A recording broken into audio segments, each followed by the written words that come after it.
Good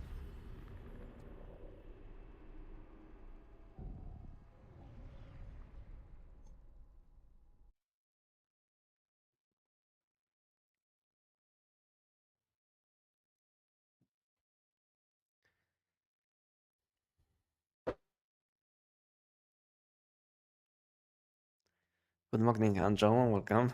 It's 5 a.m. Wake up.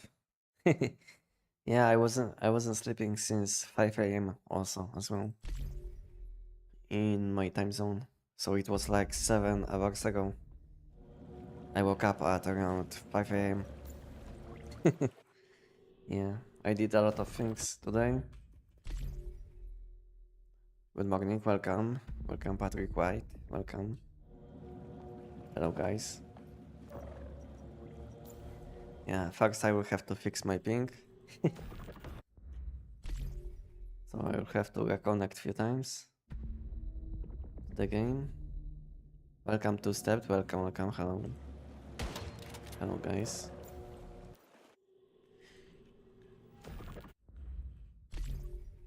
Okay, let me fix my ping.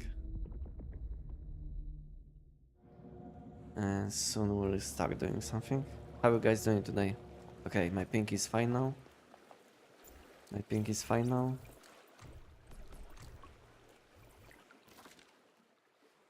But I still have my equipment which I used to make a tier list video.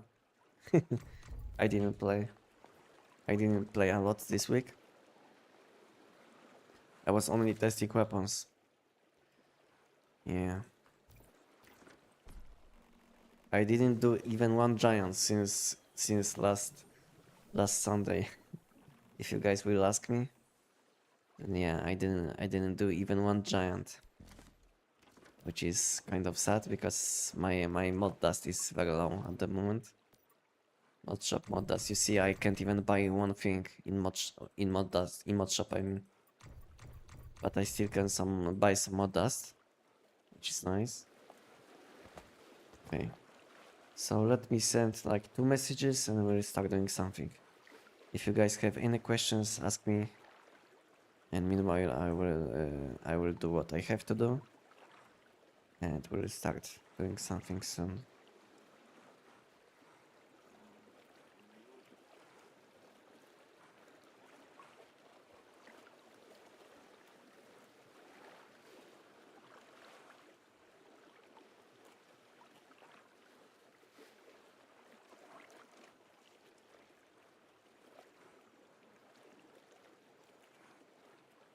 Hey buddy, have a good stream. Thank you you too. Have a good day. Have a good day and thank you. Let's see what I can play.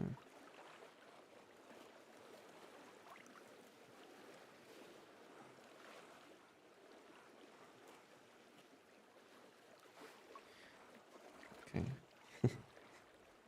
Okay, okay, Discord is done now. Now one message on Facebook. And we can start doing something.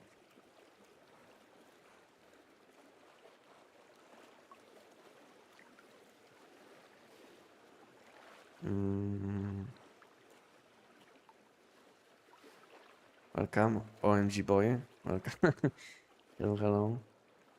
Hey guys.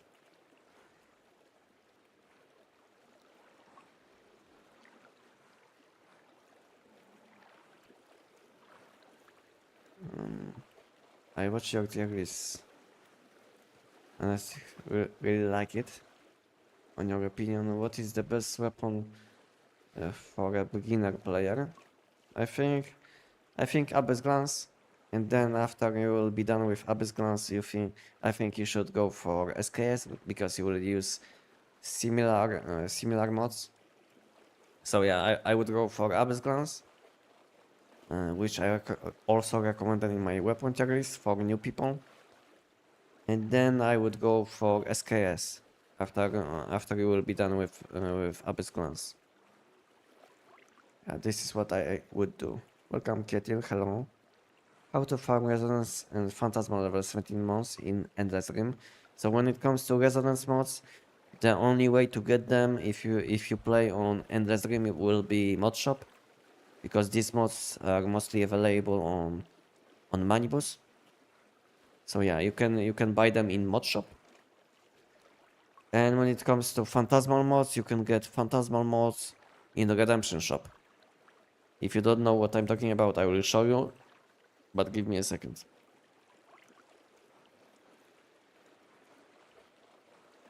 Give me a second and I will show you what you can buy in the redemption shop.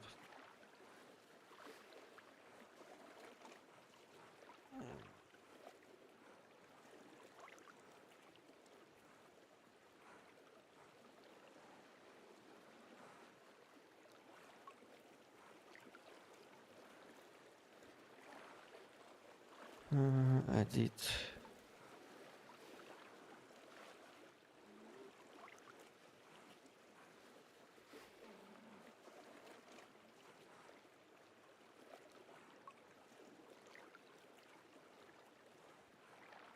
Okay, I sent message on Facebook, so now I will show you what I mean, what you can buy in mod shop.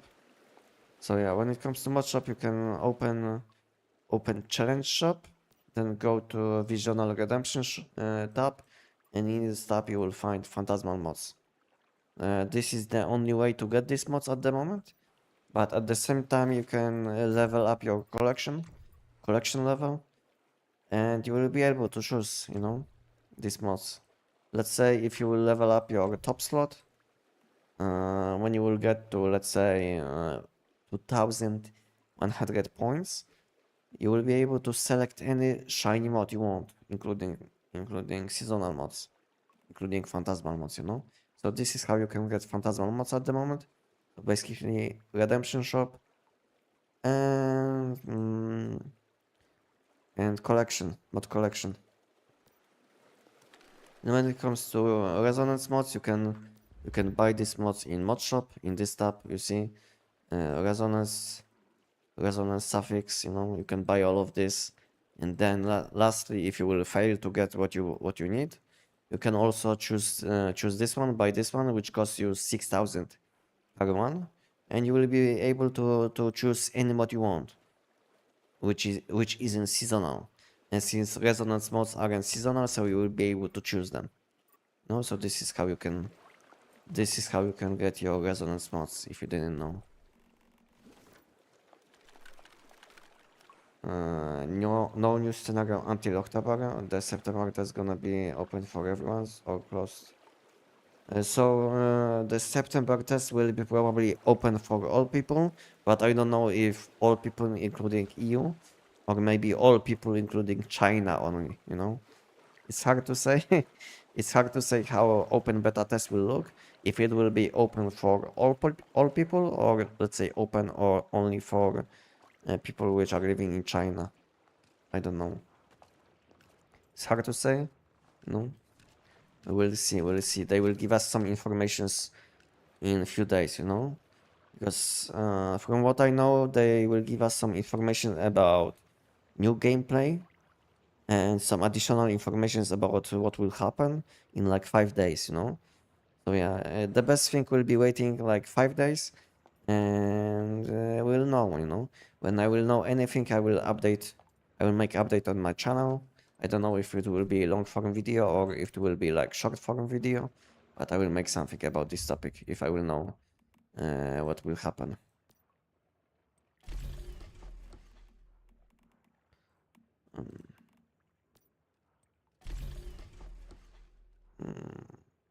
You're the best, thank you.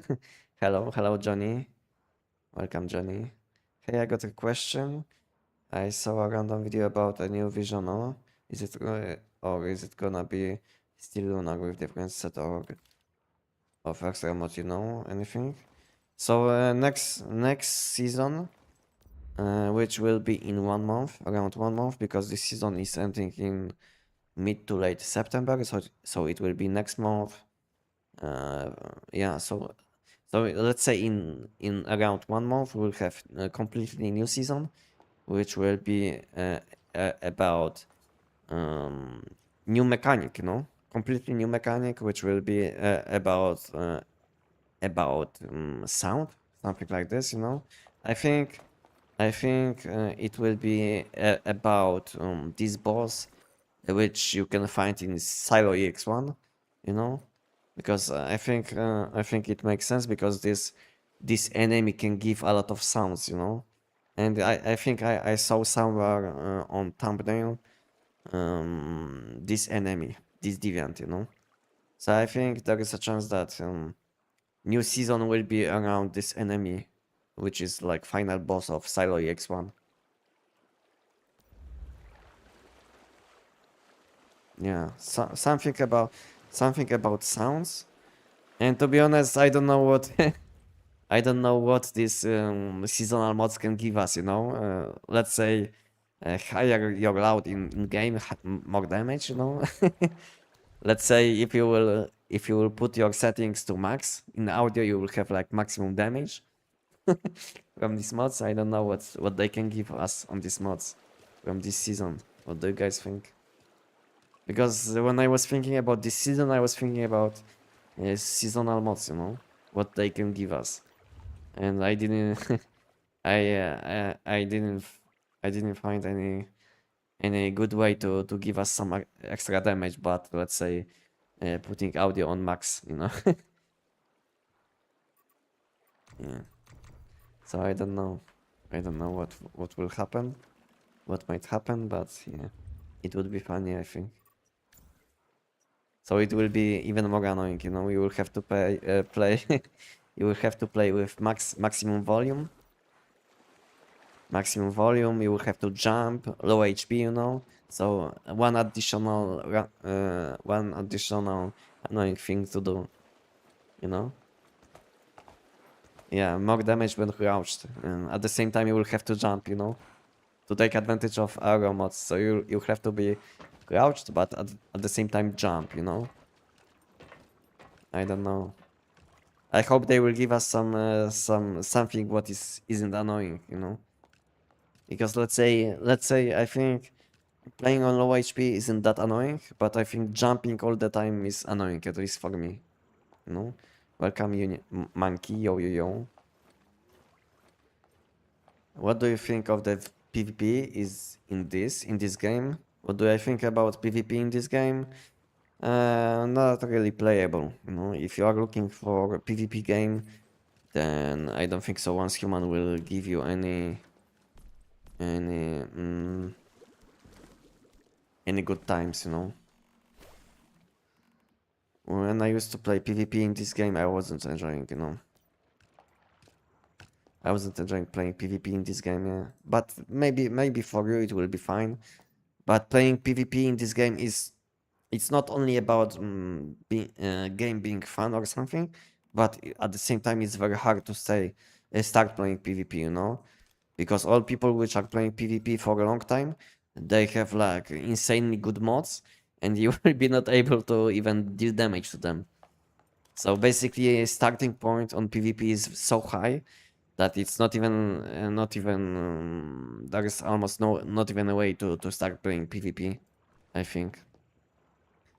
Yeah, just because of the difference in equipment which some people will have in PvP, you know. So this is like one of the biggest problems for new people which will want to play on PvP seasons.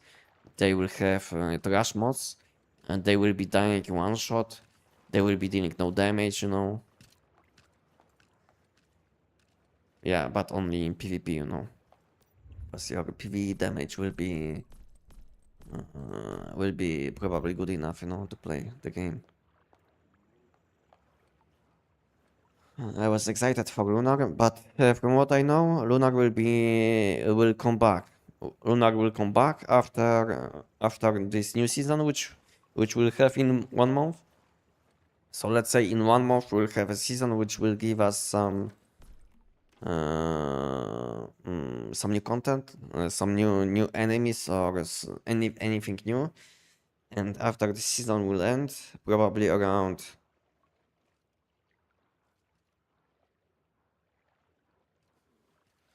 maybe late January, you know. Maybe late January we'll have Lunar come back. So there is a chance. But who knows, to be honest, who knows? Event is starting in 2 minutes. What else? I will need this one.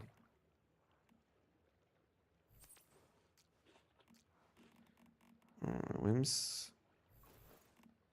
I'm missing this one whim. PvP is that. To be honest, I don't know. I didn't play for a long time on PvP seasons.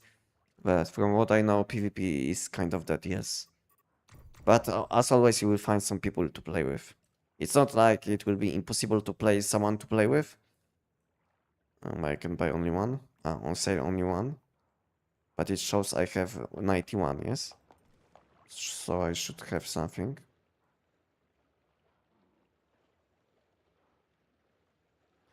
Why it was showing that I have 91 of these? But I have nothing.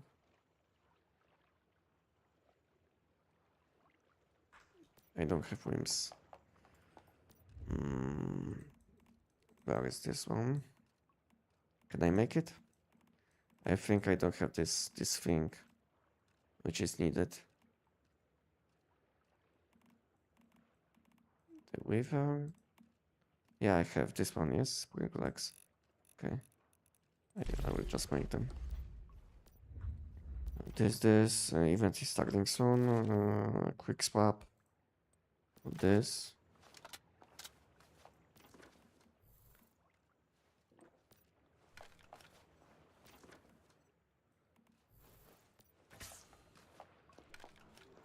Good afternoon, Anakin. Hello. Hello, Anakin. Welcome. How are we doing?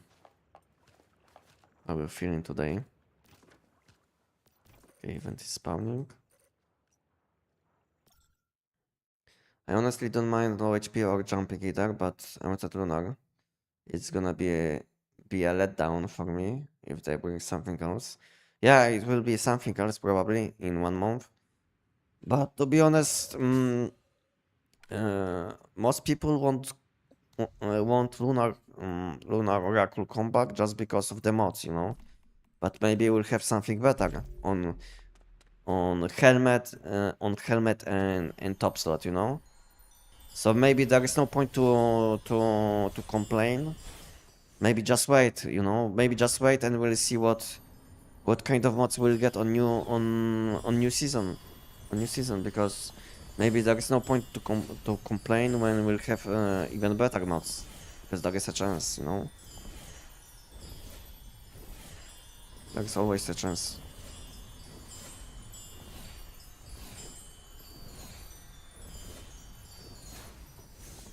Lunar permanent, please. I hope they will add something like a choice, you know, choice for seasonal content which we would like to play. Let's say now I'm playing on Gravity Abyss, but I can just go to Teleportation Tower and I will be able to switch to any season I want. I hope they will add something like this in the future. What do you guys think about this idea? To let us select on which season we actually want to play at the moment. I think it would be like insanely good for the game, because you would have a good choice, more gameplay available at the moment, you know. I think it would be insanely good for the game, but I don't know if they can make something like this to let us season which we want to play at the moment. I didn't collect. Oh. Okay.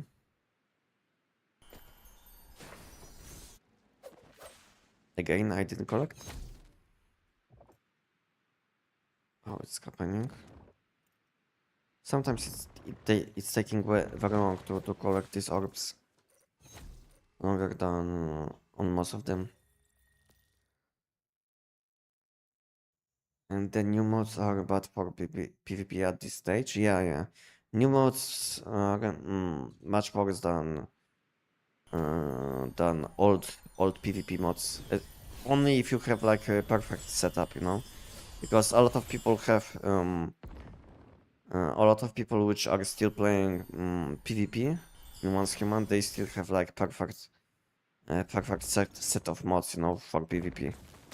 And to compete with these people, it will be almost impossible, you know.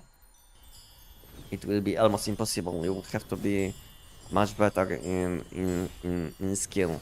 You will have to be much more skilled, I think, to compete with these people. And even if you will be skilled enough, I don't think so. It will be good enough, you know, because they will have so much damage reduction and all of these things, which will make it feel like it's unbalanced.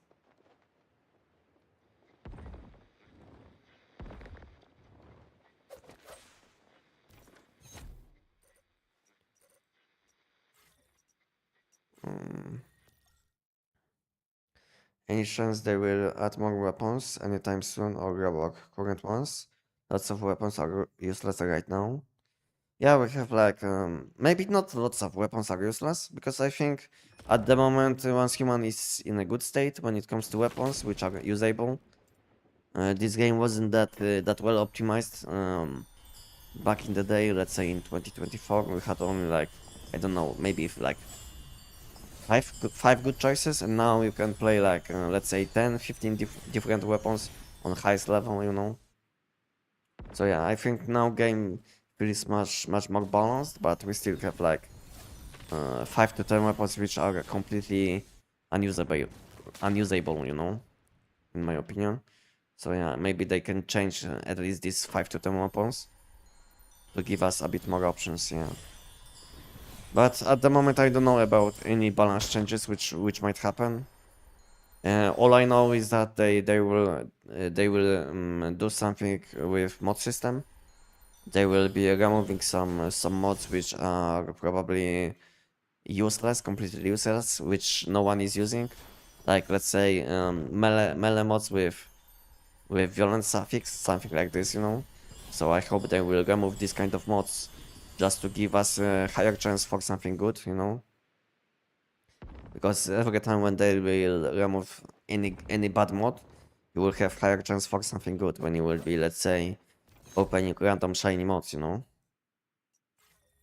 So yeah, if they will remove some of these bad slots which no one is using, let's say survival suffix, general suffix, you know, or any non-keyword suffix on melee mods.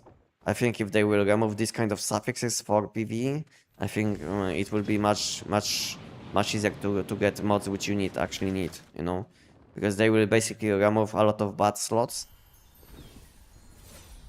so you will have much higher chance for something good. So I hope something like this will happen.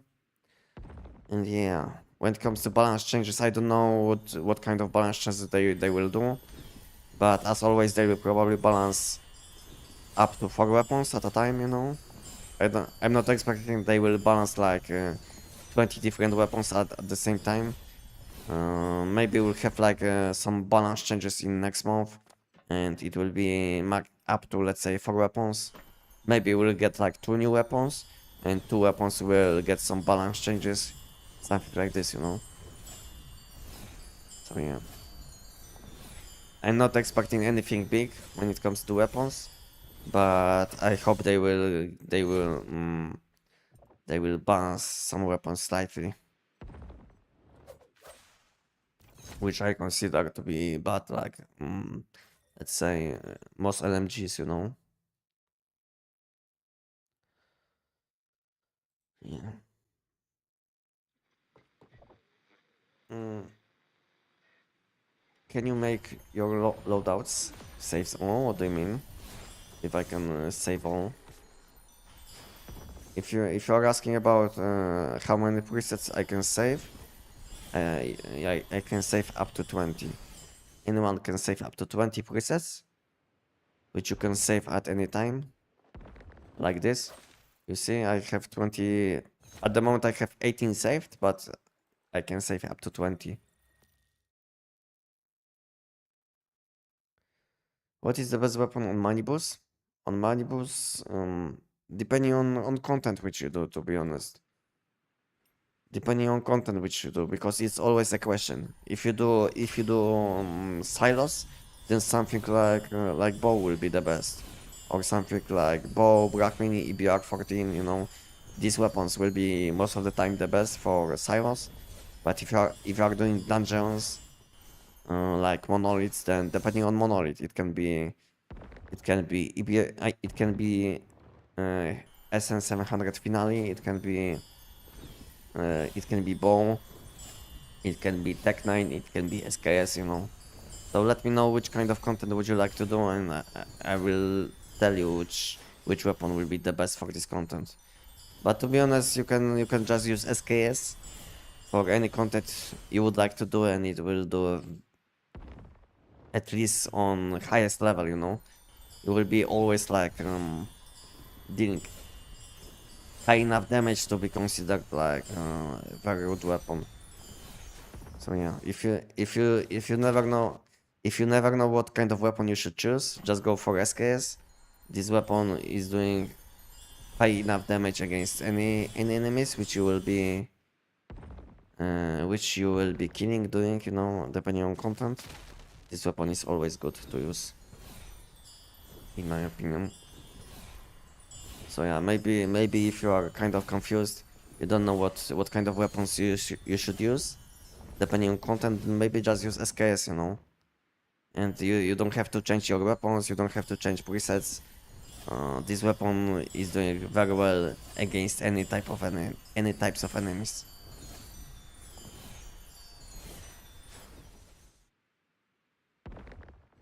So yeah, I can recommend SKS for any content, and then depending on content, I can give you some other recommendations. But let me know what kind of content you would like to do. Um,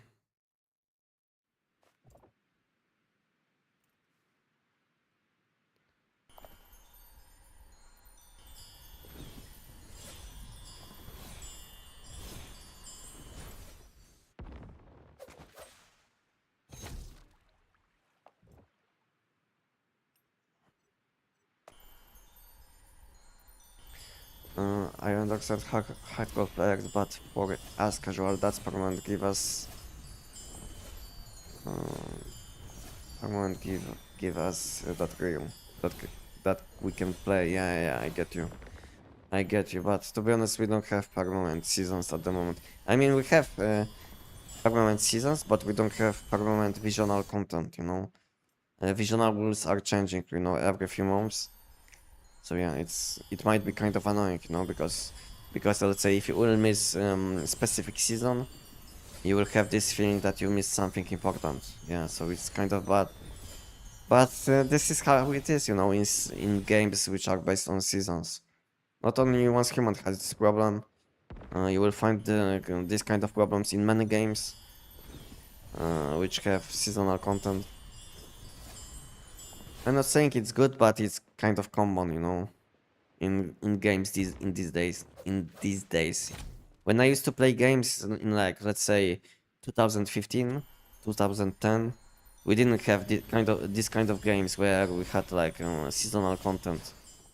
We had all content always available, which felt much better than now. Now they want to force us to play in specific times, you know, in specific timing, so you don't miss something, which feels very bad in my opinion, because you have always this feeling that you are missing something if you are not playing.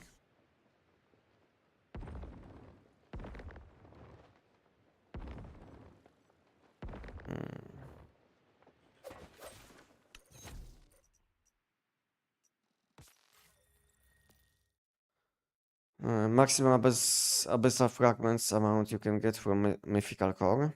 Abyssal fragment. If you're asking about abyssal essence, then you can get 10 abyssal essence in one. But only if you will go for double loot. With normal loot, which is like cheaper to open, you can get up to 5. Hello brother, is your EBR guide still up to date? Yes. My EBR guide is still up to date. The only thing which someone was asking me about was that I was using different type of ammo because at that time we had different type of ammo available, but now just use AP ammo, you know, and my guide is still up to date.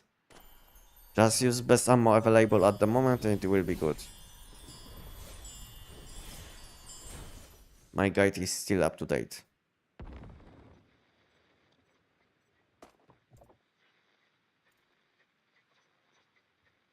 This one is blue, but let's collect it.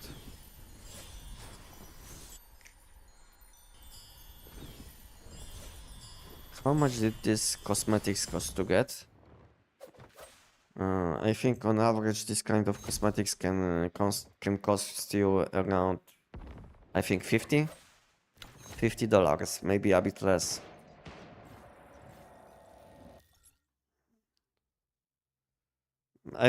I mean you can. It's not like if you will get lucky, you don't even have to spend any money, to be honest. And in addition, you can get these light forged ingots, which are needed to let's say to test your luck. Which are needed to test your luck. You can get this currency from events, you know, from battle pass, from events. So it's not like you will have to spend any money, to be honest. But if you will be very unlucky, then yeah, you will have to spend a bit, and maybe it will cost you around between, let's say, 20 and 50. $20 and $50 for, let's say, this cosmetics which I'm using at the moment.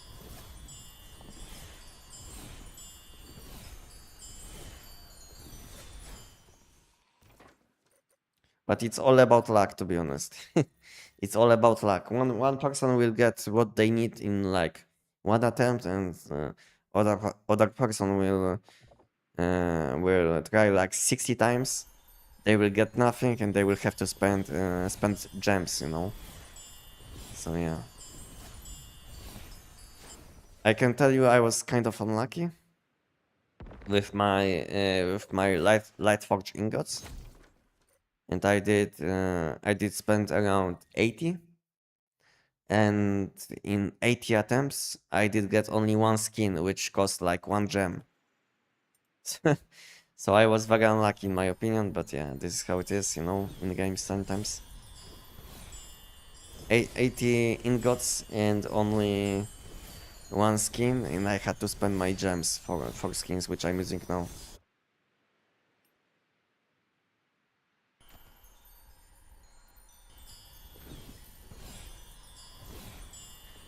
Which build you playing right now, and do you have build guide about it?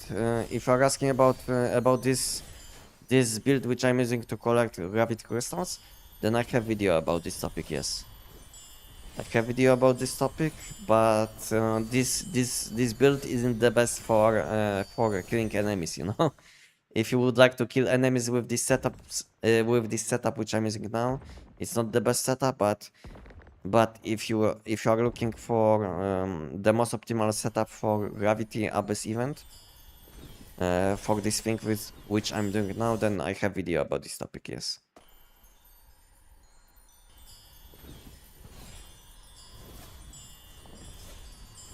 When will Lunar Visional come out? Maybe in January, late January, maybe 2027. Just started once human and watching short videos of your mods of yours. More support to you. Thank you. Thank you. Thank you. Thank you for watching my videos. Thank you for supporting my channel. Thank you for being with me. From where can I get phantasmal mods and lunar mods? Phantasmal mods you can get in Redemption Shop. And that in addition you will be able to get any seasonal mods you want in mod collection. So when you will get enough points, you will be able to select any mod you want, including seasonal mods. So this is how you can get both Phantasma and Lunar mods. Lunar mods are only available from mod collection at the moment, but Phantasma mods you can also get from Redemption Shop.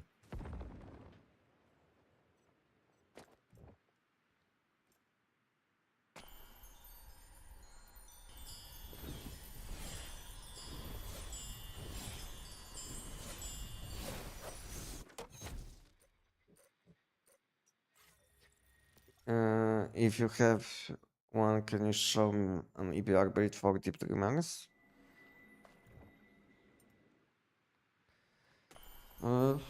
Yeah, maybe I can show you, yeah, but let me finish the event first, okay?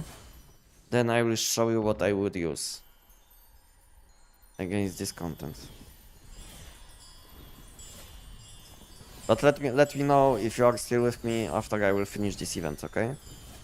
So let me know that you would like to see, and I will show you what I would use. Because I don't think so I have any build which is ready to use, to show. I don't have any preset available, but I can quickly show you what kind of mods I would use.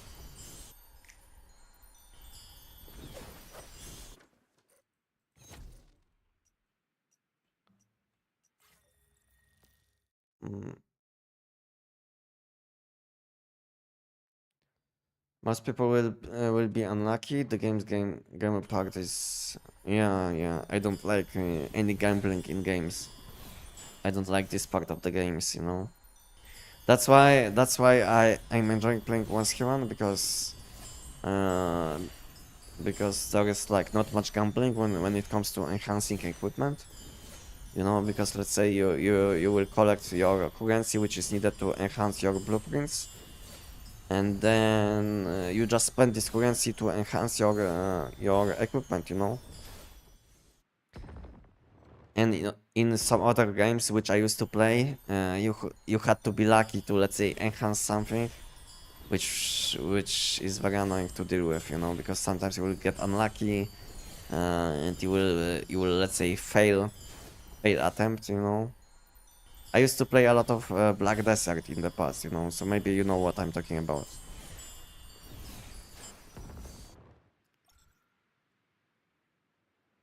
So yeah, when it comes to enhancing and getting better equipment, this game is kind of chill, I would say, because once you will get something, you have it, you know. And the only luck factor in one's human when it comes to enhancing in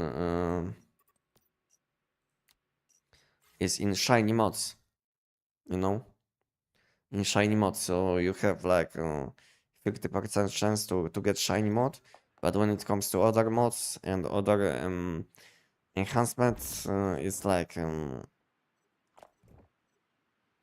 it's either happening or not, you know. So there is not much random things happening in one's human, I would say.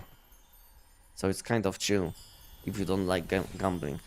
But when it comes to cosmetics, if you like this Lightforge loot cosmetics, then yeah, you have to gamble a lot, which isn't nice. I'm not supporting gambling.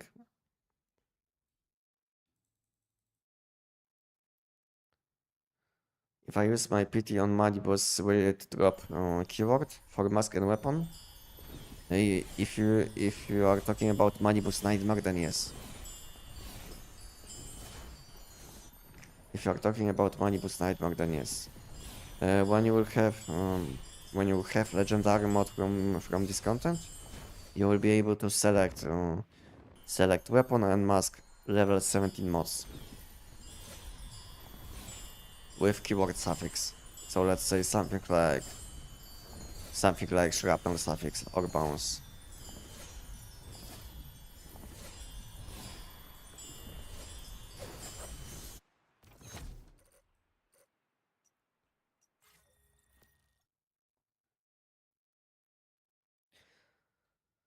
I love that SKS hasn't changed. Can be used for multiple things from PvP to Nightmare Manibus. Yeah. I like the thing that Manibus is still. I mean that SKS is still very nice choice for any content you would like to do. Because I think it's nice to have it's nice to have at least one weapon which can do whole content without any problems, you know. Which is SKS, you know. So yeah. I think it's very nice that we have this option to just, let's say, select one weapon and enjoy playing once human. And we don't have to think about which weapon is the most optimal for this content, you know? Something like this. We can just use SKS and do bosses silos or anything we would like to do, you know, which is very convenient for some people which don't like to think what they should use at the moment.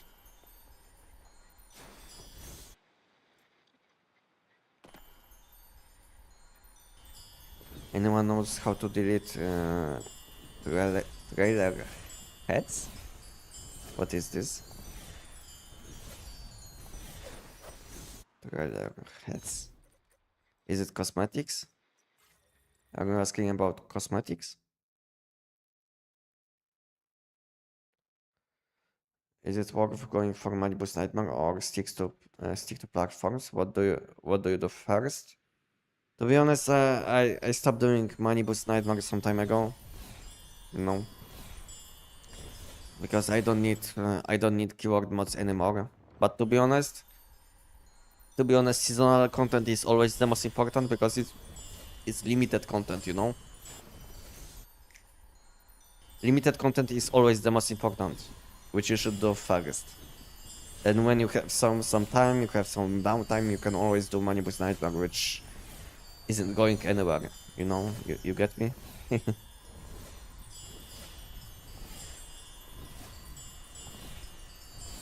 So yeah, do seasonal content always first, and then when seasonal content is down because there is some downtime, then you can think about what you should do next.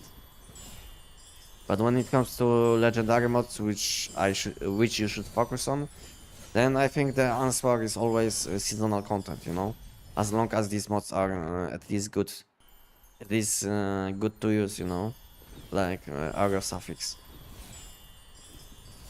So there is no point to waste your legendary on Manibus at the moment, in my opinion. Because let's say if you need level 17 mods for from, let's say, Manibus, it's much better to just use your mod dust, you know, and enhance your mods with mod dust. You can easily get level 17 mods with mods which you can get from mod shop. If you didn't know, the best way to level up your mods will be this mod crate, which costs you 6,000 for one, and it will let you select any mod you want. And there is I would say there is quite high chance for level 17 mods from these ones. I would say there is like I don't know, maybe 10 to 20% chance for level 17 mods out of these mod crates, which you can buy for 6,000, you know. So yeah, I would level up my mods with mod collection, and then fully focus on seasonal content if you want to be as efficient as possible, because you know this season is going away in like 1 month, and Manibus isn't going anywhere. You know, this guy will be always available. If there will be like bad content, if there will be like nothing to do in 1C1, you can always just go and do Manibus, you know.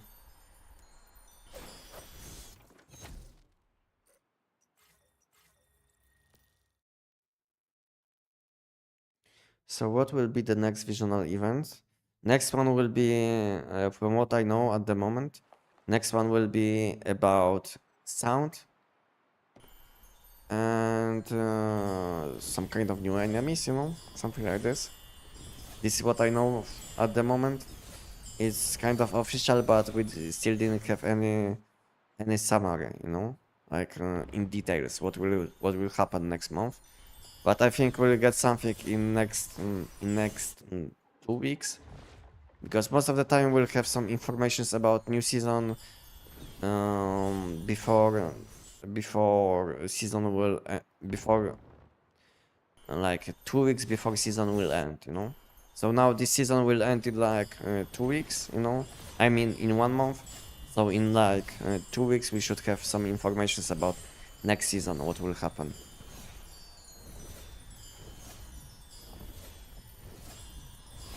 So at the moment I don't have any good informations, you know. We have only some leaks and some informations about which developers in China were talking. If they were from China, I don't know, they were Asian, or maybe they were not from China, but let's say from China. Also, I don't have any additional info. I was trying to find any good source of informations, but I didn't. It took me like 1 or 2 days. I was looking for some informations, but I didn't find any leaks or anything.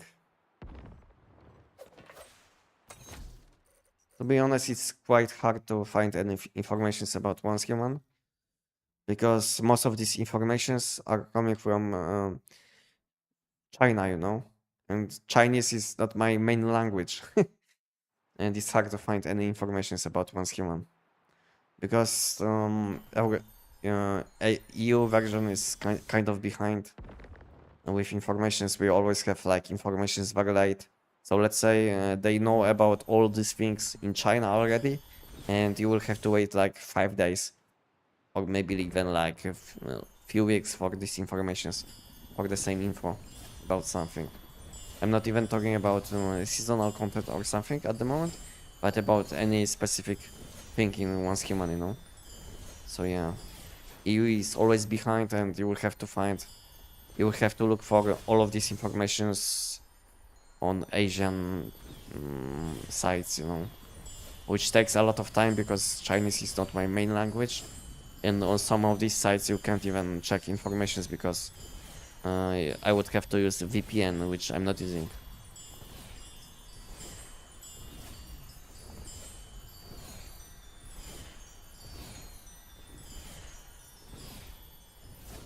Okay, Gravity Abyss is done.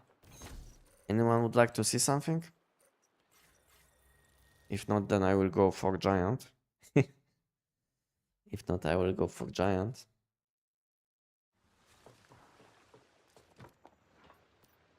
Oh, nice. 5-5 deviation. Easy money. Do I have something for fusion? Can I fuse anything? I don't think so. I didn't prep any deviation for fusion.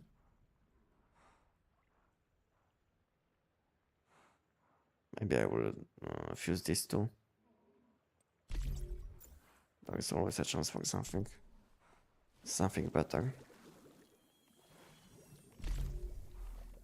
This isn't useful. Dr. Daddy.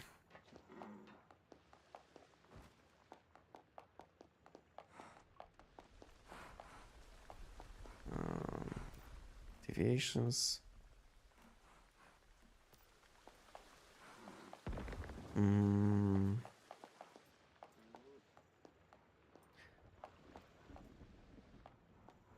I don't miss failing owning attempts on Lost Ark. I definitely prefer this progression system over the masochistic organ MMO systems. Yeah, yeah, I get you. Black Desert just flat out broke your items when you fail to upgrade them. Yeah, if you didn't protect your items with specific currency, then you would lose your item, basically. Yeah. So basically, you had to spend currency, which was very expensive to protect your items. And if you would like to enhance something, there was always a very low chance for enhancements. Let's say like 2% chance to enhance something, and most of the time you will fail, you know. And if you will be not protecting your items, then you will be losing, you know, both items.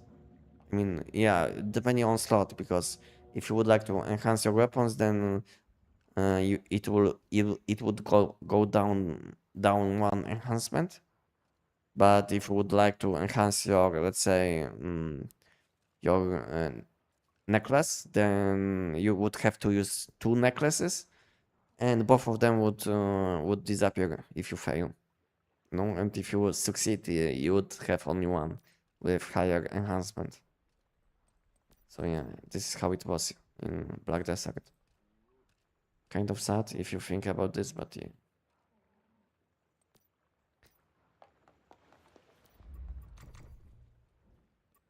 But this is how some people play, you know? They like to gamble. But I don't.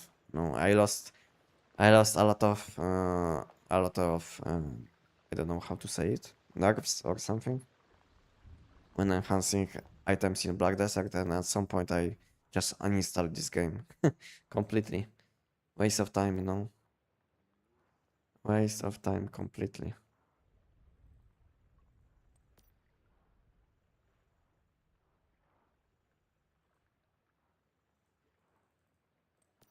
Okay, I need TEC-9, crossbow, and EPR in my backpack, yes?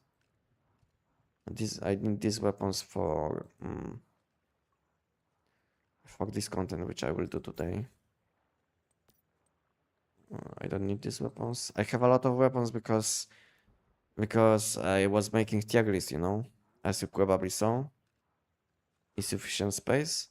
Why it says insufficient space when I have 55 out of 64. Okay, no, it's fine. I don't need this melee weapons, I think. No. Yeah, now I'm fine. So yeah. I was making tier list, and after making tier list I wasn't playing once human. So yeah, I have a huge mess in my backpack. Heist of Not Lunar? Probably not. If you're asking about next season, next visual wheel, then it will be something different. Like I said, it will be something about sound. But yeah. Which server you play? I play on EU. You can have a look on chat and you will see where I play at the moment. And you can also have a look on my Discord and you will see where I play at the moment. And if something will change, I will update my Discord channel. If you aren't on my Discord yet. Okay, I will need to make some ammo, yes. Medium. Okay, I need ammo. I have arrows, ammo. Okay, all looks good. Looks fine. Combat deviation looks good. Okay, I have to double check because yeah, I didn't play for some time. So now I will need to eat some food buffs. And we can do some giants. And this week it's the best week to do the giant because now we have additional SMG damage. So today giant should completely die in basically almost one shot. No, insane damage this week on giant. Because sometimes I see people complain about if giant is bugged or something, you know.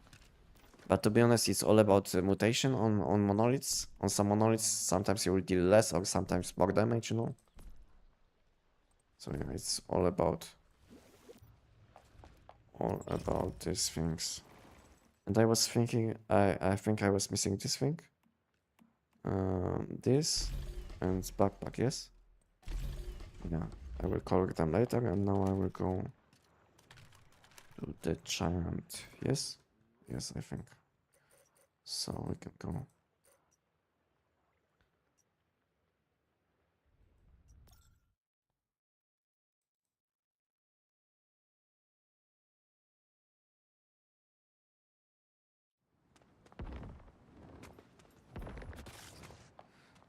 For as the SKS Pathfinder Calip is better elemental or critical rate. Depends on your setup to be honest, and depends how you play. Elemental damage will boost your AoE damage and boost your deviation damage if you use Polar Jelly. But critical chance will boost your critical critical chance basically, and your ice spikes should deal much more damage, you know. So it depends on situation, to be honest. Depends on situation. When did I stop last time? I will have to double check.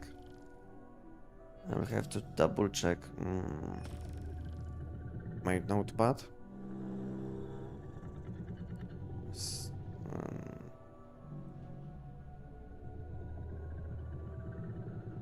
4, 6, 8.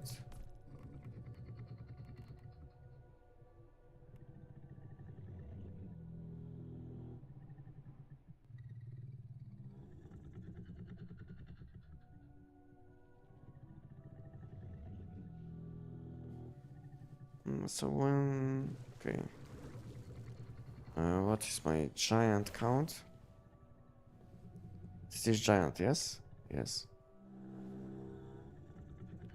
8, 6, 0. Giant start.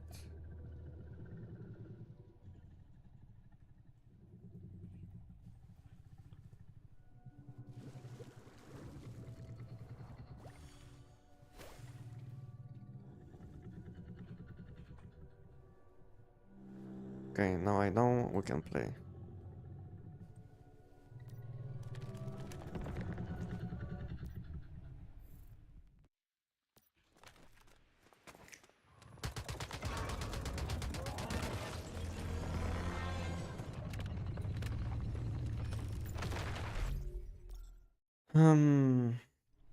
Every week you only do giant. Are you not boring? No, I'm not. No, I'm not. To be honest, I didn't play one human for like a few days, you know.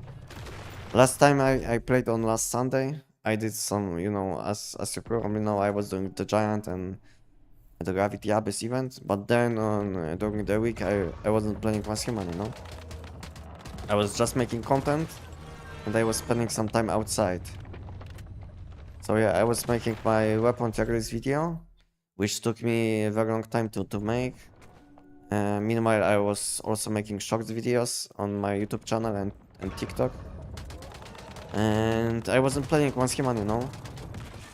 I wasn't playing once human since last Sunday.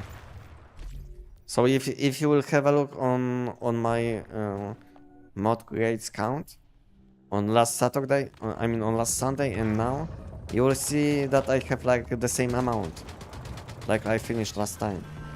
So it's not like I play a lot, or it's not like I do only the giant, but yeah, I wasn't playing since last Sunday, and basically I need some mod dust for this week, and that's why I will be doing the giant, which is the best source of mod dust.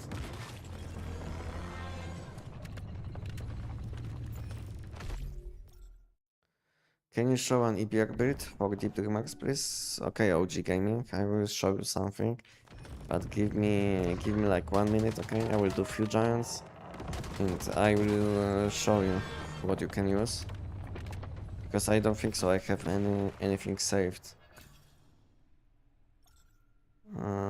QBJ. No, yeah, no, I don't have any EBR build saved. The problem with saving a lot of presets is that sometimes, let's say I make some videos, I make, let's say, tier list video. I need all the presets available for all of these weapons which I will be testing, you know. So I have to delete all of these setups which I saved, which is very annoying, to be honest, at least for me, because I'm wasting a lot of time on remaking my setups. Because 20 saved presets isn't enough for me. I would need like 40 probably. Around 40 would be like good enough.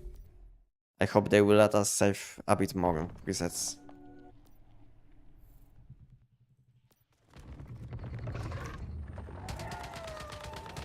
Welcome Johnny, welcome. Hello Anestic, hope you are doing well. Nice to see you. Nice to see you too, Johnny. And I'm doing very well. Playing once human before before I went live stream. Before I was doing a lot of things at home, mainly some cleaning stuff, like washing my dishes, you know, cleaning the bathroom, and all of these things. I don't know, but every Sunday I always do all of these things. I know Sunday should be like day off in most like Catholics homes. I don't know if I said it correctly, But yeah, it should be day off, but for me always isn't always. I mean, it's never day off. I always do all of these things on Sunday. I don't know why. And especially today when I wake up at, let's say, I think I woke up at around 5 a.m. And I couldn't sleep, you know. So I started cleaning because my son woke up at 6. And before he woke up, I took a shower, and when he woke up, I basically started cleaning, you know. Yeah. I did a lot of things. Then at around, I think 10 a.m., maybe it was 10:30. Um, I I finally had enough time to sit and respond to some emails, to some questions, you know, on Discord and under my YouTube videos. Yeah. So this is how I spend most of the time today. How to get arrow mods pretty great. The easiest way to get it will be doing UFO. UFO. If you know what I mean, doing UFO event will be the fastest way. And I have video about this topic. So doing UFO solo in full party will be the fastest way to get your legendary mods from current season. Just have a look on my YouTube channel and you will find video about this topic, where I show my exact setup which I'm using for the soloing platforms, and in addition I also explain why you should do this at the end of the video.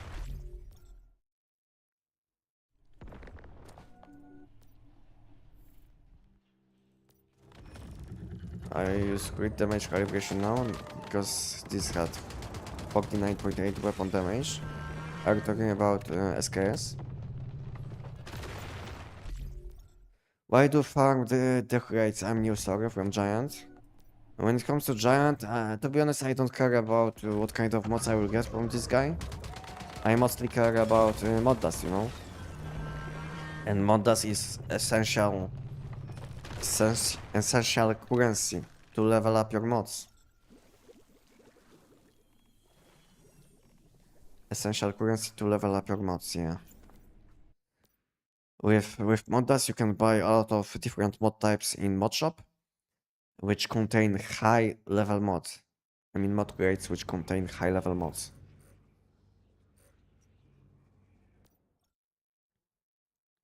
And this is how you can easily level up your mods. Basically, a few weeks and you should have all your mods level 17. Maybe not seasonal ones, but all different mods should be close to level 17 or level 17 in just few weeks if you will be collecting mod dust.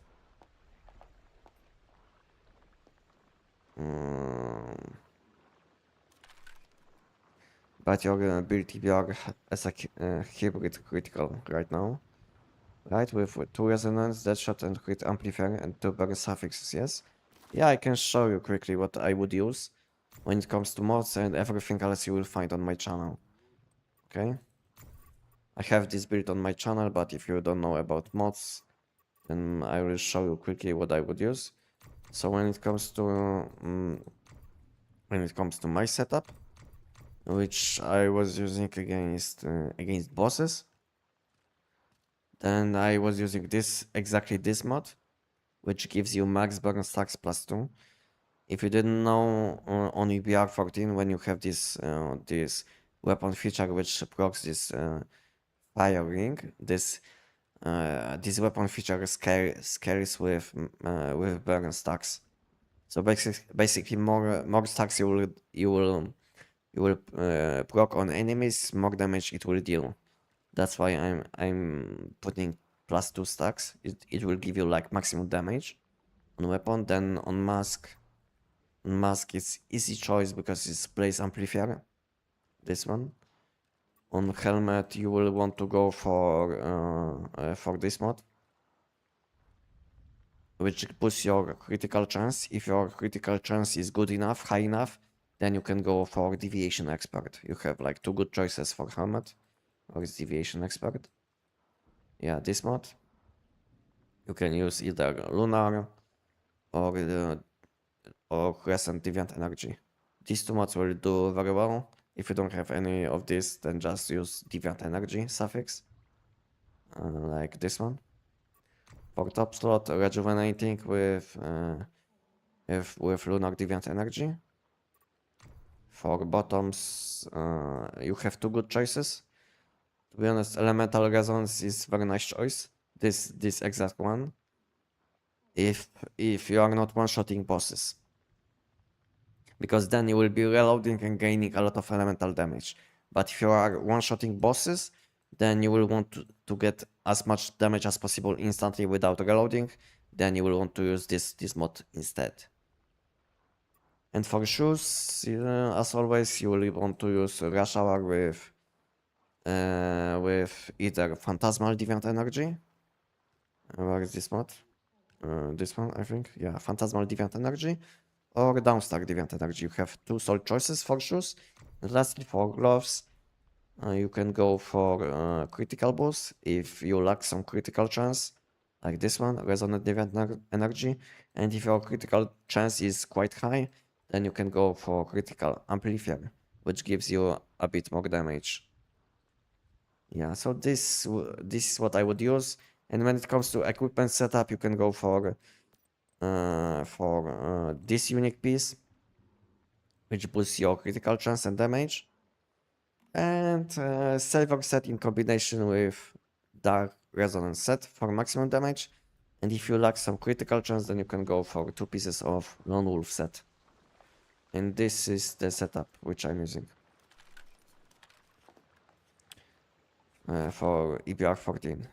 When it comes to deviation with this setup, you will want to use Voodoo Doll.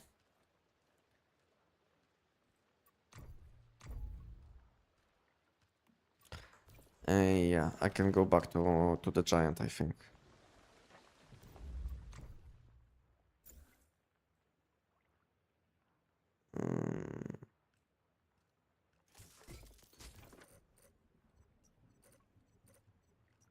And all other things which I wasn't talking about, you will find in my EBR video. So we can have a look.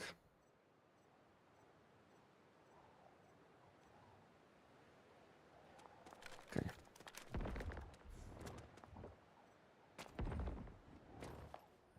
Hello, Anestic, my friend. Welcome, welcome, Mago. Hello, hello.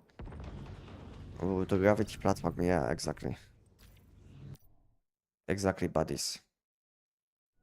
Exactly. So if you didn't see, I have a video about this topic, UFO. You can type UFO, or if you don't know what kind of commands I have, then just type commands, and you will see all commands available. And then you can select any command you want. You can type any command you want, and all commands are up to date. I spent today some time, like I don't know, 20 minutes, and I checked all commands if they are still up to date. So you can type commands and you will see all commands available on my channel at the moment, and all of these videos should be up to date or close being up to date. Maybe small changes can be made, like maybe different ammo type, because at that time we had different ammo types, yeah. And everything else should be up to date.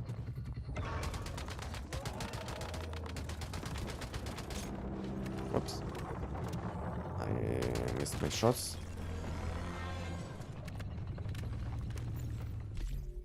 And how are you guys doing today on this beautiful Sunday? Tomorrow we'll have new patch, new possibilities, new costumes, new cosmetics, new battle pass. What do you guys think about battle pass? New battle pass season. Do you guys like it? I think it looks much better than the current one. What do you guys think about next battle pass?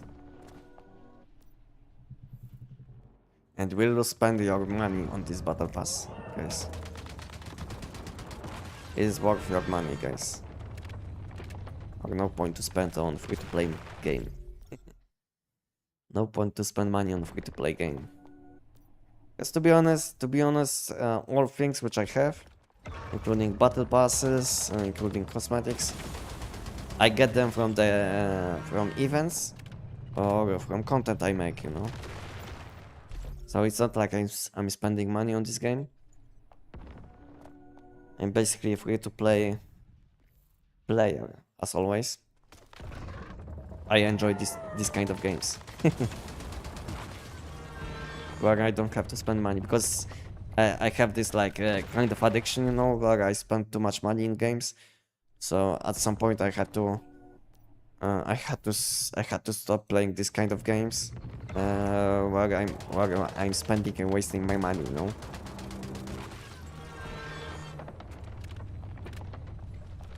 So yeah, since in this game you can't buy anything special, and it fits very well my addiction. Because I used to spend some money on some pay-to-win stuff, you know, in games. Which was very bad, because at some point I was spending like my monthly salary on some in-game stuff, you know. I was kind of addicted. Gambling and other things which you can do in games. And since then I had to make decision. I uninstalled all of these games which I used to play, and I had to stop playing this kind of games. Just supporting the game as it's their only way to survive, yeah. But you will find always a few people which are spending like thousands of dollars, you know. So yeah, this game stays free to play just because of these people. So yeah, so thank you guys if you are spending money on Once Human, because of you guys this game is free to play. Thank you guys. Thank you guys for supporting Once Human, so we can play it without spending money.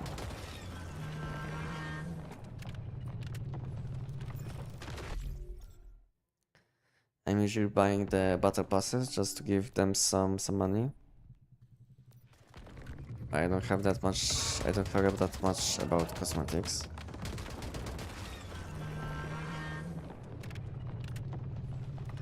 But I do get a lot of hours of entertainment from the game, so makes sense to pay them a bit. Yeah, makes sense. Makes sense.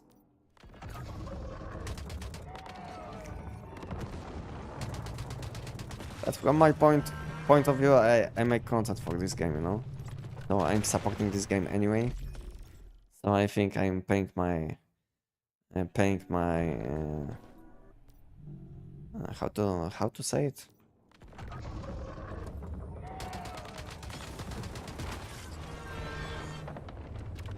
Paying my price. I don't know. Paying my bills. Yeah, I'm doing my job basically. I'm promoting this game, so it's a win-win situation for them.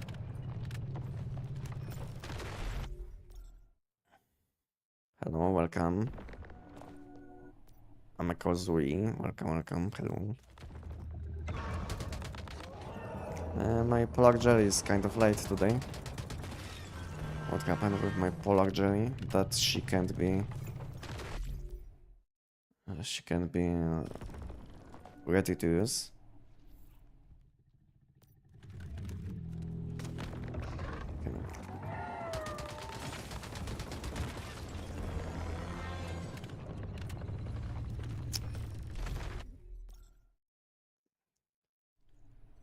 Okay, one or two more times, giant, and I will go for the event. Event is spawning soon. Yeah. Do you guys still do Gravity Abyss events, guys? What do you guys do in Once Human?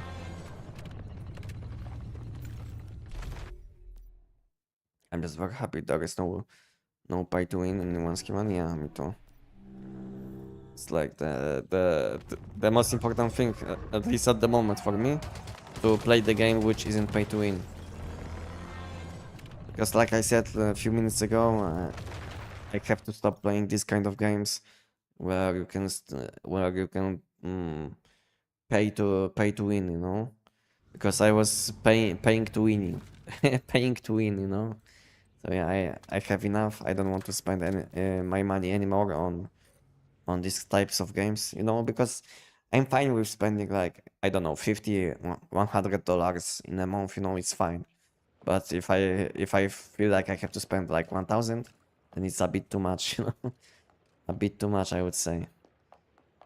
So I'm missing this food buff, I think.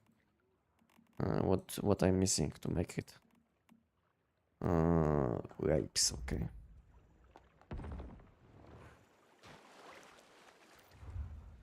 Redemption shop, grapes.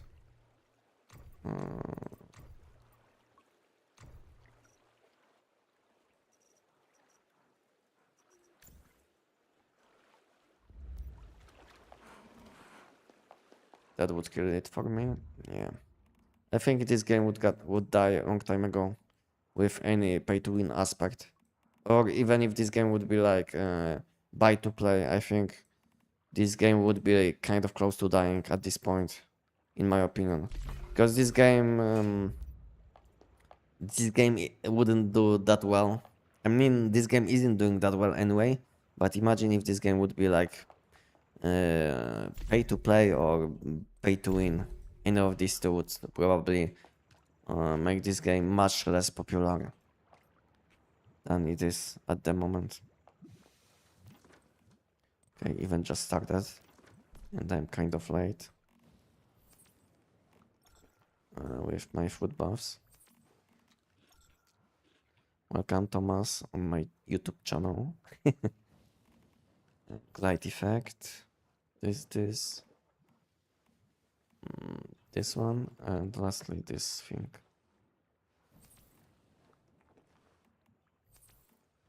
This. Okay, I'm good now.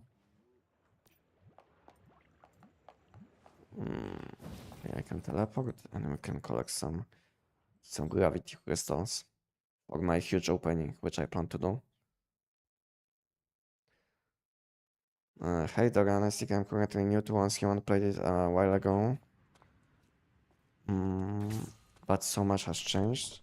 If our team is not strong enough to farm for second giant promoters, we can run to strictly farm mods. I mean, giant is not the best when it comes to mods, but when it comes to mod dust, you know. But to be honest, giant on any difficulty will give you a lot of things when it comes to like mod dust, energy links, you know. So maybe if pro difficulty is a bit too hard to finish, maybe do the giant on hard difficulty as much as you can. Then spend all of this mod dust which you will gain from the giant on important things, on important slots for your build. And at some point you should be good to do the giant on pro difficulty, I think. And additional thing, for me it's kind of annoying to play in a party. Maybe playing solo will be a bit more efficient, you know, for you guys. I know maybe you guys want to play together, but doing the giant in the party is not the most efficient way to play. Because you guys will have like different timings. Some people will load a bit slower, some people will load a bit faster, you know. So maybe just do the giant, try to do the giant solo, maybe it will be a bit more efficient to do. But if you guys still want to play, if you guys would like to still play together, then maybe do a different enemy, you know. I think when it comes to party content, I think Shadowhound will be a bit better enemy to do in a party. And it will give you similar things with giant gives, you know. So maybe do Shadowhound. Do Shadowhound instead. Instead of the giant, if you guys have problems with giant, it might be easier in a party. And Shadow Hound will also give you a lot of mod dust, a lot of mod dust, energy links, what else? Calibrations, which are essential for all builds, you know. So yeah, maybe just do the Shadow Hound instead. Have a look.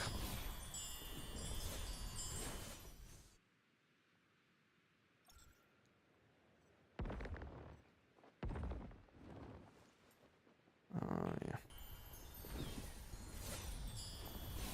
But only maxing phantasmal crates? Okay. So you are buying these mods in mod shop? In redemption shop, okay. Makes sense.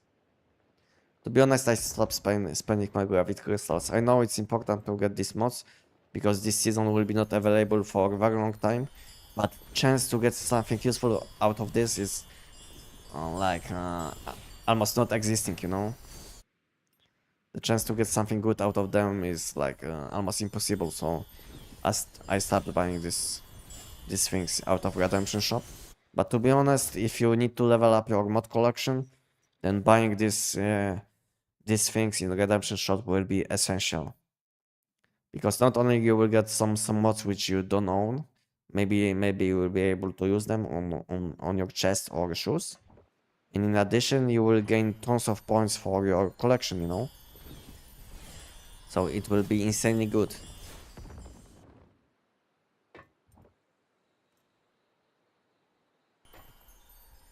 What you doing with your crystals then? At the moment I'm collecting crystals just to open a few hundred mythical cores, you know? Just to make some content out of this. Just to test something.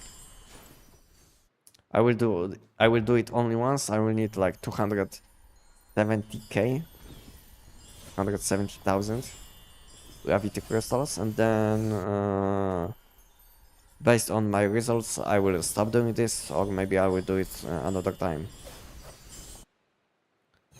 Basically I will get some mods out of this. Maybe some random shiny mods, for which you have a chance when it comes to opening mythical cores, if you didn't know. And since the price is very low at the moment for them, I think it's worth spending some energy links or maybe some time on collecting gravity crystals and then buying mythical cores for energy links. Because the price is very low at the moment. It's like 150, 160k for one. And it's not even worth spending my time on doing these daily things. Like, let's say, collecting Riftwalker loot. Just to get these mythical cores, which are very cheap at the moment. So it's much more efficient just to, let's say, do the giant and buy all of these things with energy links. At least on my season, you know, maybe on your season it's not available, but on my season I have this opportunity, so I will use this opportunity to maybe get some random shiny mods, you know. But at the same time, they are planning to make some improvements in mod system, you know, maybe like mod system which prevents you from getting the same shiny mod which you already have, you know. So maybe I will collect this random shiny mod crates, and then I will save them, you know. I will don't open them for better time to do this, you know. You get me? Because I was kind of unlucky for now with all of these openings, and I did get many duplicates, basically the same mod which I already had on shiny level, which felt like a waste. So maybe I will wait like few months until they will fix this issue. I don't know if it's like worth waiting, or maybe I should just open it, you know, and hope for the best. But waiting like few months just to get something random is, I don't know if it's like the the best way. Do you know how much money you have spent on cosmetics? I didn't spend any money. I didn't spend any money. I get basically I get currency for making content for Once Human, which later on I can spend in a shop, you know. So it's like additional benefit of making content for Once Human. If you are into cosmetics, you can get some currency.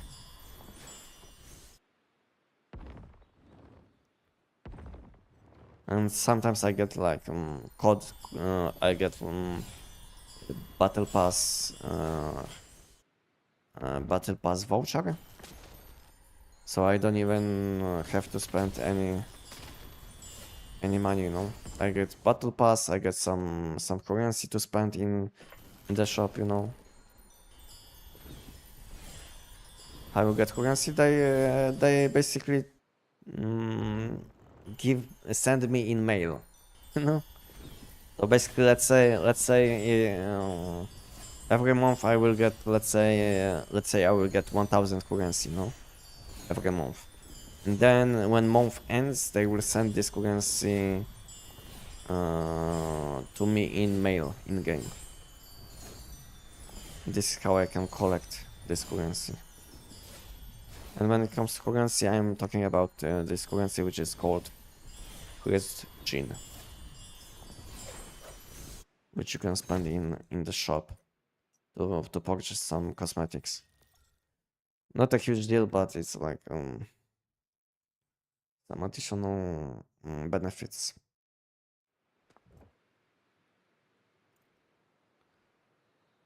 You use Christian to buy Lightforge ingot because you got a lot of them. And basically, I wasn't buying anything in Lightforge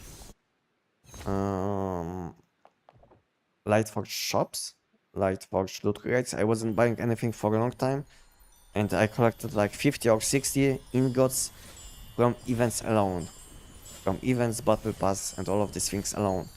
So I didn't even have to spend much currency to buy additional ingots, you know. So even as free-to-play player, I was able to buy a lot of things in the shop. Maybe not buy directly, but I was able to spend these ingots to gamble. So in a few months of gameplay, I don't know when I started collecting these ingots, but probably some time ago.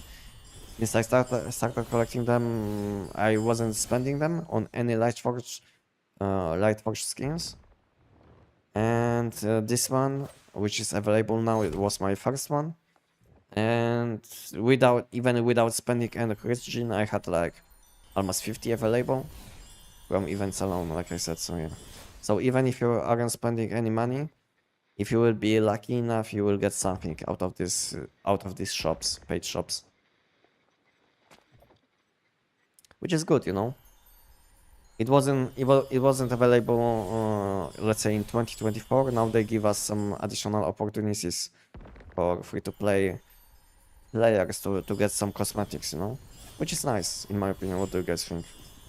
Because we didn't have this opportunity in like 2024 to get like nice cosmetics without spending money, and now we have like some battle pass skins, some event skins. You know, we get these ingots, which later on we can gamble. And if you will be lucky enough, you will get something out of the shop. So I think it's a nice opportunity for free-to-play people. How to get Phantasmal and Phantasmal Deviant Energy mods. At the moment, the only way will be opening Redemption Shop. It's below Mod Shop. Basically, Redemption Shop, and in Redemption Shop you will be able to buy Phantasmal mods for Gravity Crystals. For this currency which I'm collecting at the moment. You see Gravity Crystals plus 19. So this currency you will be able to spend in Redemption Shop, and you will be able to buy weekly, I don't know, I think 50 mods, 50 different mods weekly. Something like this, you know. So yeah, it's a good opportunity to get some mods from previous Visionary Will. Maybe the level mod level will be not the highest because quality of these mod grades isn't the highest, but it will be something usable. Maybe you will get some level 14s, level 15s, but getting level 16s out of them is very hard, to be honest. Maybe you will get one in like 1 month. Yeah.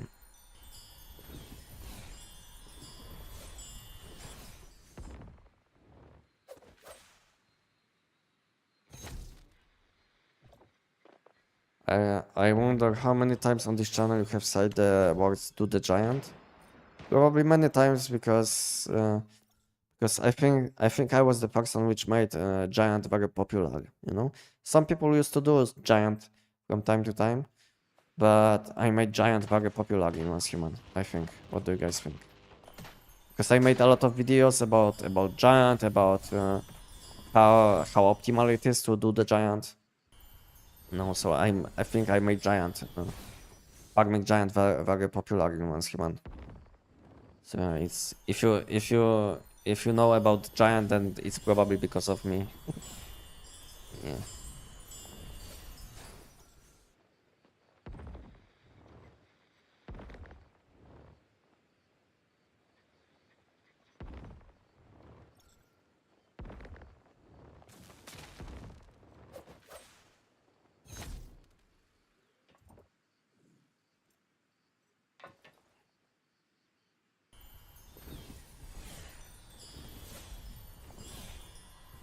Well, it would be nice if that was always the case for shiny crates. Yeah, it should be like this from beginning, you know.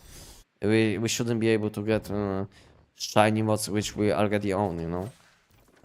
From random mod crates. Yeah, it's I don't know who was designing this thing, these random shiny things in Once Human, but this guy should be this guy isn't probably playing any game. This guy doesn't know how hard it is to get random shiny mod, and then imagine getting something what you already have, or something on completely useless slot, you know?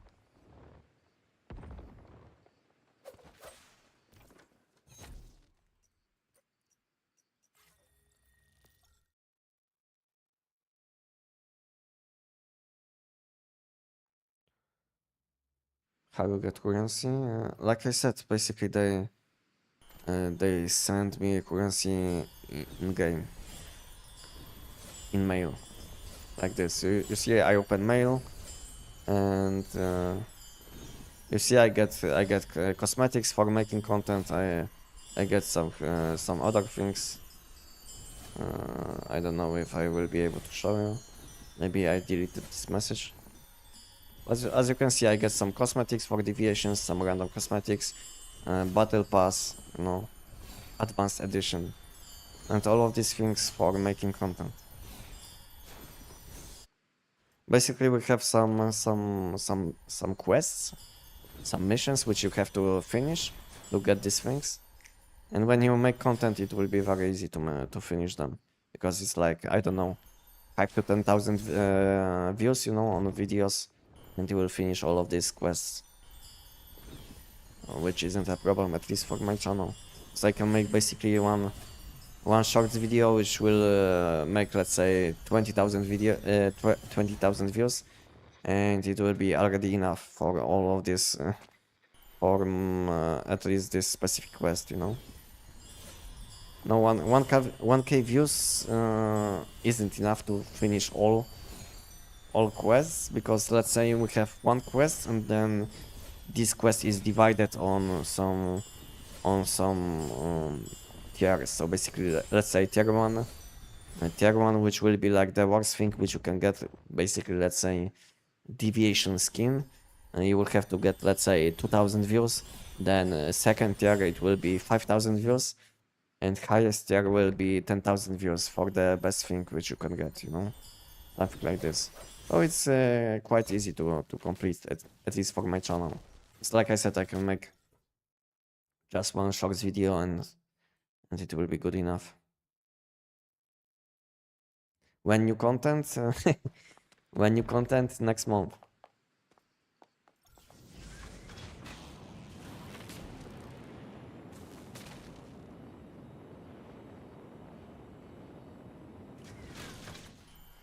You get like partnership thing.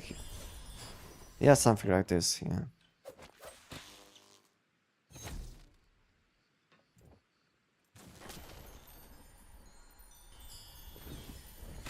Because I'm on highest tier in 1v1 when it comes to making content.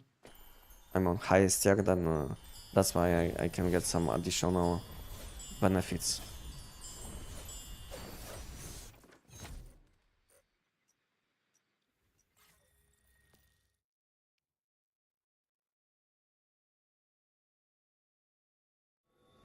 How do you teleport? What's your melee weapon?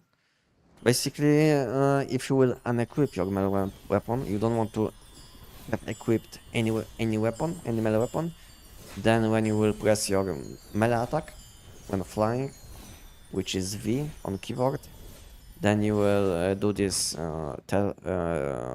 teleportation attack, you know? Like this, you know? Now I will press V, you know, and this attack will teleport me to the location where this melee weapon will connect. Yes, I'm humble. Because I had some questions, you know?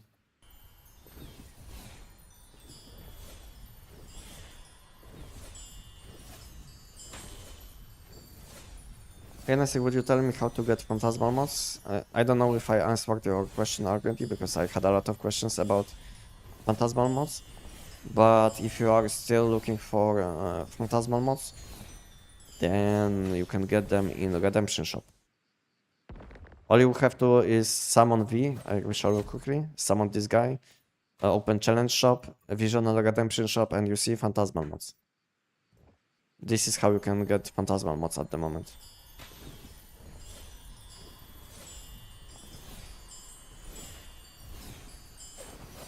There is no other way for phantasmal mods. Maybe you can get maybe you can select these mods from collection level, from mod collection level, but I don't know if it will be the best choice, you know. I don't know if it will be the best choice to waste your mod selection, you know, on phantasmal mods. Maybe instead, if you will check your collection level, maybe if you want some mods for chest, then just select lunar suffix instead, you know.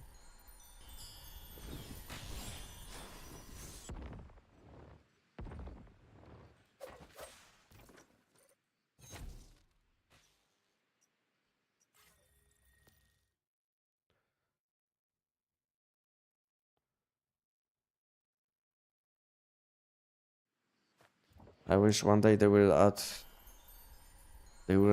option to auto skip giant. Yeah, I wish to. Maybe some like achievement after doing the giant 1 million times. You will be able to skip the giant. Skip the giant intro or whatever it is. Give us some achievements, you know, in this game. I don't know why we don't have any achievements. I'm not talking about bounties because bounties is like paid system, which almost no one is on which almost no one is spending money, you know. I was thinking maybe this currency which I'm getting for making content, maybe I will spend this on bounty. But to be honest, I don't care about these things, you know. Who cares about these things? I think no one. So it's like waste of currency. I would rather get like one skin than a few bounties, a few things unlocked. I don't know. Do you guys finish these bounties? Do you guys spend money on bounties?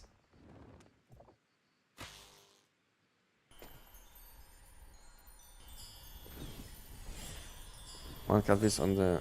okay, I think I was replying to this already. Kind of behind. Forced rate plus 1 gravity still worth. To be honest, I have a different setup. But you can do it. You can do it. It will be fine.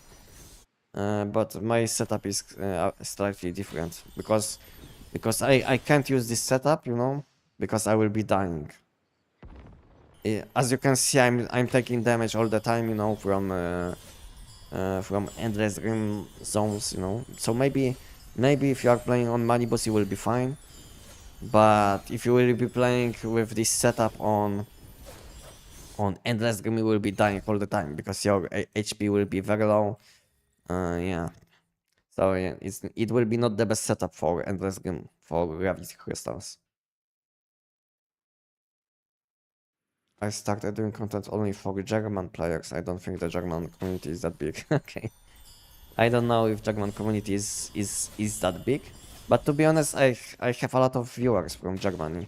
Because I can see in my analytics that around 5% of people which are watching me are from Germany. I don't know if all of them are speaking German, because it's not the same thing, because all of these people which are watching me from Germany are living in Germany. But as you probably know, in Germany you have a lot of different nationalities, you know. So maybe they are living in Germany, but who knows how many of them are speaking German, actually, German language. So yeah, I have a lot of viewers from Germany, but who knows if they are speaking German, if they're like native German speakers, who knows. But it's the same case with Polish, you know, with Polish language, because I'm from Poland, if you didn't know. And yeah, there is no point to make content in Polish language for the Polish community, because Polish community is so small. I have like maybe half percent of our viewers are from Poland, you know. So maybe if I would change my language to Polish, maybe I would have like I don't know, maybe 1,000 views on my videos, you know, maybe 2,000. Yeah, I don't think so. I would be doing that well in Polish community.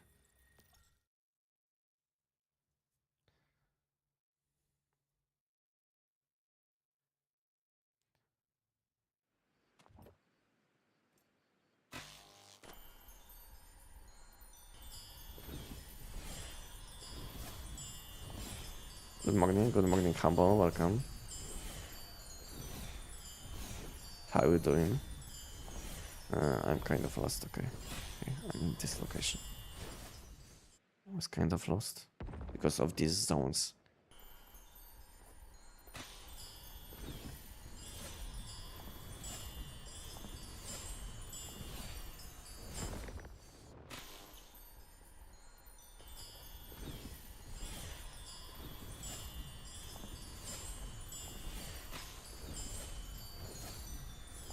The shiny selection contains visional mods, yes. If you're asking about the mod collection, then yeah. From these mod crates, which you will be able to collect from mod collection, from these ones you will be able to select mods with vision tag, like lunar mods, phantasmal mods, recent mods on gloves and helmet. Yeah, that's why it's quite important to level up your collection. If you are, especially if you are missing some old mods, you know. I mean, not old mods, but mods from previous seasonal content on which you didn't play. Yeah, so it's quite important to level up your collection. But at the same time, it's hard to level up your collection, you know, without these mods. So let's say on helmet you can select mods like Crescent, Lunar, this kind of mods, you know, with this kind of suffixes. But at the same time, you will need these mods to level up your collection. So yeah, it's almost impossible to level up your collection to higher level without these specific mods, you know. So maybe let's say if you didn't play on any lunar season, maybe you will be able to get like to up to, let's say, I don't know, level 15 or 16. I don't know what is the level before level 17. what kind of level you will be able to select, you know, but I don't think so you will get to level 17 without this specific season, you know. So that's quite unfortunate, I would say. But at least you will get you will have a bit lower level mods, but they will be good enough, I would say. Because this game is very easy, you know, because a lot of people are like complaining that they don't have level 17 mods, they don't have this, you know. But to be honest, this game is so easy that you can even do the most content without optimal mods or even without mods. Maybe you saw that I did the giant without mods, you know, and you can do similar things against different content. The most important thing is to have good deviation, good calibration, enhanced blueprints, and you will be good enough on most content. And then you can use some level 10, level 12 mods with some good effects, and you should be fine, you know, with against any content. And of course, I didn't mention, but food buffs are essential. Yeah, so unlocking all important food buffs will be one of the most important things which you will have to do when you will start playing once human. Because food buffs, especially on chef class, will give you tons of damage. Tons of extra damage, which you don't want to miss. Especially if you are new, because you will have low level mods. Maybe you will be missing some mods. So at least you can get much more damage on food buffs. Okay, I finished. You see, exactly. Event ended, I finished. Perfect timing, I would say. Now we can do the giant. And I can eat pizza meal. I have some snacks. Yeah, I'm Polish, motherfucker. Yes, I'm Polish.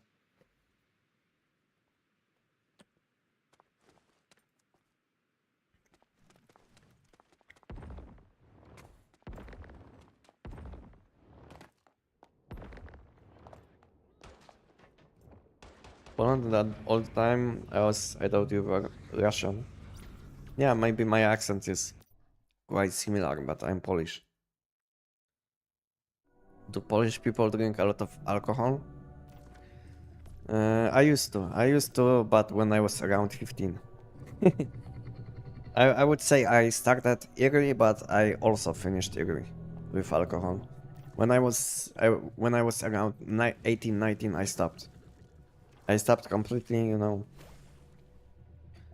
I had a lot of accidents, you know, when I was around between 14 and 16 with alcohol, and yeah, now I'm good.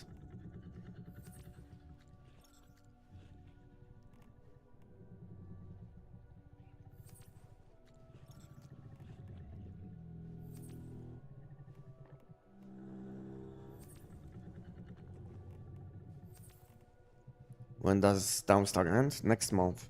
I don't know when exactly next month, but if there will be no delay with next season, then this season should end in around 30 days from now.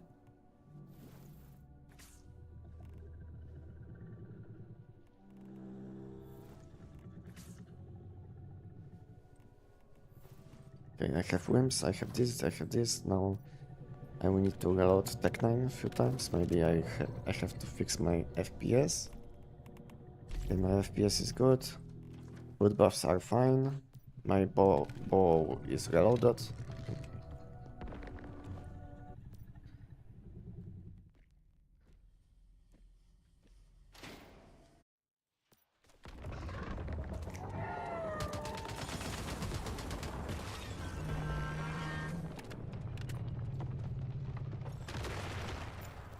Yeah, but I didn't want to compete in English market. Already too many. Okay, makes sense. What about Jugman people? Did you find anyone who is making content in Jugman language? Do you find anyone? But to be honest, if you can make solid, nice content, you can make content in English. You know, it's not like if there is competition, you have to I mean, if there is competition, you can make something, you know. Maybe there will be a challenge, you know. But to be honest, I like challenge, and yeah. To be honest, making content is very competitive, you know. Maybe it doesn't feel like this, but to be honest, sometimes I wake up and I'm thinking that I have to make video faster than someone else, you know. So yeah, making content can be competitive, I would say.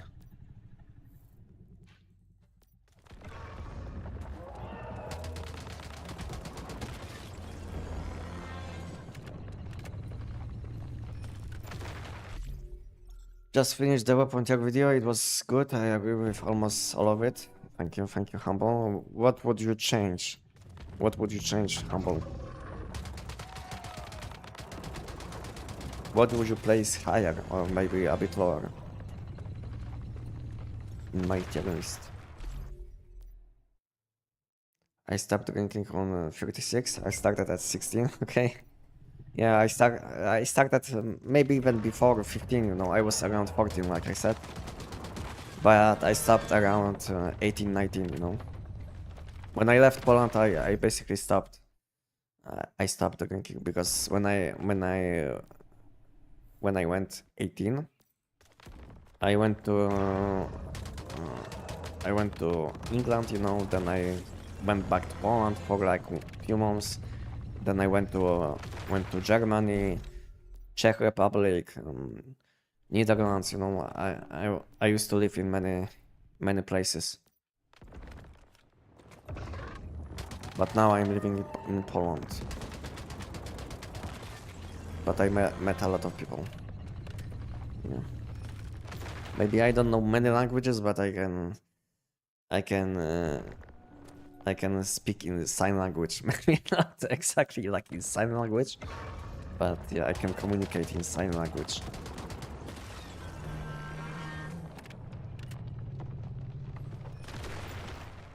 Yes, exactly. Doctor pressure. Yeah. Exactly. I left Poland because I had like I didn't know what I want to do at that time. And the best thing to do at that time when I was 18 in Poland was to go west, you know. Was to leave the Poland and go west. At that time, in my age, almost all people left my place where I used to live. Almost all people left after finishing high school.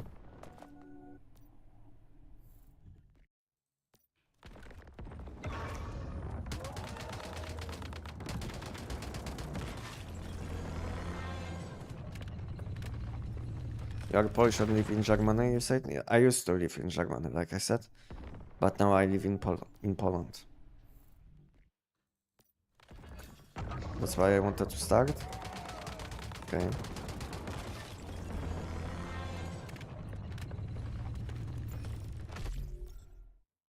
Maybe the critical pulse a bit hard, but that's only because I'm biased towards.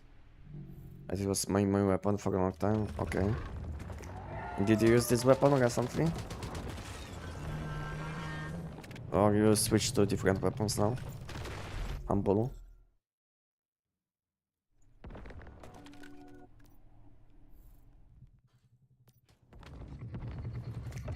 Oh, I failed. I think I didn't switch to crossbow.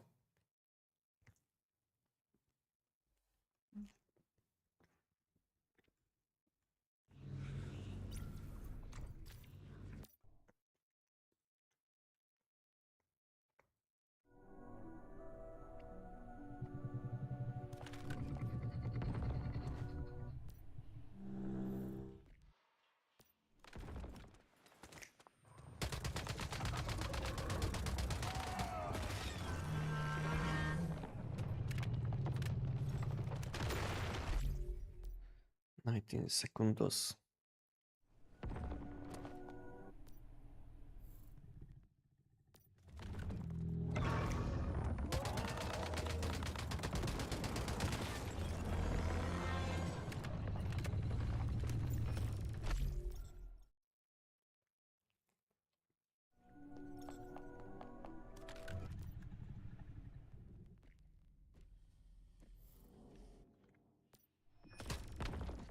again.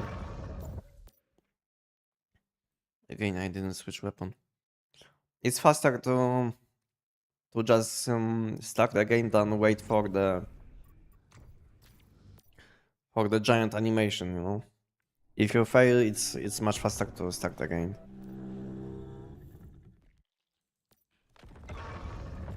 What's the best way to farm? What would you like to farm? Let me know, and then I can let you know what you can do.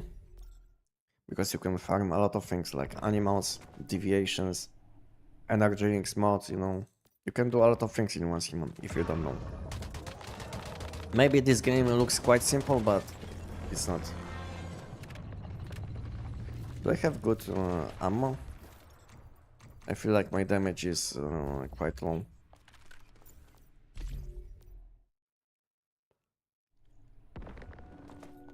You guys are very lucky.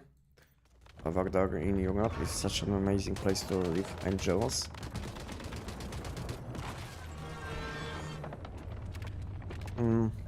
I don't know where you live, but to be honest, it always looks better until you will get to the place. You know what I mean. It's some things are good on TV, you know. The same goes for United States, you know. A lot of people wanted to live in United States, you know. They left Europe, went to United States, and then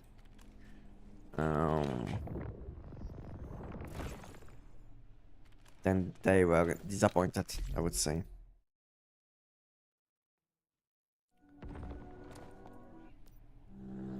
Yeah, so basically it's some things look good in TV, you know. I'm not saying life is bad in Europe or let's say in Poland, but I wanted to say that some things look better on TV, you know.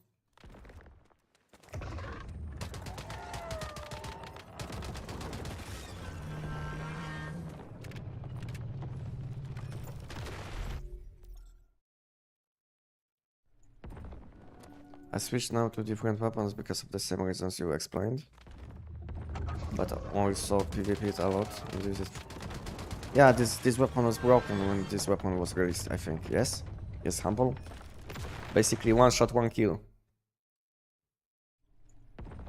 When it comes to critical pulls. I'm just doing PvE now, so it's not as good in my opinion, okay?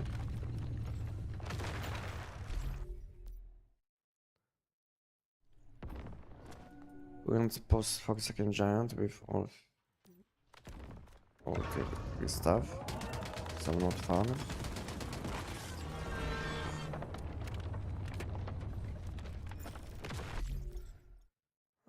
Current post 4-second giant with all your stuff, so not fun. I don't know what to do after.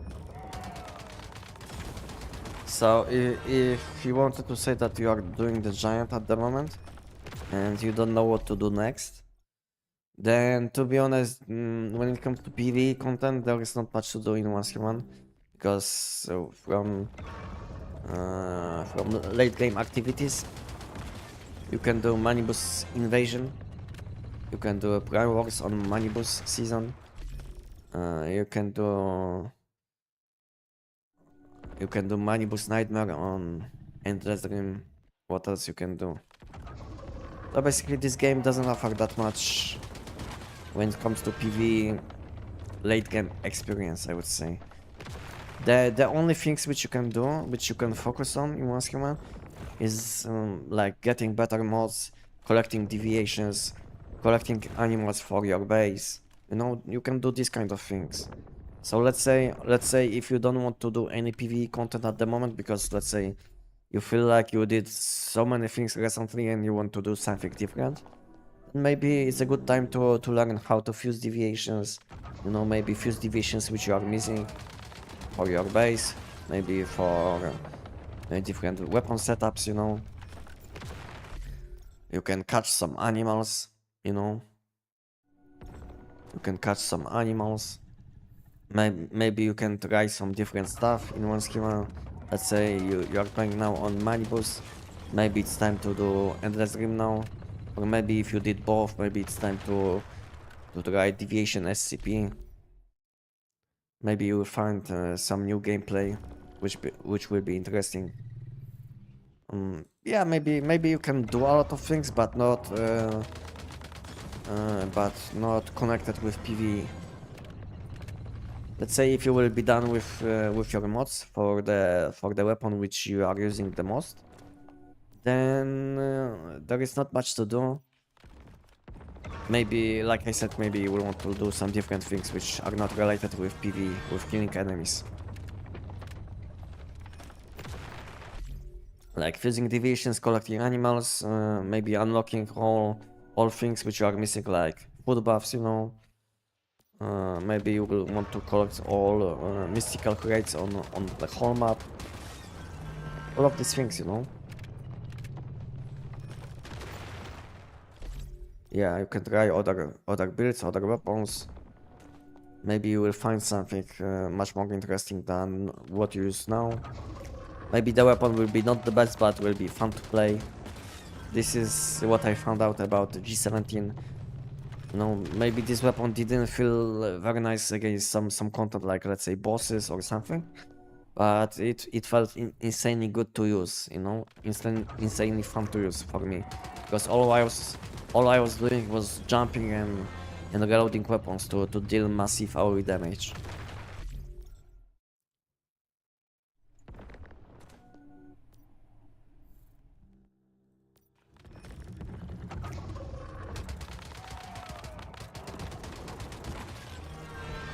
And as always, if you don't know what to do in Once Human, you can you can also join my community on Discord and chat with other people.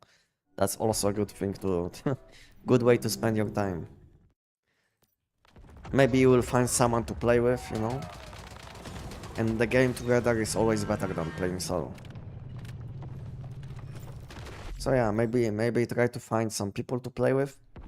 Maybe do some content with them, have some fun. Catch some animals, catch some deviations, use some deviations, use some deviations. Yeah, you can do these things. Maybe try to build nice base, you know. This one takes a lot of time if you're not into building, you know.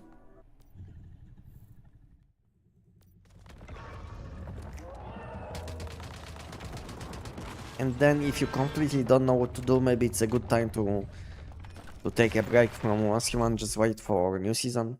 That's a also good thing to do, because some people think they are forced to play Once Human, but to be honest, you can take a break, come back to Once Human in, let's say, next month when we'll have new content. It's fine, you know. It's not like your account will go away. All G. I live in Canada and I have traveled all over the world and love you. And in the UK I spent years traveling and will end up returning there later in life. Okay. Maybe it will be a good choice for you, and I wish you all best.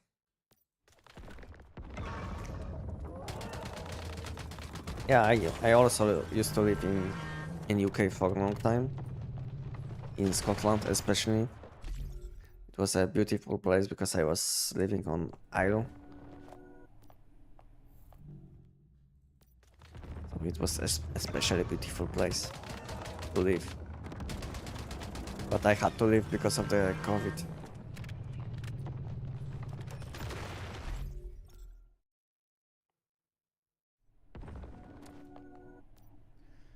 Lunar Oracle are coming back.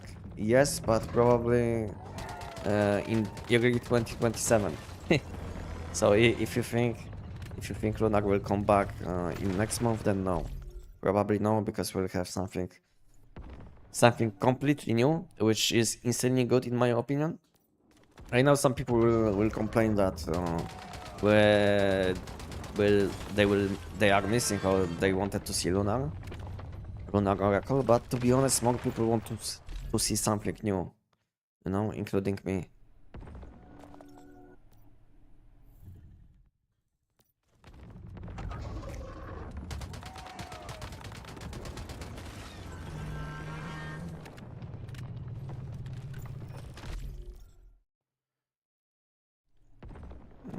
What was the question about on Halloween? About what topic? I like Mercy One, but for some time, it just for a second nothing else. Like I said many times, this is what happens in most games.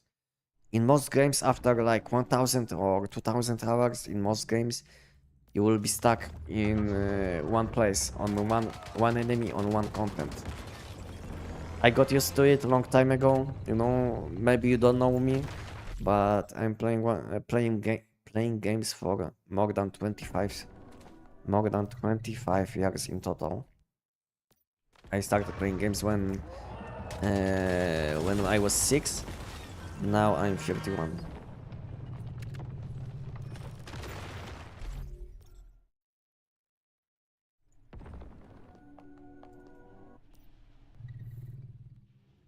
So it's normal, quite normal to do in games that at some point you will do the same content all the time because it will be the most efficient, you know? And all people want to be efficient. I mean, maybe not all, but most of the people will want to be efficient. They will want to get the best stuff which they can, so they will do the one dungeon, one enemy, one content, you know, which gives them loot which they want.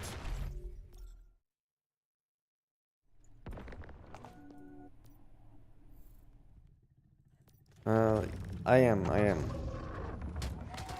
I'm a Kozui, yeah. I am.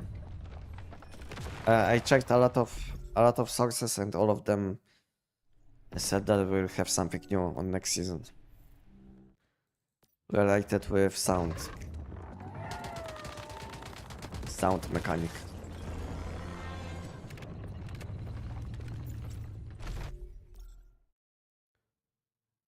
How are you not burning out if you do this every week? I could do it. I could do it every day. To be honest, I could do it every day, and I wouldn't have problems. At the moment, I'm doing this every Sunday because maybe you didn't notice, but I didn't play once human for the whole week. For the whole week, I was making only content, and I spent some time outside and with my son. So I made some shorts videos. I had a lot of focus on making weapon tier list before Sunday. Yeah, and I wasn't playing once human.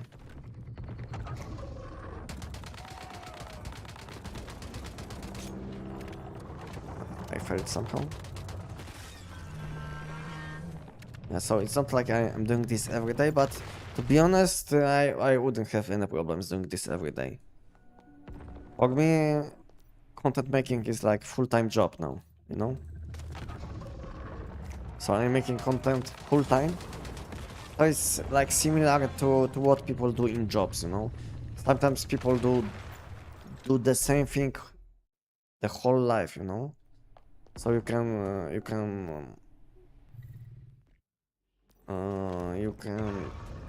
I don't know how to say it. So you can see my point of view, what I wanted to say. That I can do it every day because it's like my job, you know, at the moment. But even before, even when I wasn't getting like good money out of making content, I was still doing it, you know.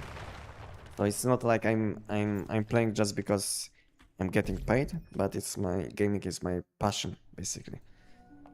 Like I said a few times already, I started playing games when before I was 6, and since then I'm playing games.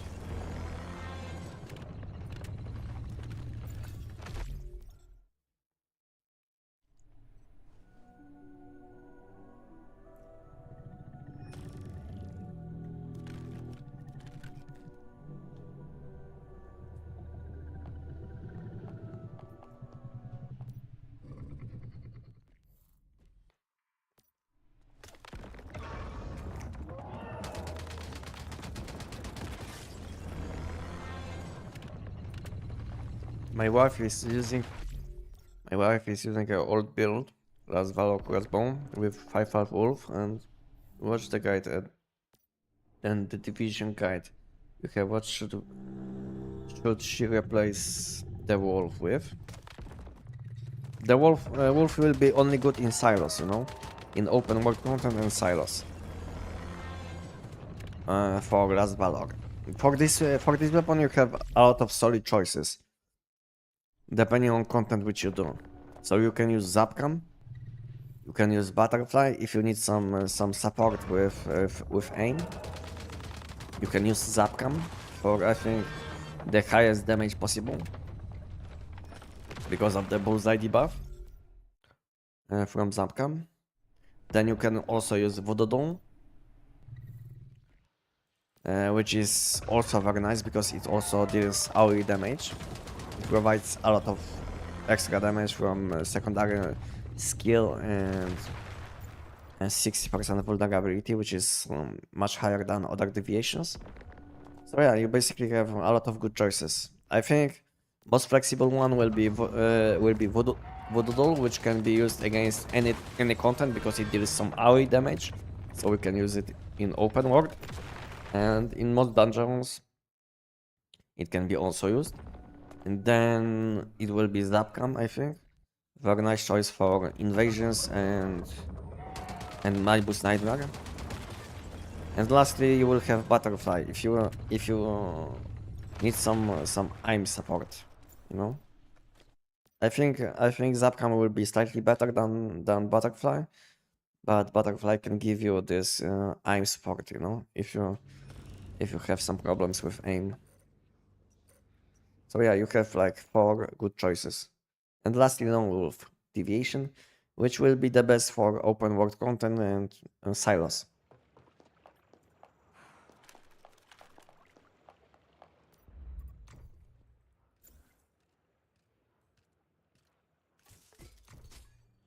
And next event is spawning in a few minutes.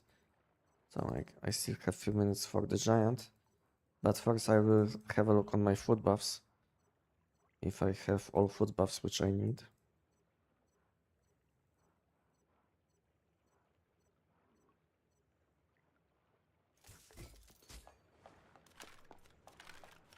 Okay, let me have a look on food buffs. If I should make anything. This one is fine, this one is fine. Fine, okay, Layered Galaxy. This one is only one. Layered Galaxy. Stardust Mushroom Soup. Stardust Mushroom Soup, and that's it, I think. Layered Galaxy and Stardust Mushroom Soup. Okay, I need sugar. Okay, I need sugar. I need probably beets. Where is beet? Beet, I need some meat. Meat. I should be good now. Can you show your gear? I think you can have a look on my giant TEC-9 setup, and you will see my whole setup, what I use, food buffs, mods, exactly which I'm using, you know, all of these things. Have a look on chat and you will find a link to the video.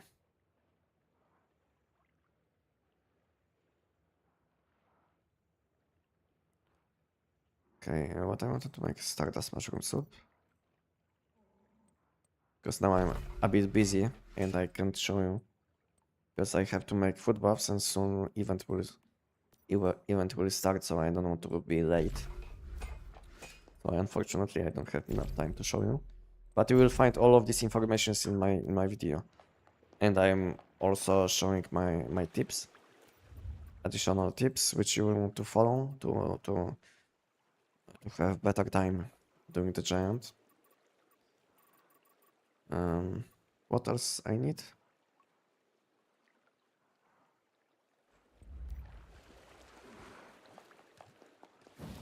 Okay, I have this. Okay, I think now I will need to make this one. Yes, this, movement speed, and Cheese. Batch max. Event is spawning in 1 minute.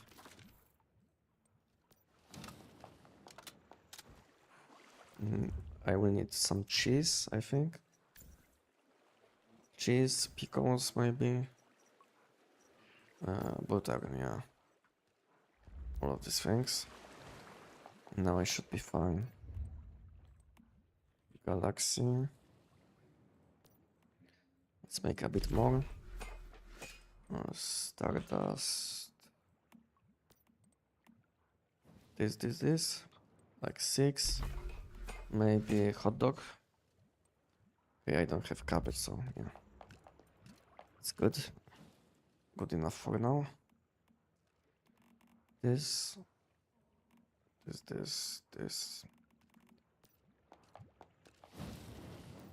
And creative cooking. Did I finish this? Yeah, I finished, so. This batch. 12, 11. Good enough. Let's use food buffs. Event is starting now. So I'm a bit late. But still not that late.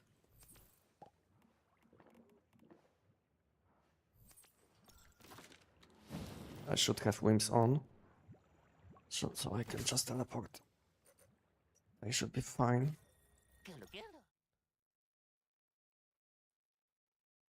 Do you think the next Vision Hour is coming to Endless Dream? If you're asking about next season, then yes. All seasons, new seasons are always changing on. And I mean, new Vision Hours are always impacting all seasons. Doesn't matter if you are playing on Endless Dream, Manibus, or any. You will always have new season. Especially after they did these changes, you know, to visional worlds and non-visional worlds, because before we had like a much different situation in this, because before we were able to select seasons before, I mean seasons with visional content or without visional content. Yeah. But now all seasons are impacted by visional content, and you can basically change if you would like to join to participate in new visional world. You will be able to change your world in teleportation tower, and then you will be able to select if you want to participate in new season or not. Where can you find the Red Galaxy recipe? Basically opening Stardust crates which are spawning in settlements when Gravity Abyss event is up.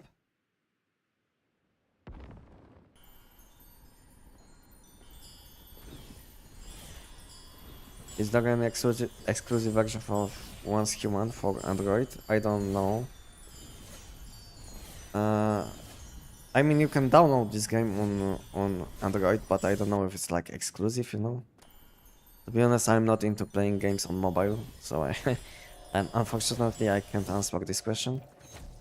But yeah, if you want to ask, then yeah, this game is a bit different on mobile phones, because it's like adjusted for mobile phones, but you will be able to play with PC players at the same time. So there's like a cross-platform available, you know. And you can have one account for both mobile phones and PC, and soon also for consoles. So yeah, it will be even better than now.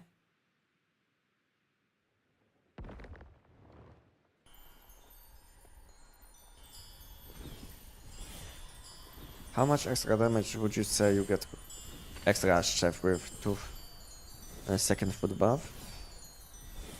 How much extra damage am I getting?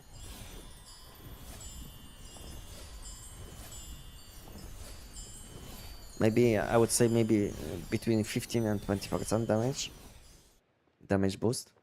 So I think the damage boost is quite high. So yeah, I would say between 15 and 20 if you will be using like the best food buffs possible. Because some people are playing chef class, but they are still not using any food buffs, you know. So there is no change for them. But if you will be using the best food buffs available in the game, then I think the damage difference between food buffs and no food buffs, I mean one set of food buffs and two sets of food buffs, will be around 15 to 20% maybe total damage difference. So yeah, so damage difference is quite high. That's why I recommend to use chef class, for which I also have video on my channel. If you are not familiar with this class, you can have a look on my channel and you will find updated guide for this class, which is still up to date, you know. Because I made this guide after they did a lot of changes to this class, yeah. So everything should be up to date. How are you flying so fast? It's combination of food buffs, equipment, deviation passive, and set of skins.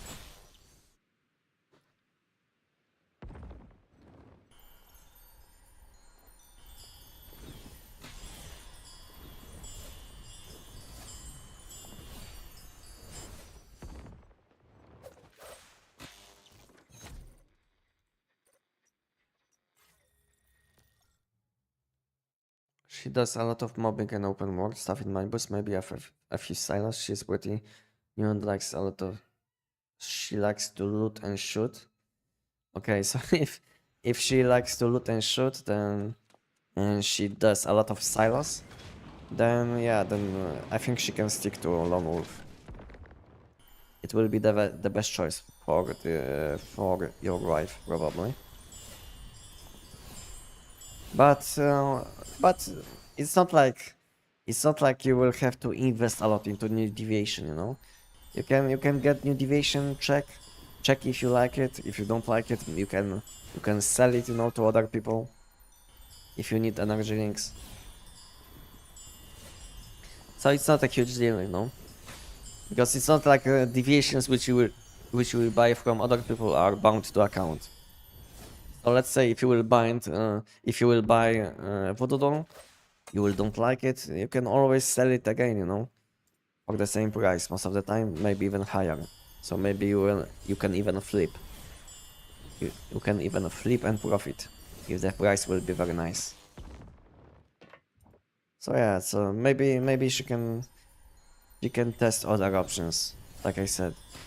But for the content which she's doing, I think the best will be either Lone Wolf or Voodoo Doll, because there is no point to use Zapcam or Butterfly when she is mainly doing silos with this weapon. So she will need some additional AoE damage if she is using Last Valor, which isn't the best weapon to use for this content, but yeah, it can do the job.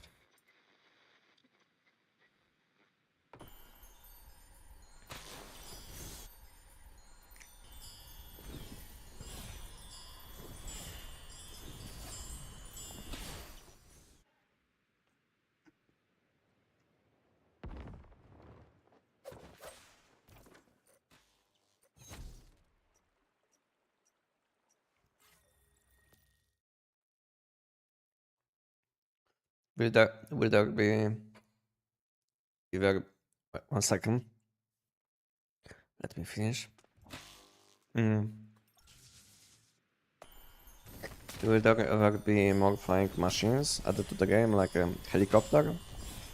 To be honest, I don't know about if they have this kind of plans, because they didn't give us any hints about this kind of things coming to Once Human. But we know that a lot of how to say it? Swimming vehicles? How to say it? Forgot in English. A lot of swimming vehicles are coming to Once Human.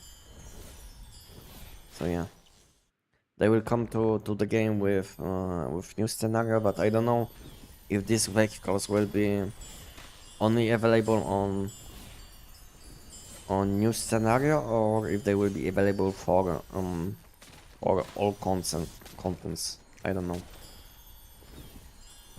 Oops, I'm a bit low, I think. Okay, there is one. Yeah, boats. Yeah. So yeah, we'll have some new boats in the future. Probably in around 2 months, because next month we will have new visionary wheel, and in around 2 months we'll have a new part of the map unlocked, which is like left side of the map, for which tons of people are waiting. I hope they will don't disappoint us, guys. I hope they will don't disappoint us, because it will be insanely bad if this content for which most of people are waiting, if this content will be disappointing, you know, because they promised us this like left side of the map being unlocked in like 2024, you know. So I think they already had enough time to cook something good. So yeah, I hope they will be not disappointing us.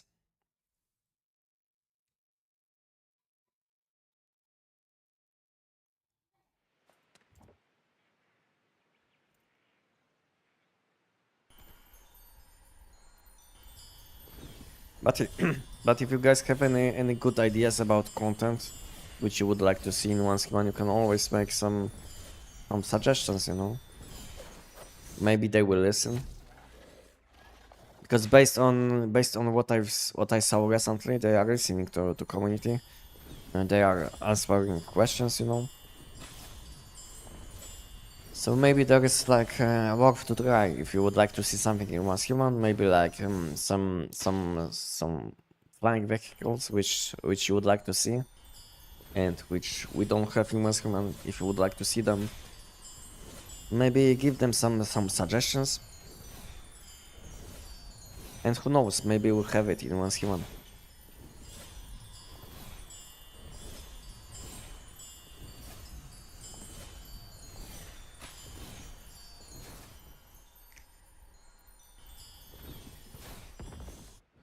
I just want them to fix all these bugs. Yeah, fixing old bugs would be nice. I think. Do you know what I would like to see being fixed? Translation issues. You know, I would like to have all of these translation issues with calibrations, with all of these things being fixed. You know, like calibrations, translation, like which says you get weapon damage. You know, from calibration. I would like to have some translation fixes. You know.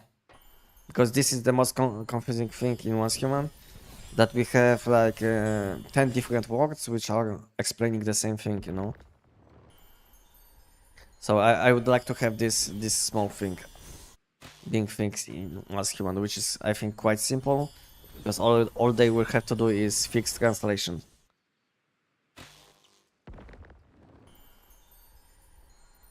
Because some effects will do the same thing, but they are worked differently, you know. So I would like to have like fixed translation, and then fix all of these annoying bugs. What is the most annoying at the moment for me in one skin when it comes to bugs? Mm,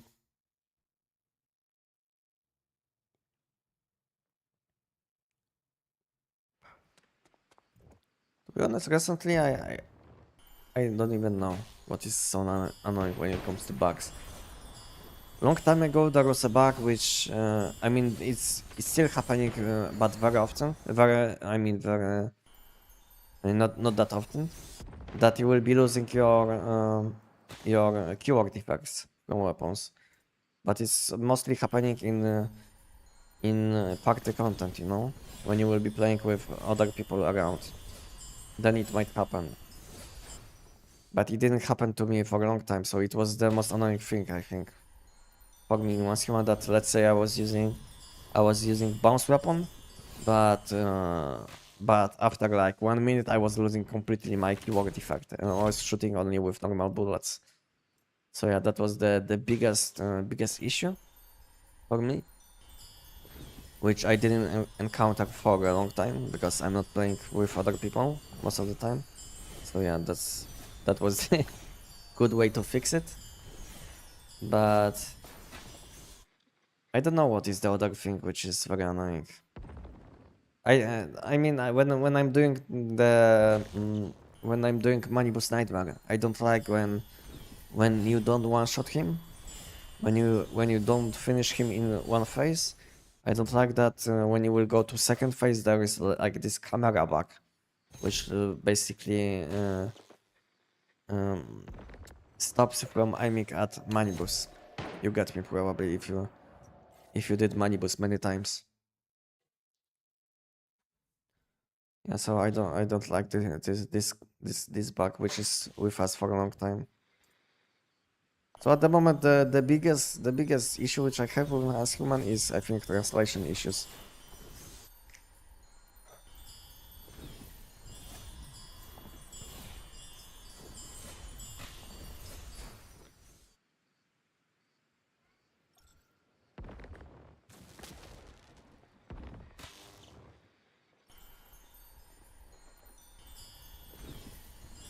Can't go 5 minutes without running into a bug.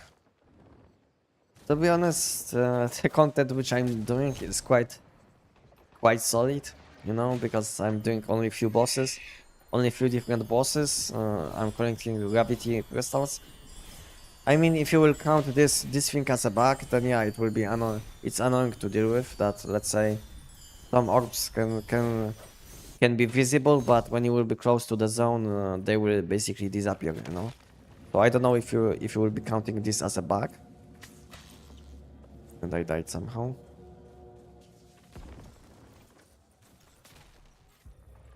So I don't know if you will be counting this as a bug, but yeah, it's annoying that sometimes you will see all of these orbs outside of the zone, and you can't collect them. And the best thing is that they know about this issue since day one, and they said they will fix this issue. No, you will find this developer blog like I don't know, like 2 weeks after this season was launched. They like made a big statement about current state of the Gravity Abyss event, and they said that they will be fixing all of these issues. But the best thing, this season is ending, and this thing is still not fixed, you know. Yeah, so this is probably the most annoying thing, that you can't loot things which you can see, which are outside of the zone.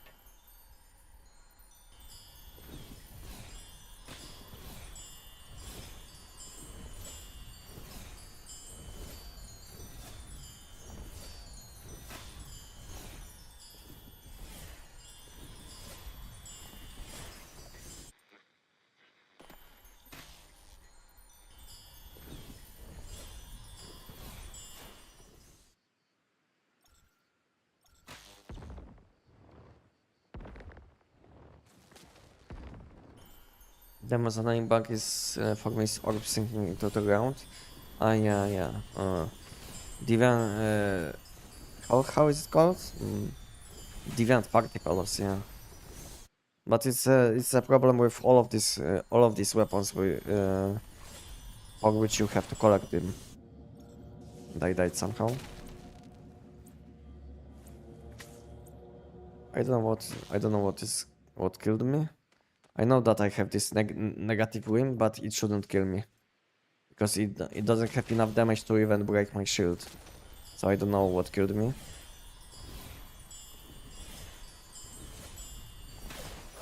You see, I should have always shield up for this effect, so I don't even have to use. I don't even have to use sanity capsule.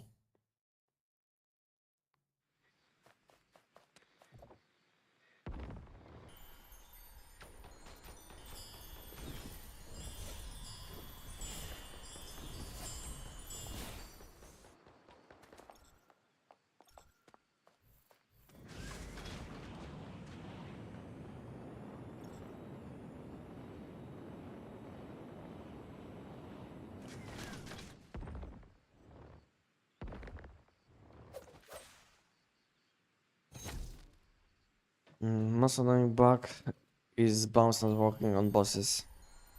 The most annoying bug with bounce, because on some enemies it makes sense that bounce is not bouncing, but the most annoying bug with bounce, which I found, is that bounce is not bouncing on some enemies in endless rim. Endless rim zones. Like TVs, you know, normal TVs are like slightly above the ground, and you will be not able to proc bounce on these enemies. And the same goes for some elite enemies which are spawning, you know, in endless rim.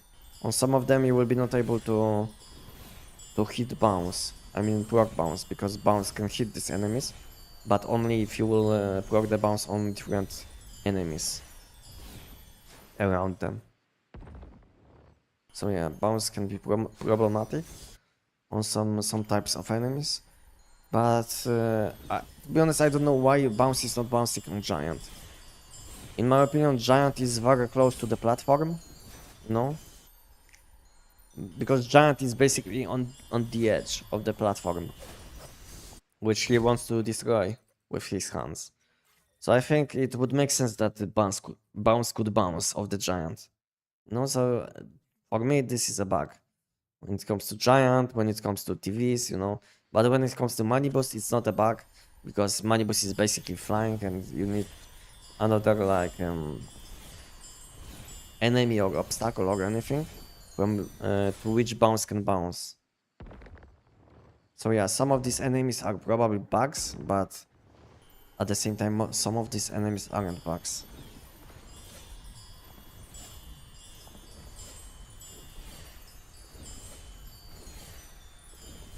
What's up, Koi? Welcome. How you doing? I'm doing very well. Collecting gravity crystals, meanwhile doing the giant, chatting with you guys. Chilling basically. Chilling once human. And how you doing, Koi?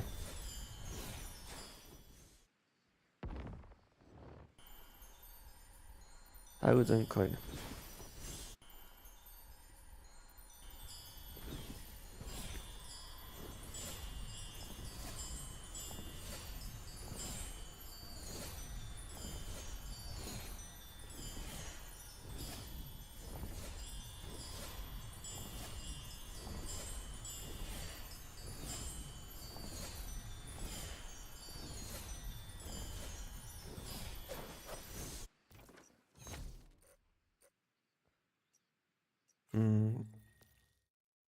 Also, most annoying things they add is the new debuffs like land and die and power generator. I mean, these things are not debuffs because they also give you some buffs. So this thing is called whim. Whim. So basically they added some whims some time ago, which can add you some effects depending on the thing which will happen.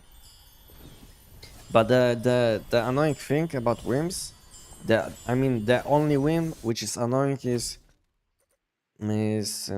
power generator. This whim is annoying because it deals to you a lot of damage every like I don't know 5 or 10 seconds, something in between.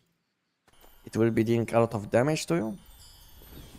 And the annoying thing about this thing is when you will be downed by this effect or any effect, it will not go away. Only this effect, it will not go away when you will be downed. So I don't know, because all these effects, let's say land and die, like this one which basically kills you because there is like way too cold outside. All of these effects will go away once you will be downed. Basically, you don't have to completely die. You don't have to completely die to get rid of this effect. And it's bad thing about this whim, this power generator whim, because let's say you will be downed, then you have like 1 minute to use adrenaline shot. But let's say your adrenaline shot is on cooldown. Let's say adrenaline shot is on cooldown. And meanwhile, before you will be able to use adrenaline shots again, this effect will be dealing damage to you. So you will have basically a very low amount of time to use adrenaline shots. Because it will be dealing damage to you when you will be downed. So yeah, that's the most annoying thing about this whim, I think. I don't know why this effect isn't going away. And other things are going away.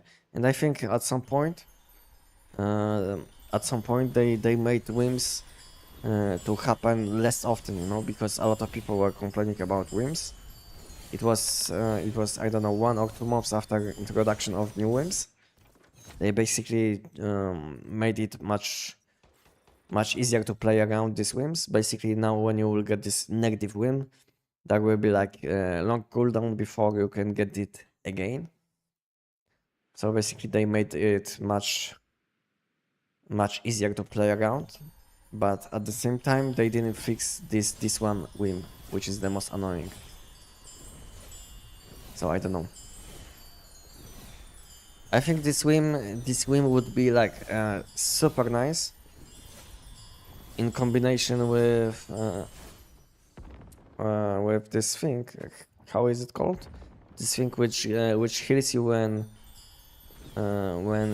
lightning hits you. How is it called? This tactical item. So I think this win would be insanely good with this tactical item. If each instance of damage would give you the buff, you know, from this item. So basically, you would be gaining like easy psi intensity for status damage builds and healing, you know, easy healing. I don't know why some lightning effects are not giving this bonus, you know. I mean, it's a bug as well. It's a buggy thing. Basically, all like normal lightnings from weather changes, they will give you this effect. But let's say when enemies will have these lightning effects, you will get no benefits, you know, from this. So I think it's like not optimized or fully bugged.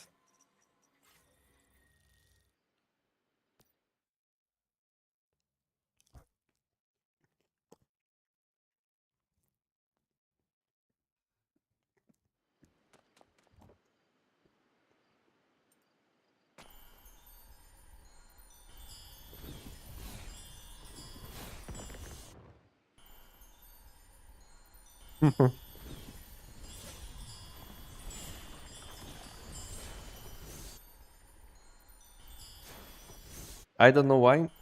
I don't know why normal enemies can use these things.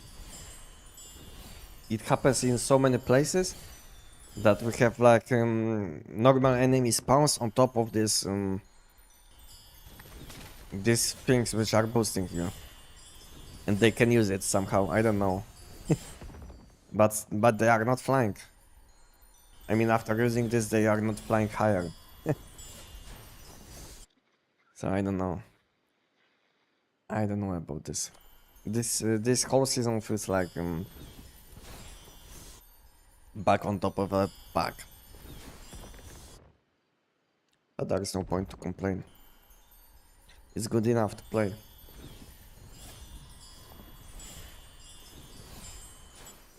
You know the bug with the floating aerogel spawning above you and your character falls? I think it's related with ping. I can tell you spawning aerogel is related with your ping. So basically, if your ping will be high, you will be not able to spawn aerogel below you. Exactly below you. So it's about ping, you know. It's not a bug. It's a ping issue. Because I know about this because sometimes I will have like 150 ping or something like this, and then and then I will have problems with aerogel.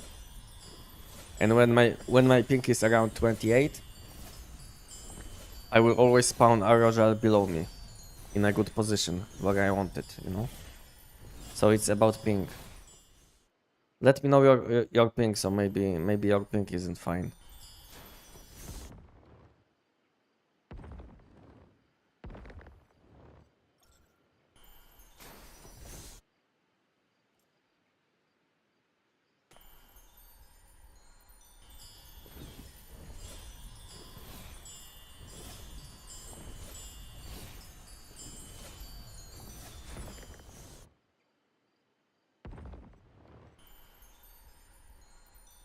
I think they made bow like that. They don't want overpowered weapon. But it's not about bow, it's about bounce, you know. I think bounce should bounce on some of these enemies which I was mentioning like a few minutes ago. Like Gravity Abyss is done. I was kind of slow this time. I don't know why. But I didn't finish in time. I mean, I didn't have enough time to finish the whole map, my whole rotation. So I was a bit too slow. I think, yeah, because I was cooking food buffs. That's why.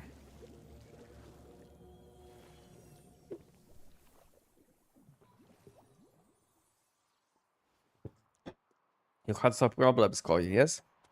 What happened, Koi? Because you sent me some messages. All good now?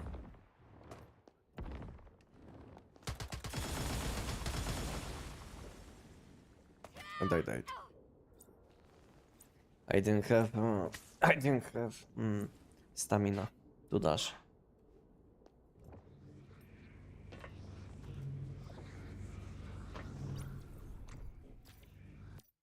My ping is 45, but it seems sometimes it spikes. Yeah, when you will have ping spike, when your ping will jump to, let's say, 150 or something, and if at that time you will spawn your aerogel, then it can spawn in a random location, basically.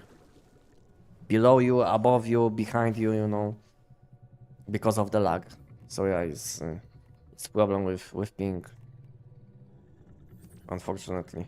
If you don't have stable connection, then using these tactical items will be very annoying, because it will be not consistent.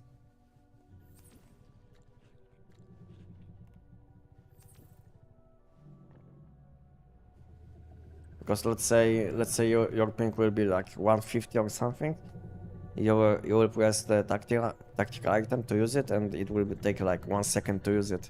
You know, maybe you will see like you are using it, but it will take like additional 1 second to the game to register that you use the item. You know, so it can spawn below you, above you, behind you, depending on situation. Okay, and do I have all whims? Yeah, whims. Good buffs. Mm. I have, yeah, weapon, yeah, I have weapon. Space.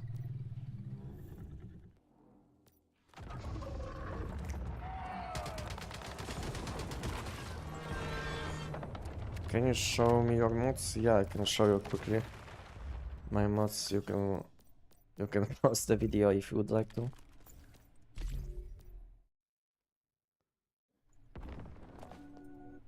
I'm interested to see how filled your mods, to see how filled your mods are.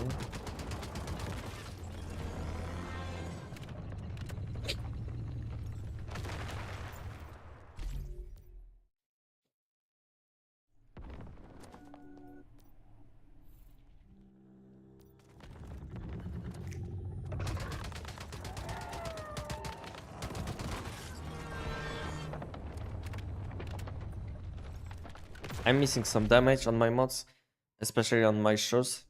On my shoes I have only level 15 mod, so I'm missing a lot of damage on my shoes, and I'm not using the best suffix for this boss fight. Because for this boss fight,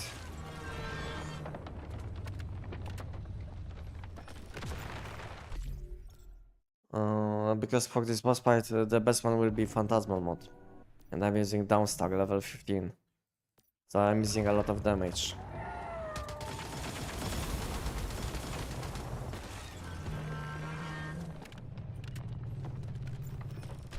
Fragment I meant like your mod it shows so. No, to be honest, my mod collection is very bad. Only on weapons I have a high level collection. Because I'm not doing silos, you know, that's why my collection level is very low. I'm doing only dungeons which give me weapon mods. So yeah, if you will have a look on my mod collection, you will be disappointed because I can select only one shiny mod on my pants, and on other things I'm not even close to the shiny mod selection. I'm missing a lot of points basically. There is no point to show, you know, to be honest.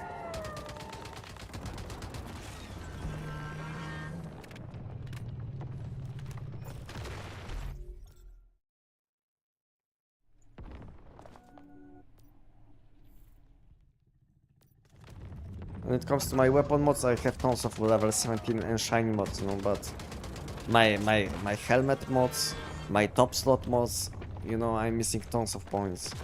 I'm like not even close. I'm missing like 600 points, I think, to the shiny mod. Yeah.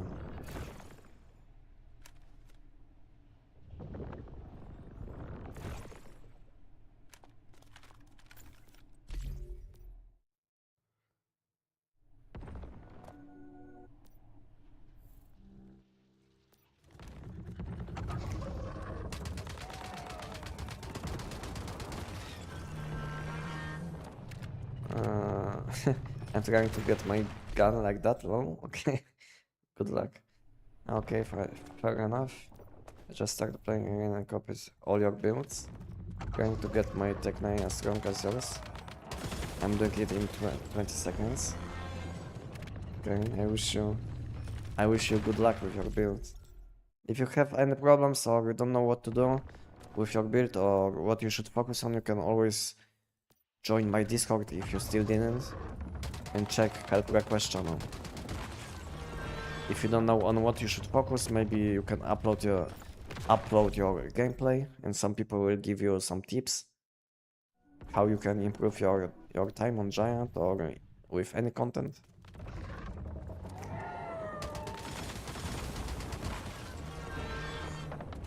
Yeah, have a look on help request channel, and you can make your own post.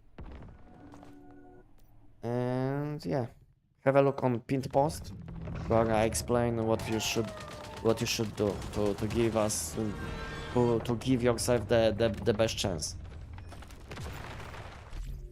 where you will receive good help. Because some people will make a post and they will say something like, help me, I have low damage, you know, something like this. They will say something like this, but no info, no gameplay, nothing, you know. So how can we help? And there is like no information about equipment, about gameplay, how they play, what class they use, you know, this kind of things.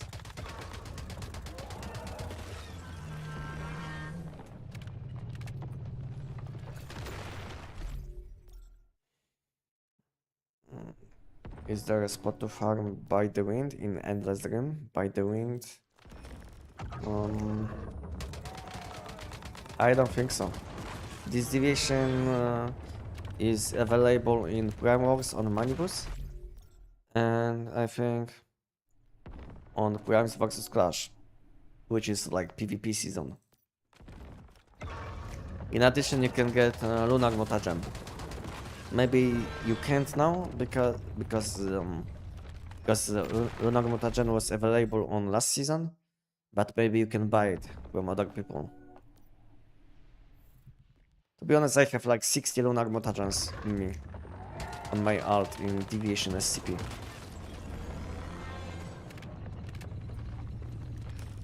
So yeah, buying Lunar Mutagen isn't that hard.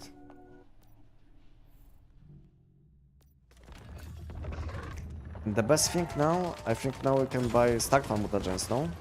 In the redemption shop. Or maybe no, now we can buy Aberrant Progeny. But when this season will end, we'll be able to buy some Starfall mutagens, you know? Next season. If it will be the same like now. Then yeah, it will be insanely easy to fuse deviations. Which we need. Anestic which would let your main hardstyle on farm server if a new Naga opens because of the new map, because of all stuff and energy wings. Yeah, I will stay. I will stay on this season. There is no point to move my main. Basically, at some point, it might be my alt account, you know, my alt character at some point. Because now it's my main. But I don't mind it, you know, if it will be my alt in the future. There is no point to leave this season because I collected tons of gravity crystals, and if you didn't see, guys, I have like a huge collection of reality fragments. Have a look. You see?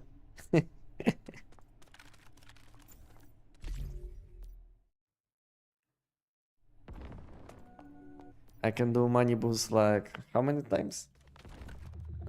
60,000, 5,000 times with max loot. I can do money boost 5,000 times with max loot.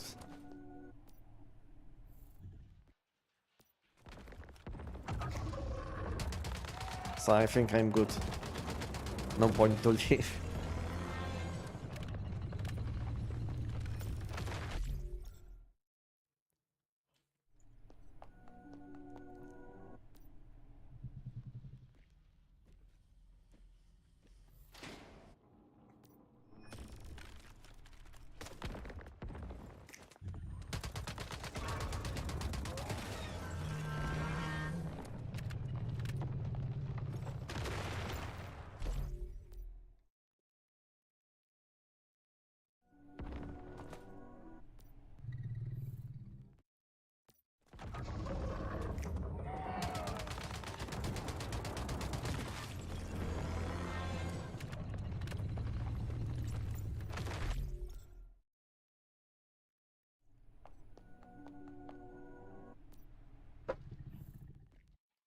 Why don't you open your crates? Are you saving them for a reason? Yes. I don't open them because I want to test something, you know. Something what I'm not talking about yet. Because if I will tell my idea, then someone else might be able to test it faster. Then I will be not able to make video about this fast. You get me? So I want to test something because I have a new idea about something. That's why I'm not opening anything. Because I think there is like additional PT system in one schema, which they added with launch of this season. I mean, Gravity Abyss.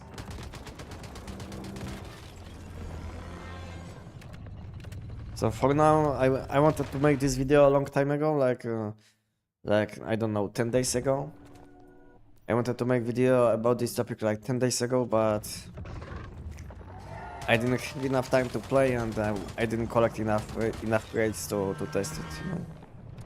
But when I will collect around 5.5, maybe 6,000 Gravity Abyss mod grades, which you can collect, like level 9 to 17 ones, then I will make a video.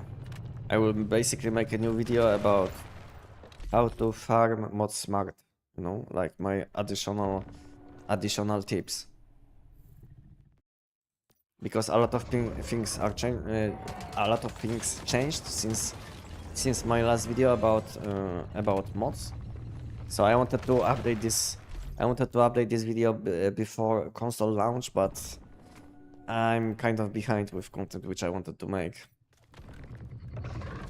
This week I wanted to make like 2 additional videos, but somehow I didn't. Somehow I didn't. It's making tier list video took me way too long.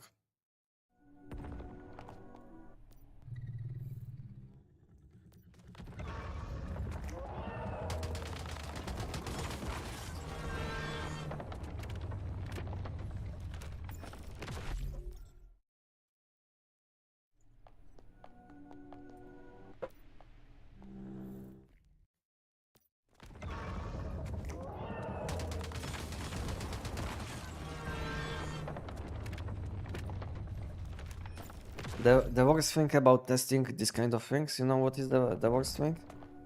Because I can't open anything. My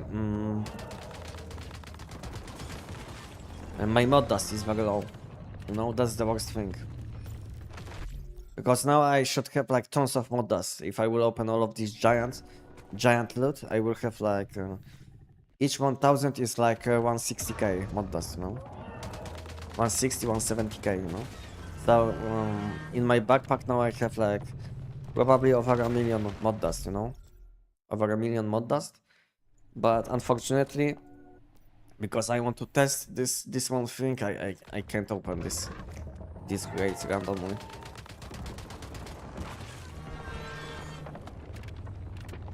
That's the worst thing about testing things like drop chances and all of these things. You will have to collect a lot of mod crates or other things, and then you can check. But before you will be not able to get any loot out of this, which is bad in this situation because now I'm completely out of mod dust, as I can show you. Maybe I have like few thousand, you know, like 10,000 mod dust. I can still buy I will buy probably 200k mod dust, so I will spend 18.5 millions this week because I'm completely out of mod dust. So I will have to spend a bit more energetics.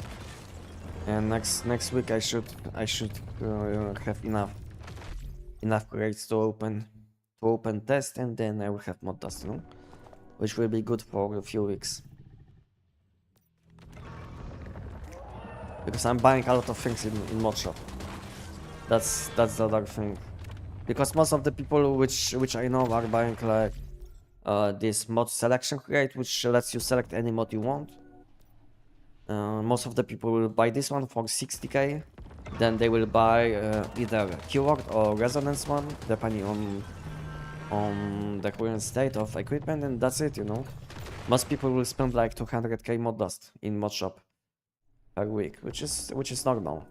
But I spend like 600, maybe up to 800k. You know, I buy a lot of things. That's why I have to play a lot.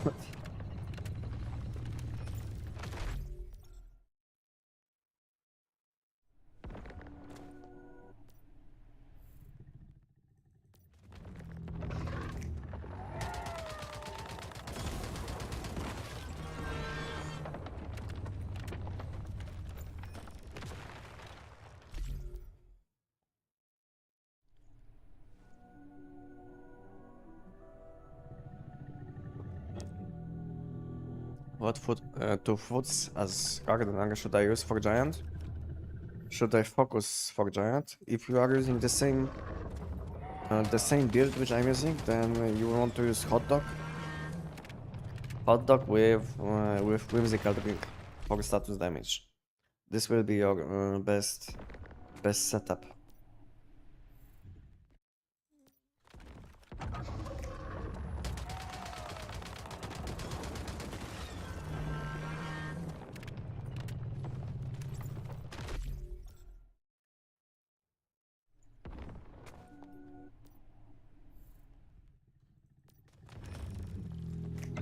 No problem. But to be honest, I advise you, if you want to deal maximum damage, to make a new character which will be your main, and just select chef class, you know, because the damage difference is quite high between your class and chef class. Two additional food buffs which you will be able to use, it can give you tons of damage.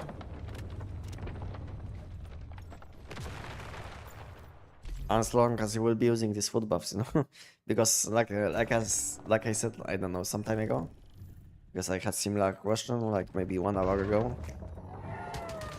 That some people play chef class, but they are not using even all of these food buffs which they can use, you know.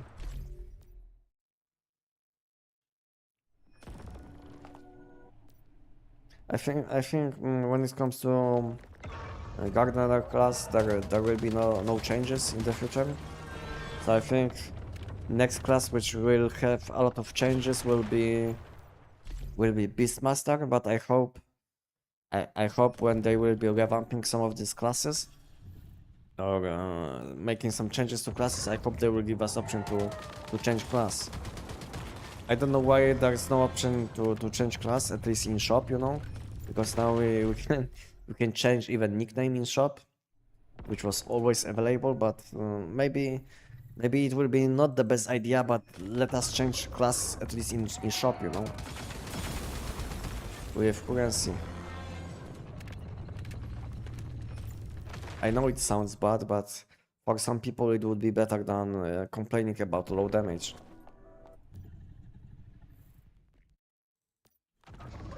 Just means having the right my level back up, and I don't have enough time to do it again.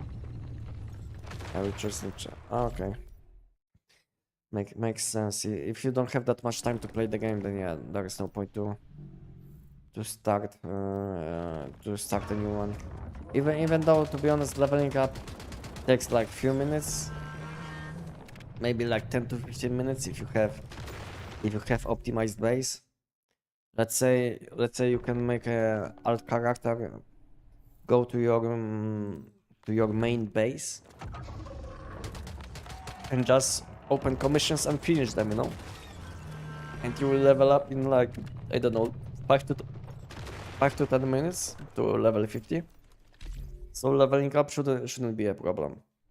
Maybe the biggest problem will be if you have a lot of people on friend list.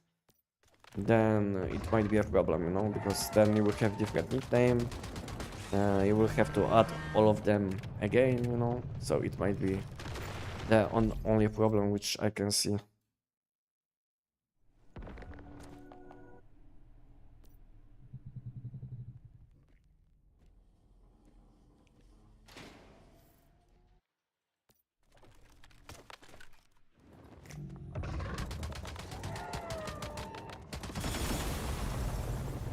And I died somehow. Okay, that's the worst thing. When you die, you have to go again, because there is no point to wait. Because it takes like 10 to 15 seconds before he will start attacking. At that time, I can just do the giant again.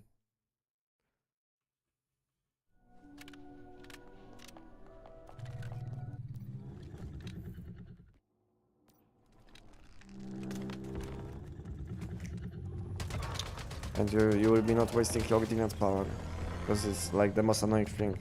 Because when you will die, your deviation will be out. You will waste your whole deviation power, and then on next giant you will have to wait anyway.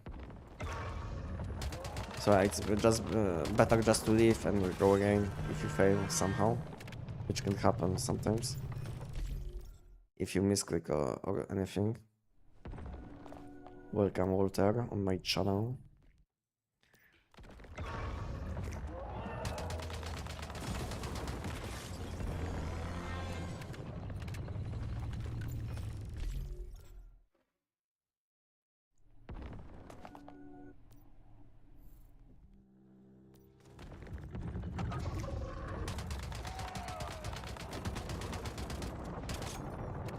Oops.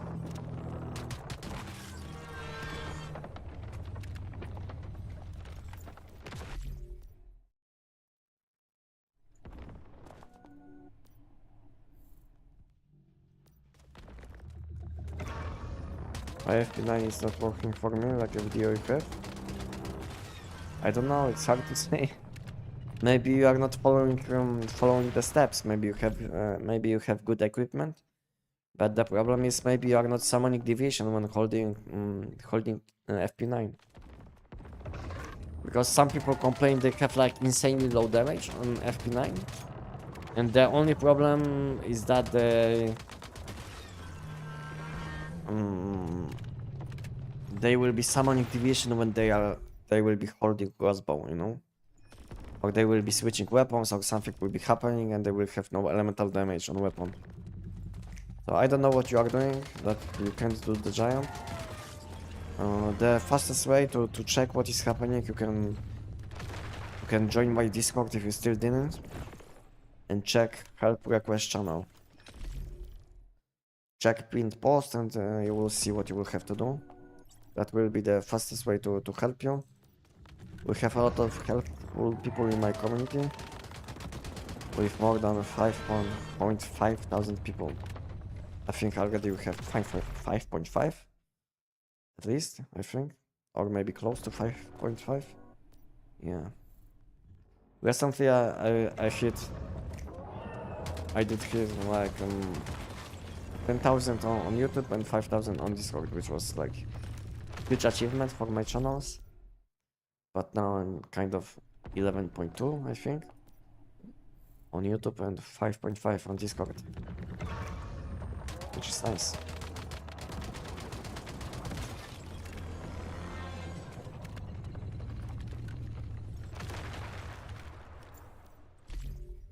So yeah, if you have any problems, just check my Discord, help request channel, check pinned post, and make your own post. I have my chef character on Purple Server Online, and I mod farm there. Okay, makes sense.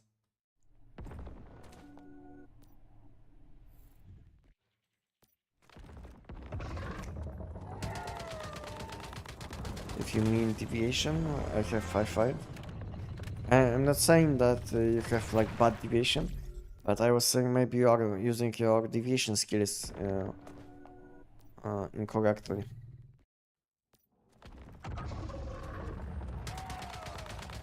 Double check my TEC-9 video and have a look on the part where I'm explaining step by step what you will have to do. Maybe you're missing something, you know, because it's almost impossible to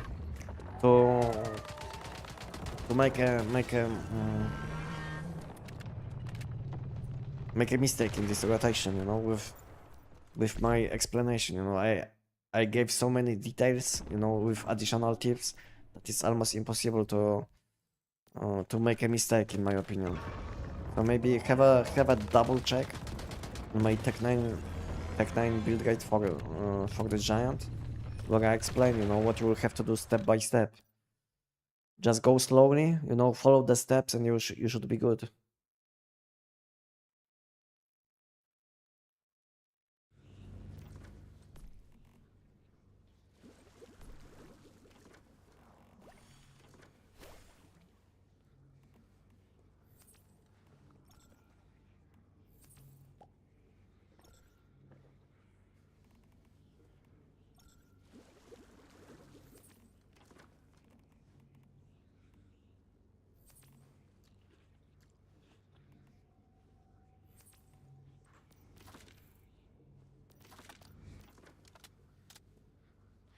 This, and whims good.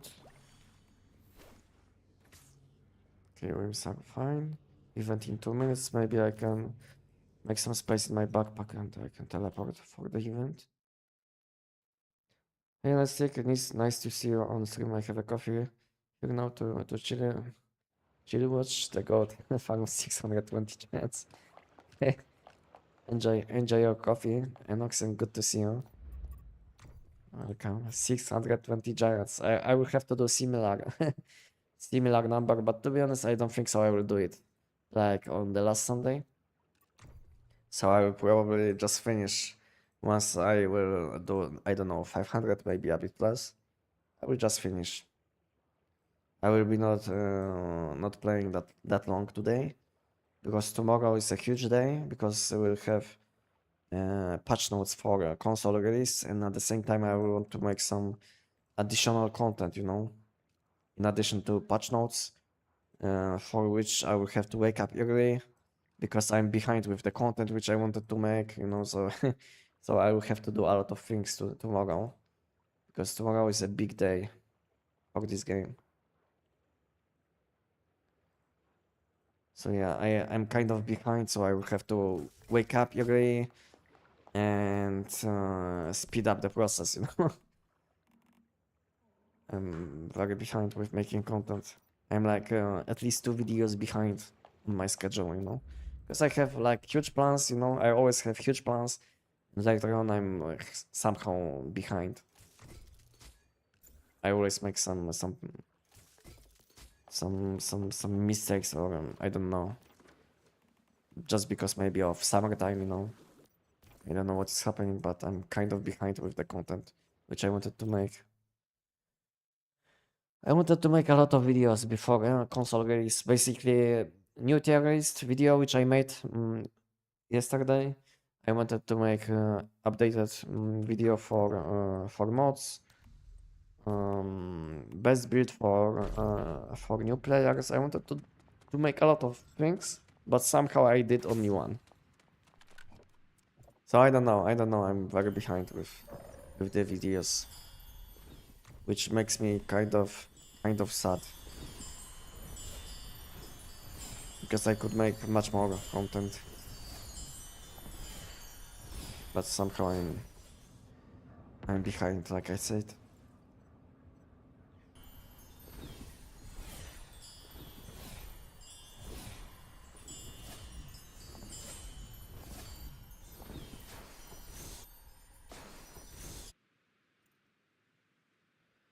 Yeah, I have just gotten my first Arrow, Legendary Grade. Which mod should I pick? To be honest, it's hard to say which should you pick because I can see your mod backpack, you know. I don't know what kind of mods you unlocked. I don't know what kind of weapons you play. Maybe you can ask this question on my Discord, you know. Maybe you will be able to show people what you have in your backpack, and then they will give you some answers. Or maybe just let me know what kind of weapons you play. Maybe I will give you a good choices, you know, which you can select. Because it's hard to say what you should select when I can see what you have or what weapons you play.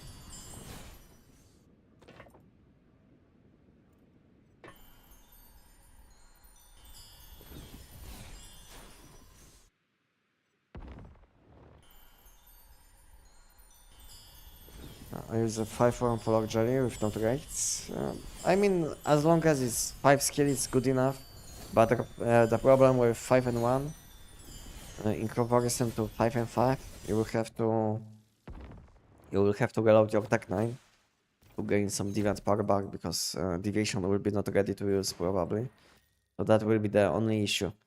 The damage difference will be not existing because difference between 5-1 and 5-5, as long as you have Starfall 5-1, it will be good enough, you know, when it comes to damage.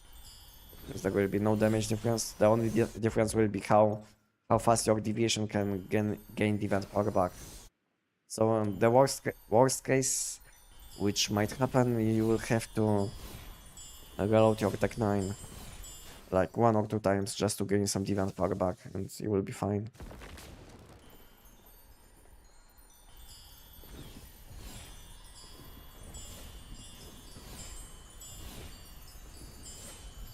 No problem, Enox. Enjoy.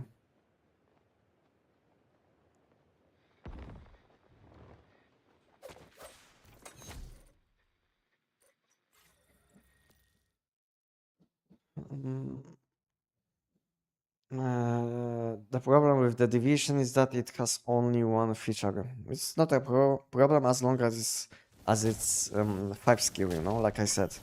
As long as it's 5 skill and it's Starfall deviation, then you will gain nice damage boost. And the worst case which can happen is that deviation will have a very low deviation power recovery speed, which you can fix with TEC-9, you know, with FP9, I mean, which is fine, I think. No. Because all you have to do is like reload your TEC-9 like once or 2 times with empty magazine to restore some deviant power, and you should be fine. Which isn't a big deal in my opinion. Maybe you will be wasting like few seconds every time, but it's better than complaining, you know.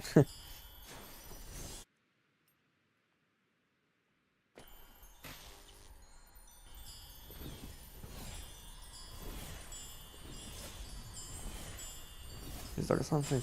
Nothing.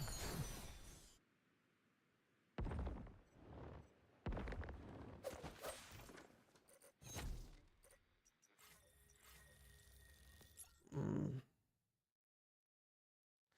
What are the feature?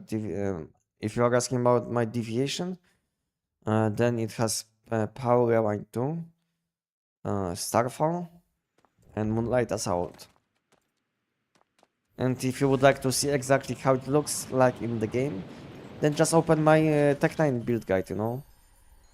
My TEC-9 video for the Giant, and you will see what division I'm using, because I think I did show. I was showing exactly what I'm using with exactly what bonus I have on my deviation, you know? So if you would like to see exactly how it looks like in the game, just open my TEC-9 video and you will see how it looks and what is the exact name in the game. Because maybe my English isn't good enough to make you understand what I'm talking about.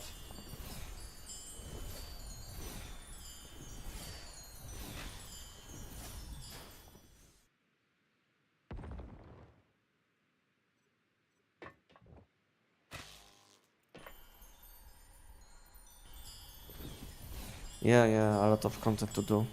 Exactly. A lot of content to do and I'm behind. Very behind, I would say. I'm very behind with my plans. In last 2 weeks, I think I made only like 2 videos.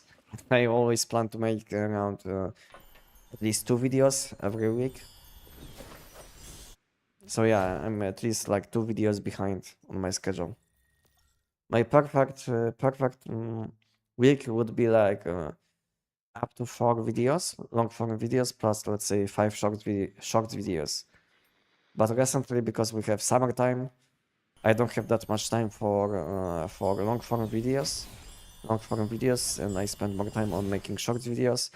So I make like 5 or 6, maybe even seven short videos in a week, and just like one video, long form video, which is a bit of a lazy way to make content, but it is what it is at the moment. When summer season will end, I will try to focus more on making quality content. I mean, even when I make short videos, I think I try to make some quality content, you know, like good tips. Maybe I'm trying to give some nice updates about things which are happening in West Human. So it's not like I'm making trash content in my shorts, but yeah, it's not probably what most people would like to see.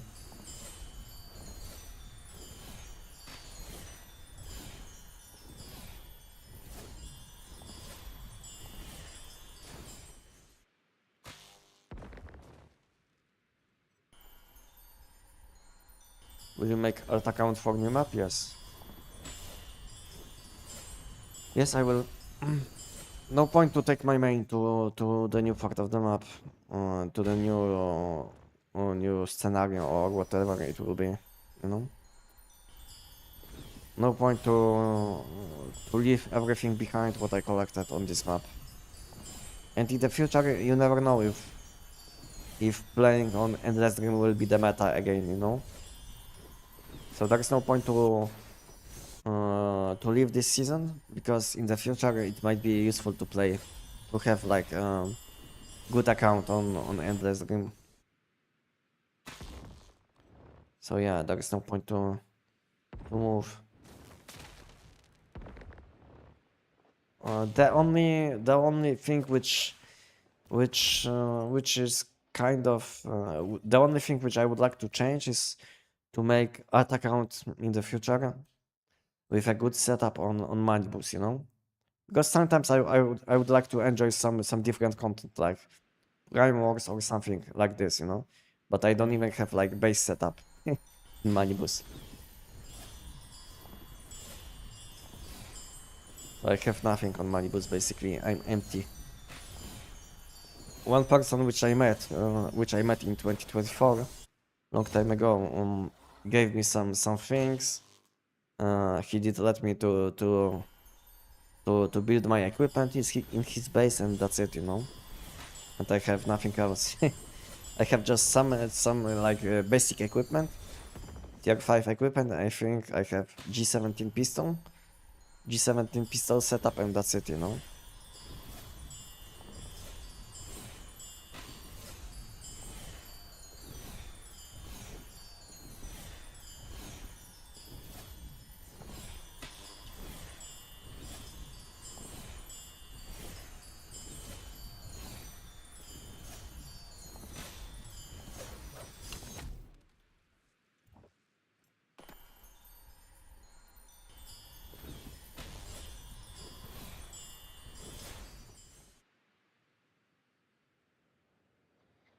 Okay, okay, humble. And what is your nickname on YouTube? Have like different nickname? Hard to focus on grinding content for videos and real life, but I know you will get this. This summer was hard, I would say. Yeah, especially, you know, playing the game. Making content isn't that hard, but when I'm making the content, there is almost no time for playing the game, you know, like the most optimal way. Because let's say last 5 days, I was testing all weapons for new video, you know, for terrorist video. So I didn't spend even like even one day doing the content which I would like to, which would give me some mods, some things which I might need. So yeah, I'm like 1 week behind again. And the problem is on last week I was able to do at least this like 900 giants, you know, which was like at least minimum. But today I don't think so I will get to this amount. I don't think so I will get to this amount, and I will be basically 1 legendary mod behind from this week. And I wanted to get at least two legendary mods every week, so yeah. So next week I will have to focus a bit more, but at the same time I have like tons of plans for making content, so I don't know. I'm like, I don't have time to play the game at the moment, because I have to do different things than I would like to if I would like to play the game, just play the game. Like normally. I'm not complaining, but yeah, it's a bit. I'm doing a bit different things which give me nothing for my account basically. Because sometimes I used to make content, you know, which would give me at the same time things which I need. Let's say I was doing the giant like let's say 5,000 times for my mod video, for my video about mods. So it was fine, you know, because I was making content and playing at the same time. So it was like a win-win situation. But most of the time it's not the case, and I will have to choose between making content or playing the game. And sometimes I choose to play the game, sometimes I choose to make content. So it depends on the situation. I always check analytics, you know. When I see that my videos are doing well, then I can, let's say, play the game. I can focus on the game. I can just chill a bit. But when I see that my videos are doing very bad, I get very low views, then I try to make a fresh video just to get some fresh views on my channel. Yeah, so yeah, this is how it is for me.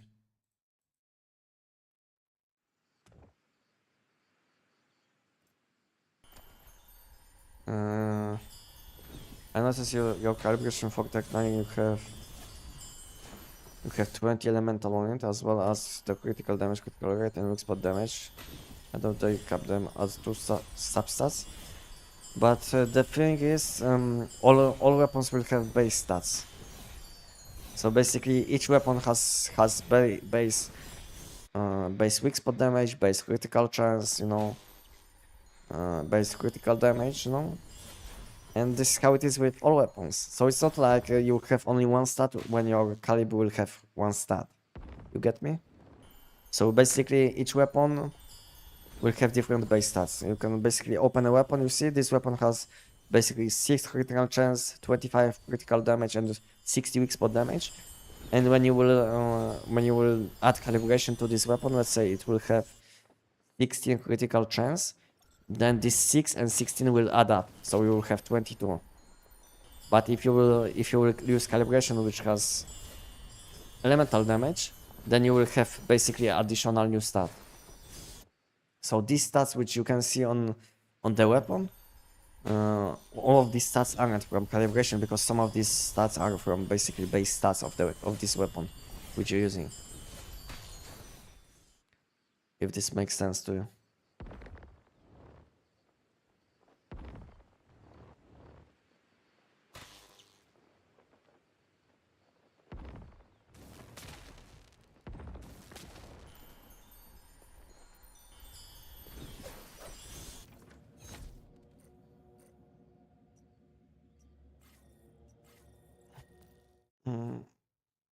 Will you make? I was responding to this one. But you do really important videos that matter how fast your quality is almost peak. Thank you. Thank you, Enox. I know I can improve a lot still, you know. I can improve in video quality, in editing skills especially. And of course I can I could just stop using AI voice, which would improve a lot which would improve my videos by a lot. But for this I need a bit better English. Because when I make videos with my own voice, people complain they can't understand what I'm talking about, you know? When I make videos with AI voice, people complain it's AI voice, you know? So it's like a lose-lose situation most of the time for me. Because people always complain. Some people will appreciate, doesn't matter if it's like a video with my voice or AI voice. Some people will say I did a good job, but I get always complaints, you know. Doesn't matter if I use AI voice, if I use my voice, people always complain about something. So I got used to it, you know. And it is what it is. I can't do much.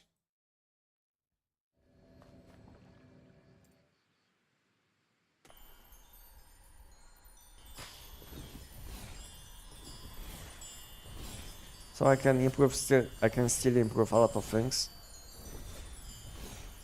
But yeah, it will take me a lot of time. Especially things like editing skills, you know, it's not happening like instantly, you know.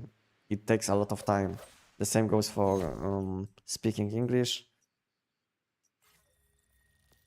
And when it comes to video quality, I think my video quality should improve a lot when I will have my new PC.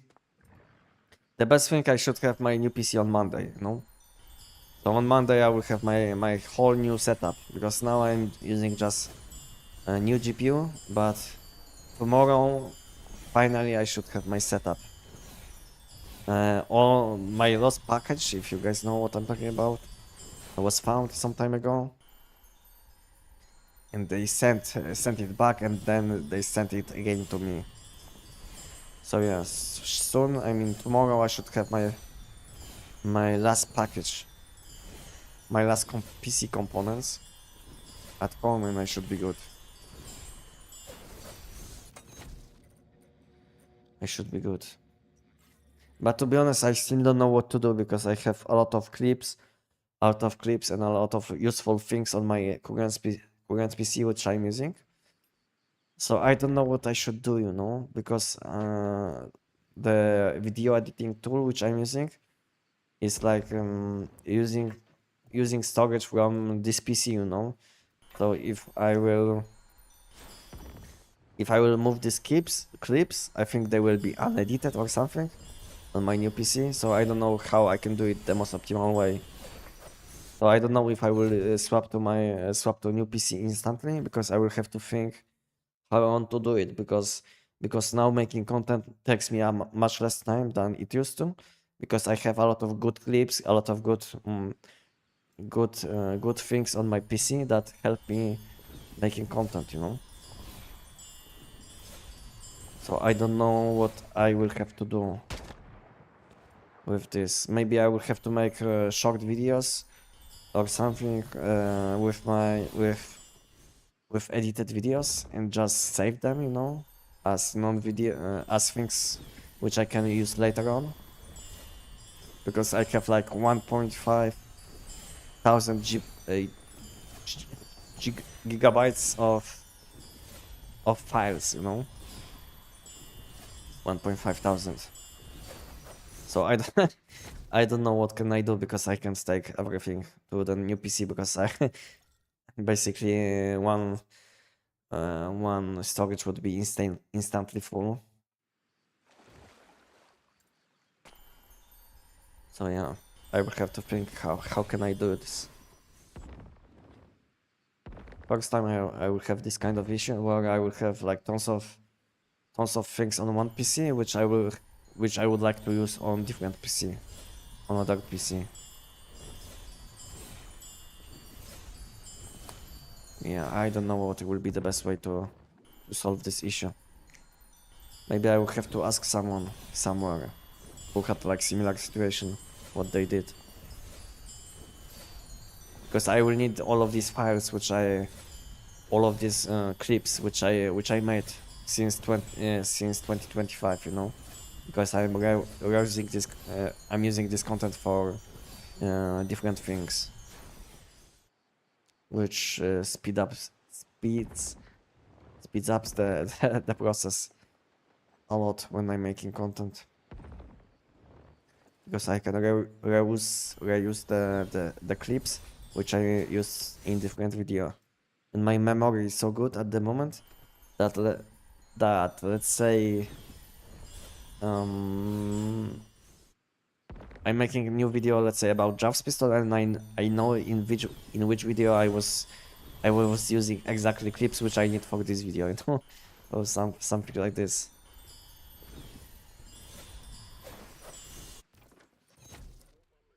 So yeah, it makes the making content much faster, but I will have to think how I can do it. So I don't waste time on searching for clips when I will want to make some content, because now it's very optimal, but I will have to switch to a new PC, like I said.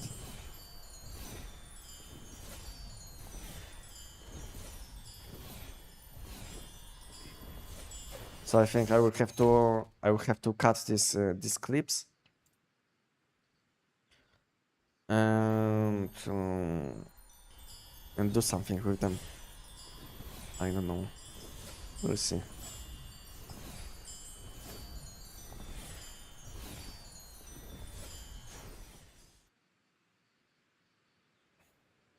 While I was a new player, I used my friend's base to make 35 crystal. He used to collect a lot, but I was the one using it. Okay, nice.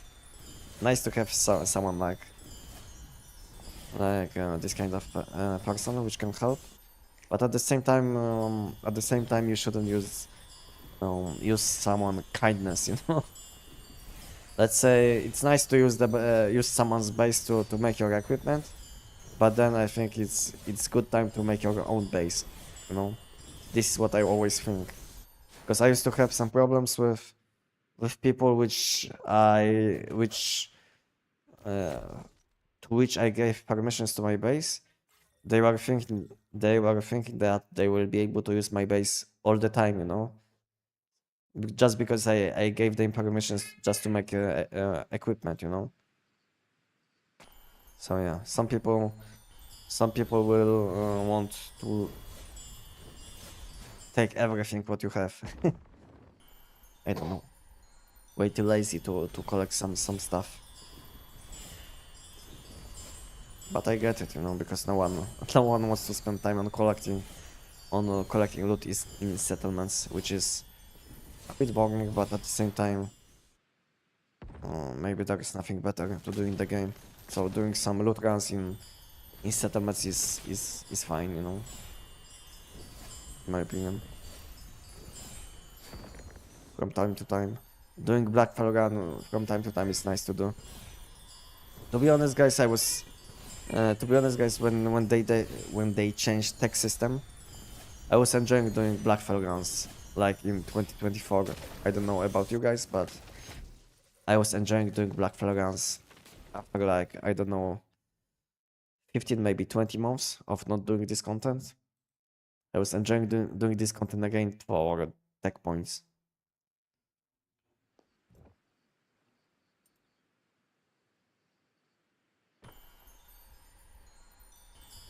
Can you show me your build for silent anabasis? If you will wait when event will end, I can show you what I used. What I used for my tier list video. I can show you. But let me know when, if you will be still with me when I will stop collecting the loot. I think I should finish in like 5 minutes, you know. Event should finish in like maybe even like 2 minutes. So if you will be still with me, just let me know and I will show you what I used for the tier list video.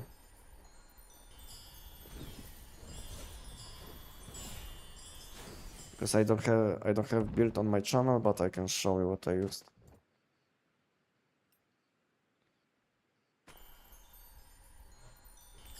But it will be like similar setup to elemental damage weapons, you know, nothing special.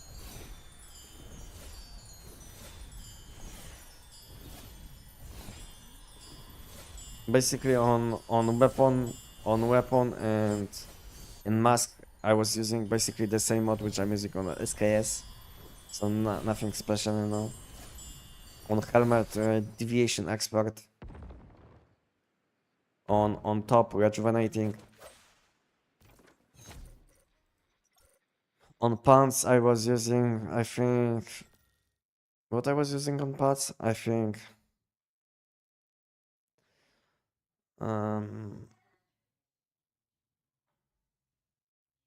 what is the name of this mod which gives you like 2 bullets after killing enemies? I'm always losing this mod name. No elemental resonance, because I wasn't reloading weapon.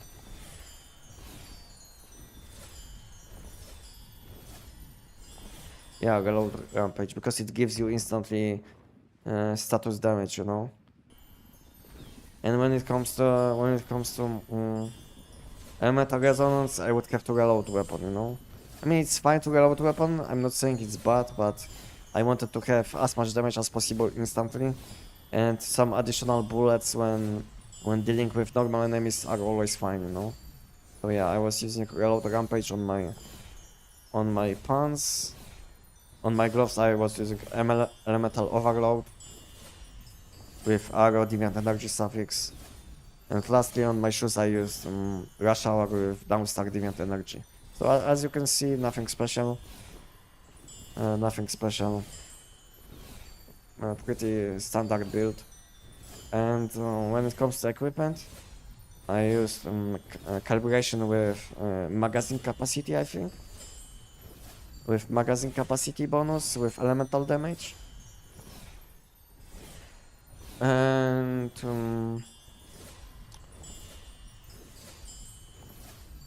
I use saver set in combination with dark resonance set. And unique piece was snow camo gloves. I think that was the name of the mod of the unique piece. As you could hear, it was pretty simple build.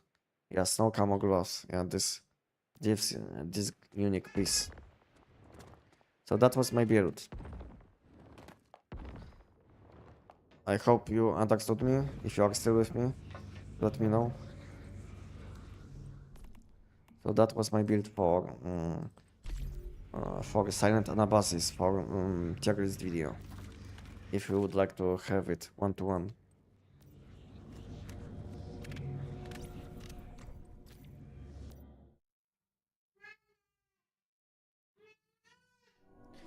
Self upgrades to grind take a lot of time, yeah. But it's not only about current season, because like grinding anything in one schema takes tons of time. Because it's not like you will be able to do any boss, let's say 5 times, and you will get what you need. You will have to do it thousands of times, which is kind of annoying and good at the same time, because it's annoying because it's very repetitive, but at the same time it's nice because we have something to do, you know. I don't have whimsical, yes? Oh, maybe I can buy one because I didn't make it. Whimsical, yeah, I can buy. And this one isn't with max bonuses. Okay, this one is max stamina. Okay, for now it can be. Is max? Max, yes. Okay, let's buy only 2. And I will make something in my base later on. Because I don't want max stamina. I want movement speed.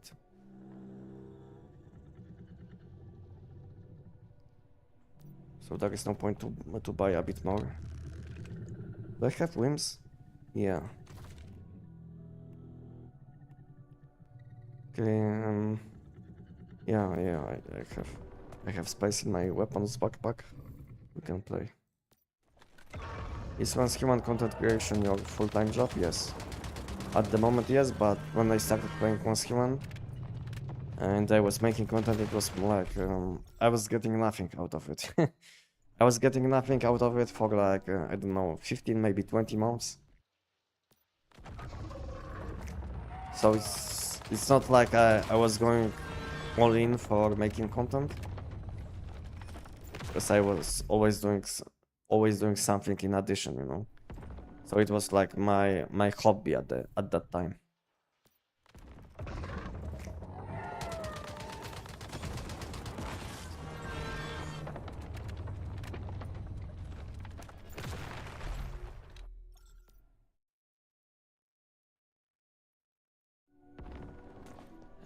What is that cup of the drink? If you are asking about whimsical drink, then it will give you status damage. If you're asking about this thing, whimsical. If you're asking about this, then as you can see, it gives you status damage, and basically that's it. It will give you status damage. No whimsical. Which one?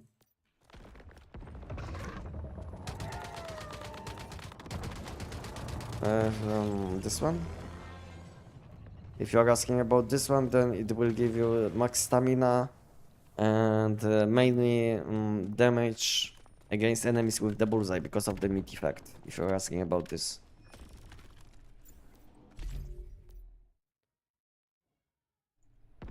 So basically it's for utility, you know? No? I don't know what. I didn't summon deviation, okay. You see, this is what happens when you don't have damage. Basically, you don't summon deviation. Third one? Okay, let me show you. Let me show you 1 second. So, in addition, I use this, which gives me elemental damage, and hot dog, which gives you damage against enemies with the bullseye. This is what I used.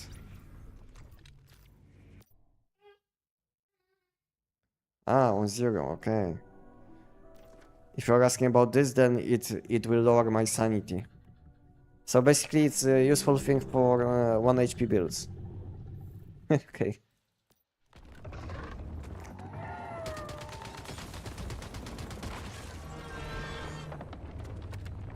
So yeah, if you are playing 1 HP build, then you will want to cook something like this. It will lower your sanity So you will stay on 1 HP, as you can see. You see my HP? 1 HP.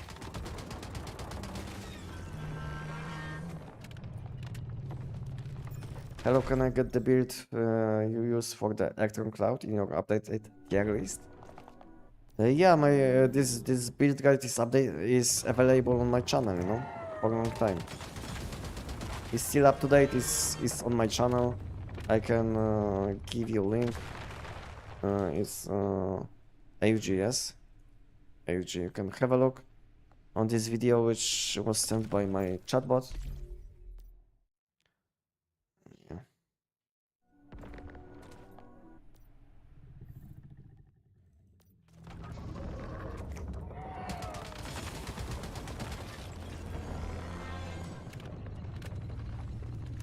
No problem, Scorpio. So much confusion, yeah. Yeah, one gives weapon damage and second one gives status damage. Yeah, I don't know why they have the same name. You know, the weapon damage one used to be named Whimsy. You know, but later on they changed from Whimsy to Whimsical again. I don't know why. Don't ask me because I don't know. I think it's translation issue. You know, it's probably in Chinese version it's probably different name. But in our translation it's like the same name, like Whimsical and Whimsical. But it used to Whimsical and Whimsy, which is still similar but slightly different. How do you make it? Five times dirty water and 5 times polluted water in creative cooking, if you are a chef class. But to be honest, you don't have to put 5 and 5, you can put 1 and 1, and it will be good enough. But if you want to have like minus 1000 stamina, then you will have to use 5 and 5. For each one it will be plus minus 100.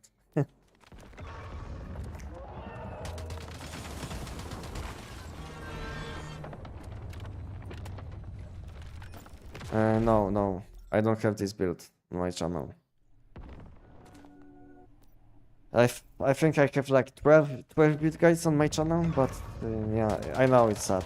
I wanted to make it a long time ago, but still, I still didn't make it somehow, unfortunately.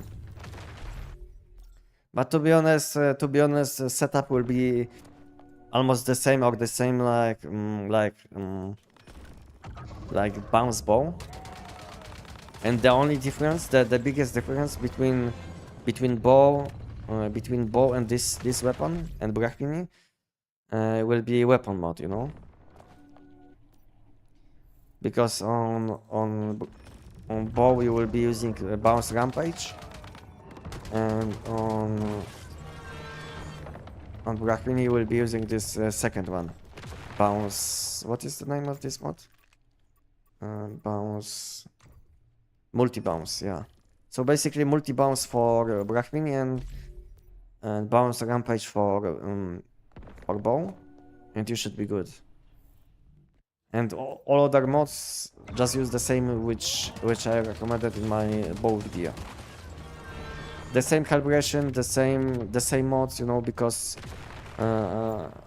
if you are asking me what about which stats I was building this weapon, then I was building it around critical chance and damage. So basically the same setup which I used on bow. The same mask mod. And the only difference is weapon mod, as far as I know. Even the same unique piece. The same unique piece, the same equipment set, like saver set in combination with Dark Resonance or Lone Wolf, depending on your critical chance. And yeah, helmet mod the same. Maybe no, helmet mod isn't the same. Helmet mod isn't the same actually, because on bow I was using this mod which gives you critical chance and damage after reloading, and on Brachmini you will be using something like Weapon Symphony. So yeah, helmet mode is also different, but top is the same, pants is the same, or maybe pants isn't the same also. Yeah, so for the pants, I was using, I think, Deadshot, you know? Or no. For AoE damage, when I was dealing with these normal enemies in silos, I was using Reload Rampage on pants. But you can also use Deadshot if you don't mind reloading weapon. So you can use Deadshot or Reload Rampage on Brachmini. And on gloves, critical boost. And lastly on shoes, rush hour. So basically very similar to bow. Why not multi-bounce for bow? Why not multi-bounce for bow? Because bow isn't scaling with amount of bounces. Bounce hit. I mean, bow isn't scaling with amount of bounces which each bounce does. This weapon scales with amount of bounces which bounce can hit, you know, which is slightly different. So basically, when you will equip bounce rampage on bow, you will gain instantly plus 45 bounce damage, because you have bounce selectable target plus 2. So basically, 1 is base, plus 2 and plus 2. So in total, you will gain plus 45% bonus bounce damage, just because it's 15 per bounce. And when it comes to Brachmini, it's different because each bounce can select only one enemy. So if you will use bounce rampage on Brachmini, you will gain only 15. But on Brachmini, it's much better to use multi-bounce because like I said, it scales with amount of bounces which each bounce does. If it makes sense to you. Maybe it sounds a bit complicated, but it should make sense to you. What did you suggest for pants? Road rampage? Yeah. If you want to deal with many normal enemies and you don't like to reload weapon, then road rampage on pants. And when it comes to maximum damage, which you can deal, let's say, against bosses, then you can use Deadshot instead.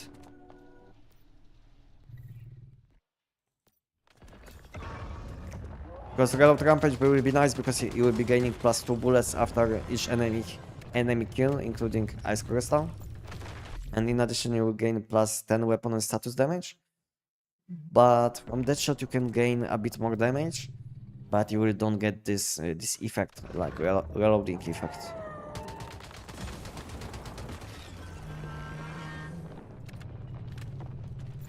So yeah, this is what I can recommend.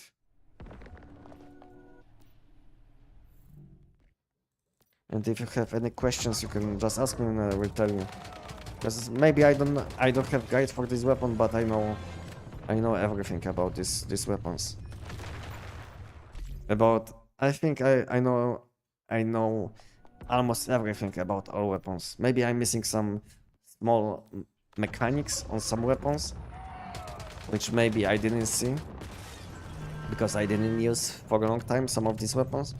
But I can tell you I know probably like 95, maybe 97% of the things about all weapons in one skill. At least all legendary weapons, because I don't even know most of these epic weapon names, you know, because no one is using them. I only know like Wildfire, Dusty, Good Gulp Log, and what else I know? What is epic quality? You know? I don't know, because Dusty, Wildfire, these weapons will be like the best probably. In addition to Gold Plug, which is insanely good for epic quality weapon. So yeah, I don't know many epic quality weapon names because no one is using them. Weapon Symphony for helmet, yeah, if you are switching weapons, then Weapon Symphony. But But momentum up will be also very nice. But momentum up will be only good if you will be using Deadshot on your pawns. What about Wheels Pie? Yeah, I used to have some fun with this weapon in PvP long time ago. In 2024. I used to do PvP where you would dash with this charging attack on enemies and it was instant stun. I don't know guys if you remember, but it was like this. I don't know if it's still like this, but yeah, this is how it was long time ago. So basically all people in PvP used to have Frozen Pike as melee weapon. And they used to attack with this charging attack. And this attack would instantly stun enemy and easy kill, you know?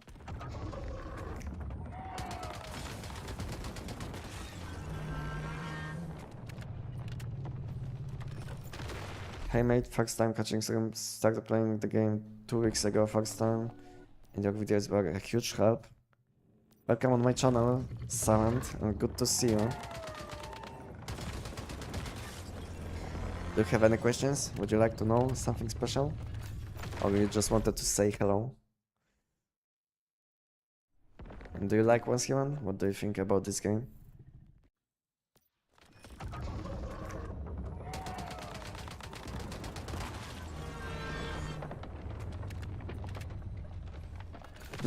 Using Frozen Pike with Xeno Dash.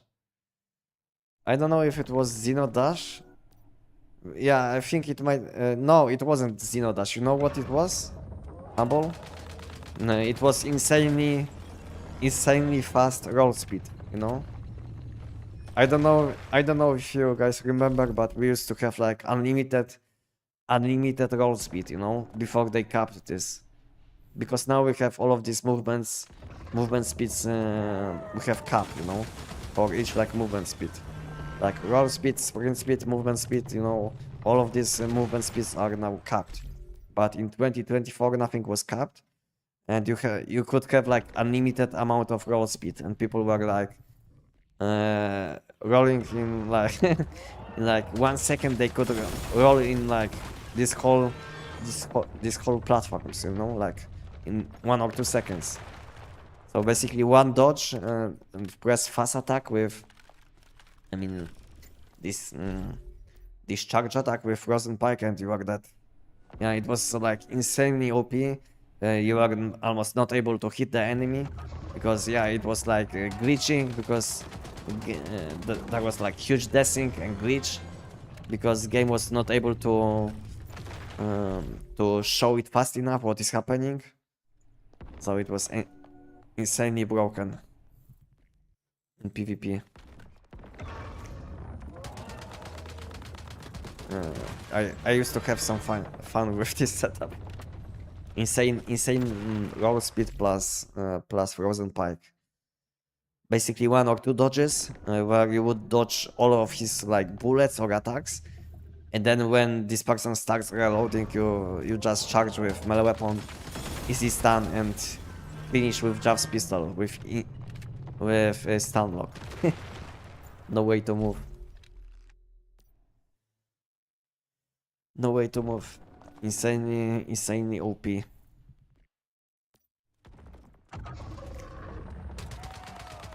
No, PvP is not fun. Everyone just use Black Jelly or Black Hole. Yeah.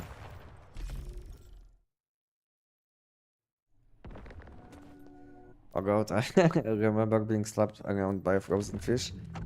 Yeah. When it first time happened to me, I was like, no way, no way. Next time I will do it to my enemies, you know, because one guy was abusing these tactics on me. And next time I was prepared for this, and I had my own Frozen Pike.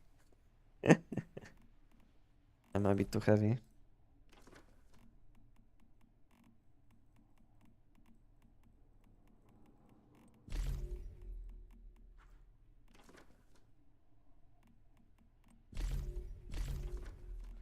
Okay, let's continue.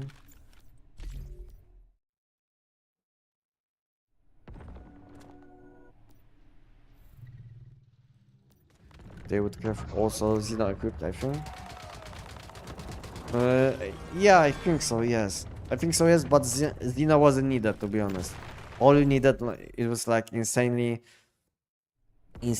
high roll speed plus frozen pike.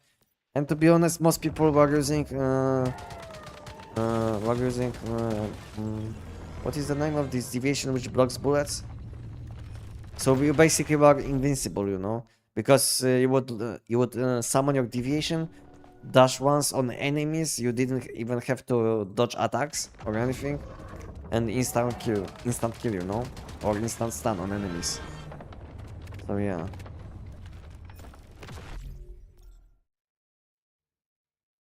So there was no point to use Xeno when you could stay basically immortal with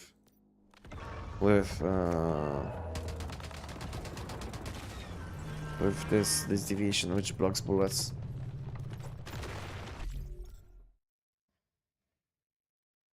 Actually, I'm following the escape build and 1 second. I'm a bit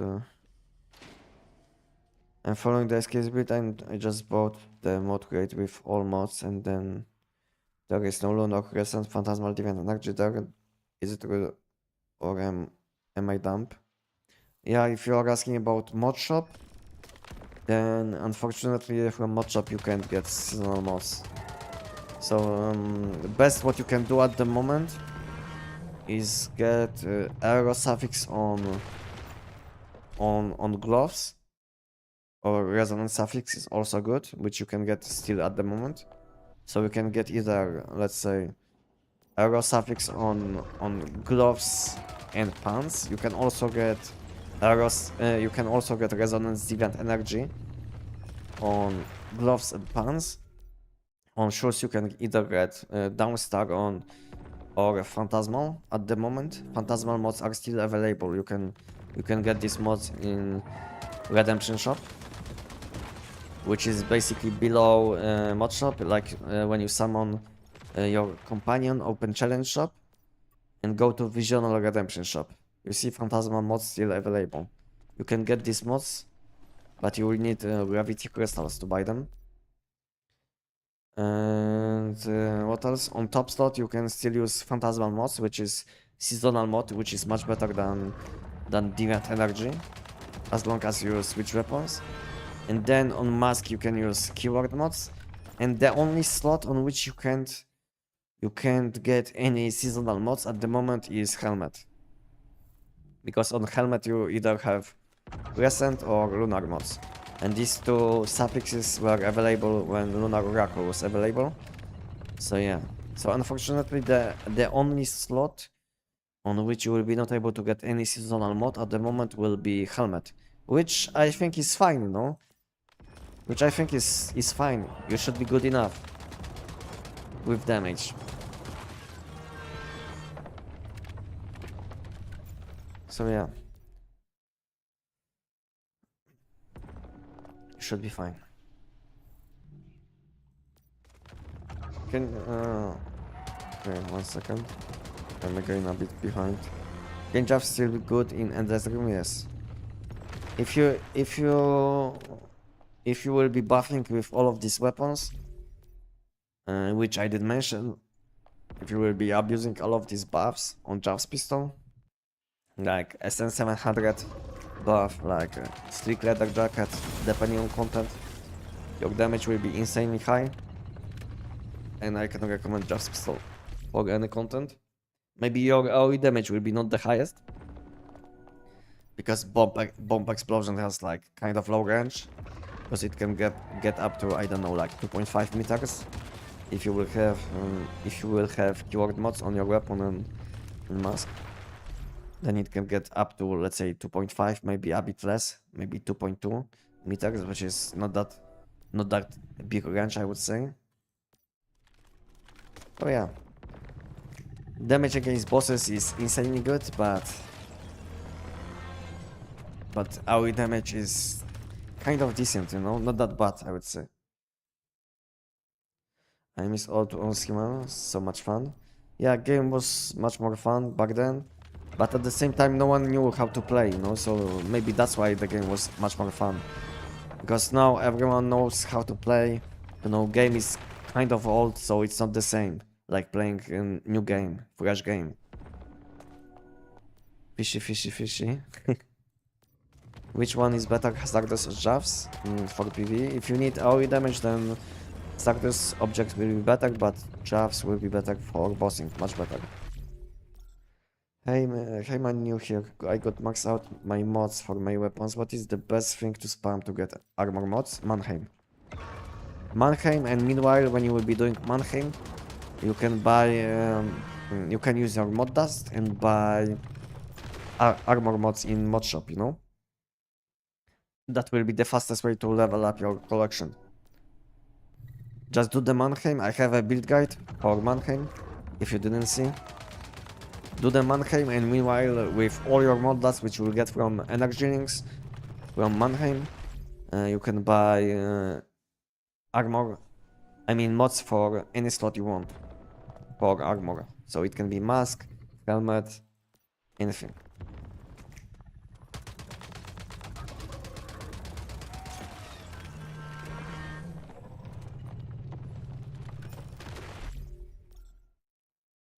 Which one is better, Hazardous? Yeah, I think I'd reply to this question.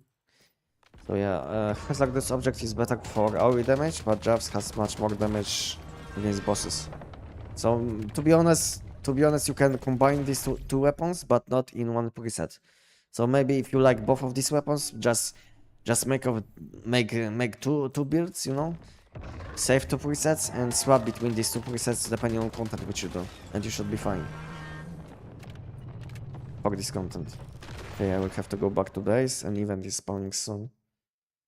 Hey, what about AUG, QBG, and new gold bow? What is the best choice? I want to buy one of these for PvE and maybe for PvP. It would be best not to spend too much on clothes and other things. So if you don't want to spend too much on clothes and other things, it will be the best if you will choose something what is already close to build which you use at the moment. No? Because I don't know what you have, so it's hard to say what will be the cheapest option. What will be the easiest way option to make for you. Because I don't know what you unlocked at the moment. And if you didn't unlock anything, then I think bow will be the best. Because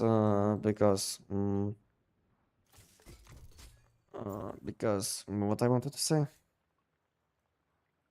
Because you can use basically any cheap equipment, I think, even like epic quality armor pieces on your bow, and you should be good. But when it comes to elemental damage weapons, if you will be using armors which have lower quality than legendary, they will give you much less psi intensity, you know. And because of this, your damage will be lower. So yeah, so when it comes to physical damage weapons, you only care about weapon. But when it comes to elemental damage weapons, you want to have legendary equipment, you know. So if you can't unlock legendary equipment, then I think bow will be the best investment. You know, because all you will have to do is unlock bow, and you should be good. You can even use any random epic quality equipment. Even this equipment which you unlocked from mystical crates should be good enough for the beginning. This is what I think.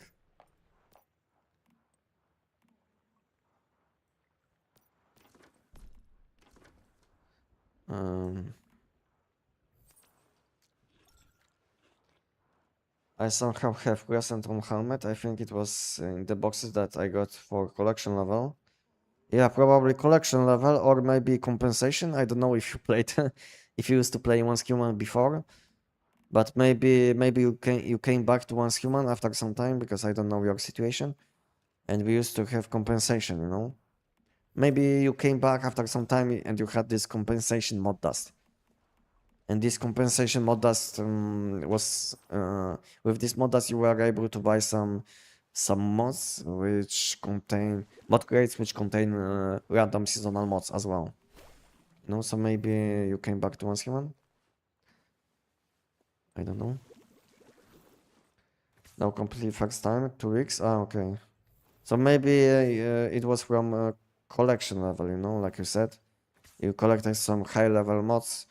You unlocked enough mods, and then you maybe selected. You maybe did something like this, you know, helmet. It was highlighting, you know, maybe you did select this, and this, and then you selected, let's say, level 13 helmet mod, you know, because I still didn't collect this. As you can see, it's highlighted because I didn't collect this loot because I don't know what I should do with this, so there is no point to collect it, you know, because it's not going away. So yeah, it's waiting for me basically. But maybe this is what you did, like you said.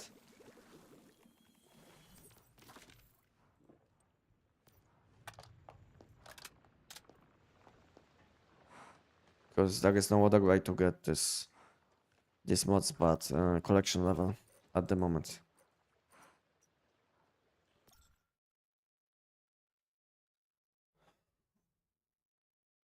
I also don't have access to Phantasma shop, maybe because I'm on Manibus Novice currently. Yeah, because you are on Novice, then there, on Novice you don't have seasonal. You don't have access to seasonal content. So yeah, on Novice you don't have access to this shop because you don't have visual content, unfortunately. So switch to normal Manibus or any other content as soon as possible. As soon as you will feel like you are doing well enough. Leave this season because now you are limited. You are heavily limited, I would say, by novice. So basically, you don't have class systems. You are missing seasonal content. I mean, visional content. You can call it visional, seasonal. It's the same. Oh yeah. There is no point to play on novice. This is what I was explaining in my shorts video. That there is no point to play on novice. I think the game is quite simple, even if you will start from beginning. I'm not saying that the game will be it will be very easy to do like nightmare difficulty content, but you can easily do like hard mode difficulty once you will get to level 50 and you will get, let's say, tier 5 equipment. Hard mode difficulty should be easy enough, even on non-novice seasons. Because some people will say, let's say, you should play novice because normal seasons are way too hard. I think the problem with these people which are starting playing once human, they want to instantly go for nightmare difficulty, which is like hardest difficulty in the game. This is the problem. It's not the game is hard or much harder on non-novice seasons, but the people just don't want to select hard difficulty, you know, because they want to challenge. They want to challenge yourself, themselves, and they will select nightmare difficulty. Then they will fail, and they will complain that the game is way too hard. But the problem is these people should be playing on hard difficulty at that time. I think when you start playing once human, you should play on normal difficulty until level 40. Then after level 50, when you will get to level 50, when you will have your level 50 equipment, I mean level 40 equipment or tier 5 equipment, because now equipment doesn't have any level restriction, I think, because they removed this. And then you should do the hard difficulty until you will get like your mods, at least your mods which you need for your setup. And meanwhile you should unlock your food buffs, collect all mystical crates, maybe enhance some blueprints, you know. And at that time you should be ready to do pro difficulty, which will give you a bit higher level mods. And then when you will do, let's say, each silo on a pro difficulty, let's say 50, 80 times, between 50 and 80 times, you should have already high enough level mods to do nightmare difficulty. If you will have good deviation, if you will have already like enhanced blueprints, if you will have good calibration for your weapon, if you will unlock all food buffs which you need, you should be good to go. And you should start playing on nightmare only after that. But like I said, people make this huge mistake and they will go instantly for nightmare difficulty. And I think it's normal that they fail to finish, you know. I think it's normal. I think no one should be able to do nightmare difficulty after like 5 days, maybe 7 days, you know. I think it shouldn't be possible. So I think it's normal that people can fail. When I started playing as human, I was doing like normal and hard difficulty for like 1 month, you know. I think it's quite normal to do lower difficulty. Does the G17 hazardous bullet still works? Is it still good to use? Yes. Like you saw on my tier list, is insanely good AoE damage. All of these clips which I made were like fresh clips, because you saw probably my cosmetics, you know. So all of these clips which I used, I mean maybe not all, but all clips which I made in Silo EX1, I made these clips in last week, you know, this week, basically, because this week didn't end yet. So yeah, all of this content which I made in Silo EX1, these clips, were fresh. So yeah, so you probably saw the damage was high. So yeah, this weapon is still good enough to use when you want to do some AoE damage.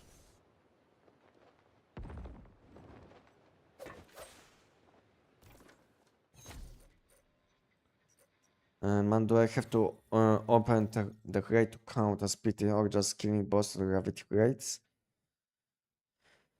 To be honest, you don't have to collect the loot, but the most important thing, the loot needs to be counted as pro difficulty, you know?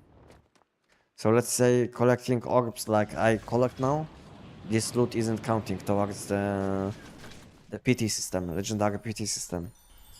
This loot isn't counting. But if you will be doing the platforms, the Riftwalker, all of these enemies are counting, and you don't even have to collect loot from this content, and it will count. So let's say if you will be limited by the weekly limit or daily limit on Riftwalker or platforms, you can still do this content, and it will count towards the legendary system, legendary PT system.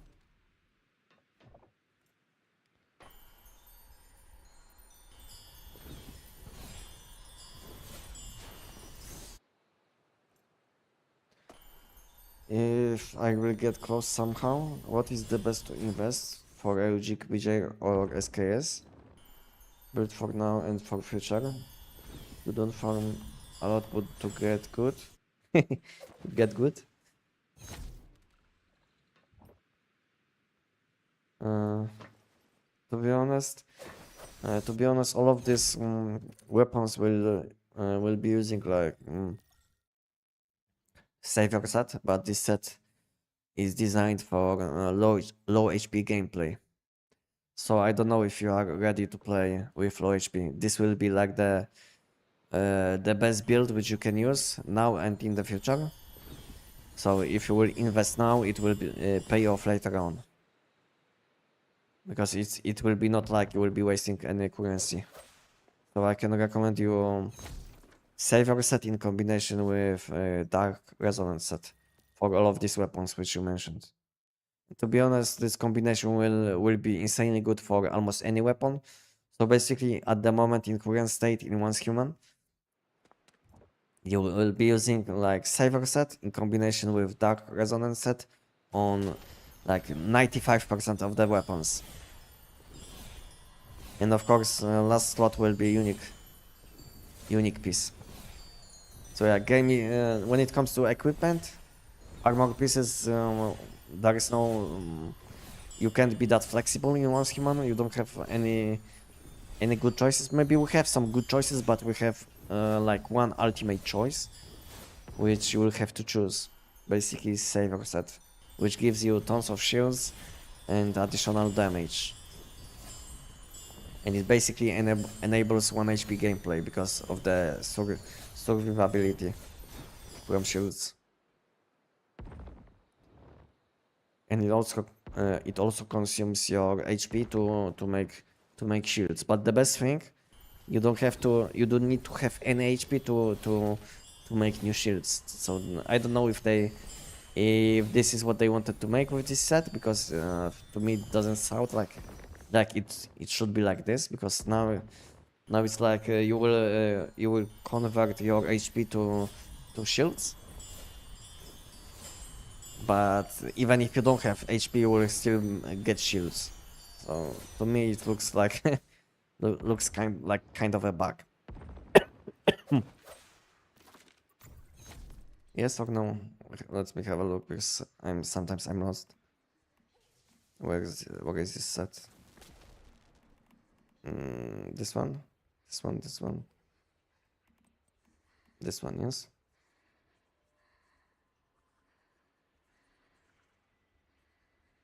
Basically, it consumes 8% of your current HP, but when you have no HP, then how it can consume your HP? To me, it makes no sense. You know. I'm not saying they should like fix savior, because then it will make the game a bit bad in some situations. But to me, this description is a bit misleading, you know, because you basically don't need to have an HP to make shields, you know. And I don't think so. This is how it should supposed to be. Maybe there is like translation issues or something.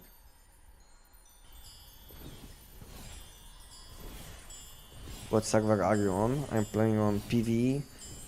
I'm playing on EU. It's Endless Dream E2. The fastest way to check where I'm playing at the moment is joining my Discord and have a look on channel which I made for this situation. If anyone would like to see, I don't know the current name of the name of this channel. It's like current seasons, something like this, and you will see where I'm playing at the moment. And if something will change in the future, I will be updating this channel.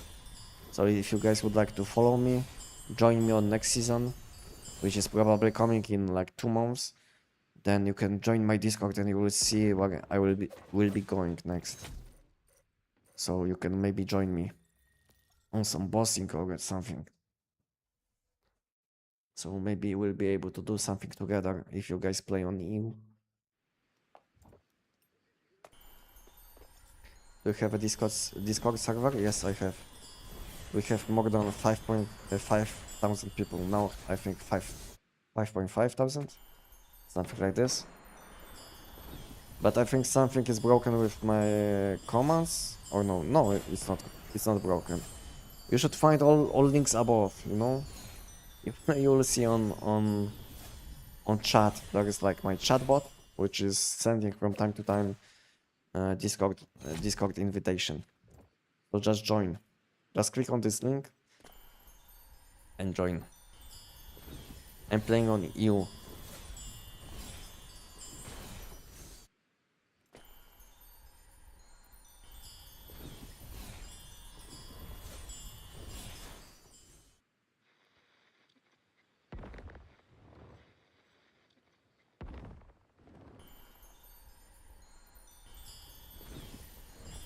Did you already answer if you know when Lunar will be?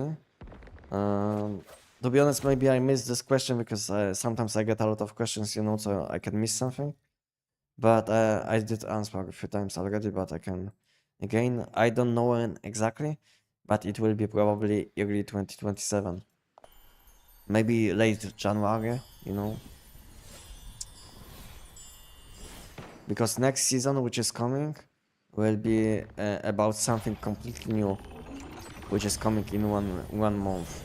It will be something completely new, and mechanic will be about sound, something about sound.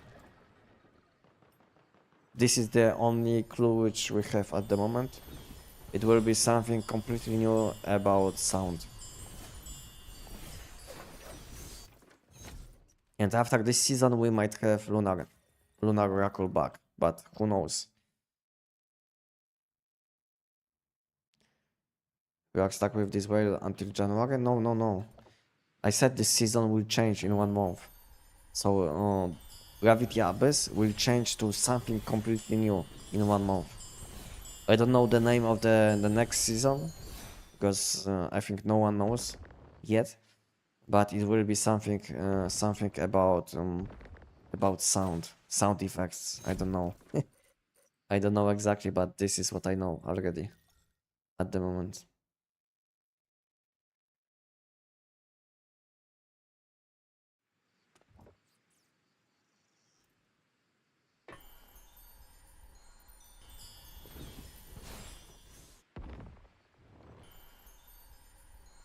Do I get my deviations with me? How I don't know how it works. I know the mods and blueprints and share with characters. Yeah, yeah.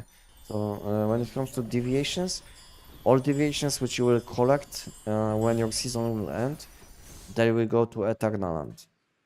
Then you will be able to take your deviations out of Eternal Land to your current season, you know. So you will be not able to take all your things because each thing costs some points. But my small tip to only new people which don't know what they can do if they want to take more things.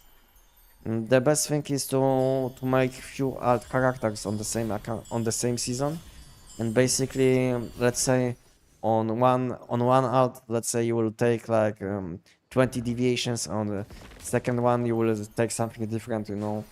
So basically you can spend much more points than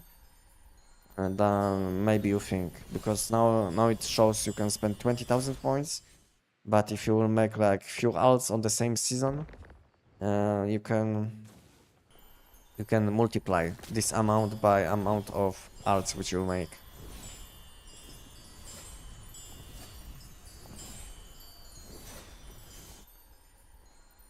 Hey bro, welcome to Rant. Welcome. Hey Anestic, it took us like 47 seconds to destroy the Forsaken. So you are doing this in party, yes?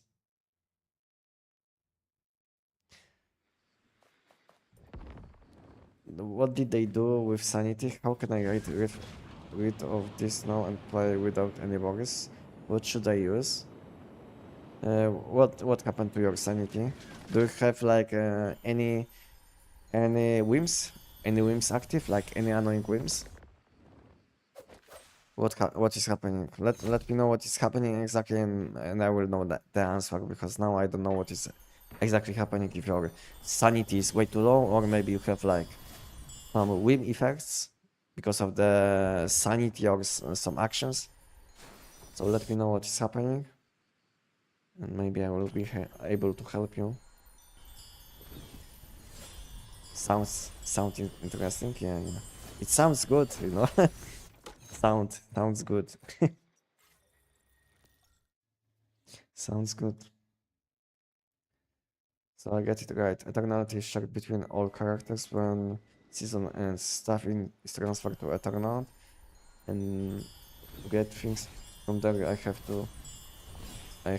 limited set of points. Yeah, exactly. The limited set of points which you will be able to spend, you can also increase. Let's say if you will be playing on permanent seasons, you will get 20,000 points every month. And if you will be not playing on permanent seasons, like normal seasons, which are not permanent yet, on these seasons you will be able to buy additional points with Astral Sand, I think. And Astral Sand is quite easy to get. All you will have to do is finish your season with some energy links, and energy links will be converted to Astral Sand. And at the same time you can do some quests in Eternal Land to get some Astral Sand if you will need. So yeah. And in addition, you can also trade in Eternal Land if you didn't know. So basically each character has his own Eternal Land. And let's say you will want to transfer some of this stuff which you have on your main. You will want to transfer this on your alt, so you don't waste your points on your main. So then you can do something like this. You can log in on your main, go to your main Eternal Land, drop items in your main Eternal Land, then add. Meanwhile, you should add your alt character to your friend list, and then just log in on your alt. Go to Eternal Land of your main account, main character, which you can easily press in in your friend list like this, and go to Eternal Land. You should have this on the list, or maybe even in this tab. You see, you should have go to Eternal Land, and these items which you will drop, they should be waiting for you, but you will have to be a bit quick, you know. So you don't. I think you will have around 5 minutes. Let's say if you will drop items, then you will have around 5 minutes to collect these items on your alt. And then when you will collect these items on your alt, they will be in your backpack on your alt, you know. So basically, you will be able to spend your spend points on your alt to take your let's say deviations to your season on which you are currently playing. I know it sounds complicated, but maybe my English isn't good enough, but I hope you get me.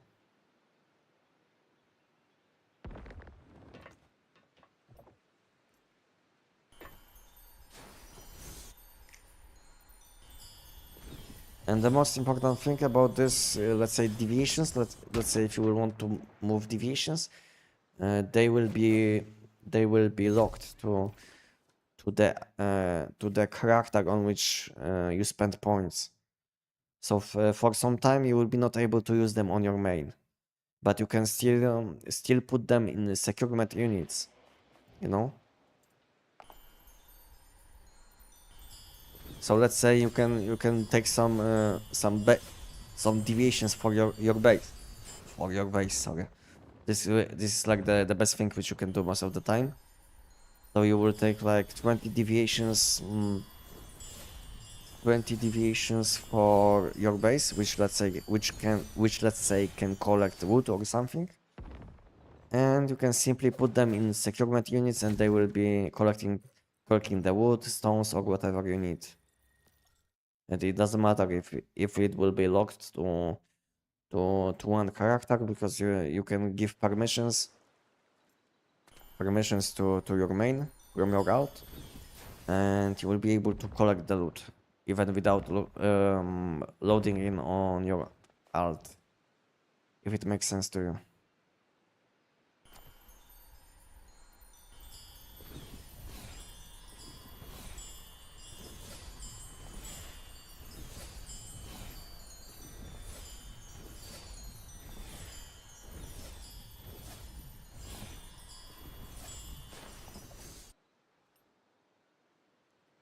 You can just go to chest and press G. Maybe maybe you can do something like this instead, yeah.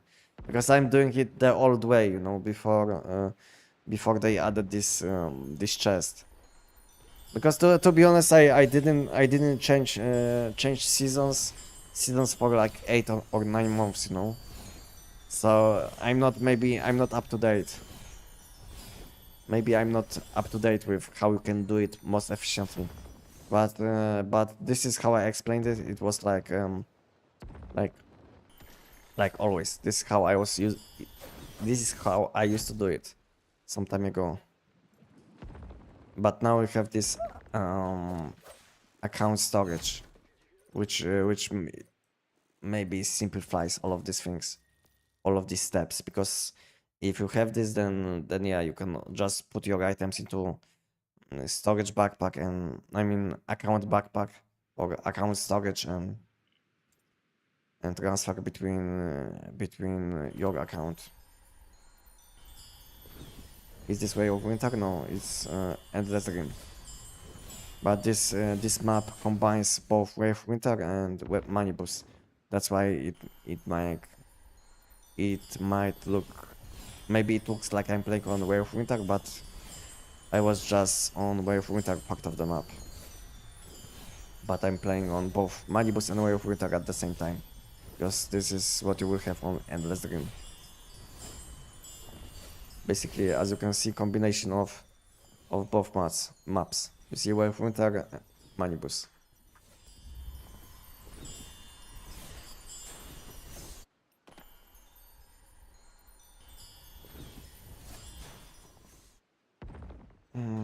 Hey, I'm doing Endless Ring right now and I watched your ranking video yesterday. Nice. And what do you think? What do you think about my terrorist video?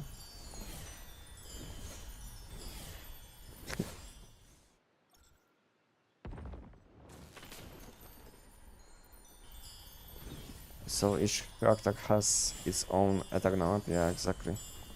Each one has his own Eternal, but like I said later on, you can also use this storage which is shared on your whole account. Yeah, this is something what they added later on, probably. And I wasn't familiar with this thing. Cause yeah, I'm not used to switching between seasons. And to be honest, I don't know when I started playing on this season, but I think it was like, I don't know, like maybe 10, 11 months ago. No, so for like 10 or 11 months I didn't change between seasons because I'm playing on a permanent season. Maybe it sounds a bit bad, you know, that I'm stuck on one season for that long, but I'm enjoying, you know. I'm enjoying playing with these people which I met on this season, and the content is like good enough, so there is no point to change.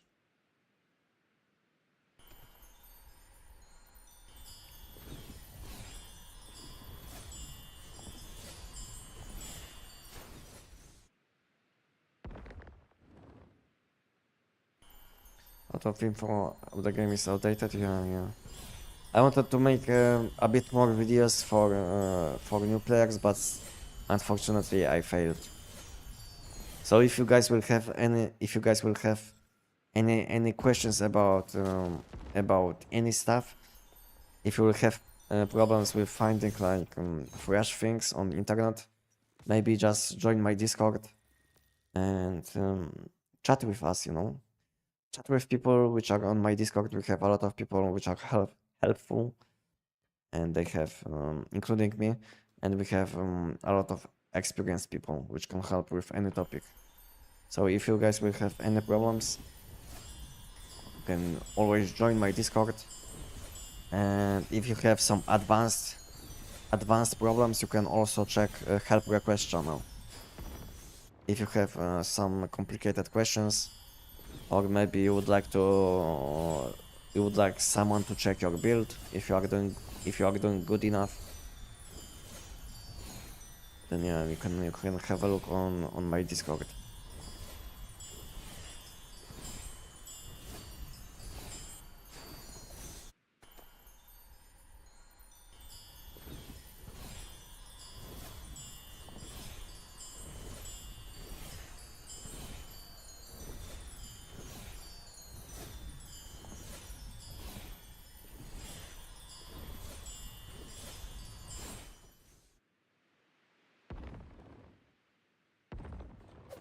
How much time I have? Yeah, okay, I have enough time for last location.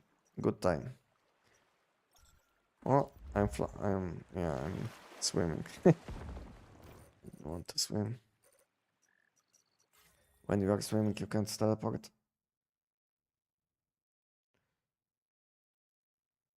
Which one more difficult? And there's again all Way of Winter. I'm planning to move from Manibus. Manibus medium difficulty. To be honest, Endless Game is the most difficult season on which you can play, just because enemies are hard. But to be honest, Way of Winter is also hard, but in different way. Because let's say on Endless Game, this one is harder just because of the enemies. They will have higher level, they will hit much harder, and you will have additional mechanics on map, with which you will have to deal. And when it comes to Way of Winter, this is like a completely different thing, because instead of dealing with much harder enemies, you will have to deal with weather conditions. So let's say you will have to learn how to deal with with heat, how to deal with cold. Yeah. So this is what can be hard on Way of Winter. So it depends on, to be honest, on your playstyle. If you feel like you are good in FPS games, then I think Way of Winter might be a bit harder to you, because you shouldn't have problems against PvE, against enemies in the game, but maybe you'll have some problems on Way of Winter because of the weather changes. Sometimes you can almost instantly die if you will go to the zone in which you will have almost no heat or cold resistance, you know. To be honest, I didn't play for some time on Way of Winter, so I don't know how hard it is at the moment. But when I played in late 2024 and early 2025, it was insanely hard to survive on last phase. We would have to use all food buffs available and best skins on equipment just to survive on last phase. Yeah. So I don't know what will be harder for someone like you. If it will be PvE or maybe how weather will change. And I died. I think you will. I will think for a while to decide. But to be honest, if you don't mind, I think Wave Winter will be a worse option in this situation. You know, maybe you can just join and play for a while just to enjoy the different weather mechanics. Because if you will go to some zones when there will be like very low temperature, there will be like basically this place will look much different, you know. So maybe you can just go for aesthetics because it looks very nice in my opinion when there is like huge snow, when there is like very snowy weather. It looks very nice. I have like old clips and it looks very nice. But when it comes to gameplay, I think Way of Winter is a bit disappointing.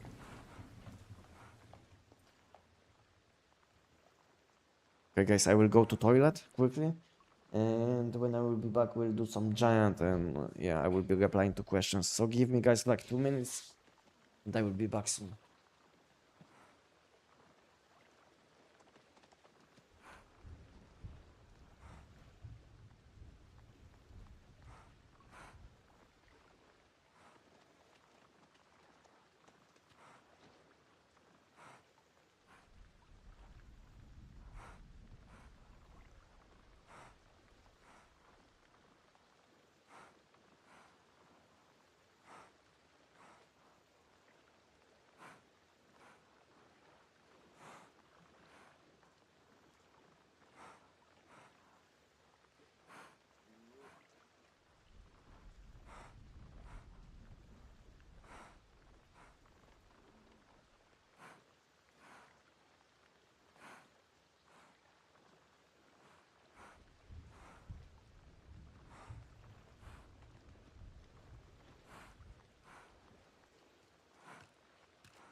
Okay. Oh. Oh. Okay. Did I miss any questions, guys? Let me know.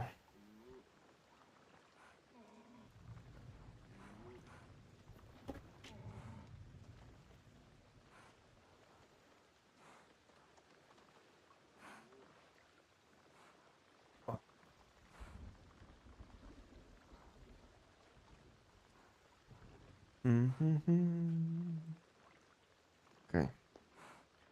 TEC-9 giant. Is my auto fine? I don't know if I changed something. Did I change something? I don't think so. It should be fine.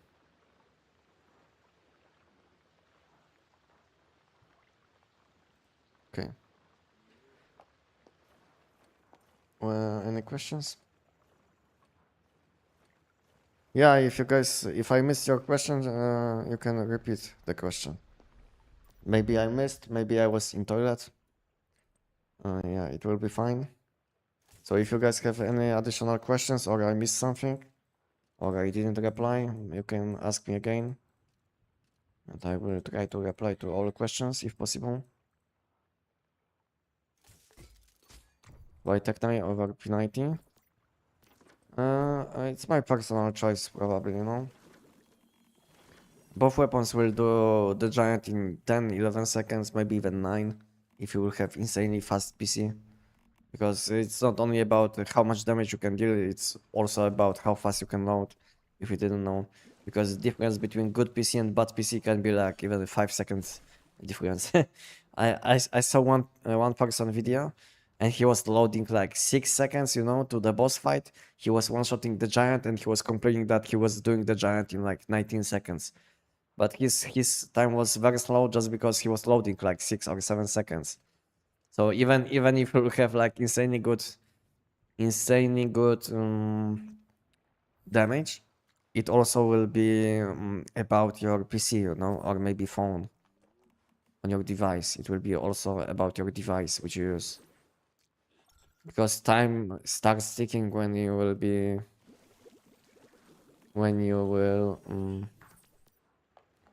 will join the boss fight, when you will start loading.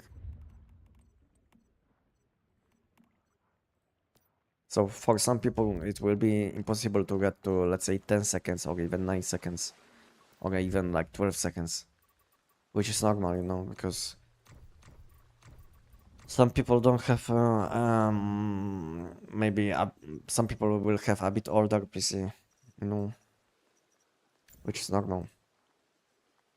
Not all people want to invest into like new PC especially when there is like huge problem with storage and memory at the moment.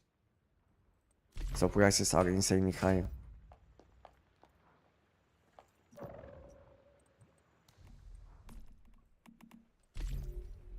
Okay, I'm cooking my food buff. I think I used my food buffs, yes. Use this. Sanity is low. If anyone would like to ask what is happening with this food buff. Yeah. Okay, I think I have all things which I need. Did I make space? Yes, I did, so we can do the giant. And now I'll have a look on questions. What is the scenario name you are playing now? It's Endless Dream. Basically, I have available both Manibus and Winter part of the map on this map. So basically, it's combination of two maps, but with slightly different challenges and enemies.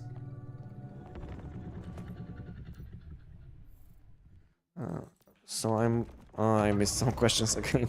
If I will miss some questions, guys, ask me again in like 5 minutes. Can you specify what server you are or exactly like X? Yeah, E2. Have a look on chat. Have a look on chat and you will see. I will type the command and you will see what I'm playing at the moment. And I'm playing on my main season. My main. You will see my nickname, you will see what I play. So have a look on chat. My PC is bad, but I'm doing giant in 15-14 seconds with TEC-9 Frost. Nice. That's a good time. I was just thankful for... and I missed again. Chat is moving way too quick. 1 second. Which I was just thankful for your theories build from yesterday. I was wondering if you have as valor build. I can. Unfortunately, I don't have this build on my channel, but you can ask this question on my Discord. Go to help request channel, and people will be able to help you what you should build. Okay? Maybe if I will have some time, I will double check if all good, and you should be fine. So go to my Discord, join my Discord, and check help request channel. Request help about last valor, and someone will be able to help you what you should build. So the build will be up to date. Why upgrade PC when if we can give money into NetEase? You don't have to. This game is free to play. You don't have to spend even 1 penny on this game.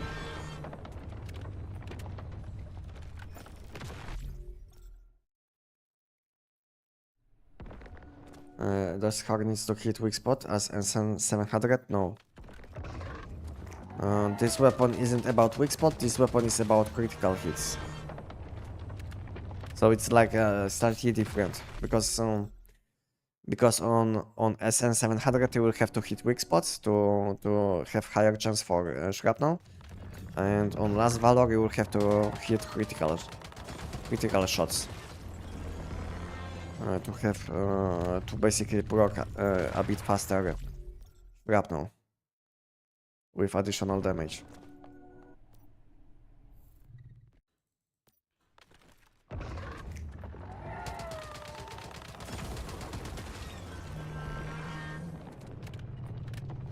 But you practice now if you start again from zero, and that's which class you're going to pick. Which class I would choose? It will be always chef class. Always chef class. This class will give you the biggest damage boost. And the best thing about other classes, you can take advantage of these classes, like Beastmaster, like Gardener. You can just make them as alts, you know. Just take advantage of these classes. Like if you want to tame some animals, you can just log in on your Beastmaster. If you want to plant some plants, then just go just log in on your Gardener alt, and you will be fine, you know. You will be fine. What's your favorite weapons? Like one weapon, or like how many weapons would you like to know? My favorite weapon all time will be Jav's Pistol, because this is the weapon with which I started making content on Once Human, and that was my first weapon which I optimized. Yeah, so my favorite all-time weapon will be Jav's Pistol. Maybe I'm not using this weapon as often as I used to, because it was like my main weapon for like 5 or 6 months when I started playing Once Human. But it will still have a special place in my heart for a long time. Maybe until I will stop playing. Yeah, so probably my favorite all-time weapon will be Jav's Pistol. Next one will be probably SKS. Newer weapons. So yeah, it will be probably Jav's Pistol, SKS. These two weapons I use the most. Probably last one will be weapons which I enjoy using. It will be probably G17 pistol. I like this explosion damage, you know. I was enjoying using this weapon on Aberrant Progeny season. I was using this weapon for like 2 months, around 2 months, maybe a bit more. I was doing basically everything with this weapon what I could. It was insanely good weapon for this content as well, because in some pollution zones you had to stick to enemies. In some pollution zones you had to attack enemies from behind. And this weapon could do all things, you know. Because let's say if enemies were facing you, all you had to do is throw your pistol behind enemies and you would deal insane damage. So yeah, this was insanely good weapon for upper progeny season. Yeah, so basically these weapons, Jav's pistol, SKS and G17, these weapons I use the most in the past. I'm not counting Giant, you know, because I'm spending a lot of time on Giant against which I use only TEC-9, you know. But to be honest, I'm not enjoying using TEC-9 as much as, let's say, G17, you know, so I'm not mentioning this weapon, even though this weapon is insanely good. It's not the best weapon, you know, which I would use in other content, but Giant, at least for now. Maybe in the future something will change.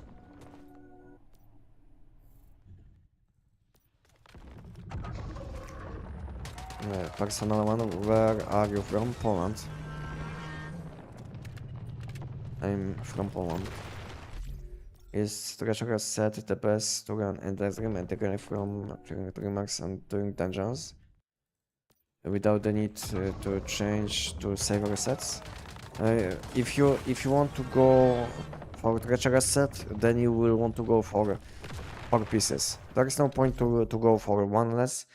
I think if you will go for treasure set, then you just use 4 pieces. It's insanely good set, especially for endless game zones, where some random things can one shot you if you will be sitting on 1 HP. So yeah, I like to use this set, especially when I collect graphite crystals. When I do endless game content, I always use 4 pieces treasure set, which is insanely good. Like I said, it gives a lot of damage. It makes that your sanity can't go below 40% of your HP, and at the same time, when your sanity will be sitting like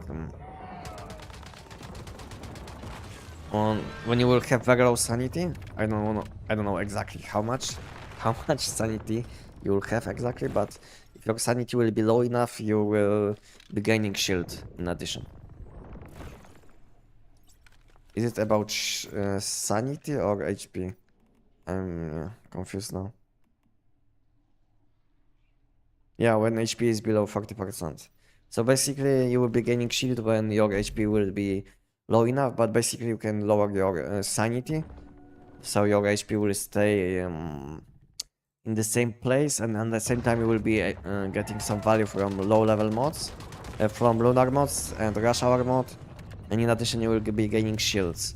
So 4 pieces is ultimately better than anything else. And in addition, if you will be using some physical damage weapons, you can use Ghostling set, 1 piece, which will give you some critical chance, which is very nice.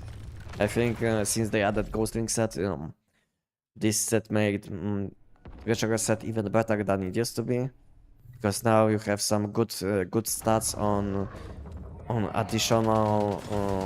additional piece, which you can combine with treasure set, you know. Because it used to be like 4 pieces treasure set plus, let's say, some magazine capacity or reload speed, but now you can combine 4 pieces treasure set with critical chance, you know, which is much better. So yeah, Ghostling set made treasure set even better, in my opinion.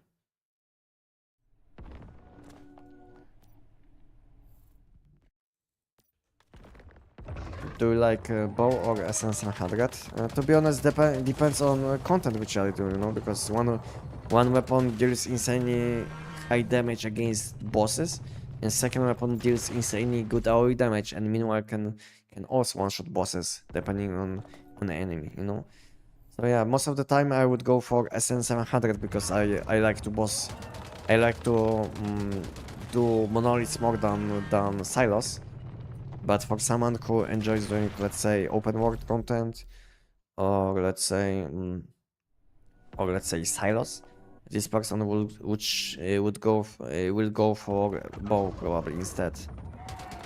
But to me, it's kind of personal preference between bow and SN700. But I value bossing a bit higher than normal enemies. That's why I always go for boss killing weapon over the AoE damage weapon. That's why SN700 is above bow in my tier list, just because I value bossing higher than killing normal or elite enemies.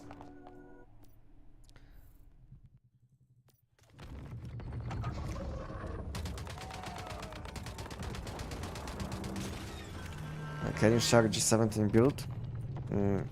I think my G17 build, which I made some time ago, will be still up to date. You can have a look on this video, and I don't know if I was using classic mods in this video, but if I did, just use the same mod with the best suffix available for you. And if you will have any additional questions, just ask me, just ask me. Because I think I was using some classic mods, so maybe it will be confusing for someone new if you don't know the classic and new mods. But if you will have additional questions after watching this video, which was sent by my chatbot, then you can always ask me. Mods for TEC-9? Check this video for Giant. Do hit gym, bro? I used to spend a lot of time on gym. I used to be very fit, but now I'm not fit anymore. I'm not saying I'm fat, but I'm like not skinny fat or something. I'm just kind of skinny, you know. I have some muscles which are with me. Which are still with me, I don't know why, because last time on gym I was like maybe 2 years ago, but yeah, I'm just kind of skinny, you know, kind of skinny with some muscles at the moment.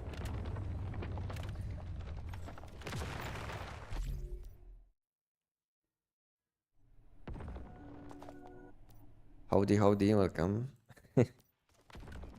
Anestic, I just entered the stream. I started on once human today, and I don't know which weapon to start playing with. I'm between the SKS and bounce bow.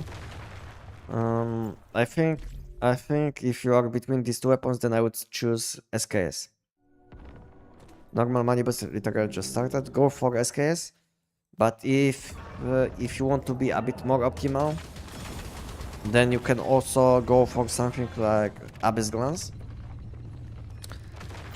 Then after Abyss Glance you can go for SKS. So basically Abyss Glance is a bit easier weapon to play, will give you a bit more AoE damage, and it will be easier to play. I don't know if I said it, but basically easier to play weapon with a bit more AoE damage than SKS.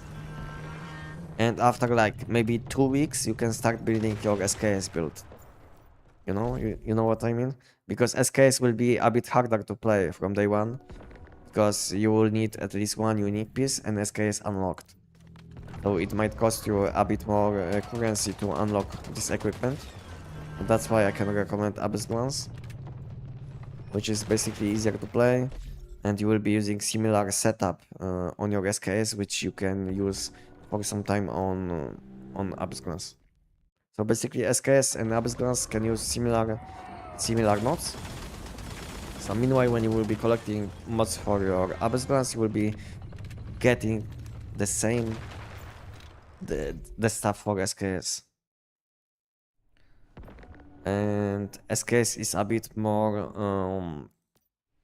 attack dependent, you know. So basically you will have to enhance your weapon blueprint. And when it comes to Abyss Glance, this weapon is all about armor enhancement, because Psi Intensity scales very well with elemental damage. So it's a bit easier to max out, in my opinion. Because basically what you can do is, let's say, enhance one equipment piece. Let's say it will be helmet. You can enhance it to 6 stars. Then you will want to unlock your whole setup, which you would like to use. And then just use blueprint conversion to transfer enhancement level between your whole equipment. In that way, with just, I don't know, 20, how much currency you need, like 20,000, something like this, just to enhance one armor piece to 6 stars. I don't know how much exactly you need, but let's say with just 20,000 you will be able to make your whole equipment with 6 stars. So basically all you will have to do is enhance one piece, craft this this item. Then after crafting this item, you will want to transfer your enhancement level to different piece. Then again make equipment, transfer enhancement level, again make equipment, and do it as many times as you want.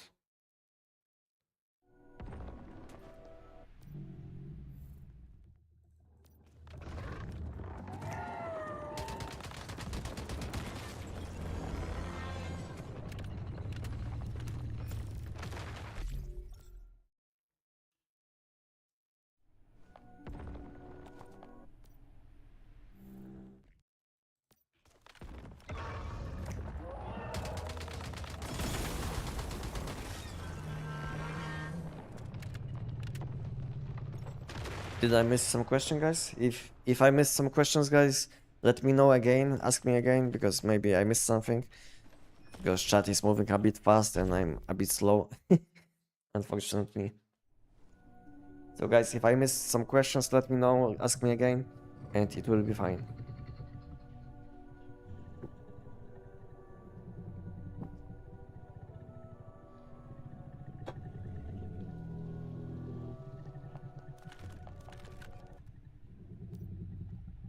What weapon would you recommend for Eternal Dreamers invasion, since they took no time to die?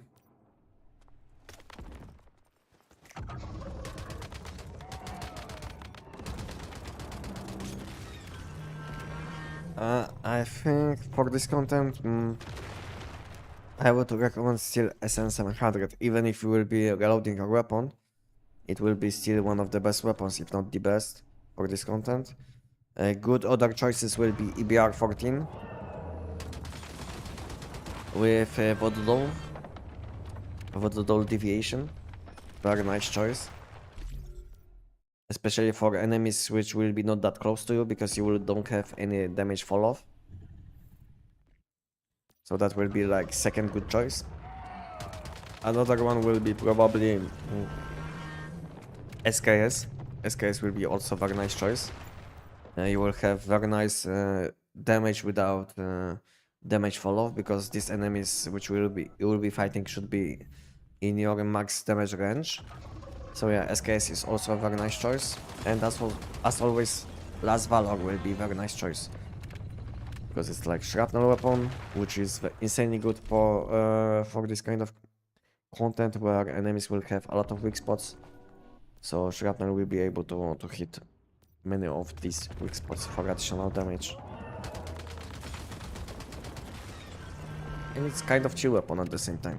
What else can you use? And the best thing about shrapnel weapons, it doesn't matter what is the range on your weapon, because shrapnel damage will basically have no damage fall off, because damage will be counted when effect will proc on enemy. So yeah, when effect will proc on enemy, it will be basically so close to enemy that there will be no damage fall off. So yeah, so basically effect damage will be very high, very nice. What else you can use for this content? So I said about SN700, I said EBR, Last Valor, SKS. What else you can use?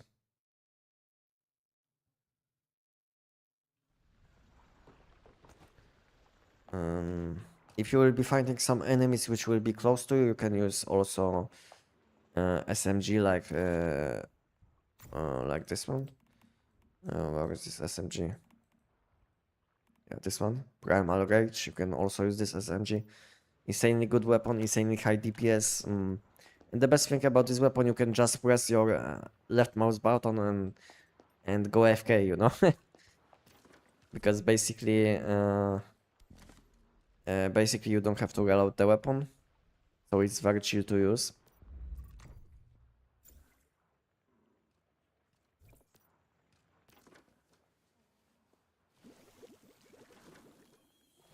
1 second, I will use footpaths. And I will have a look on questions again, because again, I think I got few questions and I was able to answer only one because it took me a bit long to answer. So I'm kind of... I think I'm talking way too much about one thing. And then there is no time to talk about other things.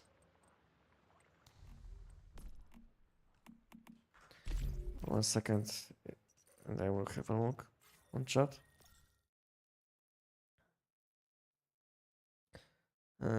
Can hot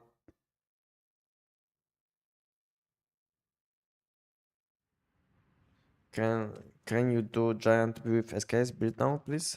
I wanted to see. You wanted to see giant with SKS? Maybe I can do it, you know, after the event. Like 1 or 2 times, just for fun. But I'm not enjoying using SKS for this content. Yeah. I prefer to use TEC-9, which is like FP9 after they changed the name. So basically I prefer to use TEC-9 or P90. I'm not saying SKS is bad, but I don't like to use it against giant because your timing needs to be insanely clean, you know. If you will mess up, then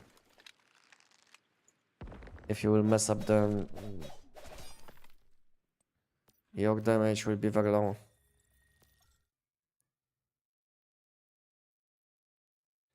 Do you think the V skin you have pairs well with glazed spirit? To be honest, I don't know what is glazed spirit. I'm not into skins, you know. It's my first skin, to be honest. It's my first skin which I purchased in shop. All my other skins which I have on my account are from battle passes only, you know. So it's my first skin which I purchased, and so I don't even know skin names. So maybe you can describe how it looks like. Maybe I will be able to tell you what I think or something.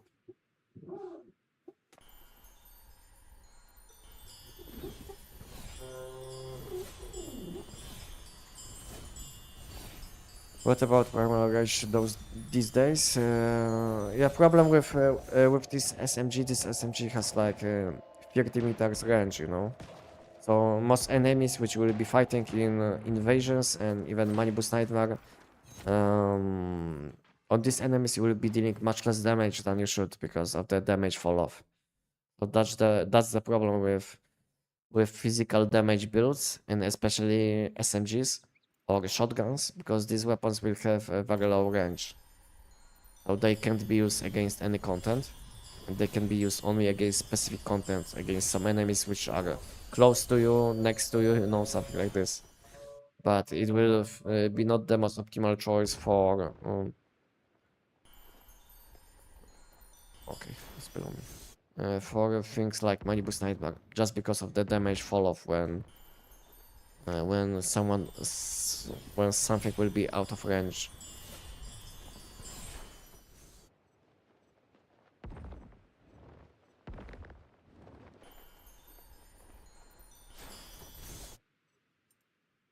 Oops.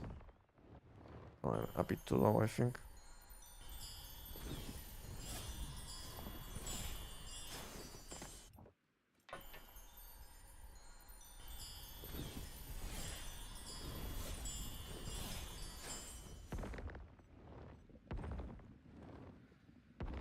Got it. Give Las Valorant a shot. Yeah, it's a very nice weapon. It used to be one of the best, or if not the best weapon for this content, you know, before they added SM700, so it should still do insanely well. But of course not the same level like broken SM700, which is like insane, especially with Butterfly. But to be honest, this weapon looks very balanced when when you don't have Butterfly deviation. Yeah, in my opinion, SN700 looks very balanced without butterfly. So I think the problem isn't like balancing. The problem is deviations, you know?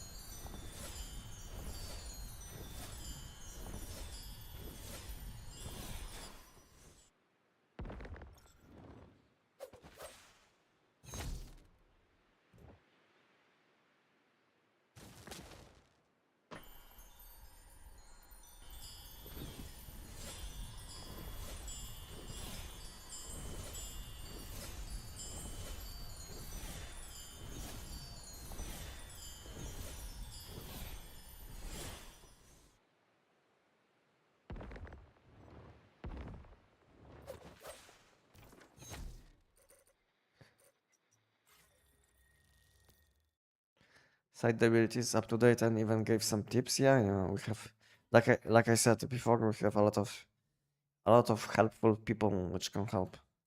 So if you guys have any questions, you can always join my Discord and just ask, you know. And if you will have some advanced questions, you can just make your own post in help request channel, which will make it much easier to understand what is the issue, and at the same time your message will be not lost, which is I think the most important thing, because in some places you will be able to ask questions, but problem will be that your message will be lost, you know, or there will be like way too many messages and don't know what is happening exactly on the chat. So yeah, I found a good way to help people with this channel, that you can make your own post and you will get answers. I wish I would know earlier not to waste my stock on maxing out gear. I could have just max one weapon and one piece of armor, but yeah. That's probably the most efficient way which you can do in one's human, is enhancing one blueprint and then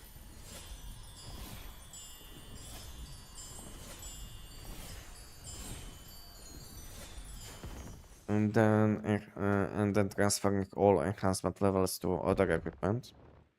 That's the most important thing.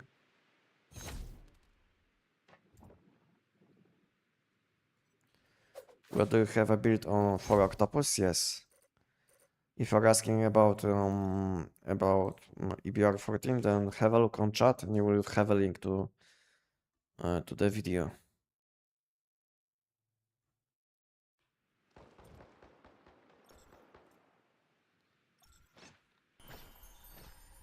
What should you use Starchrome on? What should you use? What should I use? Or you should? What should you use? I mean, it depends on what kind of weapon you would like to build. You know.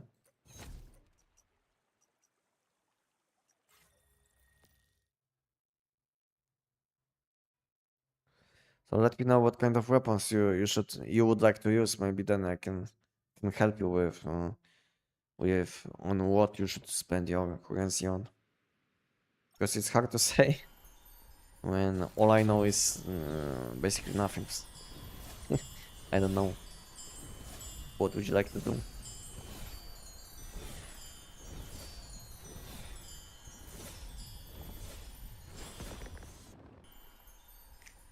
The bounce ball. So if you want, if you want to use bounce ball, then you will need then you will need the ball. If you unlock the ball, then next you will want to have. I don't know if you want to go for low HP build. Let me know if you would like to go for a full low HP build or a high HP build for someone who is like starting playing once human. So let me know. Because it also depends which one is better. Low HP build is better, but you need to be kind of advanced, you know. So it's not like you can start playing once human and you instantly go for low HP builds and enjoy. So you need to be a bit more advanced. So if you just start playing, then it's not a good choice.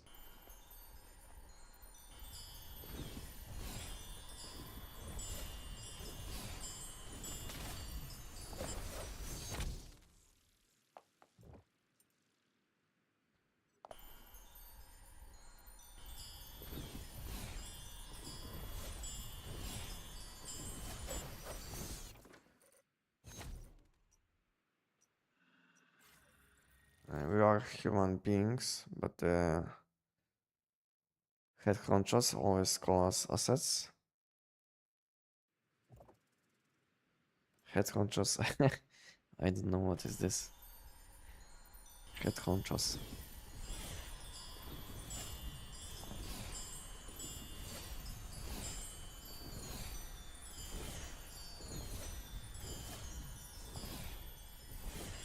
Do you have any bow build videos? Yeah, I have.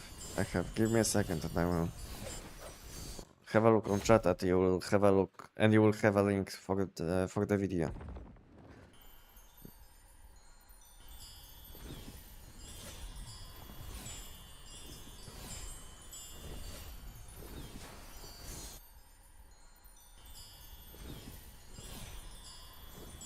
Excellent.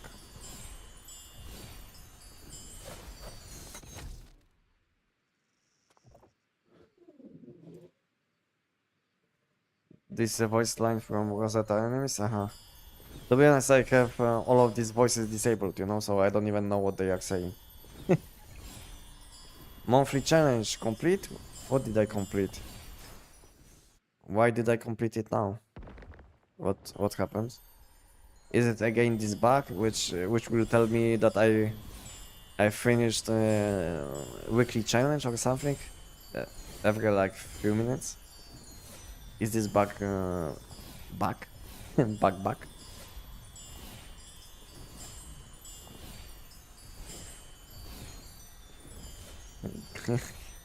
Yeah, this one I know. Don't just start around gawking. Yeah, gawking. Yeah, this one I know.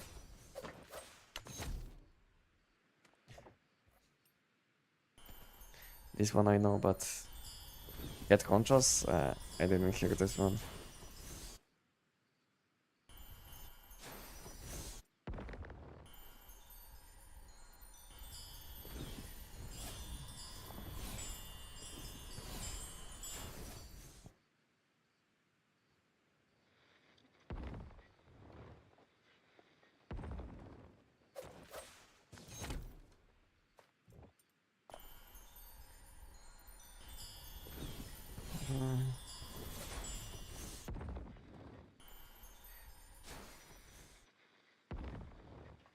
Maybe because it's just a strong deviation and helps with AoE clear, because I know you should use butterfly normally, right?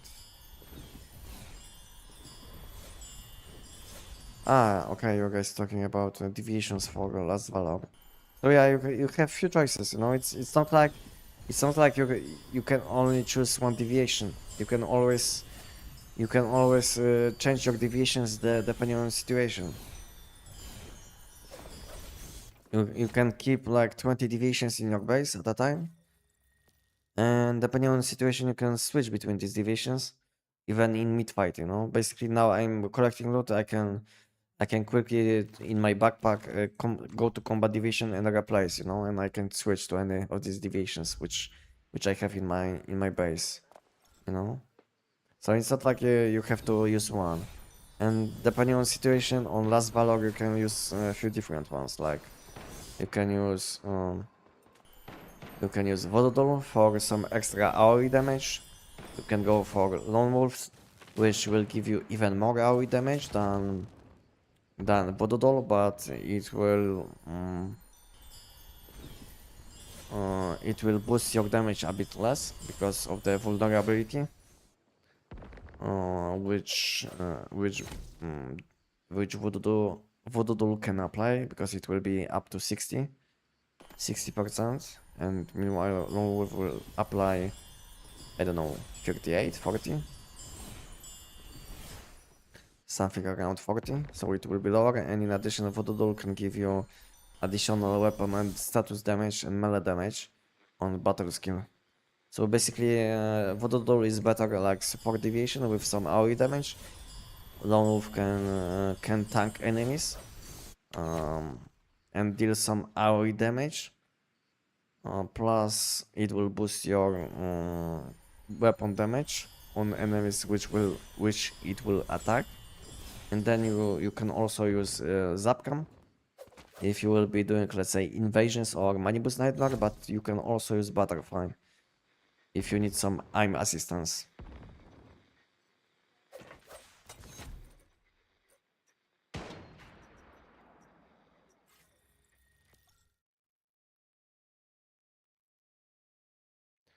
I just saw the random comes. Should I use them whenever or wait for a new character on Manibus Normal? To be honest, most of them will give you some currencies which will be shared on your whole account. So you can use them now, to be honest. You don't have to wait. So just go to my Discord, check I don't know the exact name of this channel on my Discord, but it's kind of fresh. It's something about codes, and you will find all up-to-date codes which you can use. They will give you some currencies, some Stardust crates which can give you some skins for deviations, you know. So yeah, you can use them now. No point to wait. You will gain nothing and you will lose nothing at the same time.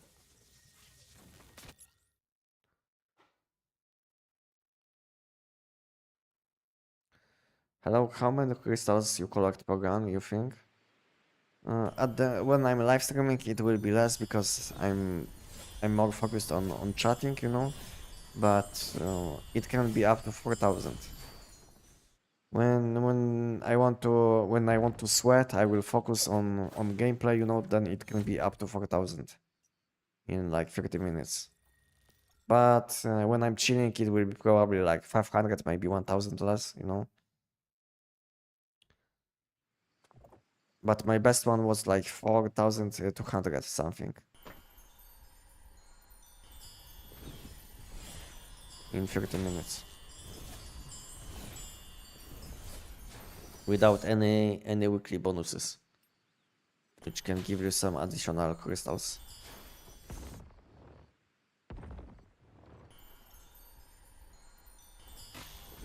The new battle pass is not out yet, right? Yeah, exactly.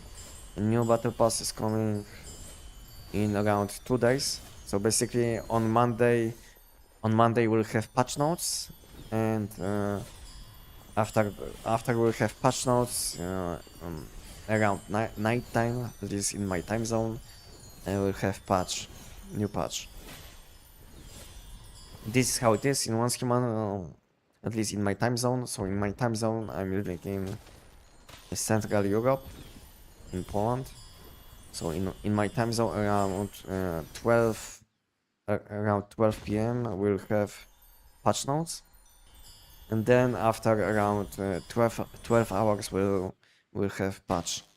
You know, servers will go down and we'll have update. So yeah, in around 2 days from now we should have new battle pass, maybe some new content, maybe new deviations, who knows? We'll see. We'll see what we'll have. If there will be like a huge change or not. Maybe there will be a bit more than just some cosmetics in the shop. I hope. What do you guys think? Will they add some deviations or something new? Can something change? Hello Lucas, how are you? I'm fine. Hello Damian. Hey, how are you doing? But Voodoo Doll help for physical damage weapons? Yes. The thing about Voodoo Doll is like the most flexible deviation which you can use, because this deviation will apply vulnerability on both status and weapon damage, you know? So it's insanely good deviation for any damage type.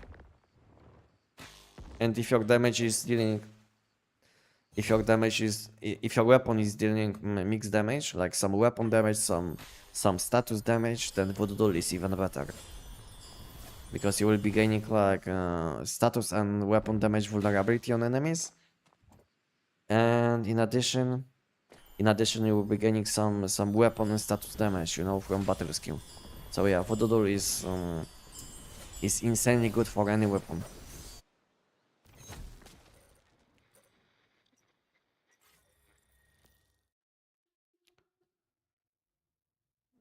Mine has 5 elemental damage and race. Yeah, the thing is, you can have like two Voodoo dolls and one, let's say, with weapon damage and second one with status damage. And swap between them depending on setup which you use. So if you want to be optimal, you will want to have 2 Voodoo dolls like I do. One with status damage and one with extra weapon damage. It will be insanely good.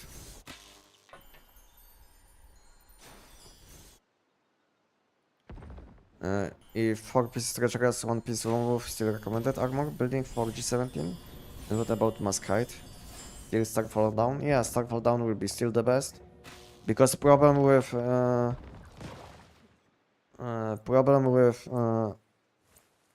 lunar heights, they will be not really good heights for G17, because you will want to use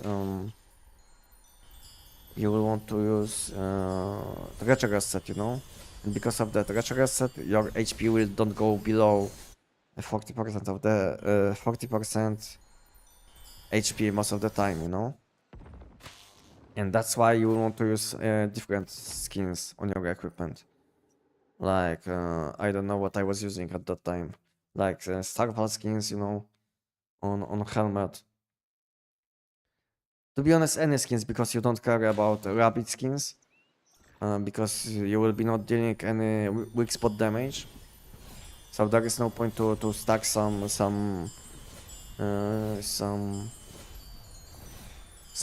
weak spot damage boost from rabbit skin effect, but you can stack some wool skins, like wool skin on your helmet, wool skin on your gloves, on your shoes, and maybe even let's say on your pants, you know.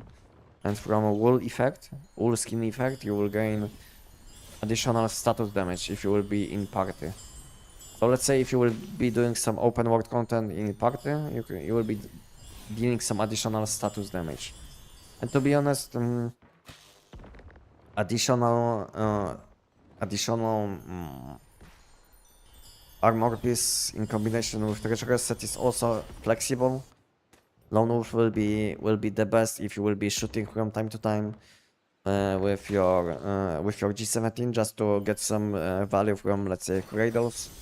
But to be honest, it's very flexible. You can use anything. It can be even gravity piece, you know, for higher jump if you like to jump. Because I do, you know. So you can go for 4 pieces treacherous set in combination with 1 piece gravity. Yeah, so it's basically very flexible. The most important thing is to reload your weapon on 24 bullets. Because if you will reload the weapon with less than 24 bullets, then you will be dealing much less damage with your explosion. So let's say if you will have a lone wolf set in addition to 4 pieces treacherous, then you will have 2 extra bullets which you can use to shoot without losing damage on your bomb. But if you will have only 4 pieces treacherous set and you will have nothing in addition in magazine capacity, then you don't want to shoot because it will lower your bullets damage. I mean your bomb damage.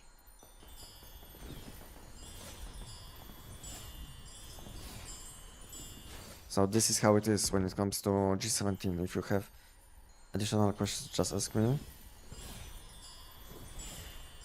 I just put rapid shots caliber with weapon damage 44.5 and critical rate with 15.9. Very nice, but To me, it's a bit too low weapon damage, you know.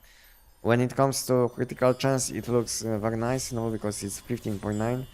But I always pay a bit more attention to weapon damage, which translates to attack on weapons. So on weapons like SKS, TEC-9, you know, these weapons want to have as much weapon damage on calibration as possible because this weapon damage translates to attack. So even if it looks like it's very nice calib, I don't know if will be the best, even though the critical chance is high. I mean, you can use it for now, but later on, if you will get something with higher damage, higher weapon damage, then use it instead. But for now, it will be good enough, I would say. In which phase are you playing? I'm playing on the permanent season. It means that I'm on last phase, and there is no additional phase. This season is like, I don't know, 1 year old already. So yeah, this permanent season on which I'm playing is quite old. Yeah, it finished long time ago. This season finished long time ago. It's for my SN700. Okay, but still, you know, this weapon is scaling with attack as well, like any weapon damage build. So yeah, I'm not saying it's bad carry, but for now you can use it. But at some point you should find something better. So yeah, for now it will be fine enough.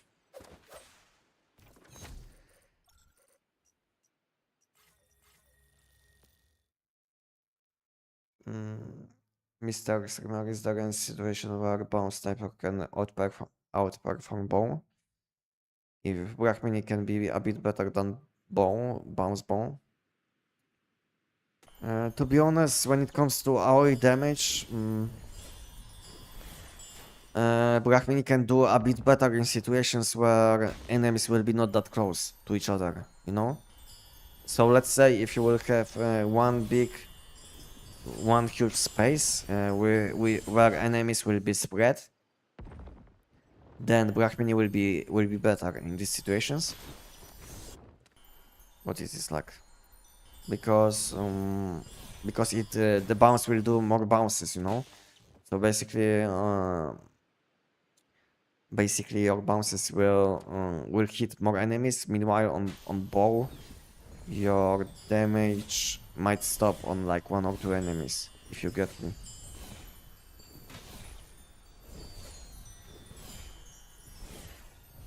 But to be honest, both of these weapons are insanely good for AoE damage, so I don't know if there is like a chance to compare these two weapons. Both of them can clear the whole silo in like few shots. So yeah, there is no point to compare these two insane weapons. But I think Black Mini might be good in some open world situations where enemies will be not that close to each other, you know. So let's say you shoot once, and this bounce should bounce much more times than bounce from the bow. This is what I think. This is what I think what could happen, but I wasn't testing this kind of situations.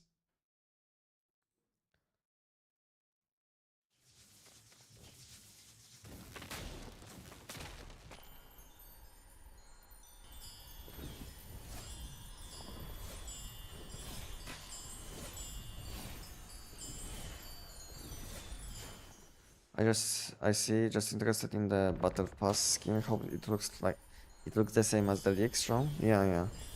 It should look the same because it's like almost always the case when you have already these informations that these photos are quite accurate, I would say. Maybe sometimes they use a lot of like AI, you know, to boost quality of this some of these photos, but some of these images. But I think these images which they showed us, I think they will be quite accurate to what will happen in the game, unless you will be playing on the lowest quality, you know, because if you are playing on the lowest quality in the game, then anything, even like the best skins which they will make, they will look very bad, you know. So It also depends on your setup. Nothing new. I'm waiting for a date for surgery at the hospital. When then I have more time, maybe I will play once human. Okay, what happened, Damien? Damien, what happened? That you have to wait at the hospital. Something with hand again?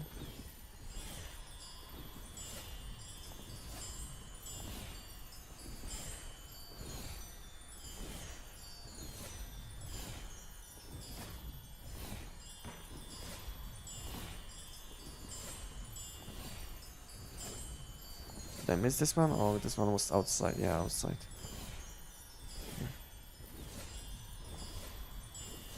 I'm zooming. Zoom. Very nice build.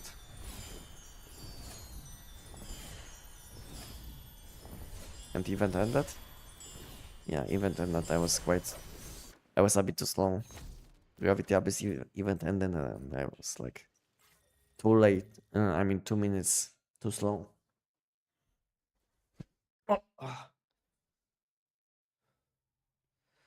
What's the weapon damage rate? If you're asking what's the name of the damage rates which can give you like 5 weapon damage or status damage, then for weapon damage it will be crack shot.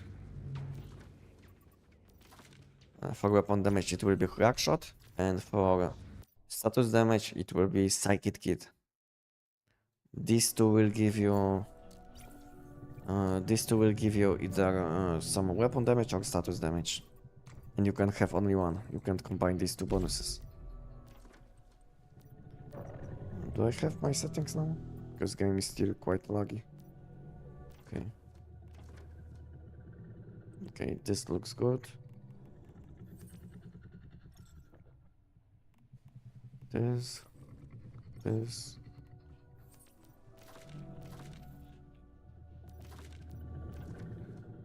I don't know why, but my side button after like 1 month of using is like double clicking already.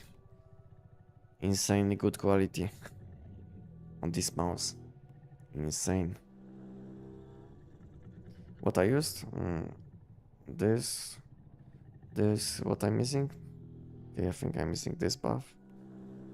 Or some bullseye damage. And again, damage against enemies with the bullseye debuff. Okay, I should be good now.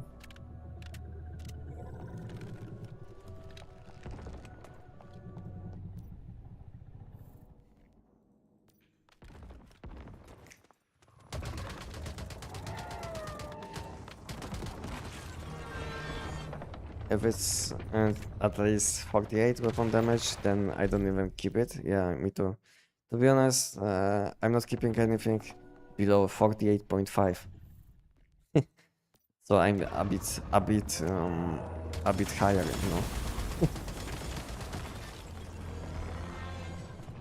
When it comes to what I'm saving. So I'm saving only calibs which give me 48.5 weapon damage. Or elemental damage which is higher or at least 19.7 I think, or 19.8. So only these types of calibs I'm saving. I have like 2000 calibs, you know, which I saved with very high stats, which I think I will have to double check again and just disassemble some of them. Because I did giants so many times that I have like so many insane calibs. Maybe not insane like 50 out of 50 and second stat also max, but I have a lot of close to max or max calibs.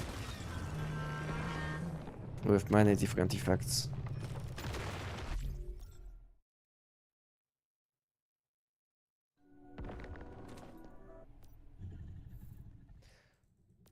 If I don't have access to frugal calibs, what is the next best for SKS? Next best for SKS will be something like mobility or stability. To be honest, I have access to frugal calibs, but I didn't bother with this calib. I basically Just didn't want to waste like 1 or 2 days on farming just one caliber, you know, because I think it will take me like 1 or 2 days just to get high damage frugal style calibration.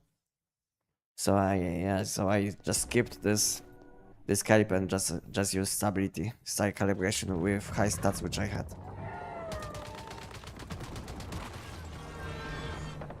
You even get 50 weapon damage. I'm getting something like this. Yeah. On my SKS I have 50 out of 50 and 18.7 elemental damage.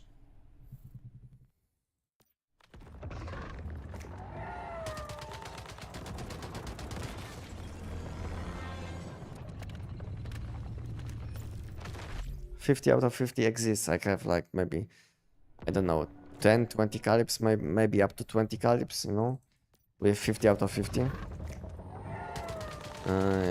Weapon stat.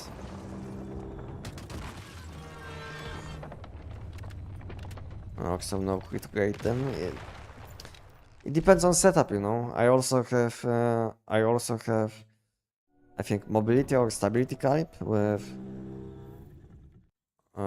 like 49.7 I think weapon damage and 15.9 critical chance, something like this, you know. So I have multiple sets, you know. It's not like I have only this one, but I said I mentioned this one just because it's like my highest weapon damage caliber for SKS. But I'm switching between like a few calibers, you know, a few different weapons depending on my setup. So it's not like I'm focusing mainly on elemental damage or critical chance, and I'm always flexible, you know, depending on what I do.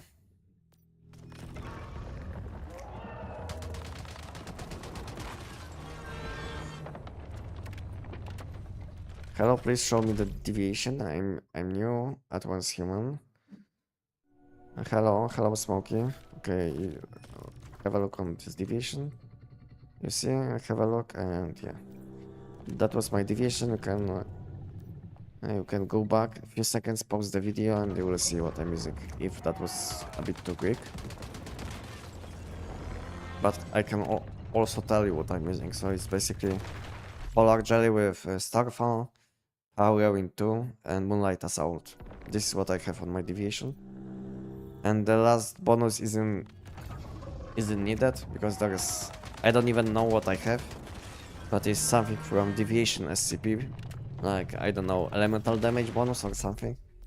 But this bonus gives me nothing basically, so it's like not that important to have. It gives me nothing on the season which I'm currently playing. Hello Smokey, and how are you doing, Nuansky1? Do you like this game?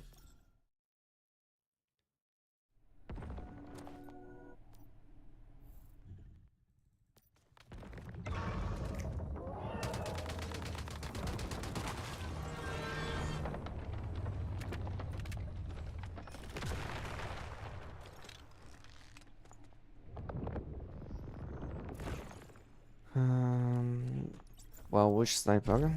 If you're asking me about which sniper I was talking about, it was basically SKS Pathfinder.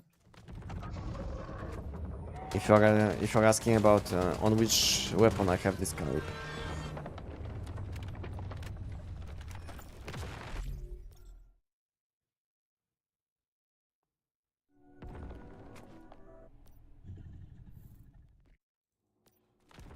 I think I will give the sniper a chance since the bow reload gameplay went. That bothers me a bit. Ah, okay.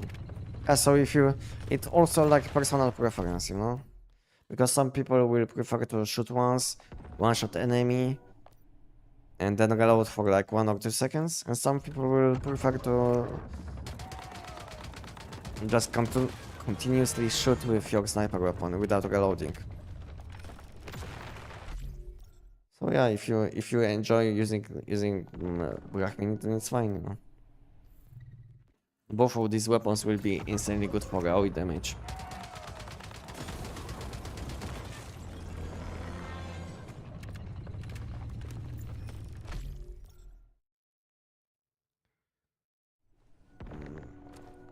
Yeah, like this game. What is the best, in your opinion, about this game, about Once Human?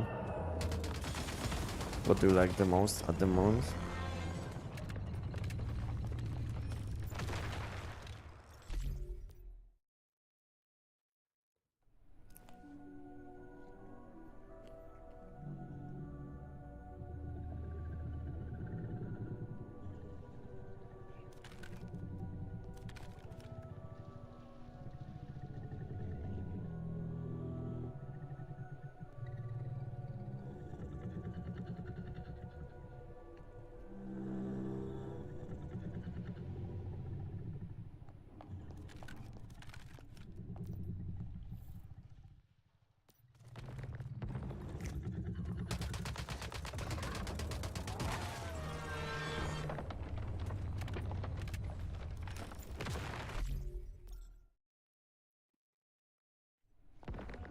I love that sniper, one of my favorites.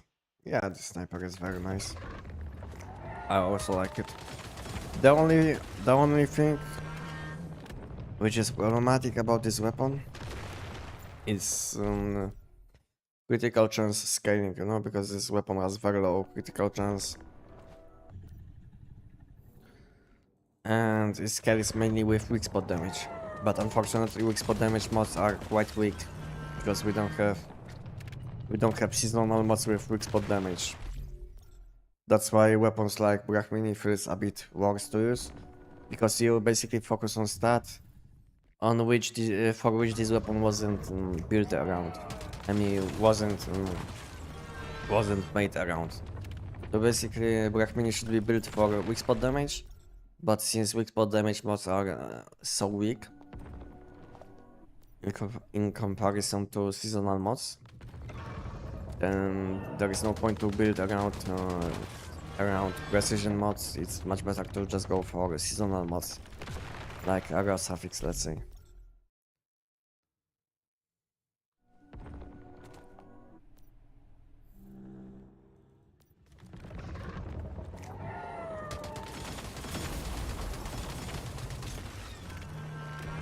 I watched your video. I'm from Brunei. Wow, welcome. Welcome, Silly Thai. Welcome.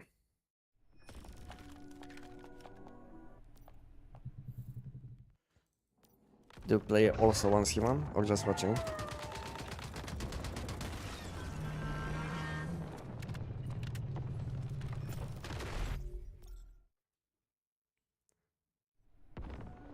Hello, Ice. Your TEC-9 build with Giant. Even though I don't have all the high level mods, I finally able to finish Giant. I was stuck on the Giant mission for a long time. Nice. I'm glad you made it. You did it. How long it took you to do the Giant? What was your like clear time? Maybe next will changes it? No. The only thing which can change it will be when they will revamp mod system. You know, because the biggest issue is that we don't have seasonal mods with precision with weak spot damage. So when we'll have new season, it will be basically the same. We'll have like a normal suffix, which gives you critical damage and weapon damage, and deviant energy suffix plus seasonal name, you know, which gives you basically status damage and elemental damage. We'll never have precision suffix or weak spot damage until they will make some revamps, you know, because yeah, this game is unbalanced in mod system. Mod system is completely broken in many ways. Many unbalanced mods, you know, we have tons of completely useless mods, and we have useless suffixes, you know. I don't know if anyone is even using them, like a survival suffix. Even though survival suffix should give you some survivability, I don't even know if anyone even used them, you know, no point. Or something like general suffix. The only used for general suffix is when you want to get some magazine capacity on your secondary preset, you know, and when you want to reload your weapons faster. That's the only use for general suffix. Yeah. And precision suffix is out of meta completely, like I said. So yeah, so basically we have few useless suffixes in mod system. In addition, we have things like melee weapons with seasonal suffix, like melee weapon with weapon damage. You know, when weapon damage isn't even scaling on melee weapons. That's why mod system needs a good change. You know, good revamp. They have to clean up the trash basically, because we have a lot of trash mods which we can get, which is very disappointing. You know, because let's say now we have this system which gives you random mods. And imagine you get something like arrow event energy on your melee weapon, you know, insanely bad. No one wants to see something like this.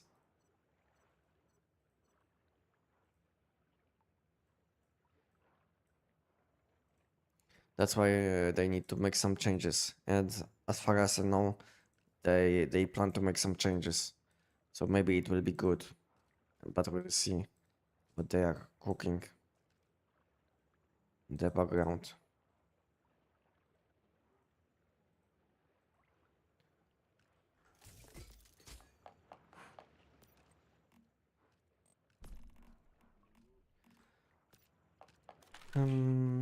Okay, I have space now. Event is starting in 50 minutes, so I can continue with Giant.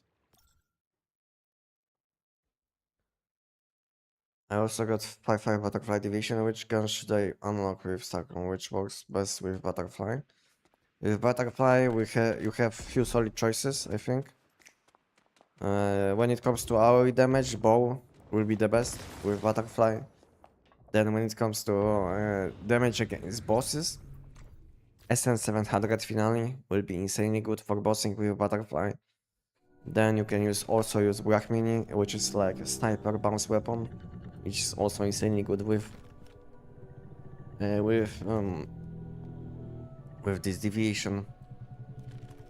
What else is insanely good with Butterfly?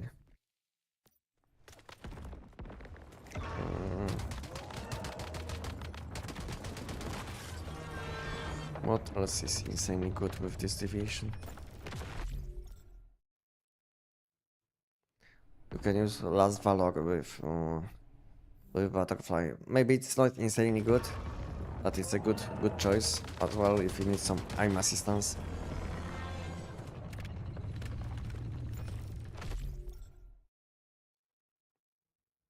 I think that's it, you know. I think I mentioned the best choices for this deviation. Few weapons for AoE damage, few weapons for boss damage, you know. So you can choose something. No problem, Siritai. I hope no need to change what's not broken.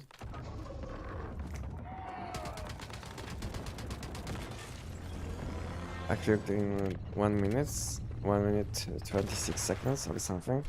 Not that bad, but at the same time could be much better. But if you just started playing the game and it was like your first time doing the giant, I think it's a nice achievement, because I think in 2024 it took me like 10 minutes to finish my first giant. Yeah, so yeah, it took me like 10 minutes to do the giant in old way in like 2024 when I was doing the quest. What's the difference? Status versus elemental damage? Difference can be small, but at the same time big, depending on your setup and deviation. Because let's say when it comes to deviations, some deviations will scale with both status damage and elemental damage. So let's say Polar Jelly can scale with status damage because it's status damage dealing deviation, but at the same time it can scale with Frost elemental damage.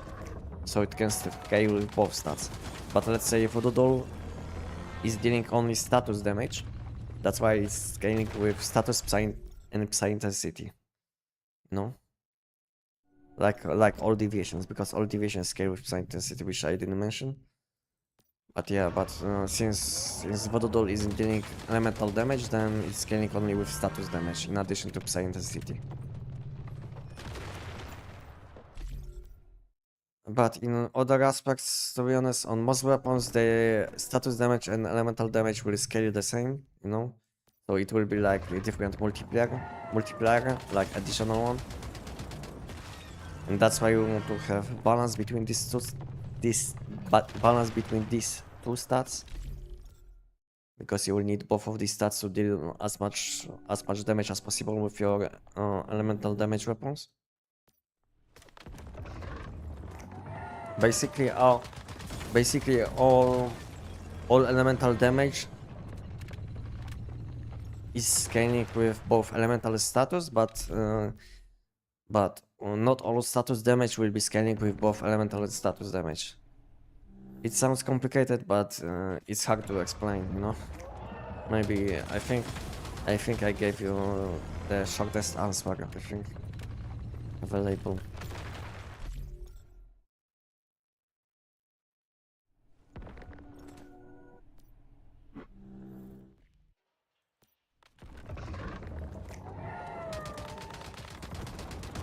Is bounce status or elemental damage?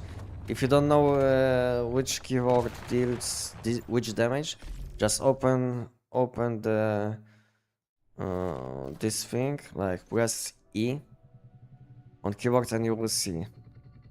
You were asking about bounce. You see, bounce is bullet effect, you know. So it's weapon damage. There is no scaling with status damage. When you see information that it's bullet effect, then it means it's not scaling with status damage.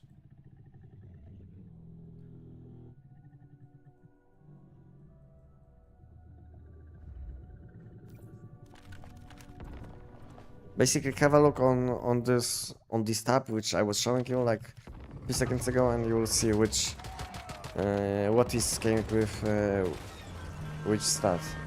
Basically, physical damage weapons with physical damage keywords like let's say bounce or shrapnel. These weapons will scale with weapon damage, critical damage, weak spot damage, and all of these stats related with this keyword effect. Like let's say bounce keyword damage, bounce final damage, you know, they will be scaling with these effects. But let's say some weapons can be a bit complicated. Because let's say elemental damage isn't dealing weak spot damage, you know? But on some weapons like SKS, TEC-9 and Pyroclasm, these weapons can deal elemental damage with bullets, you know? So it's a bit different for these weapons. And these weapons aren't scaling only with weapon damage, but they scale with status damage, elemental damage, weak spot damage, critical damage, and all of these stats related with keyword damage connected to these weapons. Maybe it sounds a bit complicated, but to be honest, you shouldn't worry about this kind of things. You shouldn't worry about these kind of things. Let's say when you started playing once human, just take it slow and you will learn slowly. There is no point to overcomplicate these kind of things, because you will dive to way too deep topics. If you get me. So just take it slow and you will learn the game. And if you will have some additional questions, you can always ask, but like I said, there's no point to dive into these difficult questions.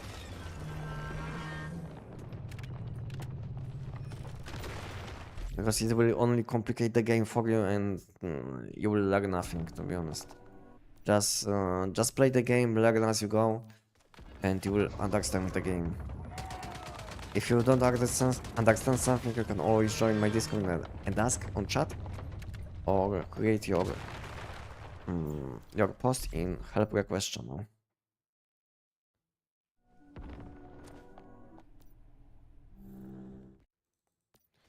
What do you think about Electro Cloud on Giant? Not possible. I mean,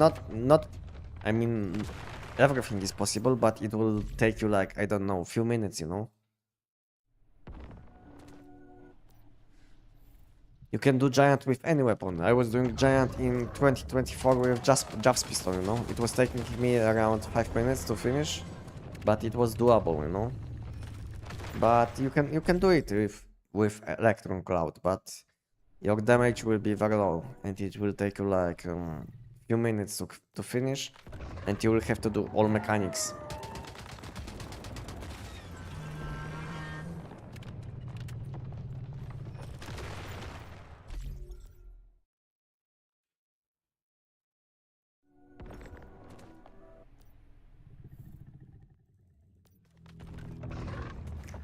AT Giant is how much more dust? AT Giants, so basically, one giant will give you around. 1 second. Around 200 watt dust, no? So basically, you will get plus 60 directly from the giant, and on average, you will gain around 150 from the chest, which you will open. So on average, from one giant, it will be around 220, because it's 220k from 1000.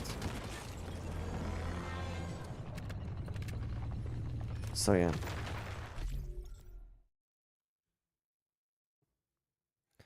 So you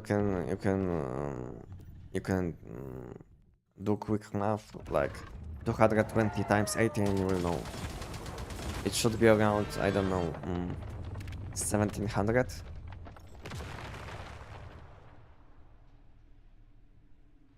I mean, not 100, but 70,000. 70,000. 17, I mean. Yes, 17, 80, 200, 16, yeah, around 17, maybe 18,000. 18,000 mod dust.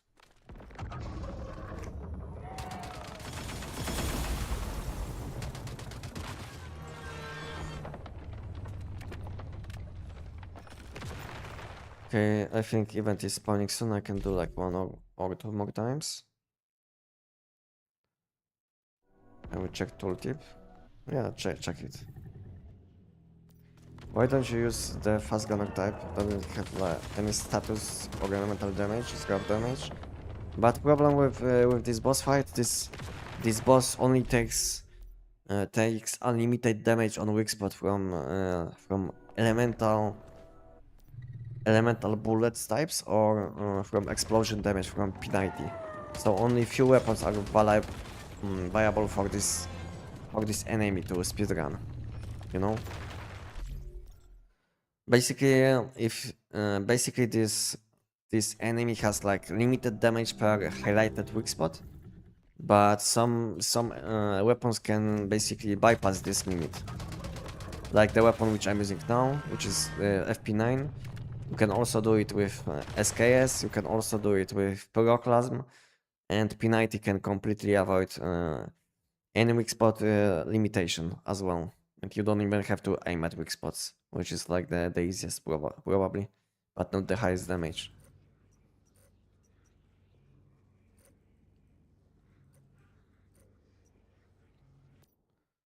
I don't know how good Frugal Styler is, to be honest.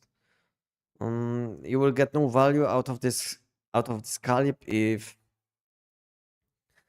you will miss your shot. If you will be not missing your shots. So basically, if you will be landing all your shots, then you will get no value, you know. So this is how it is. If your aim is very bad, then value from this caliber will be insanely high, because you will be gaining constantly plus one bullet back, and then bonus damage. But if your aim is very nice, then yeah, value out of this caliber isn't the highest. I think the highest value out of this caliber we will have on Brahmini. I think on Brahmini we'll have the highest value out of this caliber, just because you can miss your shots on Brahmini. Let's say you can you can shoot on some obstacles, you know. And on Brachmini you have this effect that that even when you will miss your shots, bounce can you can create bounce. Basically, shots can bounce off anything. You don't have to hit enemies. So yeah. So I think the highest value you will get out of Rugal style calibration on Brachmini, on this weapon basically. As you can see, this weapon has the hitting string unlocks the hitting string to trigger bounce ability. So basically, even if you will miss your shot, if the shot will hit anything, it can bounce. You don't have to hit enemies. So basically, you can miss your shot, gain value from frugal calibration, and deal damage. You know, that's why it will be like the best user for this calibration. But on SKS, if your aim isn't the best, then you will get some value as well. No. But if you don't have problems with aim, then just go for stability, which will make it easier to control the weapon. Or mobility for extra movement speed, which is also nice. If you like to do silos or something where you have to move a lot. 6-minute events are waiting for you, yeah. I'm kind of late to respond. At least now I see that I'm like 6 minutes late. Yeah, I'm kind of slow to responding to some questions.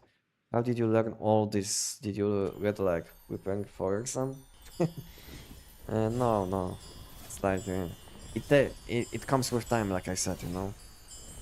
I'm playing this game for a long time, so I think it's normal after some time you will learn all of these things. Especially if you want to make content, you know. Because maybe a normal person which isn't making content probably doesn't know as much as I know, you know. But if someone is making content, then you will have to know a lot, because basically I'm testing all of these weapons, I'm testing all of these things, I'm staying up to date with Once Human, so I have to know all of these things.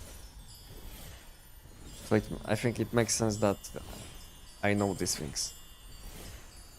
But normal people, even if this person will play as much as I do, probably doesn't know probably even half of these things which I know about Once Human.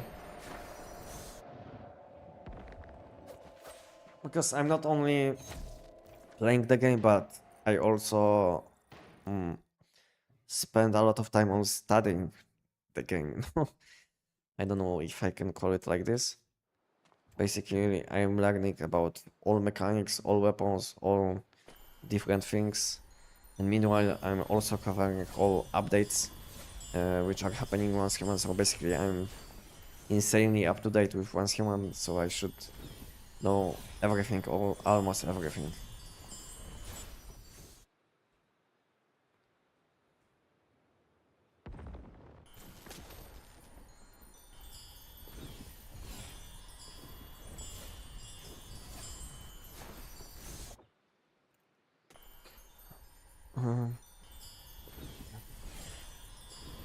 Can you show me your online market is driving? I unlocks SKS thinking it's the best. My SKS sucks, bro.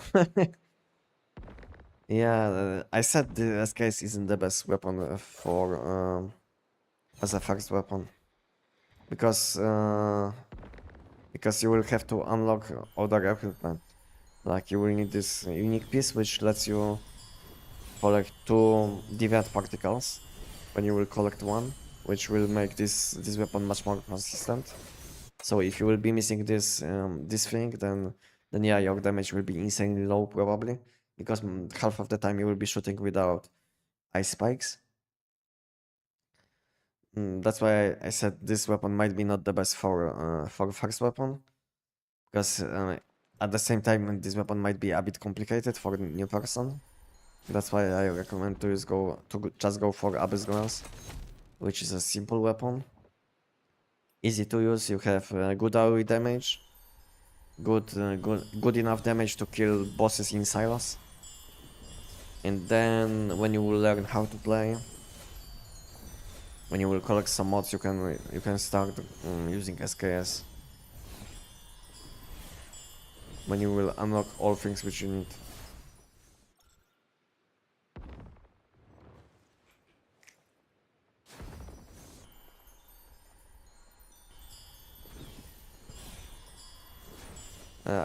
I will show you my online trading, but when I will finish this event, okay?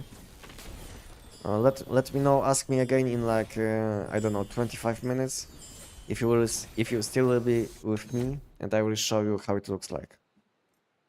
What are the prices, what you can buy, and all of these things. If you would like to see.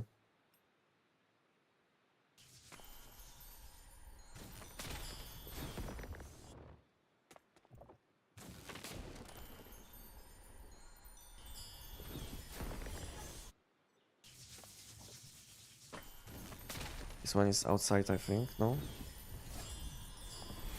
Yeah, close. So rapid fire shot is better overall? No. This calibration isn't good for semi-automatic for semi-auto sniper weapons, you know, because you get no value out of rapid shot style calibration. Because it doesn't boost your it doesn't boost how fast you can shoot with this kind of weapons like SKS, like Brahmini, you know. This calibration effect will be not boosting these weapons. Just go for frugal, mobility, or stability. You don't have other options.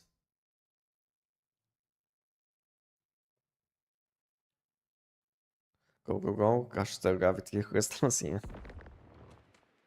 Still watching the stream, thank you. Thank you for being with me, guys.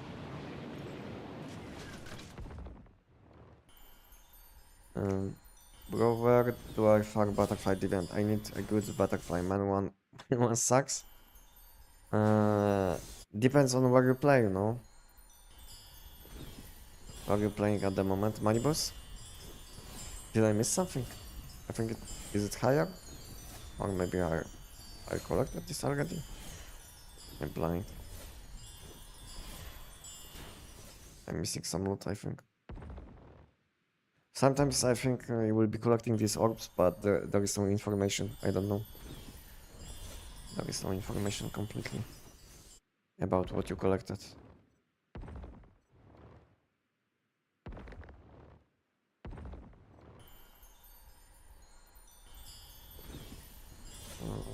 The resonance bonus comes when E is off or X. I don't know what is your setup, because I have different setup on my on my keybinds. You can see I have E and G.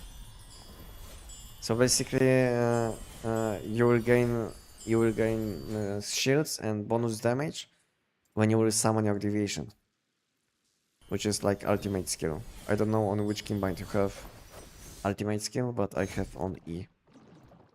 On G I have battle skill.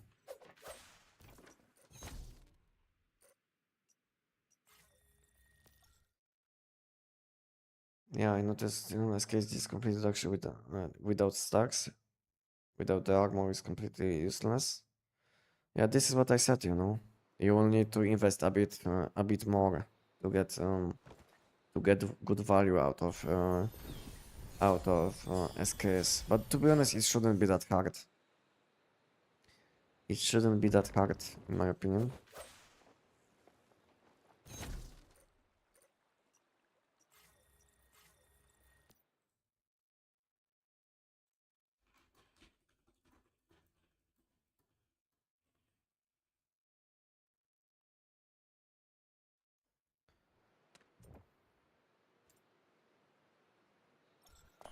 It's ultimate, yeah, ultimate. Basically, ultimate is this is the ability when you summon your deviation.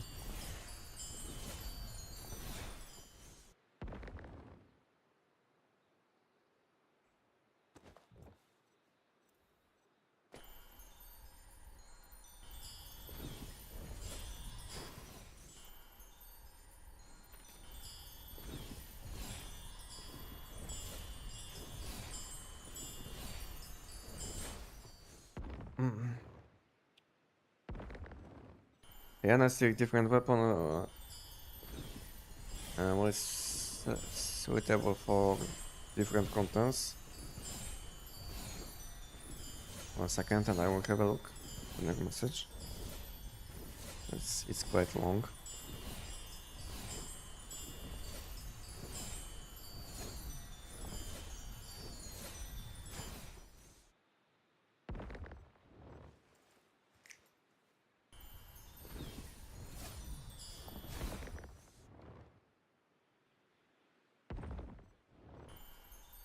Anestic different weapon will be suitable for different contents and each have their own certain mod. A second. It's in mod. Do you have to spend 5 minutes every time to change mods and equipment? No. So basically, if you will have, let's say, 10 different weapons, which you would like to use, you can save presets. Basically, you open your backpack, and then press H, at least on PC, and as you can see, I have many different presets. All I will have to do is press on the preset, and then press F. And I will equip all mods, all equipment, even deviation will be will be will be changed for the setup. All cradles, the only things which you will have to change is food buffs, you know, because these things are you can save. So basically, when you will change presets, all you will have to do is use your food buffs for the current setup, and you will be fine to go. Your deviations should be saved. Your equipment should be good, including mods. Yeah, so only food buffs. And maybe ammo. But there is no point to change ammo, so yeah. So ammo should be fine.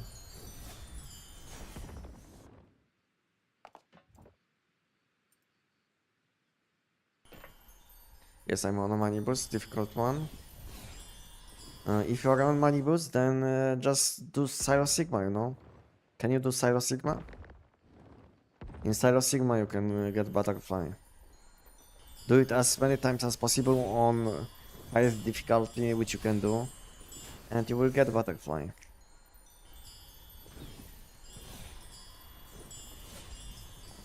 This will be like the best source of this deviation.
Is there anything in addition? Yeah, there is one.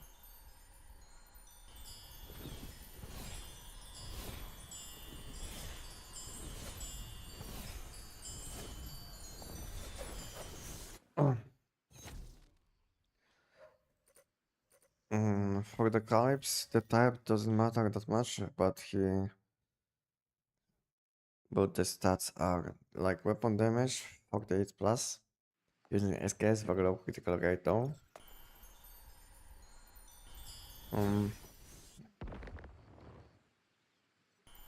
Yeah, exactly. If you're asking about SKS, then calibration type isn't important.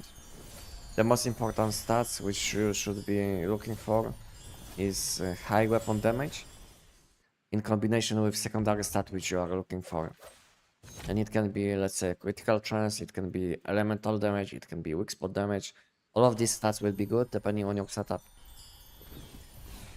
Because let's say elemental damage will be good when you will want to deal a bit more AoE damage, you know? Critical chance will be better for some situations, let's say, against enemies which don't have weak spot damage.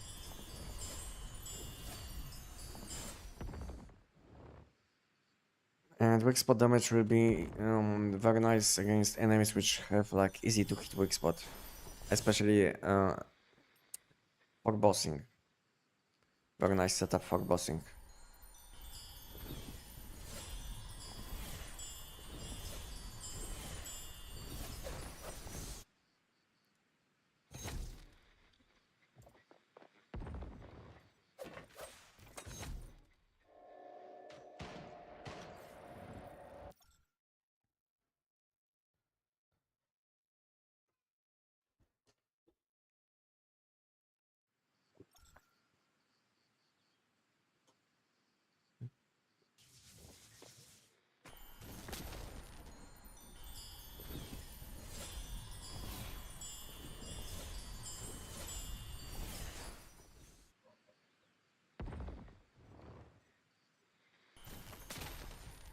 That was a question.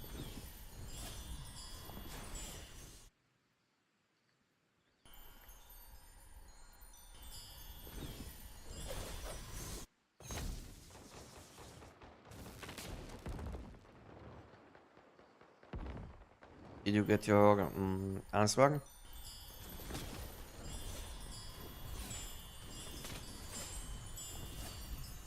I think I did answer the question.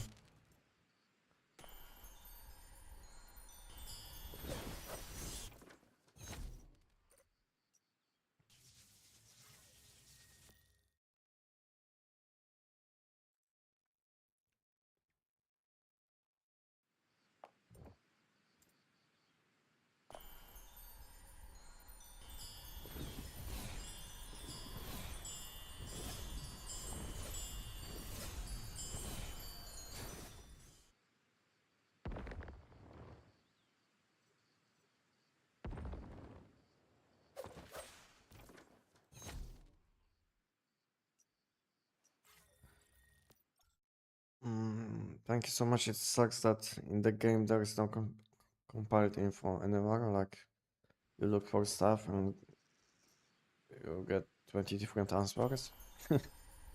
Maybe you ask 20 because you ask 20 different people, you know.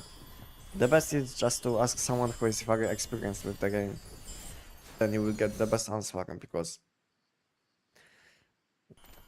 because maybe some of these people which you were asking, maybe they didn't even use this weapon, so they don't even know how some weapon scales. Some weapons are scaling, some weapons are scaling, you know. So yeah, some people might have a lot of problems uh, with um, with some, let's say, game knowledge, and they will want to act like they know a lot of things, and they will give you like fake answer just to answer, you know. So it's better just to double check.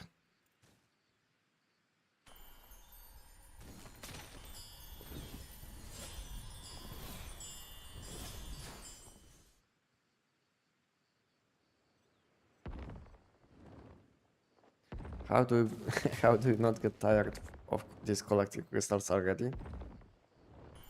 To be honest, I like it, you know, it's very chill because I'm like basically flying and collecting orbs is very chill in my opinion. It's not like I have to fly, you know. If I would have to fly, then I don't know if it would be that chill. But since I'm just clicking, you know, a few buttons on my mouse and keyboard, then it's pretty chill, I would say. Pretty chill gameplay. Meanwhile, I'm chatting with you guys, so yeah, I'm good. the rings are so loud. Maybe I can lower the audio if you guys don't like it. I can lower the audio in the game if you're saying that it's a bit too loud. Is it fine now? Let me know when I will be flying.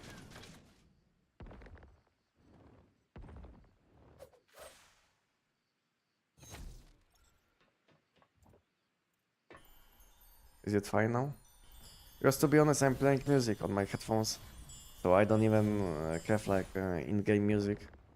I mean, I can hear a bit, but yeah, I'm basically playing some music on my headphones.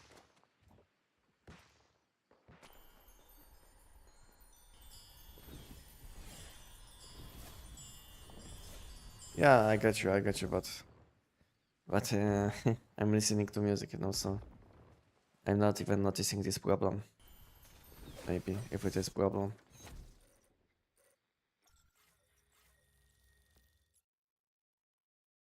Yeah, I'm trying to get answers from YouTube, but for example, for deviations, there is literally no answer as to what use on what. It's all general, no threads to the point info. Like, what do you mean, like what to use on what? Like which deviation combined with which weapon? This is what you would like to know?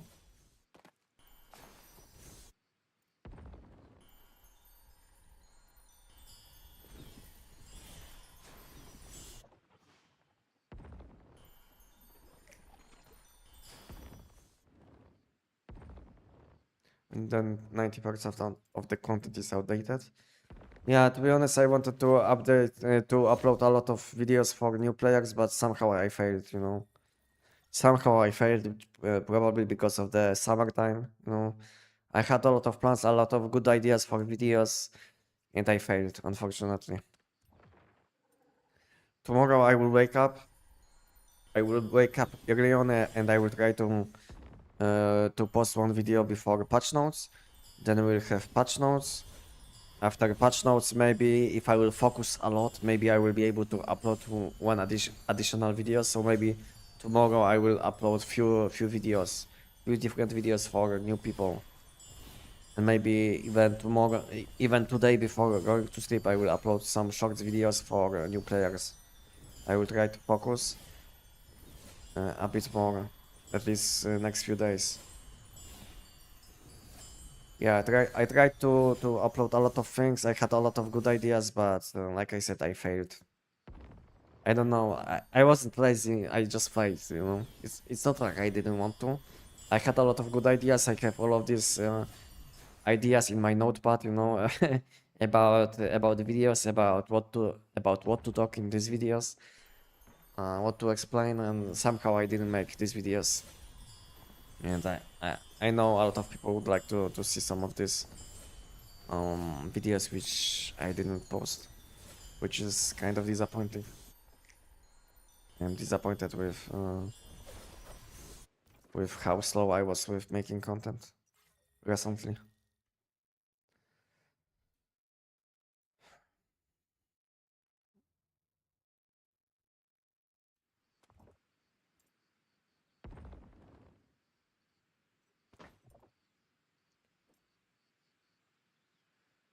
Uh, to be honest, I didn't know about this sound as well.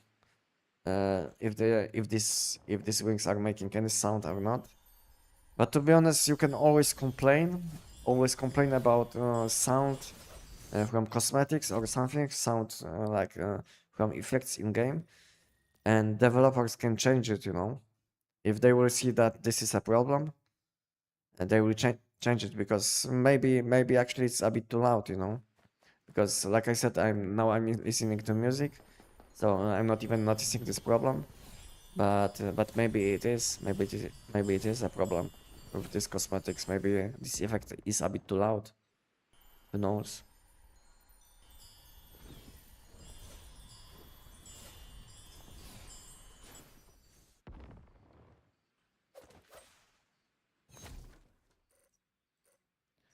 Honestly, for now, I'm focusing on target ones. I would like to know which ones should I use, in what quantity to fill my 20 securement pods, like what should be my setup. To be honest, it's very flexible. Deviations in base are always very flexible. No, there is no point to make like a list of 20 deviations, uh, like mm, best setup for your base, because it's always personal preference, you know. One person will want to have like two Digby boys for let's say two Stardust platforms. Second guy will want to have like 10 Digby boys, you know, because he needs a lot of Stardust in his base. So yeah, it's like very flexible question, I would say. So it's hard to answer. It's always personal preference. We have a lot of good deviations which can do a lot of good things in your base. Let's say like collecting meat or milk with with this rabbit deviation. What is the name of this deviation? I didn't use him for a long time, especially since they revamped the chef class. What was the name of this deviation? This rabbit.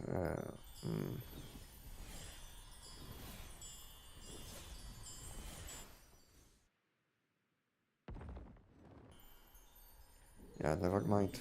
So yeah, so basically you will have like, I don't know, 20 different deviations which you can use, and you can use each one like few times in your base.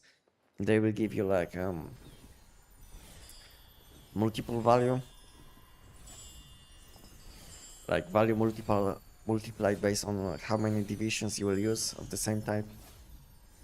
So yeah, it's hard to answer this question. What is like ultimate best setup for base?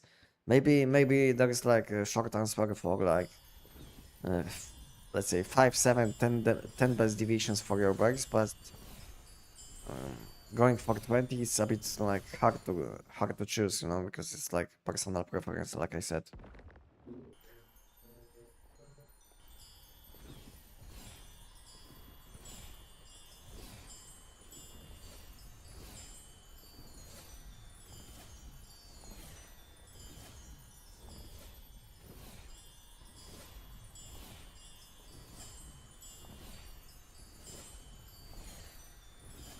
I like the idea of 18 territory deviation, one crafting one, and then one offensive one. To be honest, I had a similar setup in my base long time ago, like let's say early 2025. But later on, I noticed that I'm spending way too much time on swapping deviations in my base, you know. So basically, I replaced some of these uh, territory deviations with combat deviations, just to give me much more, just to give myself like much easier time on changing builds. You know, let's say you will want to use bow, and in next minute you will want to kill some bosses, you know.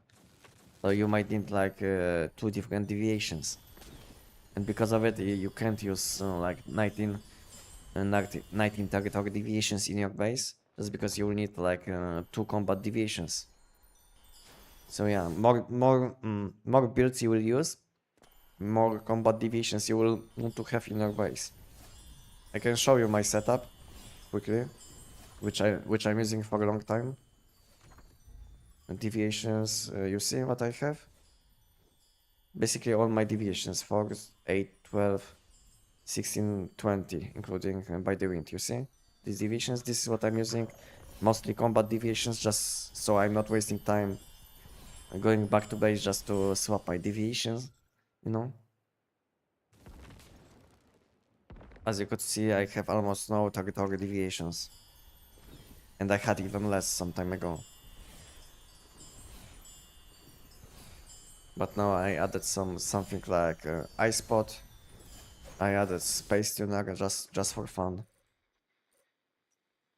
Because at some point there was a problem and I wasn't able to buy anything in online market. Let's say when it comes to space tuners, I was playing with with some other people at some point, but I wasn't able to buy any space tuners to teleport party members, you know. So I had to invest some energy links into buying good space tuner. So I was able to make this tactical item myself without buying it.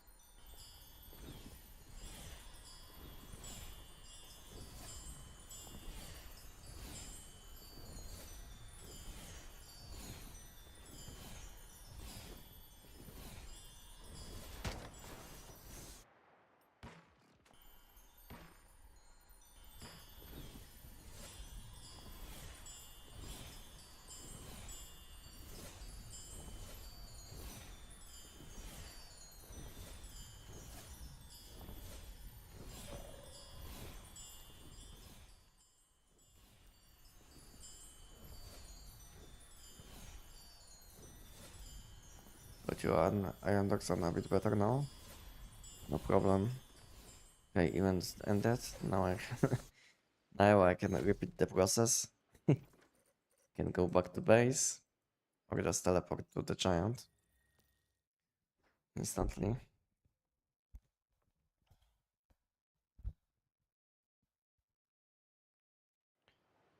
Um,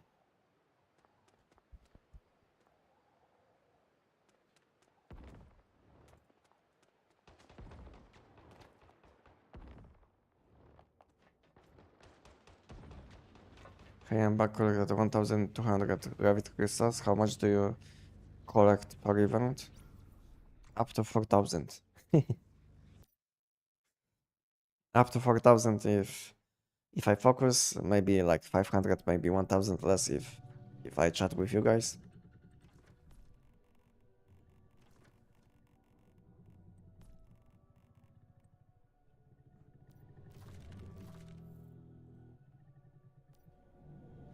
But you, however, it would help if someone advancement, for example, share their setup, or even a few that he uses depending on what they need. Yeah, but to be honest, there is always a flame, you know, from other people. People are flaming. Let's say I will show my setup, you know, and I will get more negative comments than good ones. That let's say this is my setup, they are using something different, you know. This is not that good. I'm using this. This is the best, you know. So it's annoying to make this kind of videos because you get much more hate than positive comments.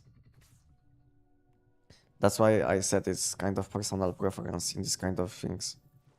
Because we have many different options depending on the situation.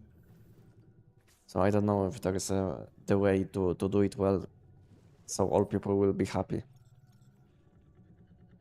Because even making terrorist videos like, let's say, about weapons, people always complain that someone's favorite weapon is a bit too low or something.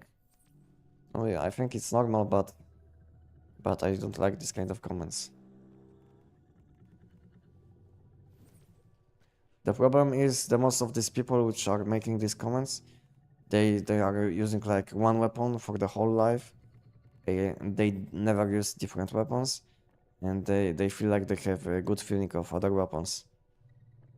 I'm not saying all of them have like this situation, are in this situation, but most of these people which are making these comments, because I spoke with one person like yesterday after I make this make this video about my tier list. He was like flaming me, something, you know, and I found out he was playing only like 1 month, you know. He was playing once human only 1 month and he was flaming me. I don't know.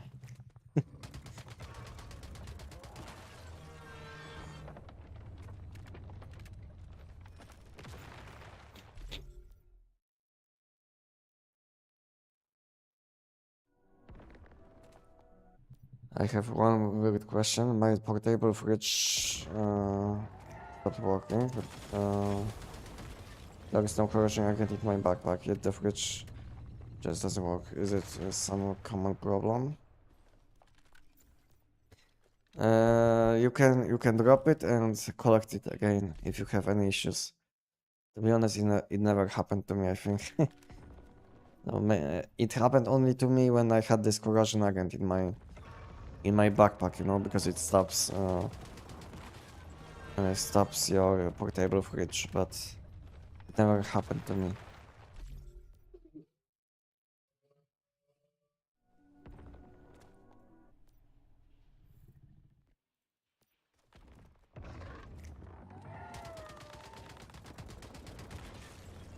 I guess what you were saying. I also not focus at all on Crystal, so that game just watching stream and autopiloting. Yeah, it's very chill gameplay.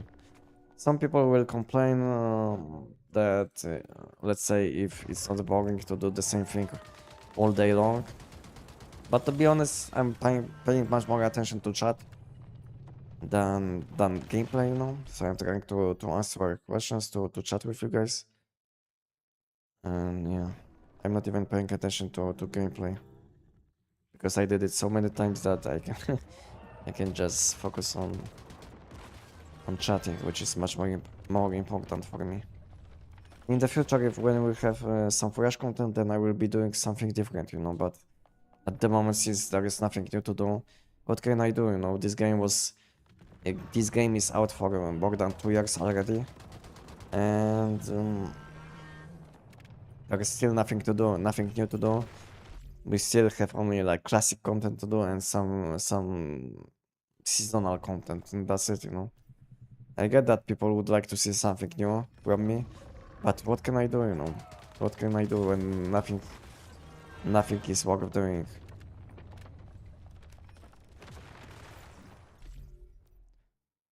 Hey, Big Nap. Hey, Nap. Hey, Big Nap. Let's answer the call of evolution. I head to server 91. Let's have a clan versus clan battle. Hey, Big Nap. You want to taunt me or something? I'm not getting bited, you know?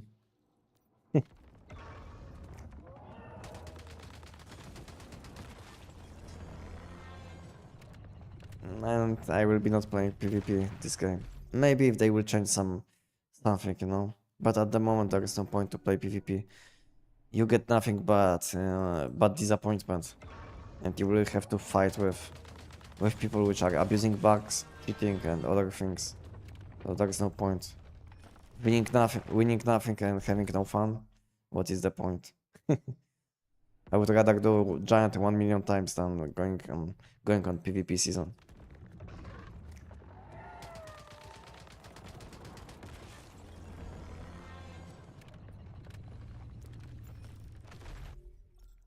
I love this game. I wish I started earlier, as people start saying it's dying game. No, it's not dying game, you know. This game has stable community, around 20,000 people playing all the time. In 2 days we should have nice spike in people playing the game. I don't know how big will be the spike, but at least on Steam charts I think it will jump up to, I don't know, 26, 27, maybe 28,000. So I expect like few additional thousands on peak hours every day. So maybe it will be from 20,000 up to, I don't know, 25, 28,000, something like this on Steam alone. And they also have, I mean, once human is also available on NetEase launcher. So yeah, so it's hard to count how many people are playing at the moment. But I think Steam is like probably like 70, maybe 75% of people playing this game.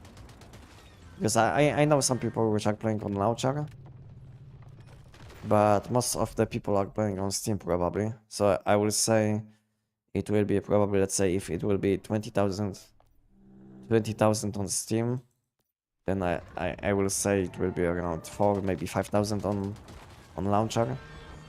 So at the moment we have around between 20 and 25,000 stable once human community, you know, which isn't going down or up. It's kind of stable, I would say.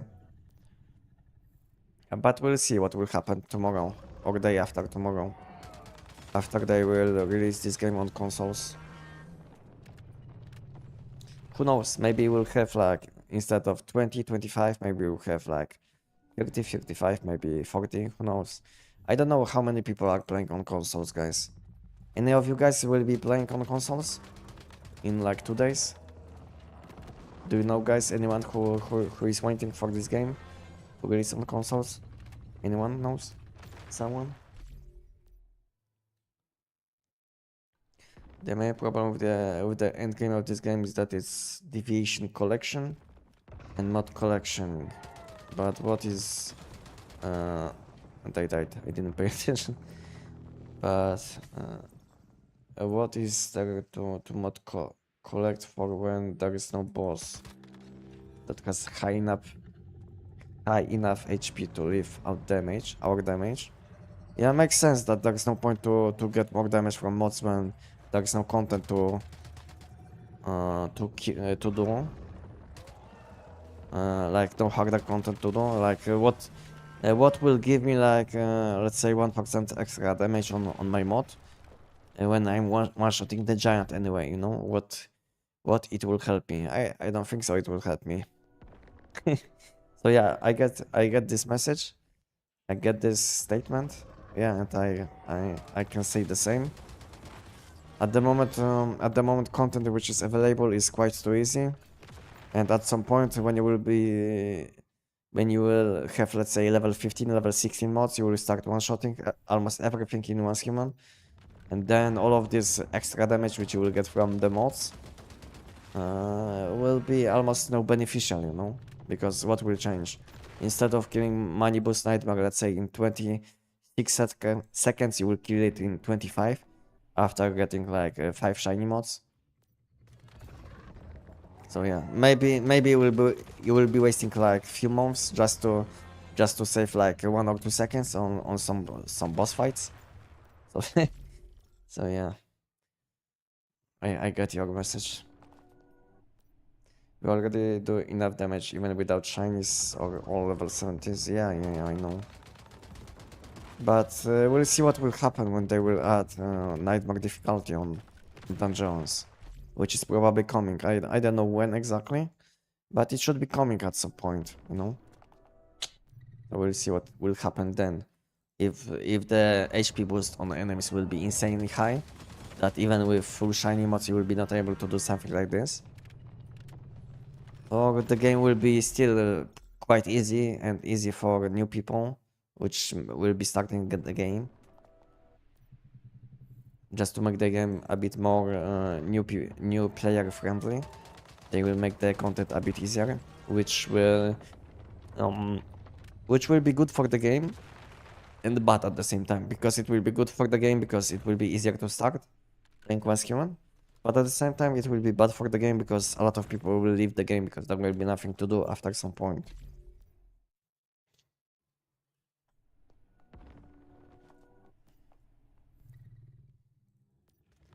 You already done giant a million times, I'm sure. No, around 28,000 maybe, a bit more.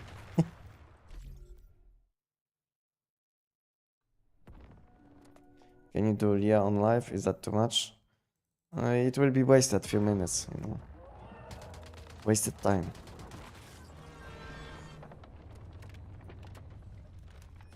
Wasted 2 minutes, so a few minutes, and so let's say I will waste few minutes on doing Leah labs, and what I will get like 2 mods out of this, you know. The problem with this content is not rewarding, you know. They need to give us something good for doing this content, which takes longer than, let's say, few minutes. Because there is no point to do something like Leah labs, which takes like few minutes. And instead you can do the giant in 10 seconds and you will get the same loot in like 20 seconds, you know? So if you will compare time to value, I don't know if I say it correctly, but if you will compare these kind of things, then yeah, then there is no point to do any other content than giant, money boost nightmare. What else? Yeah, of course, new seasonal content, which is limited. So only these kind of things are nice to do in Minecraft, if you need to level up your collection.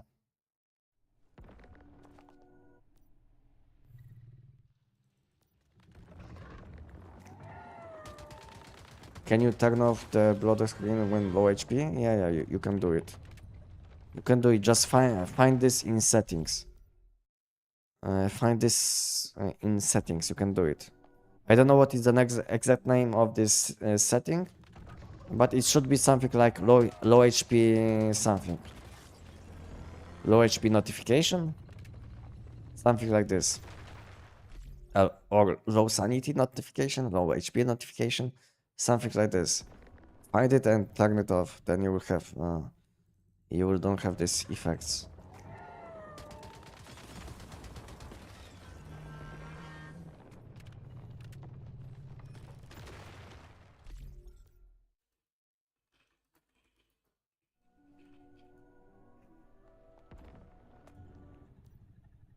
Wait, I was reading comments on your update, new location trailer, and comments say that it's dying, or some complaints like that. That's bad should have been done like this for a game, yeah. Yeah, but you will have always these messages, you know? These comments, I mean. Under any game.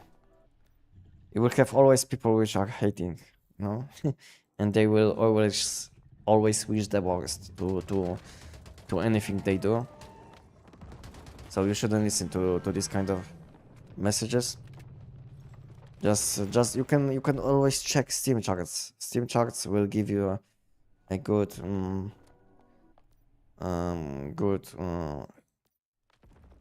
let's say base point, which will tell you if the game is dying or not.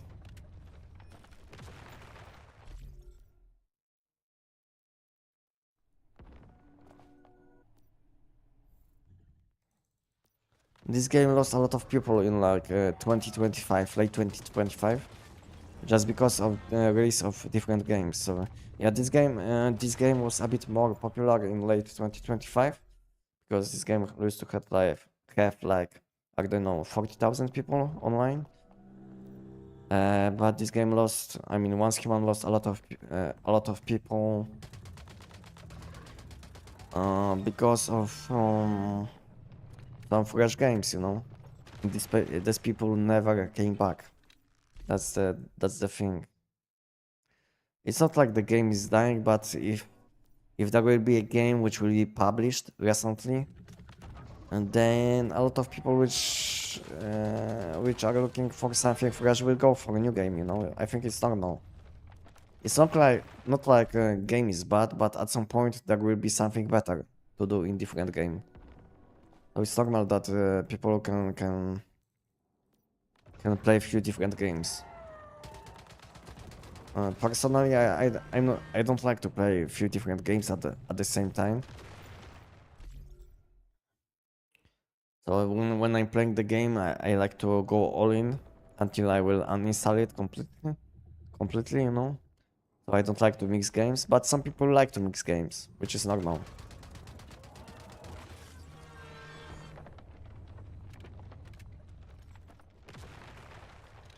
Yeah, we have to go back to base.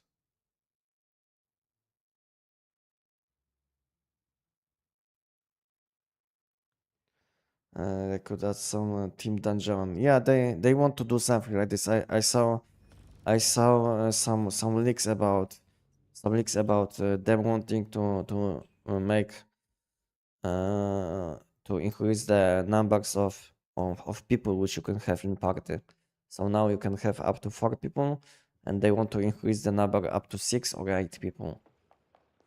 So which means maybe we'll have like bigger dungeons in the future, you know, which would be nice. What do you guys think about this? Like some dungeons for let's say 8, maybe 12 people. I think it would be very nice, very nice. But for now we have no details, so yeah.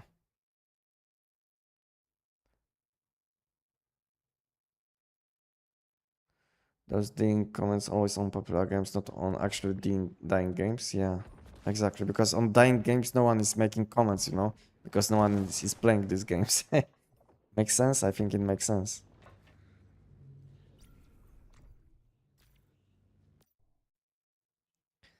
Yeah. you will see these comments most of the time on games which are maybe not doing the best, but are kind of popular enough just to bite other people with this kind of comments, you know.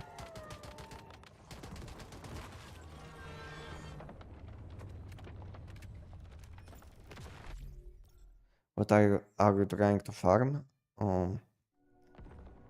Energy links, mod dust, mainly mod dust, you know. Energy links and mod dust. And meanwhile, I will get some calibrations, you know, some deviations for fusion. So yeah, there's like many good reasons to do the giant. So now, at the moment, I'm getting like Stardust socks, electronic parts if you need them. I'm getting energy links, mod dust, calibrations, deviations. Energy links if I didn't mention, yeah. And energy links you can spend on many things, like you can trade with other people. You can buy even more mod dust in mod shop, you know.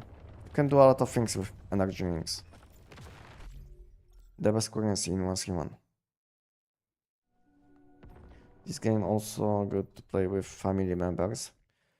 My younger brother started playing with me on the same server. He likes crafting, collecting, building. I have resources now.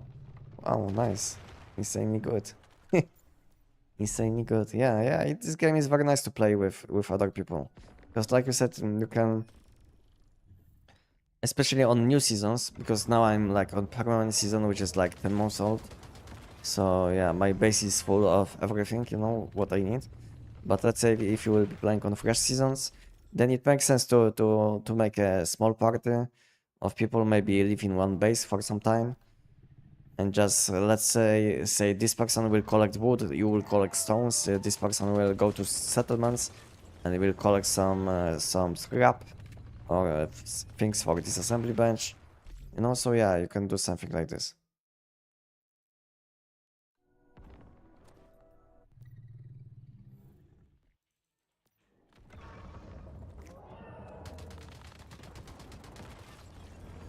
But maybe the orcs were needed for hostile or something, who knows?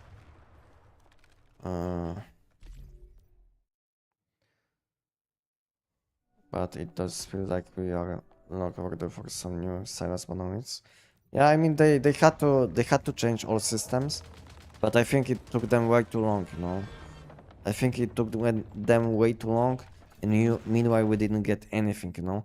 These people which kept playing once human, we received nothing, you know. Only promises that, let's say, game will be better at some point. I know it makes sense to revamp the old system, so the game is a bit more simple, because game was much more complicated, and even now, after all of these revamps, I think game is still not that simple. So I'm glad they did all of these things, these changes, because now the game is much more new player friendly. But because of these decisions, they basically left the player base, which is constantly playing once human, behind, you know. So basically they focus on the people which might come to once human, but they stop making content for the people which are playing once human, which is I think as much important as wanting to have some new players.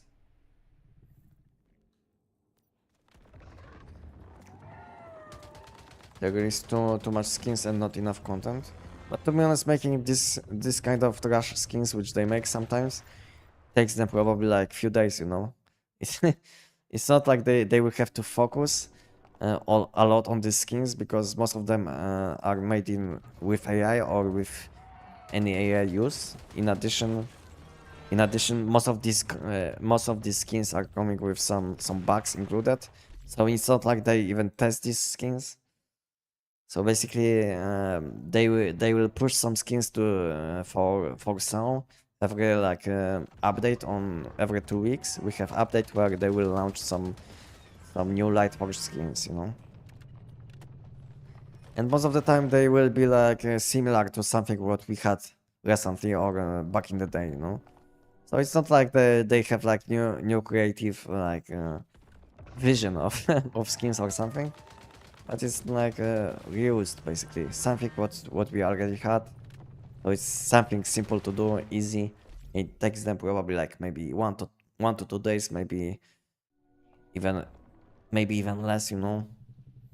And then they don't even check bugs if this cosmetics have bugs, because most of the time we will have like I don't know, a few hotfixes after each light forge, which are related with new skins, you know.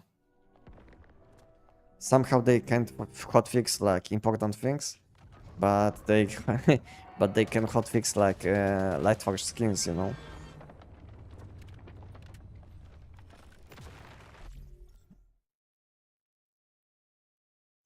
I got you 100% definitely hyper fixate on one game until you can't stand it anymore. Yeah, this is how I play games, you know. I played Black Desert until I had to uninstall this game because I was spending way too much money. Then I started playing New World, and I stopped playing when the game was completely unbalanced and broken, with tons of bugs, you know. I was enjoying very much, you know, New World, but I had to stop, you know. Game was unbalanced and bugged, completely broken with tons of game-breaking bugs, which made me uninstall the game. So basically, I always play the game until it dies or until it's like unplayable. Because I don't think so I will be spending any money in any different game anytime soon. So the pay to win thing is out. So it's not like I will have to uninstall the game just to stop spending money on game. It won't happen again. I will never install the game where you can pay to win something again after this. Uh, after what happened in Black Desert and previously in Blade and Soul, I used to spend a lot of cash on these games.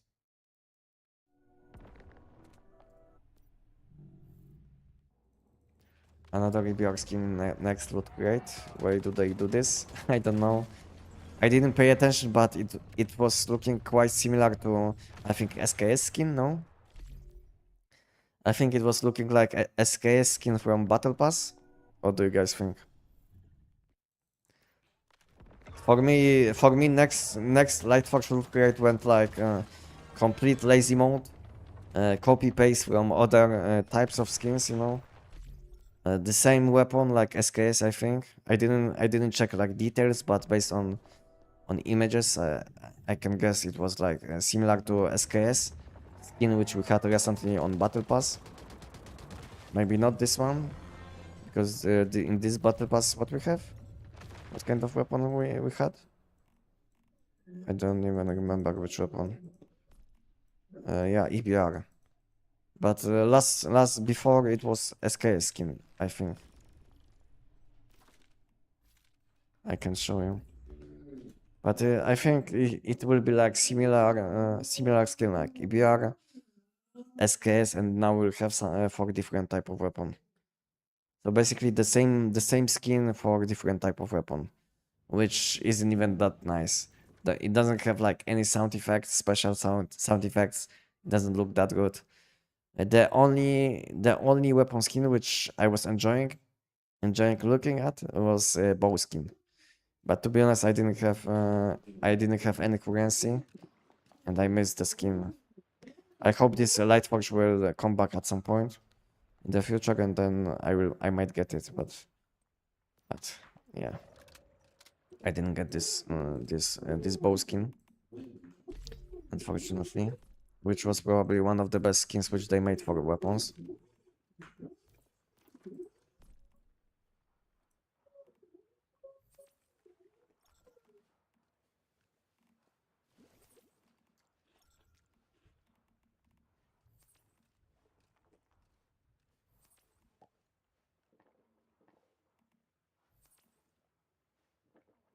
This. Okay, how much time do I have? 1 minute. Okay, I can disassembly weapons. I can make some space for next time. And I think we can teleport to the location.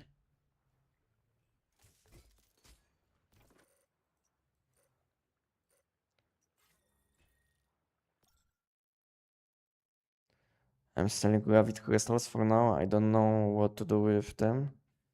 As when I open with gravity crystal, I got division box with not even fusion on this, so I'm selling all.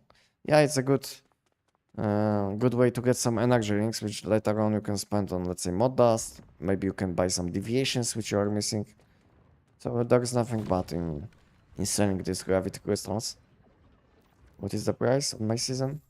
I think you wanted to see how it looks on my season. This is how it looks. Reality fragments below 400. Gravity crystals around 700. Abyssal core mythic 150k. Quite cheap, I would say.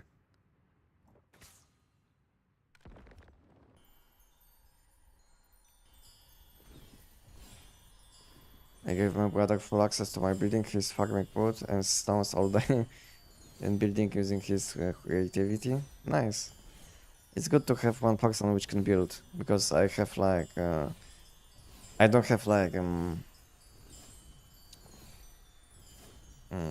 good experience in building in games, you know. I prefer to do PvE, kill enemies, you know, these kind of things. I don't like to build, so if someone would like to build something nice for me, I always say yes, you know, because I can't do anything myself when it comes to building, so I have nothing against. I used to have a lot of questions if someone can build something for me, because they saw my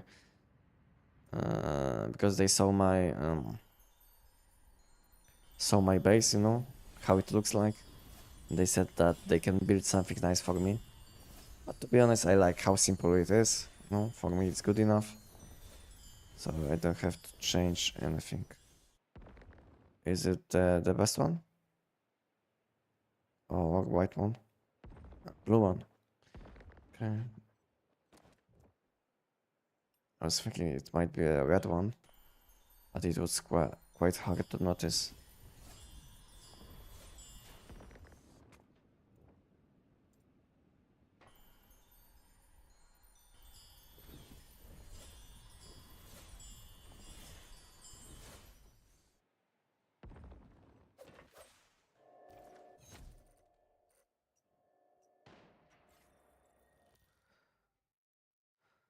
I was hoping another Essence 100 or even one for the new QBJ. It 100% looks like a miss from SK's Battle Pass skin. Yeah. This is that was my first thing which came to my mind. That it looks like exactly what we had in Battle Pass. So now they are selling skins from Battle Pass for gems, which are quite expensive, I would say. So it sounds bad, you know. Instead of giving us some like furniture skins, I think they could sell us some nice weapon skins.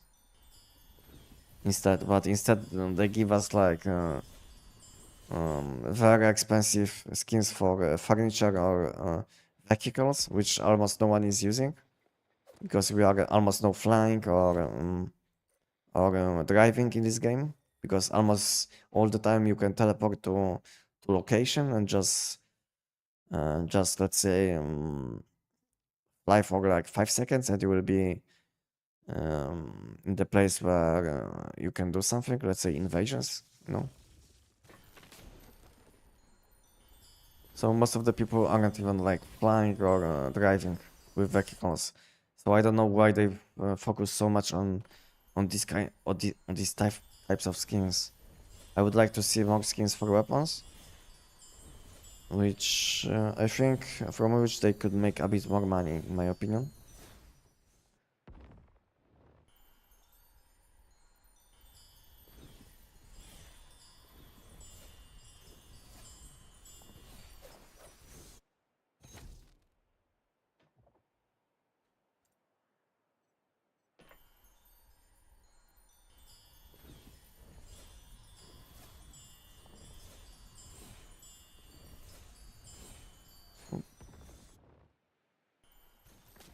Is there anything flying? No.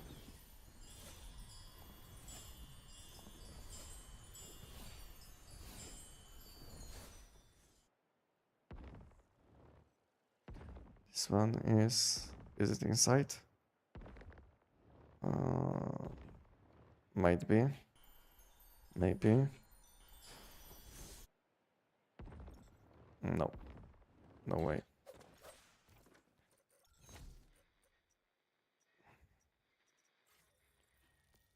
Why so cheap on your online market? Yeah, it's quite old. This permanent season is up for, I don't know, 12 months, maybe even more.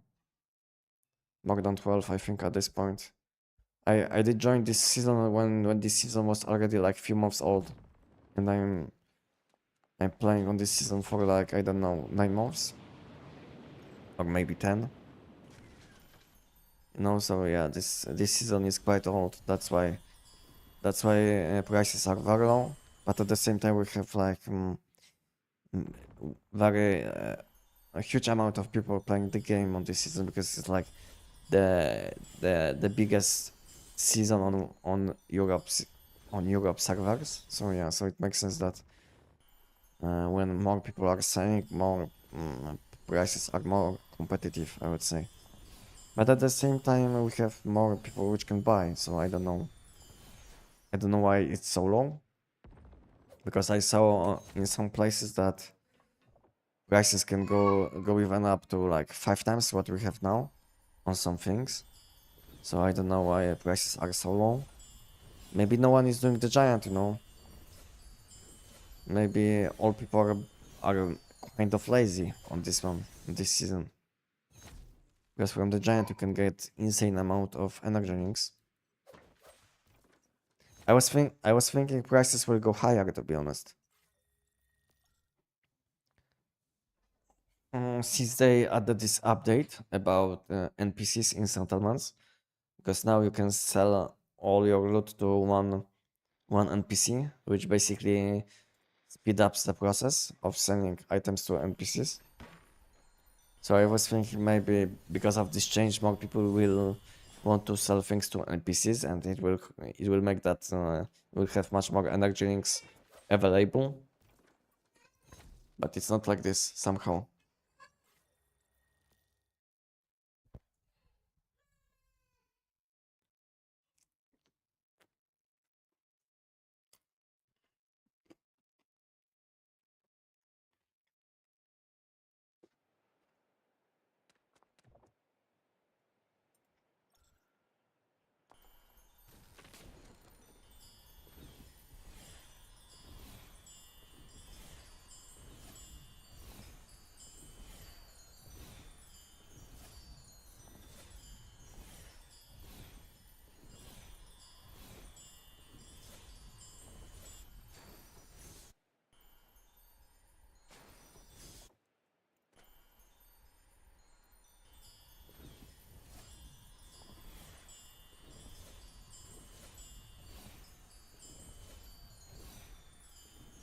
This server market is really good for new players as we can buy easily at the beginning very cheap. Yeah.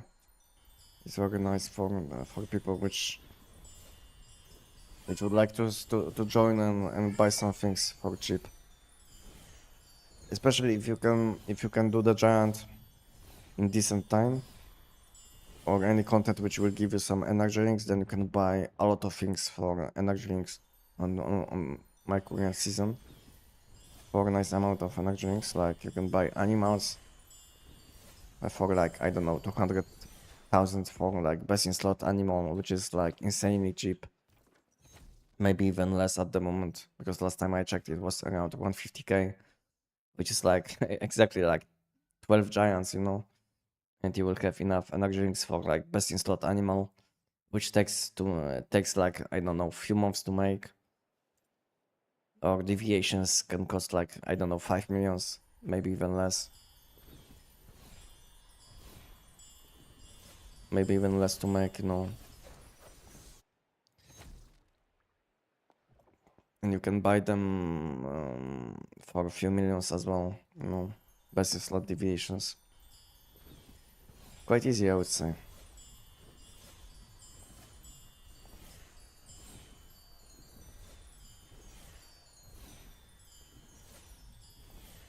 As long as you have energy drinks, then you can buy anything you are missing. But getting energy drinks is quite easy. Like I said, all you have to do is sell some things to NPCs, like 500,000 in like 1 minute. As long as you have something to sell, which isn't that hard to be honest, because you can make something like a combo chipset, which is easy to make, and just sell it. Or just plant some animals, plant some plants, and you should have enough deviated plants, which you can later on sell as well for a nice price. One deviated plant, which is like highest quality, will sell for 1000 energy drinks. So yeah, 500 of them will be enough to get your weekly limit, which takes you like probably like few days to collect. If you will have one base with full planters setup and deviations, which can manage this base. So you don't even have to do PvE content, and you should have enough energy drinks if you know what to do.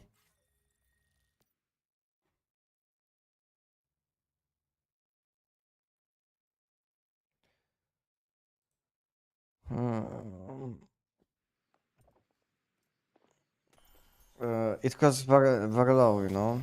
If you're asking about this weapon bodies and all of these things, they cost around 20,000 maximum. Maybe even less. Let me finish the event and I will show you if you would like to see exactly what is the price. But last time, it was maybe like 1 week ago, when I was looking for something, I saw a lot of things meanwhile, you know, and it was around 20k maximum for, I think, for sniper weapons, I think. And it was quite cheap for SMGs, because SMGs are very easy to get. Maybe not SMGs, but medium caliber weapon body or something like this. I don't know what is the exact name of this item. But to be honest, these things are easy to get. You can get like, I don't know, 15 of these in like 5 minutes, 5 to 10 minutes. I'm not saying you will get exactly one type which you are looking for, but you will have a chance for the thing which you are looking for. And it will take you like 5 to 10 minutes to loot it.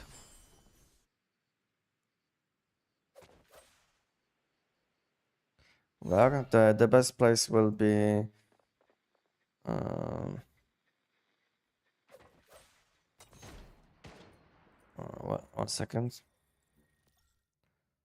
If you are playing on Manibus, then this location above Blackfell. I don't know the name of this location, but location above Blackfell can give you like, I don't know, 15, even maybe if you will be lucky, you will get like 20 weapon bodies.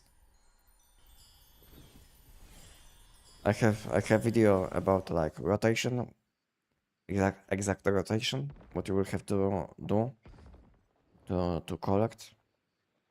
So you will find this video on my channel, and the fastest way to find this video will be probably on my Discord, because it's in guide section. Just go to guide section on my Discord, and you will find best farming rotations, something like this. And click this channel, and you will find a link to this video.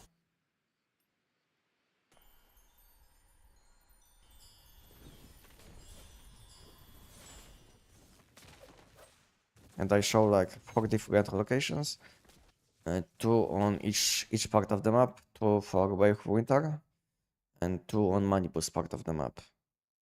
So you can choose any of these locations. and you will gain tons of different items, including these weapon bodies and all of these useful things, including new items which you might need. And in addition, you will be able to collect tech points if you still need them. What's the current meta? I have a video about this topic. If you didn't, if you didn't see,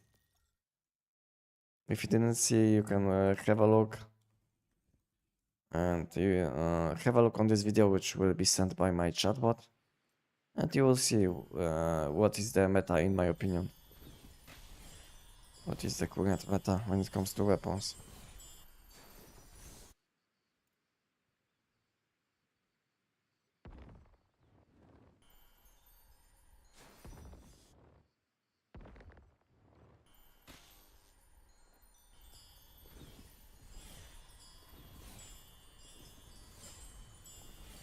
If you can find something to buy, you will have to get it yourself, you know.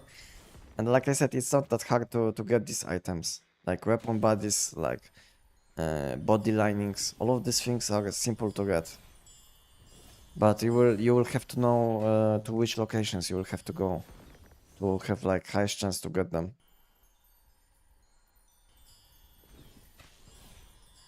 You don't have to collect energy drinks to buy these things.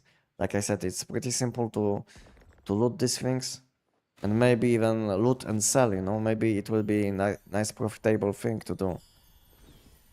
Maybe you can make some energy drinks with this activity. You know. Is this one outside? Yeah. Nice. Thank you, game, for baiting me.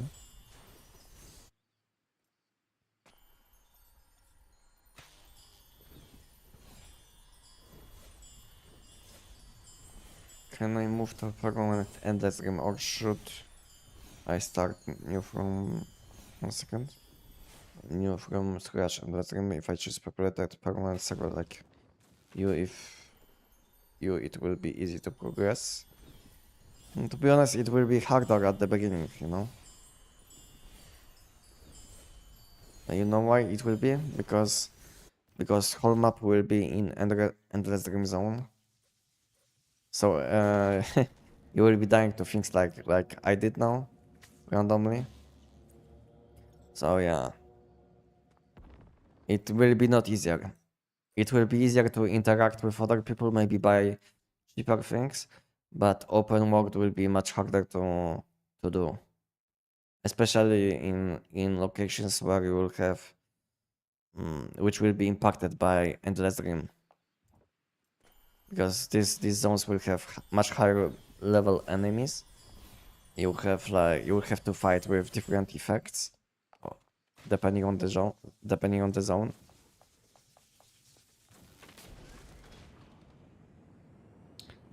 debuffs.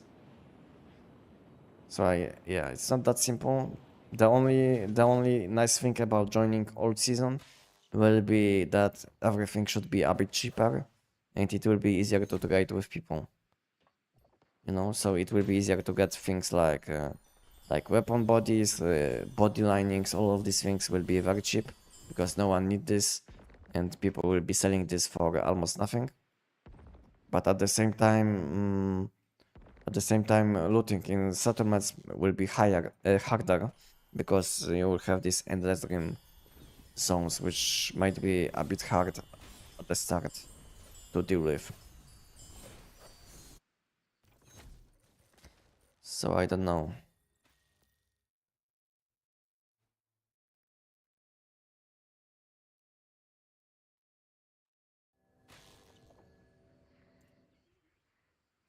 How did you travel to this location? There is not fast travel, right? What do you mean?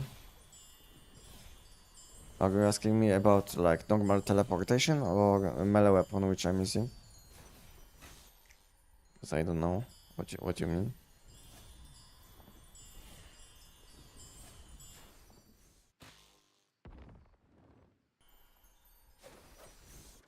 $4,001, guys. 4,000. I need like 1.5 more. 4,000 mod race from the current season. Only 4,000. I need few thousands more. maybe 1.5. On average, I can get like, I don't know, 500 of these if I will do the event like 8 times. If I will do the event like 5 or 6 times in a day, I should get around 500 of them.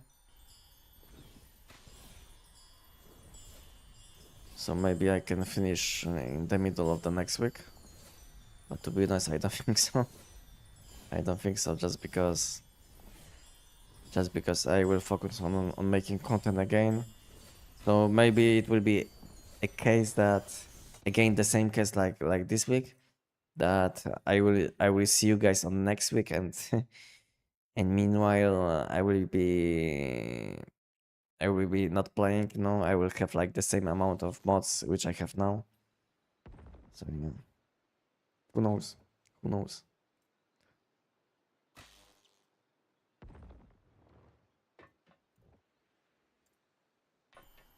Hi, Apex, welcome, welcome. How are you today? I'm doing very well, as always. Collective Gravity Crystals, chatting with people, chilling, you know, and doing giant. Meanwhile, this is what people like to see. Of course, I'm joking, but there is nothing better to do. And how are you doing, Pexi? These lightning strikes are annoying, yeah, yeah. To be honest, it's not killing me because I have 4 pieces stretcher reset, so I don't care about this negative win effect, because it can't break even the shield which I get from stretcher reset. That's why this setup is very nice for this content, because it's you will be basically immortal. Unless you will be like standing still, and then you can die maybe to lightning attacks or something.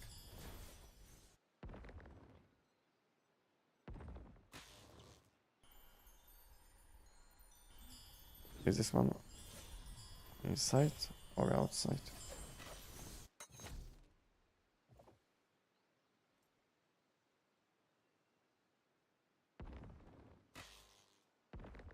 Okay, I was able to collect this one, which was kind of outside, but this one is completely outside.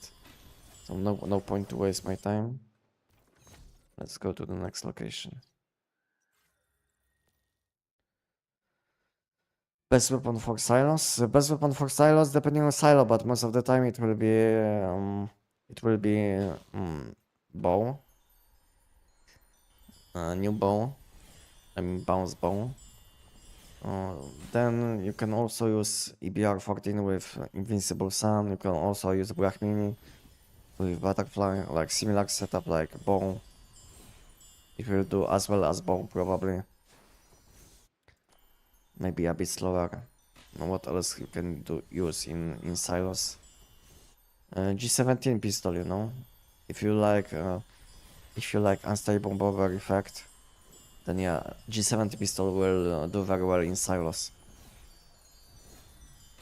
So I can recommend these weapons for silos.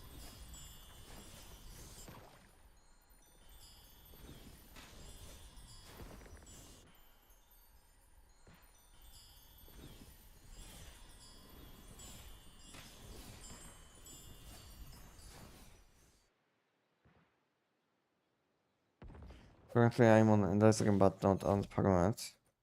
And when your season will go to last phase, when there will be like last phase on your season,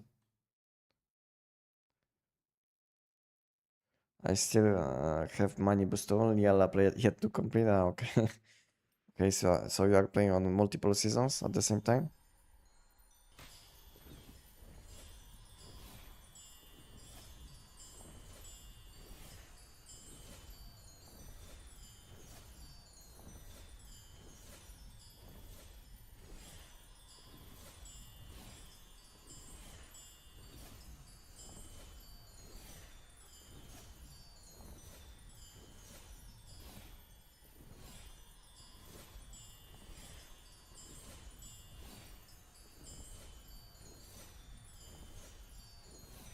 These ones are probably outside, no? Yeah, nice bait.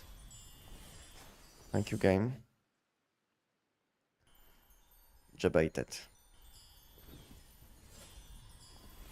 How much energy drinks do I have? I don't know, around 100 millions? But I spend a lot of energy drinks every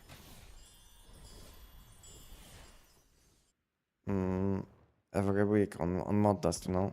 So it's hard to keep hard to save some energy drinks when I'm not playing as much, and meanwhile I'm spending tons of energy drinks on mod dust, you know, because this is the only thing on which I'm spending energy drinks at the moment.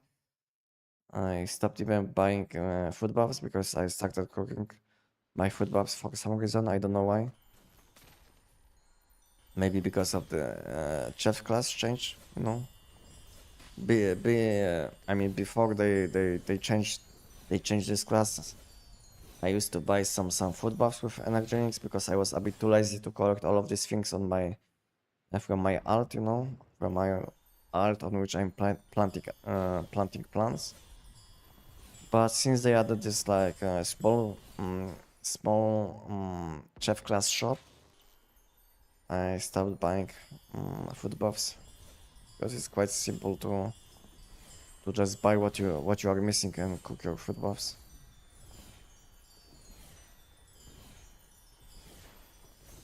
Yeah, sometimes I will be buying some whims, you know, because I don't have these deviations in my base. Like, let's say, I don't have this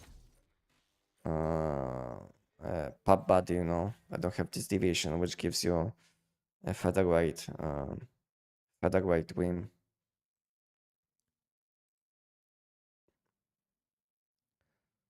Why don't you sell the gravity crystals? Because I don't need energy drinks. I don't need that much energy drinks. And at the same time, I want to make some content out of gravity crystals and abyssal cores, which I will buy and collect. So yeah, my plan is to open a few hundred of these abyssal core mythics, you know, just to check how good it will be. If it will be worth my energy drinks, you know, if it will be like bad, completely wasted energy drinks, we'll see how good it will be. My plan is to collect 270,000 gravity crystals, and it will be enough for a few hundred abyssal mythic cores, which I plan to open when I will collect enough gravity crystals. For now, I think I have around 170, 180k, maybe a bit more. So I would say I'm kind of close to collecting enough. And there is no point to sell them because price is a bit too low in my opinion. 700 for one is a bit too low in my opinion. Because then if I will sell them for this much, then it means that I would get much better value out of giant, you know. I mean, let's say if I will count how much energy drinks I can make on giant, then it will basically mean that on giant I could make much more money than the value which I will get from selling gravity crystals.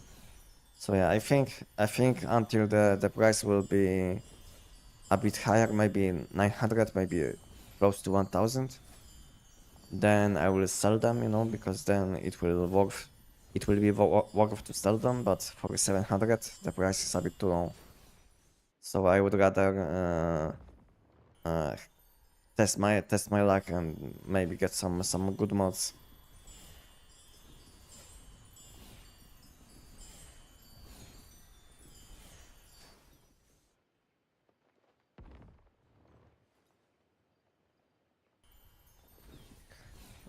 Glad to hear that. Good. I'm good too. Thank you. I missed your stream today. I mean I was chatting the whole day, you know, and meanwhile doing some random things like like a giant giant and collecting gravity crystals. So maybe it's not that random because This is what I do most of the time. So yeah, nothing special to be honest today. On next Sunday, I plan to make this to do this huge opening stream where I will open around 6,000, maybe 5.5 thousand gravity crystals. I mean, not gravity crystals, but gravity abyss mods, which I'm collecting now. In addition, I will be opening some giant crates and we'll do some other things. You know, so it will be something fresh, I would say. Okay, event is ending now, you see? I finish, event ended, you know, exactly. Maybe not the most efficient pathing, because I was wasting a lot of time while talking, but I did what I wanted. How much you made this run, to be honest, I don't know. Maybe around 3,000, I don't know. Hard to say because I wasn't counting, I never count. I mean, I used to count before I wanted to make a guide for this, you know, so I wanted to know how much can I gain, how much can I get, but I think around 3,000, you know, maybe a bit more, maybe a bit less.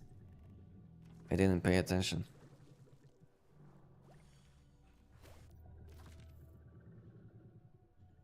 It was 6k, but only if your weekly limit is available. Only if this limit is available and if you will be opening Stardust crates. If you will focus a lot, then you can open both Stardust crates and collect all crystals, which are I mean all orbs. But you will need like additional 5 minutes, which I'm wasting when talking, you know, when chatting. Yeah, it's around 4,000 if you will get if you will focus on orbs and stardust crates, then it will be around 4,000, and it can be even up to 6 if you will have your weekly limit available.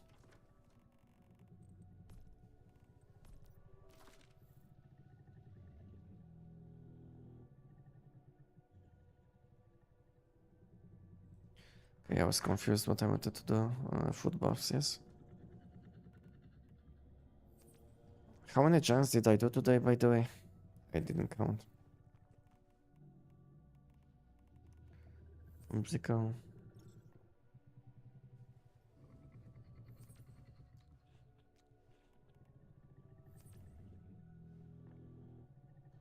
Okay, let me check on my Discord. How many giants did I do before?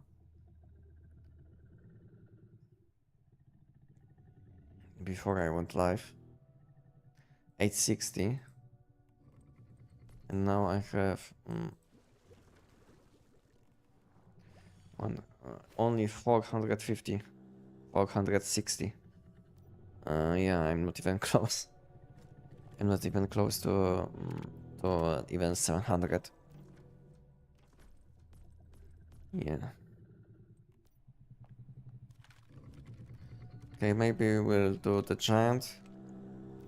Last time for like, I don't know, 20-30 minutes. And I will probably finish for today.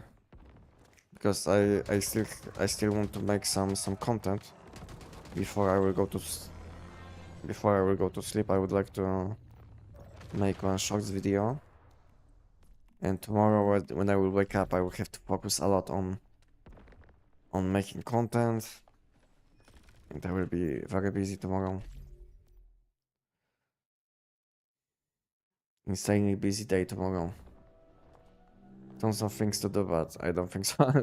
I will be able to do it. All of these things which I have in plans. Did I use all my food buffs which I wanted? This is Good, this is good here.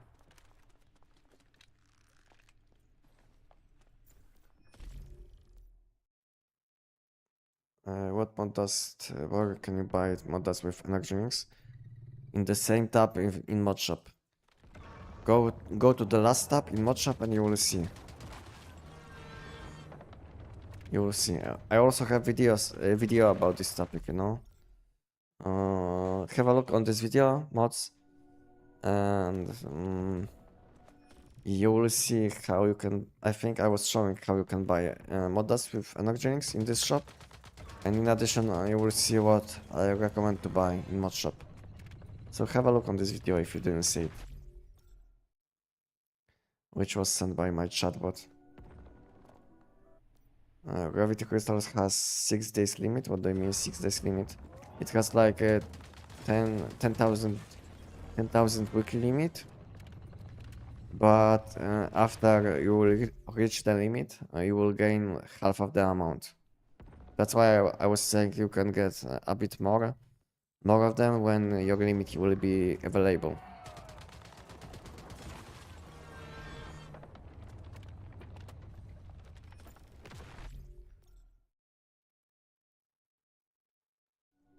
Can you show what buff are you using for gloves for colored gravity crystals and what skins on gloves? Yeah, I can show you quickly when it comes to food buffs. So if you will need some, you will need to pause the video, just pause. If you need some time to check bonuses, yeah, I was using this, then I was using this one, which gives you glide horizontal speed. Lastly, this one. And when it comes to skin effect on gloves, I was using this one. Starfall height, you see? Gravity crystal yield plus 10. This is what I used in my setup.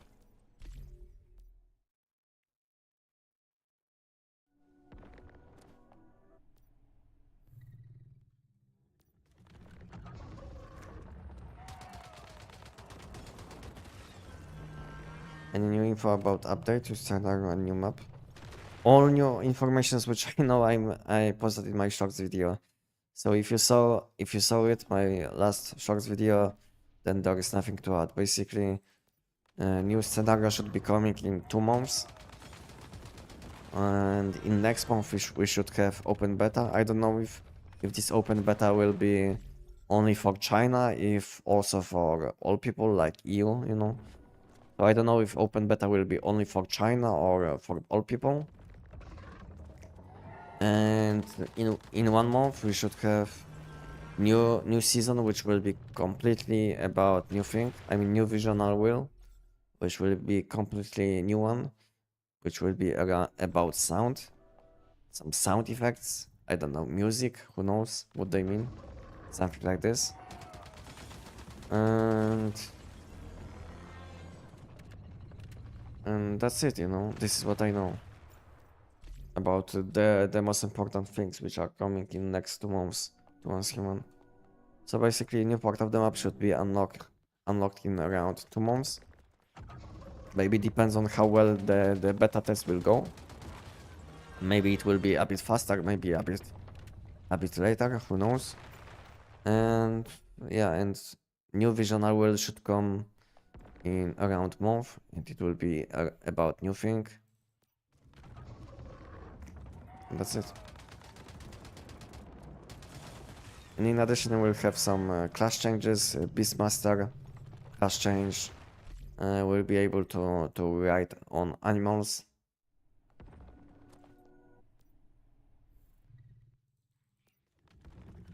Hello, bro. Big fan. Thank you. Thank you, wizard. Thank you. Welcome. Hello. How are you doing? Nice outfit, by the way. To be honest, I'm kind of disappointed with this outfit. I was thinking maybe it will look a bit better. I don't like these things which are like see these things. I don't know how to say it. I don't know. I don't like these things. I wish we could like customize a bit, you know. customize our skins a bit. How much longer are you streaming today? I don't know, maybe like 20 minutes. Depending on how many questions I will be getting, you know. If I will see that that chat is active, I will stay a bit longer active. But if I will see chat is dead, then I will just finish, you know.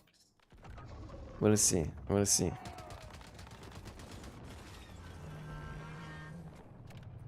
And how you guys feeling today?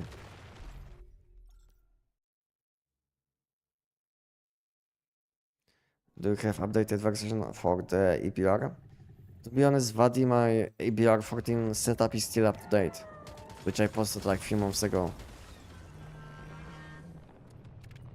If you will have some questions, additional questions about my setup, if you will feel like something might be not up to date, just ask me on Discord, or maybe make your own post in help request channel if you will have any additional questions about this build. But I can tell you this build should be still up to date. The only thing which I know about, which might be different at the moment, is like ammo type, because at that time we had different ammo types available. But it's like easy solution, because all you have to do is like use AP ammo, which is like the best ammo available at the moment. So you can't do much about this topic, and everything else should be the same.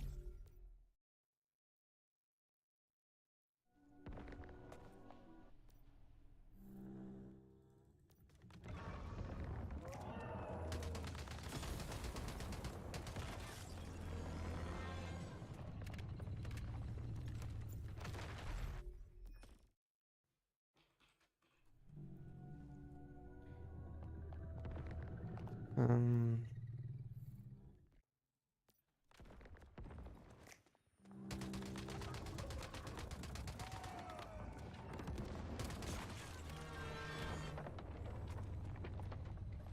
I don't even know if you can see me.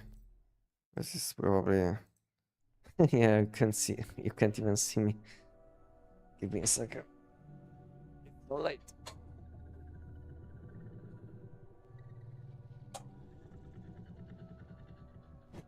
Oh, okay. Oh.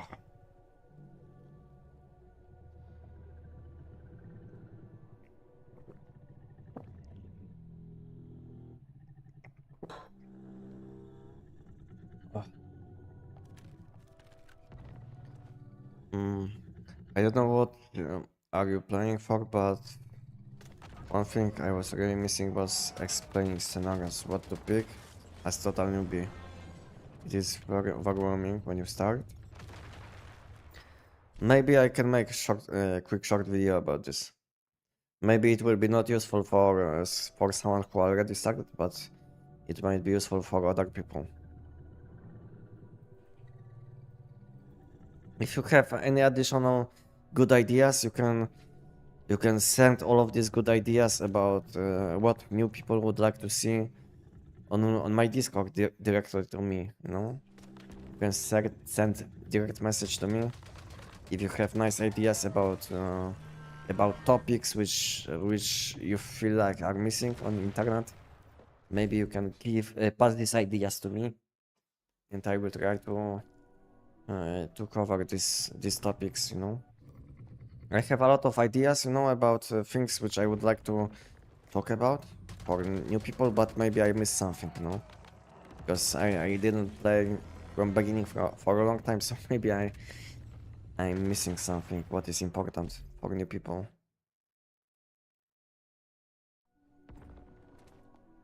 With console release, it might be very on point. Yeah, makes sense.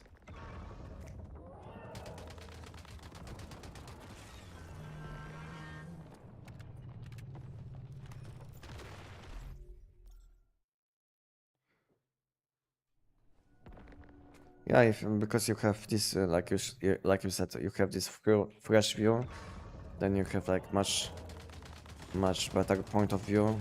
What is missing, you know, what you would like to see. Maybe it will be not that useful for you at the moment, because maybe you are already found answers for these questions, but maybe someone else will be able to get these questions answered much easier.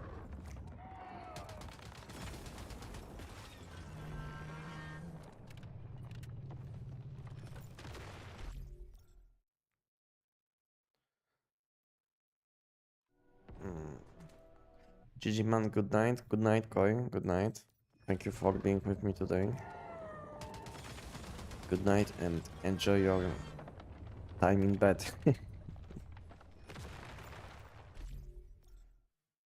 How do you get your shield to get filled that fast? It's because of the cradle in combination with armor set which I'm using. So basically when I summon deviation I basically get instantly plus 40% of my shield, of my HP as shields.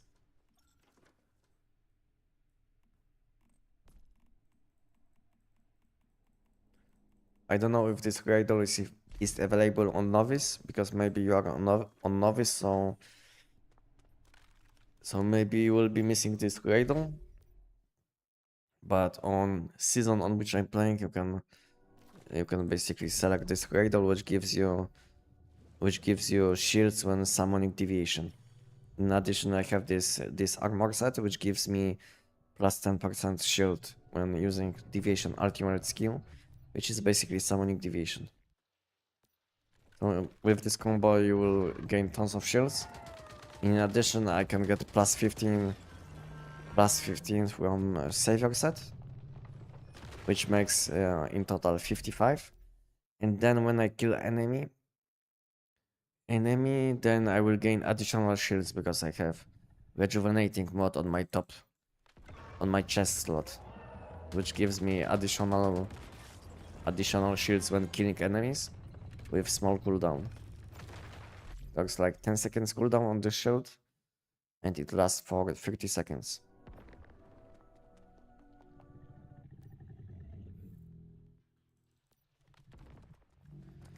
I'm feeling good. I'm finishing with hidden pity prep for tomorrow. Nice. And then platforms. Okay. So you not only want to prep for tomorrow, but also you will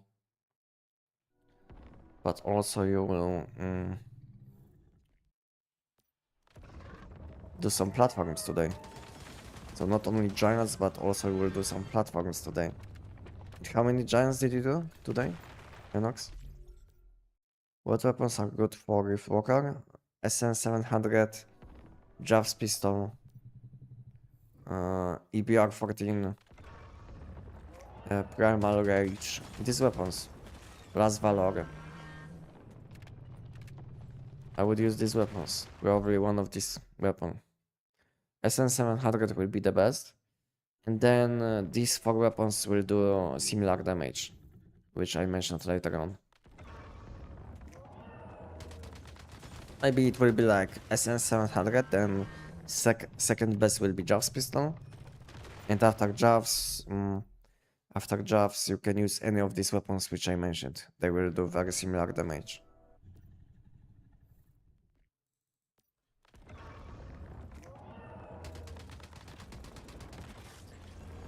But anyway, thank you for all the answers. Appreciate it a lot.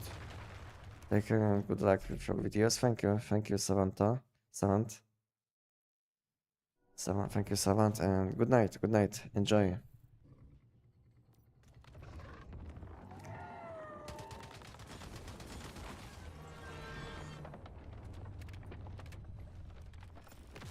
$584, but have done 116 platform counts with 700 counts ready to go. Okay.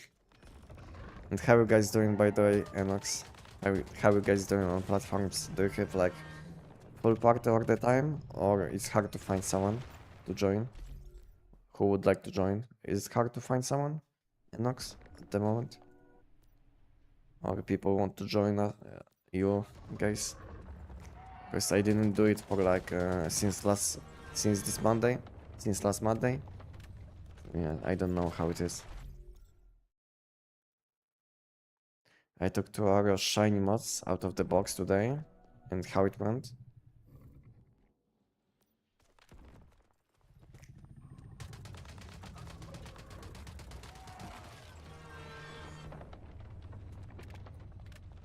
What kind of mods did you get? Anything special? Anything nice?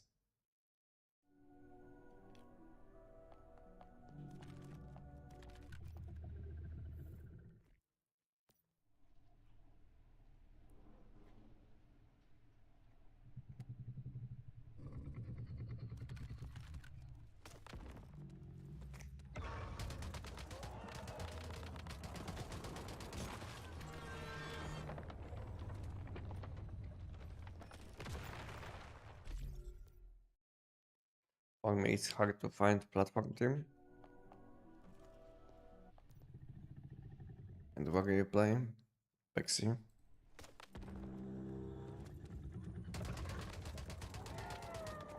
Do you play on the same season? On which we're playing? I think you play on CI, no? Or SAR? Basically on Asia.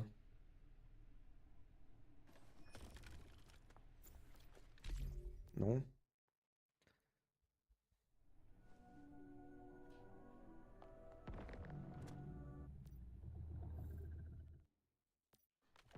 I just finished.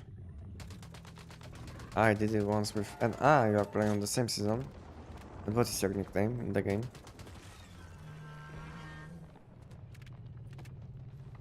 He's. Well, yeah. He did it. He did it like million times, you know. So what can you expect? What can you expect?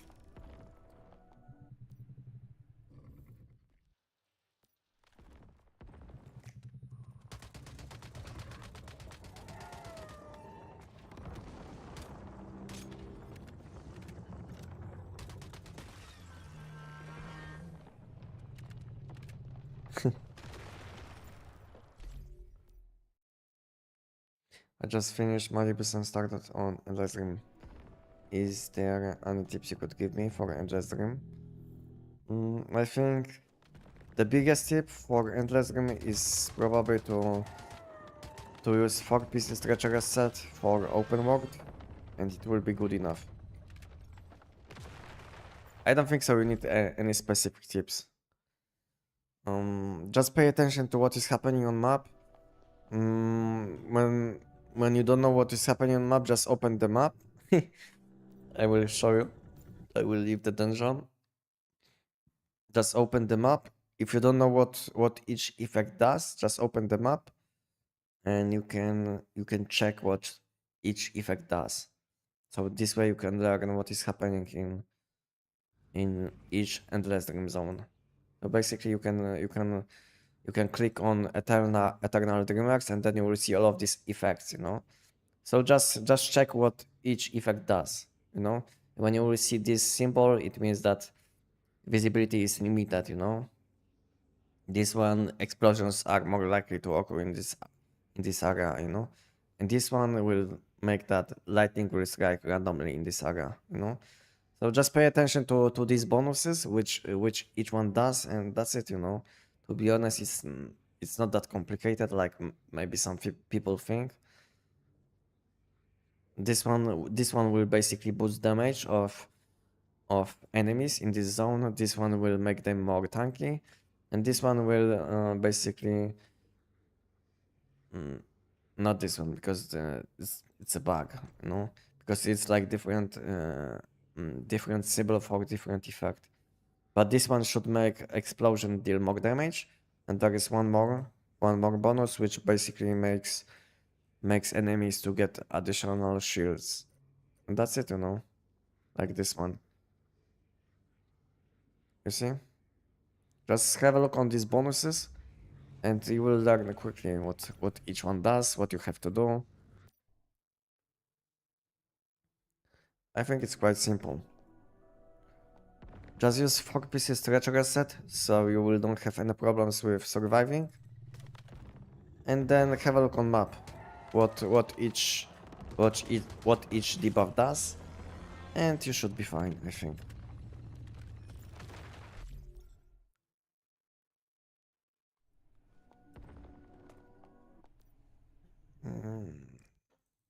There are a bit more people out now, yes, but not that much.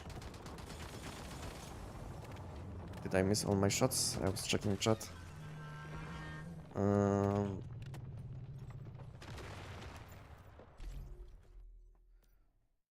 And someday I get full team, yes, but also doing it with duo. I saw a lot of people asking for people. Asking for, I mean, there's a lot of people were looking for team for solo platforms recently, in like last few days. It feels like a lot of people noticed about this this strategy, which others are doing, you know. Quite late, but better late than never.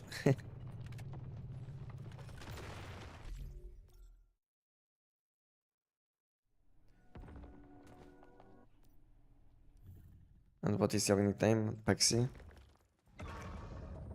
I didn't know you are playing on the same seasons.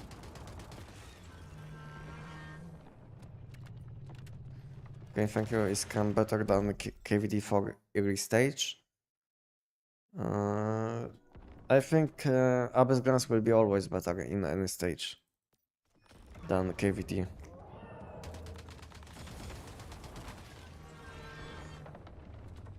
I don't think so. There is a point where KVD might deal more damage than Abyss Glance. Not even damage, and in addition, Abyss Glance will give you some crowd control on enemies, you know. So yeah, I think Abyss Glance is like a few times better. Maybe not few times, but better option. In my opinion. Some people will say Boom Boom is insanely good, but to be honest, these people these people only use Boom Boom and they will say this weapon is the best. So I will say don't listen to them. But at the same time, if they like using this weapon, it's fine, you know, because the game is quite easy and you can clear most of the content with even with like the worst weapon, which is available in one human. So it's not like you should blame people which are using Boom Boom. It's not like this. I'm just saying it's then not the most optimal weapon, but you can do any content with the weapon as well. You can do even Giant, but it will take you like 6 minutes to finish. You know, some people like to finish content in 10 seconds, some people like to finish Giant in 6 minutes, you know. It's fine. It's fine. If you enjoy, you can do it. How do you know when will Isle of the Abyss scenario coming out in Once Human? Because I'm going to a new scenario this week without being on a permanent.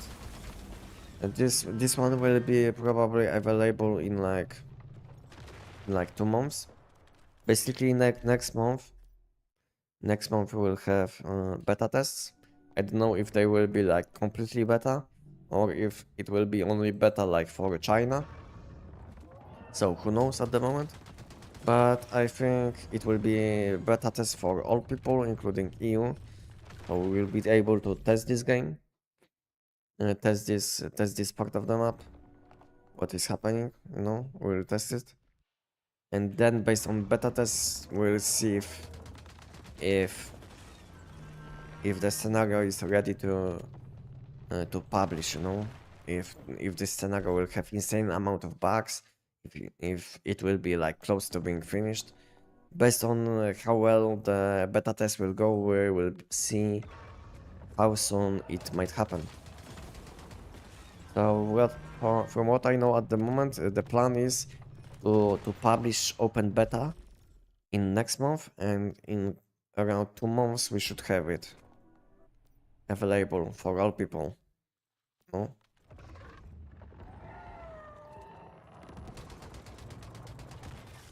So I'm safe to go into the new scenario, then wait for Isle of the Abyss later. Yeah. You still have a lot of time, like, I don't know, 60, 70 days. It's more than enough to finish one season, even from day one. Because most of the time, scenarios will last around 40 days.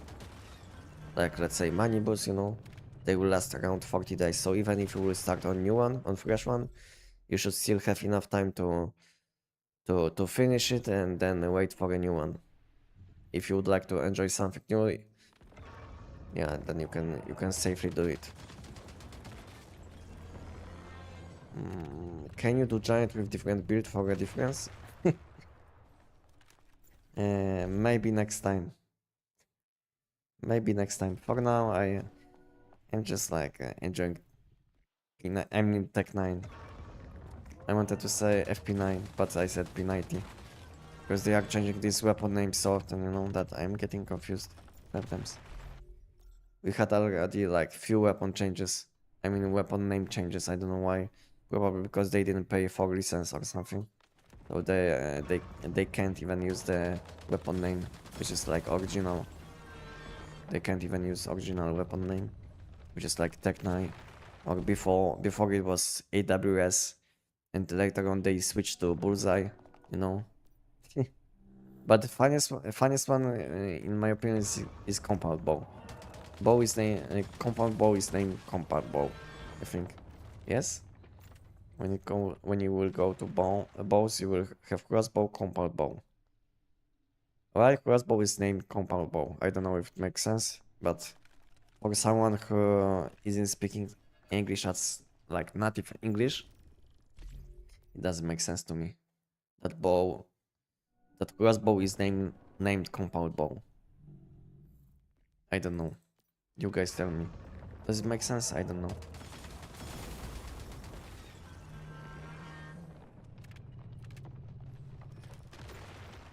Thanks a lot for the information. Always the goat for this game. Thank you.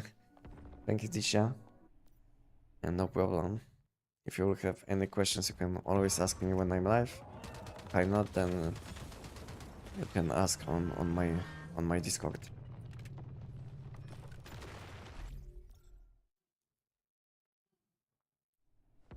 I just couldn't find much Stardust or gold or silver, like in Endless Dream, like in Manibus, in Pollution Zone.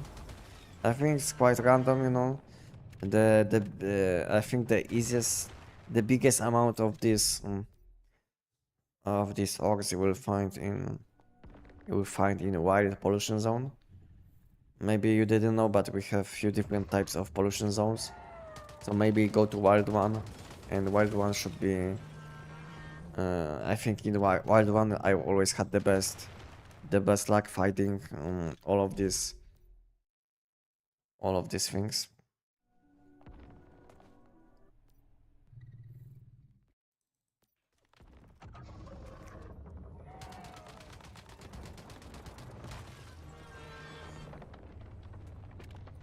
Really, we even friends on the game, or what is the nickname in the game? Ipexia? I don't think so. You have something different.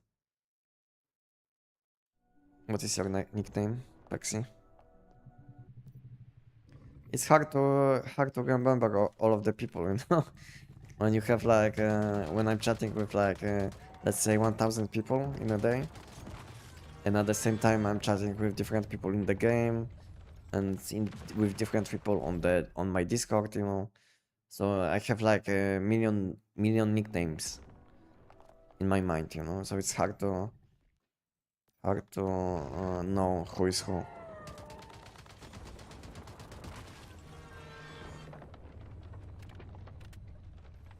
It's heavy. I think I didn't do anything with you. Heavy. Did I do something with you? I don't think so. Why you didn't join us?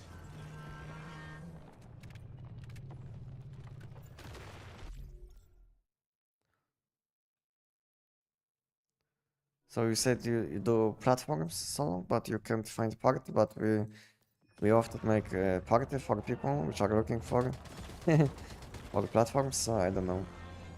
Maybe did you join my platformers channel on my Discord? Did you join?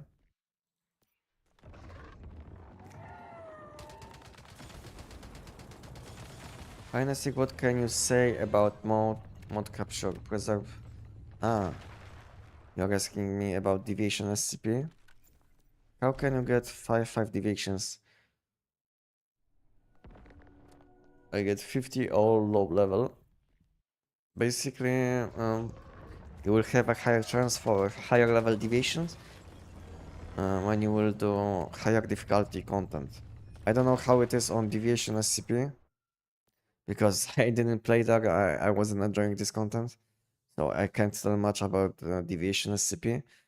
But when it comes to, let's say, Money Boost and Let's Dream or Wave Winter, always when you will do higher level content, more difficult content, you will have higher chance for something with higher level when it comes to deviations.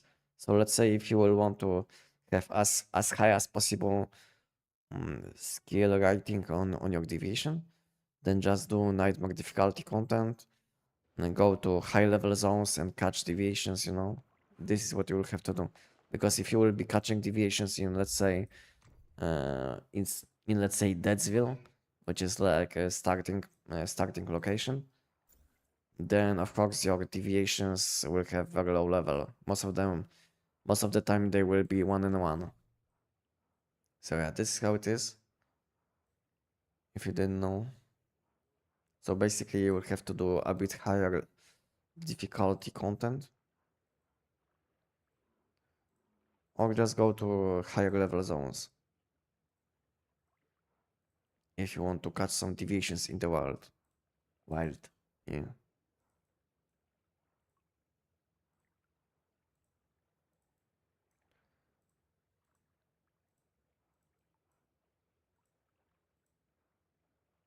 $49.6, but it's a crossbow. 19.8 elemental damage. Okay, might be useful. 16 critical rate. Unfortunately, weapon damage is quite low, but might be useful, who knows.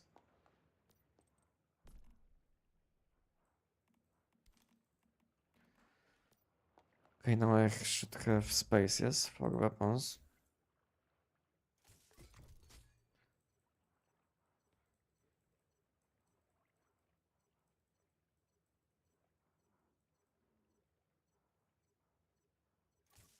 Okay, how many giants did I do? 860. I had 860.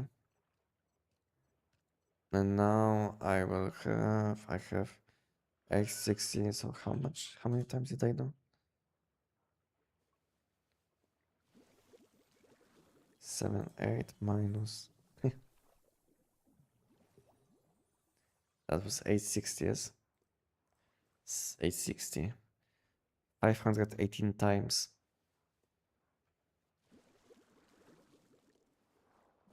So now I'm at around 600 loot collections, you know? 600 loot collections. If I will do 100 more giants, then I should be fine for tomorrow. Maybe if I will be lucky, I will get my hidden one quickly.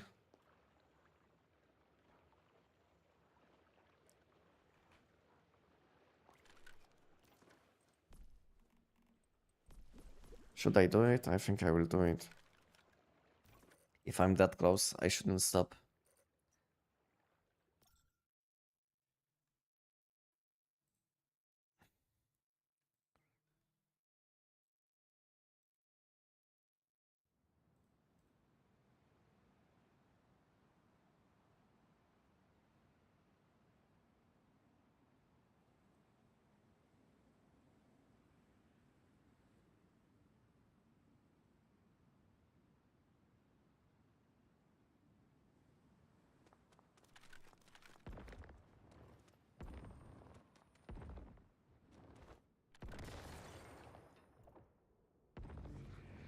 Okay. Let's do giant. I will eat something meanwhile. And I should be fine. 100 giants. How much time do I need? 20, 30 minutes? Yeah, around 30 minutes maybe.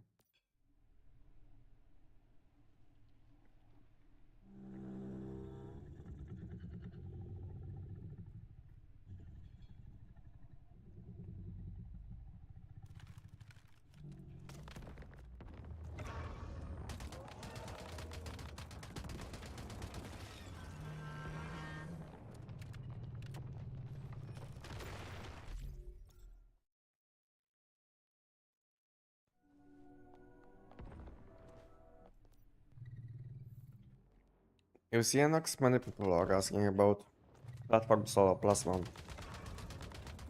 A lot of people started recently asking about this thing. I don't know if you notice as well. But I started noticing many people which are looking for solar platform.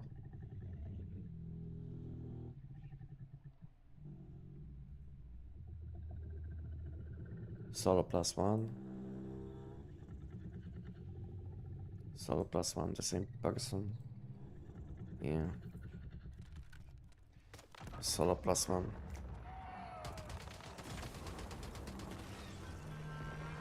Yeah, at least few people, you know, in last like, I don't know, 50 messages.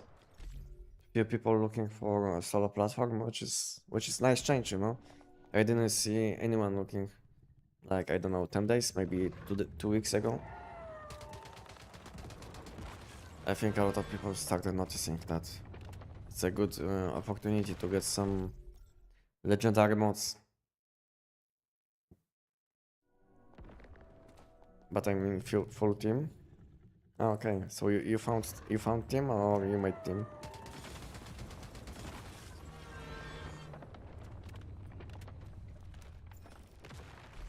So now you're doing platforms, so you can chill now, yes? Yeah.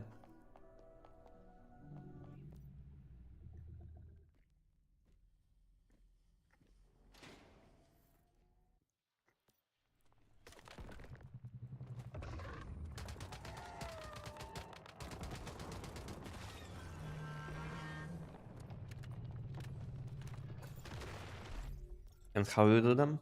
You still using bow or you swap to Equinox?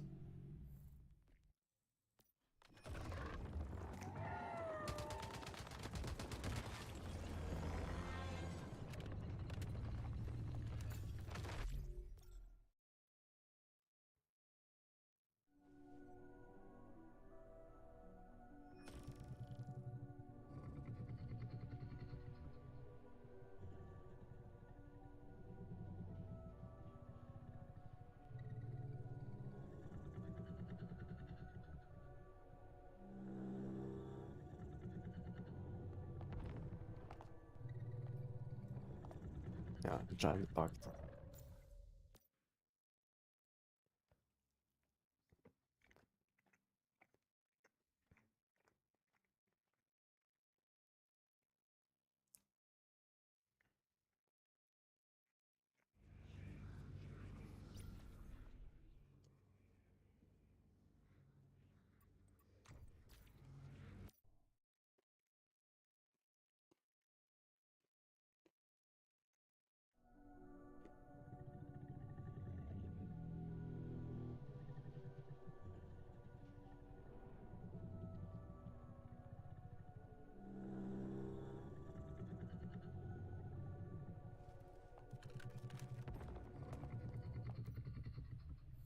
Mhm.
And you guys still looking for pack there on my Discord or no one is chatting?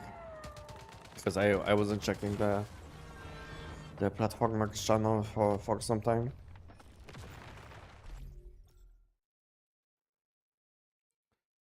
Do you ever loot Blackfell, or it's not that good or waste of time?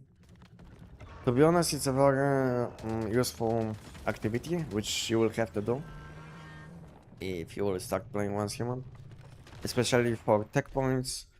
If you will need all of these mats, you know, if you want to find some facilities in the wild, then looting Blackfell, looting in Ashenton, looting in Sunshroud Cave. These locations are insanely good for a lot of things, you know, like tech points, like facilities, unlocking facilities, and like finding all of these mats which are needed to craft equipment.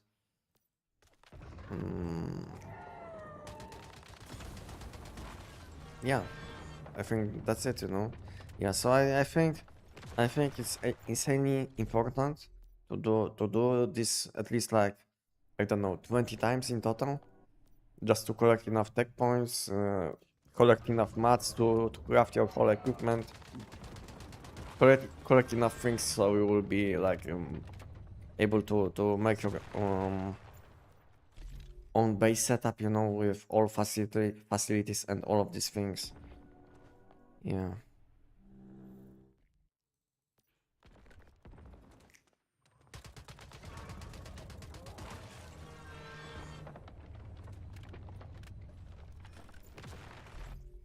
So I used to loot Blackfell, Ashenton, and Sunshroud Cave when they changed the memetic system, you know. Now it's like tech system, but it used to be called memetic system. So yeah, so I used to loot in Ashenton, Blackfell, and Sunshroud Cave just for tech points and some new items which they added. If you would like to see my build guides, just type giant, like a command giant, and you will see what I'm using. Like including mods, food buffs, deviations, all things, you know. Have a look, and if you will have any additional questions, just ask me. Ask me after watching, but you shouldn't. My video is complete, I would say, so you shouldn't have any questions. I even give like additional tips how to make this fight as smooth as possible, so we can do it in, let's say, 11, 12, or even less seconds. I did this boss fight without mods, you know, so there is no point to complain about low level mods, because you can I did it without mods, so if I did it without mods, then you can do it without probably without optimal mods, like low level mods. So we should be fine. The most important thing will be learning how to do it efficiently, collecting good food buffs, which will be essential for this build. Deviation is also important. So yeah, having deviation, food buffs, cradles, good calibration with very high stats, enhanced blueprints, all of these things will be enough, you know. And if you will combine this setup with mods, then you will be able to one-shot the giant like I do. Sometimes I will mess up, you know, because I'm chatting and thinking about like how to say something in English, you know, so maybe sometimes I will mess up. But if I focus, there is almost no way that I can mess up this, because it's very simple, you know. How do you dodge giant hand? I always take damage. I don't know, to be honest. I just jump once and it's enough.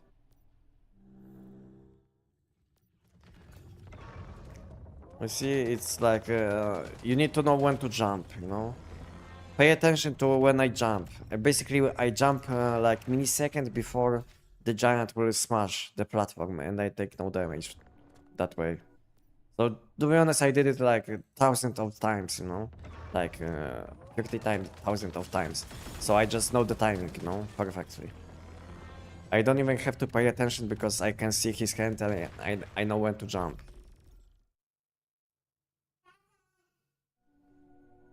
You know, so this is how it is. I'm basically experienced in this boss fight, as you can tell. And I don't even have to pay attention to anything, and I can dodge his attack, focus on his weak spot, you know, even without looking. So yeah.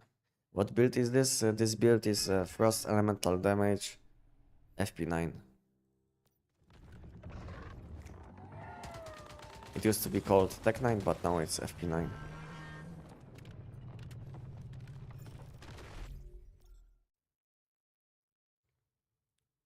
I'm using your TEC-9, not fully built, but I do it in 20 seconds, which I think is fine for me.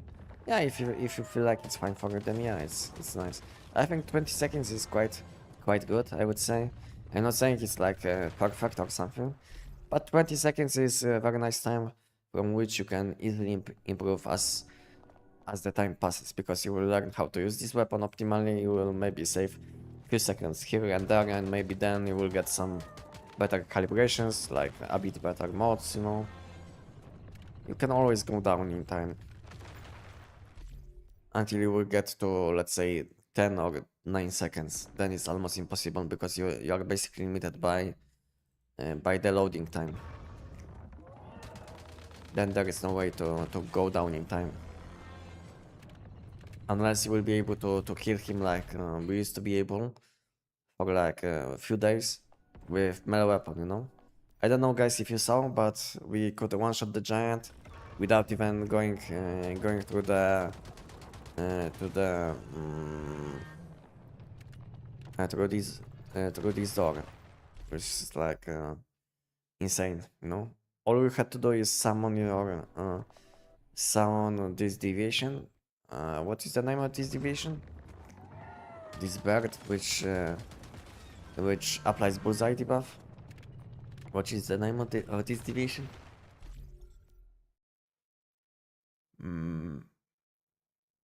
I don't know. Yeah, so basically, if you would combine katana with this deviation, you would basically one-shot the giant without even going to the animation, and you were able to finish the giant in like 6 or 7 seconds, you know, which was insane. But it was like after they changed deviations, so it was some time ago.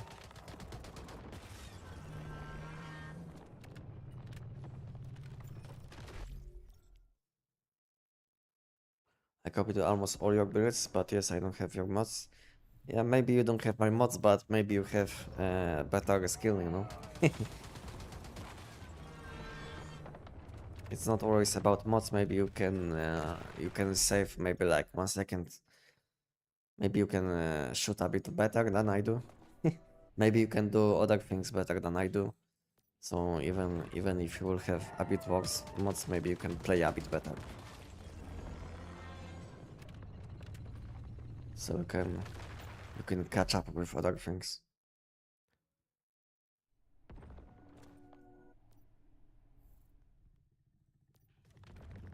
I did some mistake with hand go. Same mistake with hand go to the line with the yellow closer as you. Can then ball. Jump deviation. Jump once he slumps focus on hang GG. Okay, GG. Newbie here. I wanna start invasion on some sort of fun build. So I don't unlock any unnecessary stuff. Do you have any recommendations? What is fun for you? Fun can be like fun to use, fun because you can one-shot all enemies, you know, what is fun? Let me know what is fun, what would you like to use, what kind of weapon, like physical damage, elemental damage. Give me some additional information, so maybe I can help you with choice.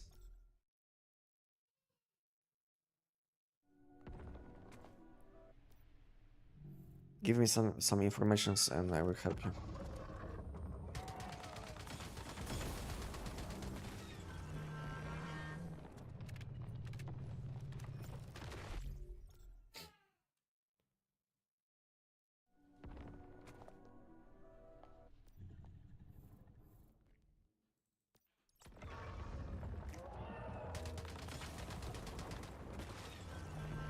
Oh, I don't have foot buffs.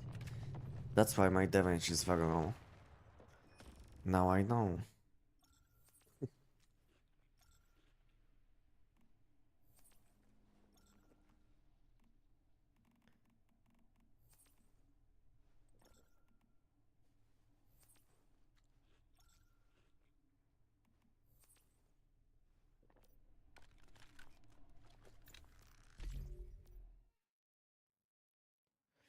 Not really, but still the build works great even with my noob mods. Okay, good to know. Yeah, this build is insanely good, and the best thing, like I said, you don't even need like best mods. You don't even need any mods. But if you if you have bad mods, at least focus on getting other things as good as you can, like calibration, like deviation, foot buffs. If all of these things will be on point, you don't even need mods. That's the best thing. So there is no point to complain about low level mods and low damage, because you shouldn't have low damage even with low level mods. They should be good enough. So maybe the issue is somewhere else. Maybe like calibration is a bit too bad when it comes to weapon damage on your caliber, because it's like huge damage difference between like 40 damage, 40 weapon damage caliber and 50, it's like huge damage difference. Then maybe your weapon isn't enhanced. I mean, your weapon blueprint isn't maybe enhanced. There is like a lot of issues with some builds. And I have no clue what I would enjoy. Maybe just something flashy. Something that can be used on every content. Something flashy, I think. When I'm thinking about something flashy, maybe bounce bow. For me, it looks kind of flashy when you shoot one arrow and everything is dying. Maybe this Q artifact doesn't have like the best look, but it looks kind of flashy, when you can just use one arrow and everything dies. To be honest, the best Loshada will be if you will have a look on my weapon tier list, and based on what you will see on weapons, what kind of damage you can deal, what kind of effects you will see, maybe it will be easier for you to decide. Because I also make this tier list just for people like you, so they can see what each weapon does. So I gave some quick explanation. I also showcased gameplay, what you can do with each weapon. So maybe the best will be if you will have a look on my weapon tier list, and meanwhile you will learn something about each weapon, what it does, how it looks, and if it's like flashy, if you like the looks,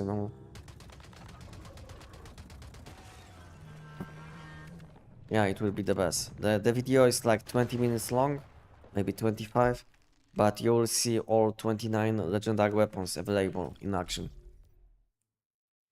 Yeah. And when you will find out which weapon you want to use, if I will be still online, available on live stream, just let me know which one. If not, then just have a look on my Discord. We have help request channel, and you can just ask about build. Let's say you will choose, let's say, a Black Mini. And then you can ask about this weapon, ask about what you should build on this weapon, and this kind of things. Before you will ask, maybe you can have a look on my channel. Maybe I made video about this weapon, so maybe you will find something instantly. So yeah, have a look and let me know.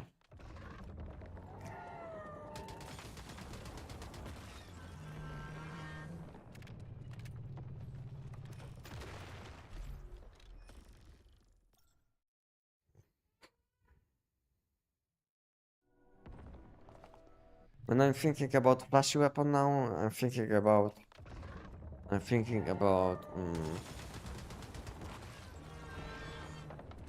What is the name of this crossbow? Mm, Critical pulse, yeah. And I'm thinking about something flashy. I think this weapon looks kind of flashy. Maybe EBR with Invincible Sun looks also kind of flashy, because a lot of like burn effects are happening, you know, especially when you summon Invincible Sun, and when you use Critical Pulse, you will have like tons of power surge effects on enemies, which looks kind of flashy. I don't know. I don't know. But at the same time, this weapon isn't the best. So I don't know if it will fit as all-in-one weapon.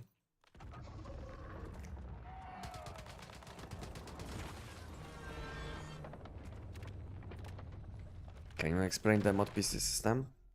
Yeah, I can give you a quick explanation. So basically, do you have your game open now? Did you open your game? Are you in game now?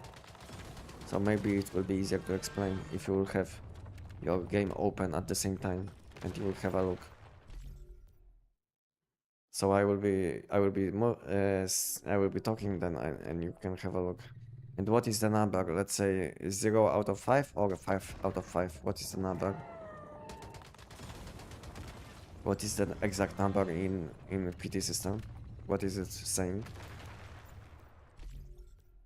Is it 5 out of 5? Is it like 1 out of 5? So this number means basically you can get 2 additional legendary mods from PT system at the moment. So basically at the moment you collected 3 legendary mods from the PT system, and tomorrow it says 1 in 1. This 1 in 1 basically means 1 in 1 day. So basically tomorrow you will gain 1 additional legendary mod available. So tomorrow you will be 2 out of 5. So you will be able to collect even more legendary mods. So every week you will gain +1 on Monday, and you can use up to 5 legendary raids. When you will be 5 out of 5, you can still get legendary mods, but the chance is very low. And it's exactly stated in the information about PT system that regarding of the PT system, you will always have a chance for you will have always very low chance for legendary mod, which is not connected with a visible PT system. So let's say if you will be 5 out of 5 because you will collect some more legendary mods from the PT system, you will still be able to get legendary mod randomly, and on average it takes like 1000 loot collections. Loot collection mean that you will be collecting loot in difficulty at least pro difficulty and above. So it can be something like pro difficulty giant, it can be like mankind, it can be like something like pro difficulty silos. But if you will do, let's say, hard difficulty silos, it will be not counting, you know, towards the PT system. So this is how it looks. So when you will be 5 out of 5, you will still have a chance for additional legendary mods from hidden PT system. This is how I call it, and the chance is 1 in 1000. And when it comes to visible PT system, this one which you can see, which says, let's say, 2 out of 5, 1 out of 5, the chance will be quite low, but it goes up and up every time when you collect the loot. At some point, when you will collect the loot enough times, you will see the chances 1%, then it will go to 1.1. So basically, every time when you will collect the loot, it will increase your current chance by 10%. So basically, if your current chance is 1%, next time when you will collect the loot, it will be 1.1. Let's say if your chance will be 5%, next time when you will collect the loot, it will be 5.5, around 5.5. because sometimes it's rounding numbers, you know, so it might show like 5.6, 5.4, you know, so it's sometimes it's like slightly below, sometimes it's slightly above, you know what I mean, probably. But the most important thing will be if you see the chance is less than 1%, it means that you still didn't collect loot enough times to see your chance above 1%. So it doesn't mean that chance is very low, but it's basically below 1%. And I don't know if you are counting your loot collections from difficulty pro and above, because after 80 loot collections you should see your chance above 1%. You see? So do you have any additional questions?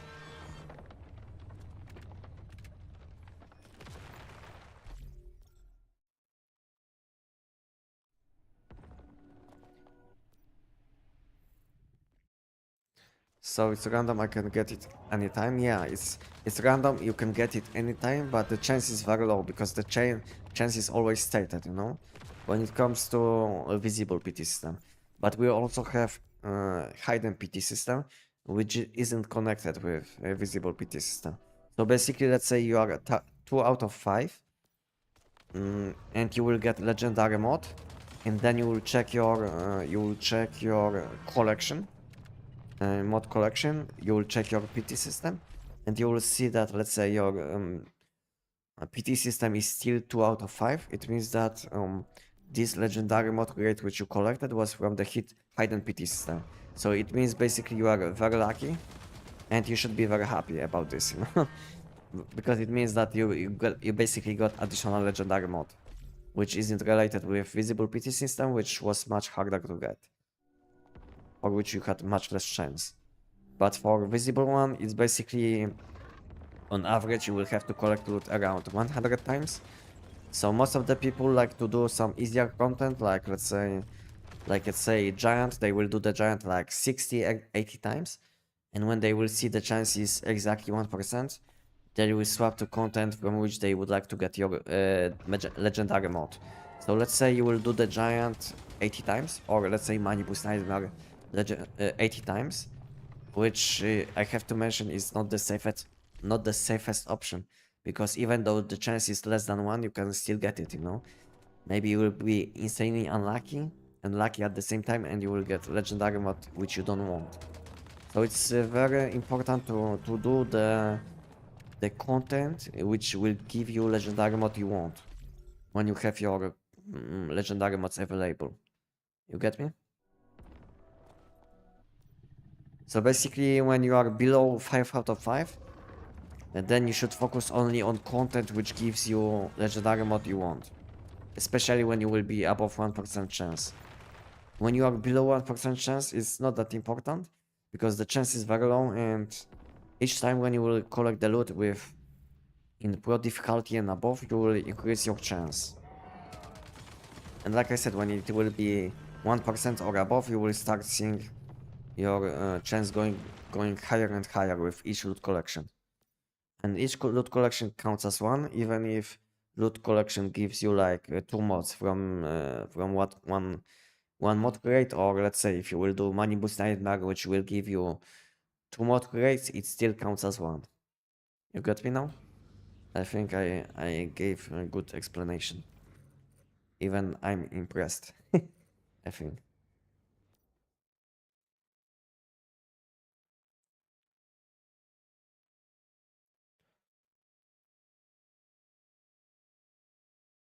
So I can show you on my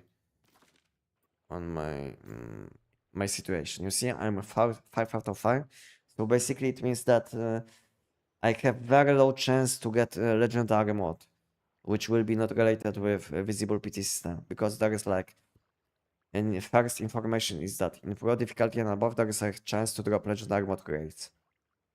And in fifth information, regardless of PT count, each gameplay has extremely low chance to obtain one. You see? So basically I'm 5 out of 5, which means at the moment I don't have any visible PT mod PT legendary legendary PT crate available. But tomorrow, which means one after one, which it will be 4 out of 5, which means I will get one legendary mod with I will have a chance for one legendary mod with much higher chance. Yeah, something like this. I hope you get me. So this is how it is. Maybe it looks kind of complicated because translation is bad, and this one in one. No one knows what this means until you will open Chinese client and you will see exactly what it means. No, because game is basically poorly translated, because in Chinese client you will see all informations which are correct, what is happening in a visible PT system. Basically, you will have informations about days and all of these things. But in English client, you don't have these informations. You have like one in one. No one knows, but yeah, this is what it is. It took me like, I don't know, few days to think what does it mean when I was trying to learn about this system. I checked your terrorist and I'm trying to decide between Pathfinder and Burden, but they both seem very cool, but I'm not sure which one should I go with. So the thing is about bow. The thing is this weapon will probably beat the Pathfinder in most of the content available, like silos, most dungeons, like let's say Shadowhound. Bow will win in this content. But the problem with bow, this weapon can do the giant, which is this enemy. This weapon will be kind of bad against invasions. Um, Unusable against Malibu's Nightmare. So basically this weapon is insanely good against some enemies, against some content, and completely garbage against other enemies which are flying or on which bounce is not bouncing. No? So if you are looking for one weapon which you don't have to change for other weapon, then go for SKS. If you are fine with swapping from bow to other weapon from time to time to have optimal damage for all content, then you will need bow in combination with something. Best combination at the moment is bow for AoE damage and SN700 for bossing. But if you are looking for all-in-one weapon, then it will be always SKS.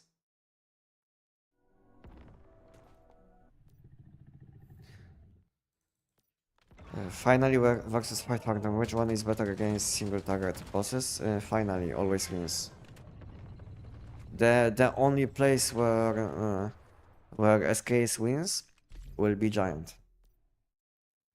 This is the only place where SKS will win against finally. So if you plan to do the Giant, if you want to do this guy with one of these two weapons, then go for Pathfinder.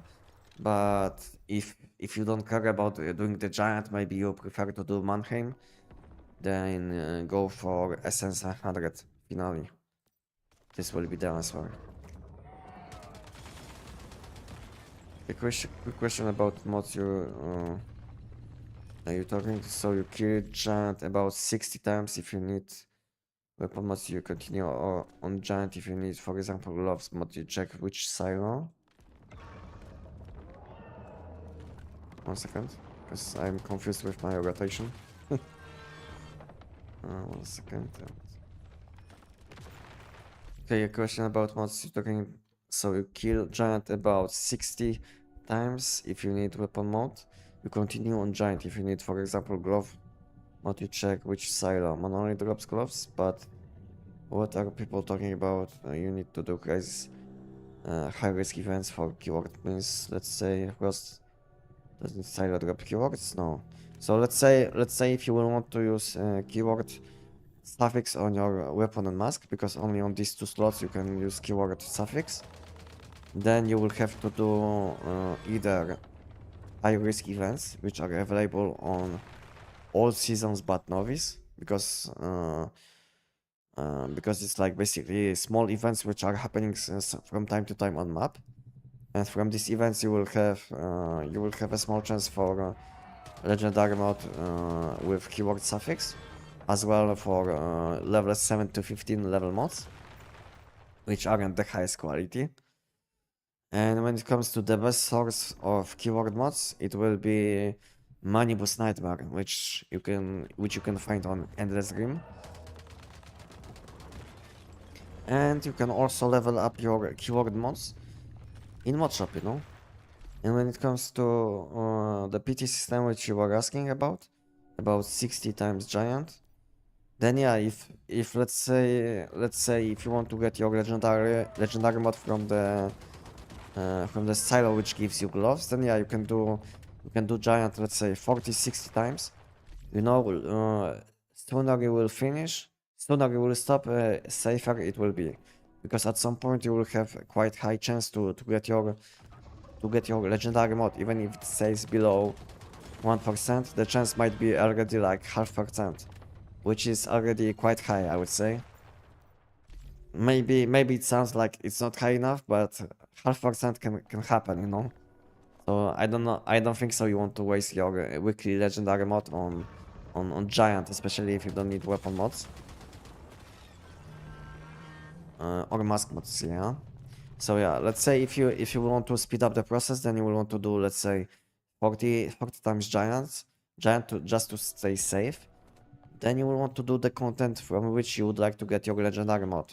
So let's say if you would like to get glove mods, then you can do new seasonal content, which can give you glove mods, which is available at the moment.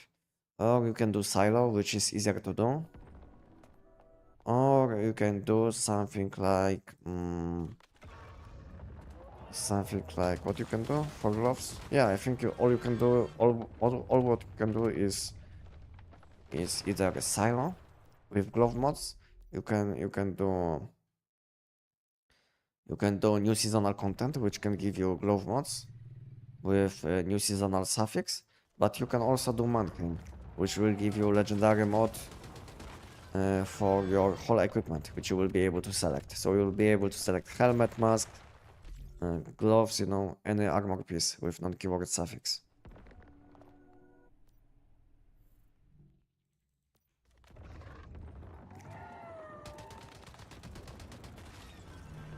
So I think if you will have additional questions, you can ask me, because I'm kind of lost if I answered your question. I'm kind of lost. I think I went a bit too deep.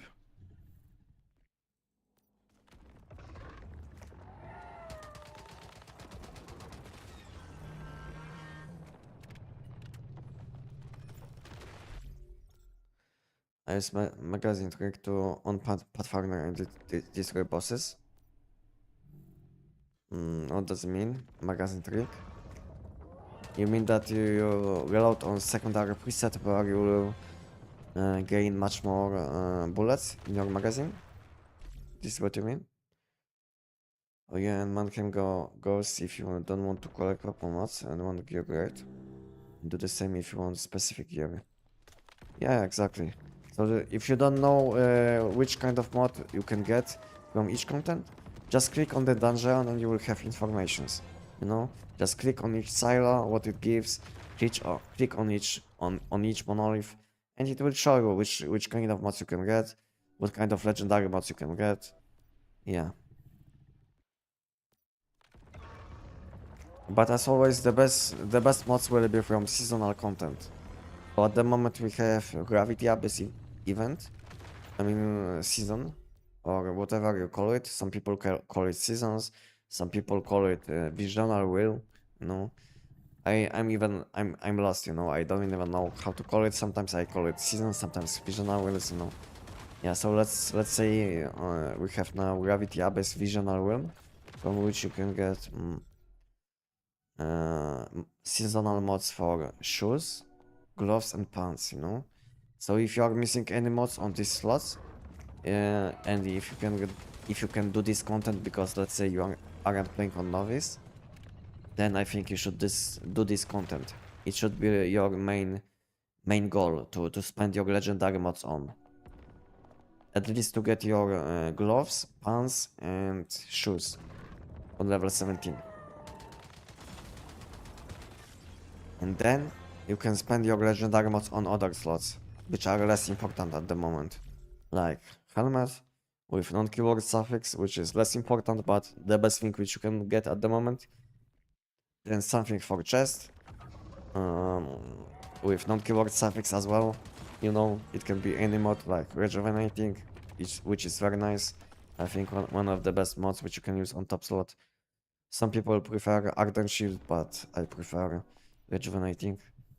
Yeah, and then on weapon, you know, you will want to have some mods on weapons as well. And meanwhile, when you will be collecting mods, you will be collecting also mod dust, which is essential to get higher level mods, to basically get mods which you are missing. If you will be missing any mods, you can always spend some mod dust and select exactly mod which you would like to have. That's the best thing, you know.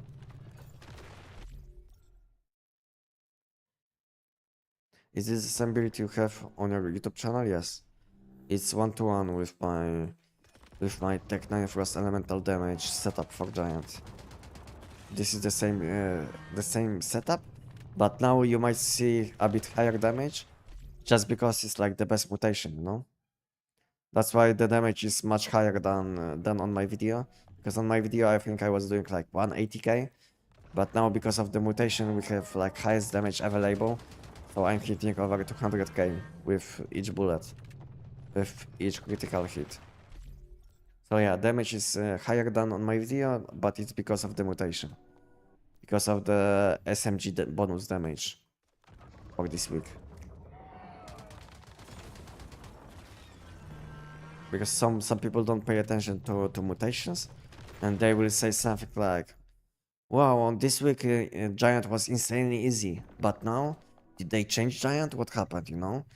Did they change my TEC-9? I didn't know damage, you know? But the only difference are mutations, you know, because mutations are always changed every Monday. So people aren't paying attention to mutations, which is like huge damage loss sometimes. I'm not saying in Giant, because in Giant it's not as bad as like in some other dungeons, where let's say you will be doing silo in which you will have to debuff enemies to deal normal damage, because they will have like damage reduction. They will be not debuffing them. Hey, I made a Burden of Betrayal. Bow plus bingo. I have level 17 mods on weapons and made this build for silo, but can kill silo bosses. If you have any problems related with weapon, with build guides, you know, you can have a look on my Discord, check help request channel, and check pinned comment, you know, not pinned comment but pinned post, and you will see what you have to do to ask for help. That will be the best way to help you, because basically I can't know what is happening with your setup without checking how you play, what you use, you know. Because some people will say they have level 17 mods on whole equipment, and then you will check what they have, and they have like level 17 mod which isn't even useful for this build, you know. So I'm not saying it's like the same case, but this is what sometimes happens, you know. Sometimes happens. So the best way to get some help, if you need some help with any build problems or anything happening in Once Human, you can just join my Discord, check help request channel, and we have tons of experienced people which can help, including me. Whenever I have some time, I always check my Discord what is happening, and I always respond to questions if possible.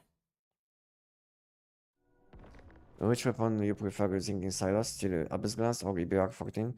To be honest, I'm not into doing Silos, but whenever I'm doing Silos, I'm using either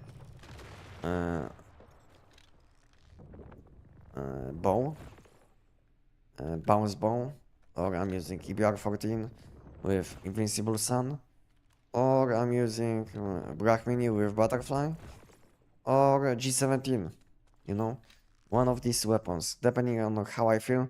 To be honest, any of these weapons can do insanely well in any silo. So yeah, sometimes all you have to do is pay attention to mutations, you know, because let's say some silos will have, let's say, mutation which boosts your damage on first hit.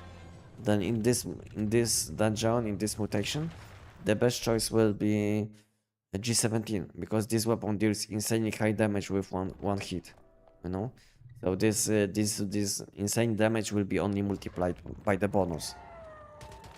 So yeah, sometimes you can be a bit flexible with your weapon choices, depending on the silo which you will do, and depending on mutations. Like I said, on the giant, it also applies to silos, to monoliths, you know. So basically, check mutations every Monday, and what is changing on the map, and you will see what you will have to change, because sometimes there is like mutation which will boost your damage when enemies are debuffed. So then weapons like Abyss Glance, EBR 14, these weapons will be better because you will be able to debuff enemies, so you will be dealing more damage to them. And in these situations, weapons like G17 will be worse because you are not applying any debuff, you are just dealing a lot of damage, you know.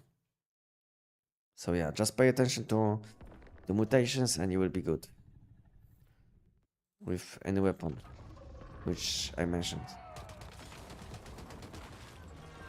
And if you would have to choose only one weapon, because let's say you can't invest more into any other weapons, then bow will be probably the most optimal choice. Bow or EBR 14. What is the shortcut name of the Discord server? I can join with the link. If you can join with the link, then maybe Discord is blocked in your place where you live. I don't know. To be honest, I don't have any additional links. I have only one link.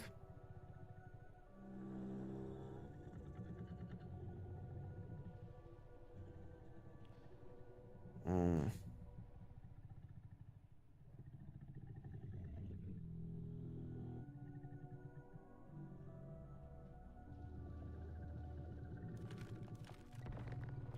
So yeah, so I don't know what is happening.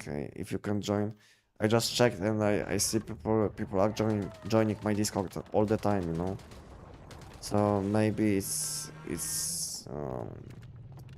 issue with your place where you live, because I know in some places Discord is blocked basically. So maybe that's the issue.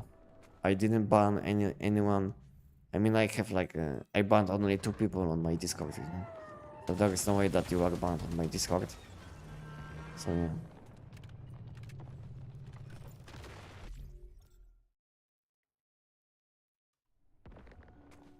So I don't know what is happening. Maybe try to look for answer on internet. I don't know. On Google.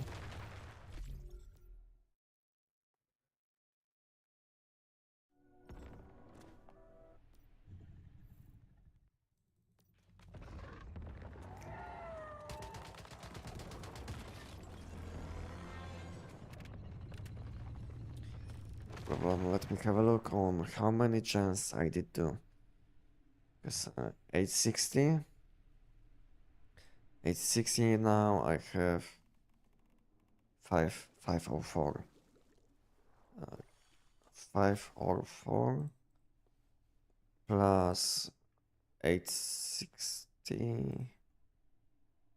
140 plus 140. 644 plus around 80. So I can do around 30 more giants. Maybe let's say do, yeah, let's do 30 more giants and I will stop. Maybe I will do the giant until I will have food buffs on. Yeah. Let's do this. So for next, I don't know, 10-15 minutes.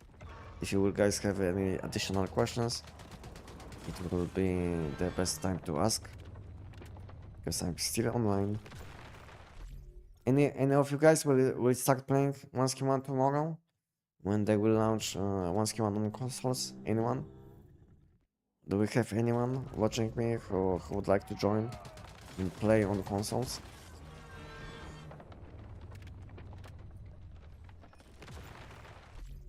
Or no one?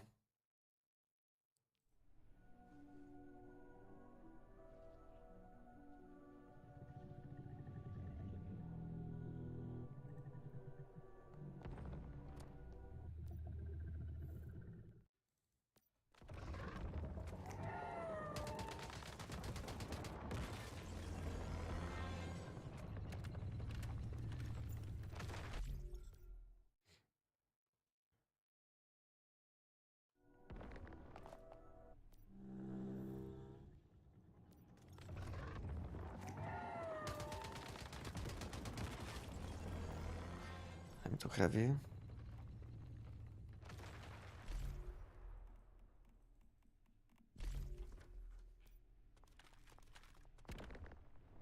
What is the time, by the way? Ah, okay. 20 past 9. Maybe I'll have enough time to make a shorts video before I will go to sleep. I have already ideas, so it shouldn't be that hard.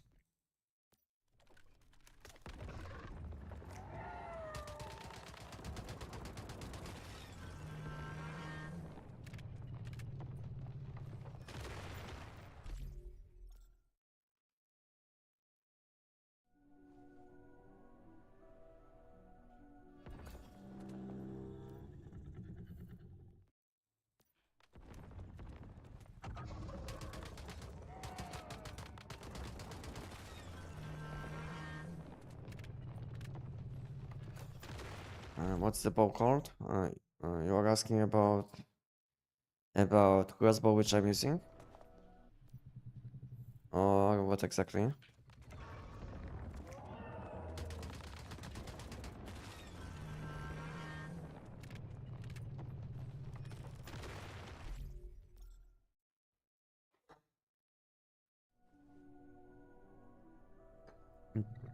Crossbow, you can have a look.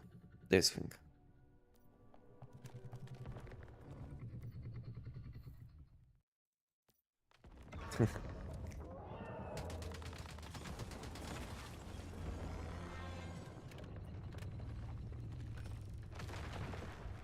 How are you doing, Enox?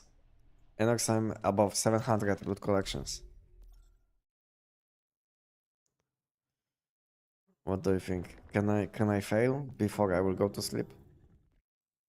I'm like 720. I want to push a bit higher.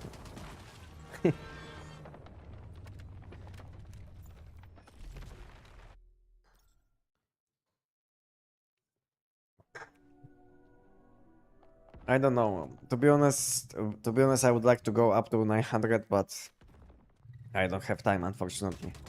So I will have to stop in like 10 to 15 minutes because I still want to make a short video before I will go to sleep, and tomorrow I'll have to wake up early on because I have huge plans, but depending on my mood, I don't know if I will be able to do all of these things. It will be insanely hard to do it. Because I have like plans for like 2 additional videos in 2 patch notes, which will be almost impossible to do.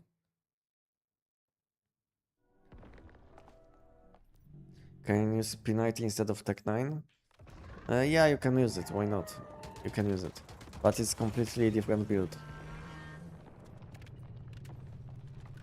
How to craft the dash drink? You will need atomic snail deviation. You will need atomic snail deviation, which you can get from Prime Works or randomly in settlements when collecting deviations in securement units.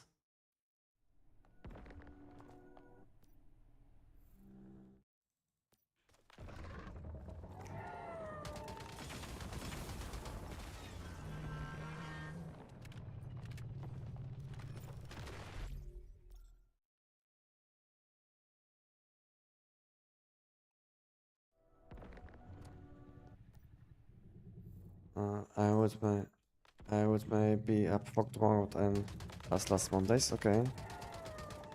Okay, that's good. But tomorrow, I don't know if I will be able for you, if I will be available for events.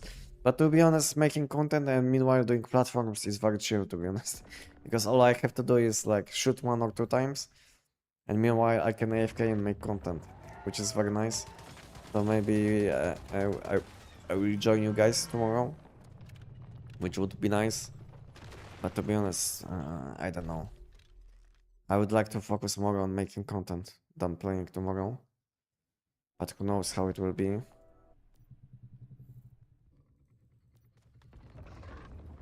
Stop at 750. Yeah, I think I will stop probably 770, something like this. Which I think it will be high enough.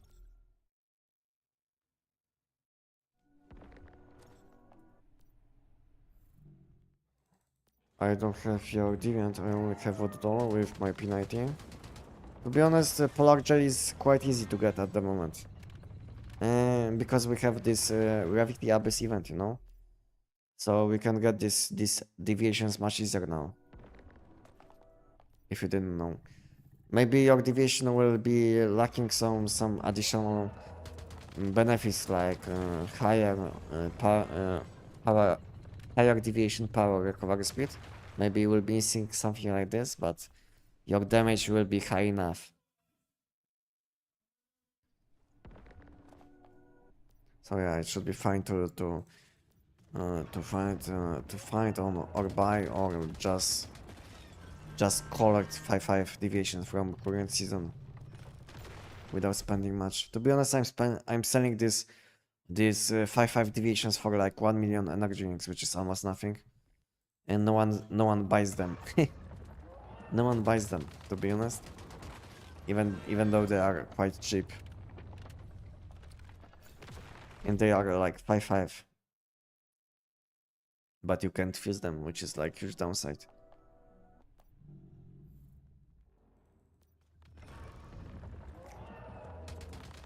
Why are you farming only giant, mainly giant? Giant gives you only non-keyword mods, right? Yeah, but the main goal of doing the giant for me is collecting mod dust, energy links, and increasing my hidden PT collection, if you get me. So basically, I was explaining it like some time ago. That we have this like legendary mod PT system, which is visible, which lets you collect legendary mods with much higher chance. But in addition to this system, uh, I found out about hidden PT system, which I call hidden PT, and that's why a lot of people will call it like this, because I'm like the person which find out about this system in one schema. Is that basically in around 950 to 1000 loot collections, you will be getting your legendary mod on average, which is like additional to visible PT system. So basically, I try to do a giant around 750, maybe 800 times, and then I switch to content from which I can get legendary mod, which I actually want, you know. So I want to play safe because at around 700 loot collections, there is like already high enough chance to get my legendary at any point. But I want to push my loot collection a bit higher, so I don't have to spend as much time on doing platforms tomorrow. You know, you get me? I hope it makes sense. So basically, today I want to stop at around 770 loot collections, and tomorrow I will collect loot like 200 times, and on average I should get my legendary from the uh, from the Starfall. I mean Gravity Abyss content, which will give me um, which will give me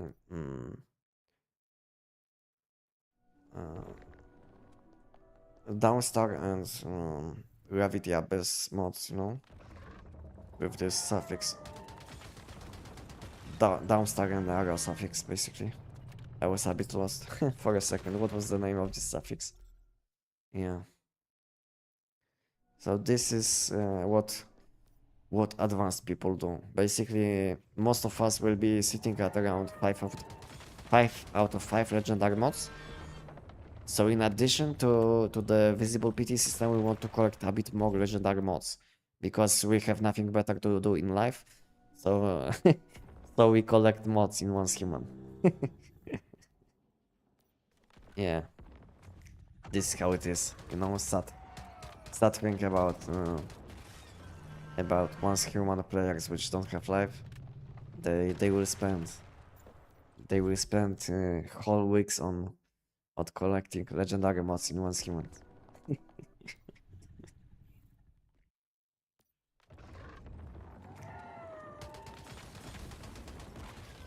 While doing endlessly giant and swapping to platforms.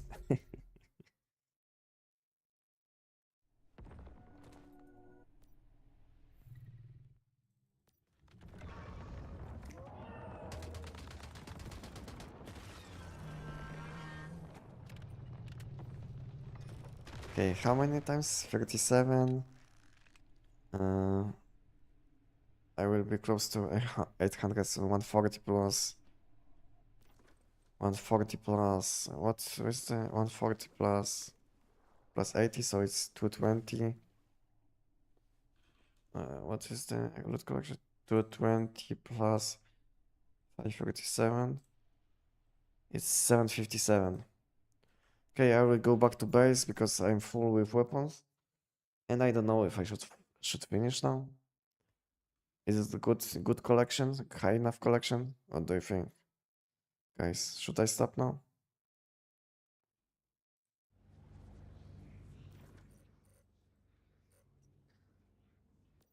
Oh, the PT system and then you farm lots of mods. Yeah, exactly. Which mod is better, Downstar or Arrow? On pants and gloves, Arrow suffix between these two. But to be honest, on gloves you can get also crescent suffix, which is better than Arrow suffix. So basically, if you want to have best in slot setup, then on pants Arrow suffix, on gloves crescent suffix, on shoes Downstar suffix, or maybe phantasmal suffix, depending on content which you do. So this will be like the best setup or highest damage possible.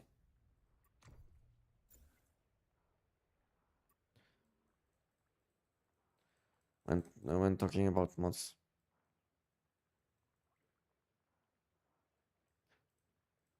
I completely don't have enough space. Can I disassemble some weapons, please? Thank you.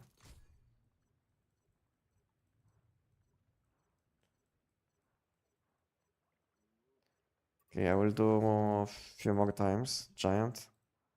I don't know, like 20, 15, I don't know. I don't know if it's even worth to go there and keep doing the giant. I will have a look at my foot buffs. If my foot buffs are down, I will stop for today. But if they are still up, then it means I should continue. Okay, I have like 4 minutes. Let's do the giant few more times in hope that I don't fail. And that will be it for today.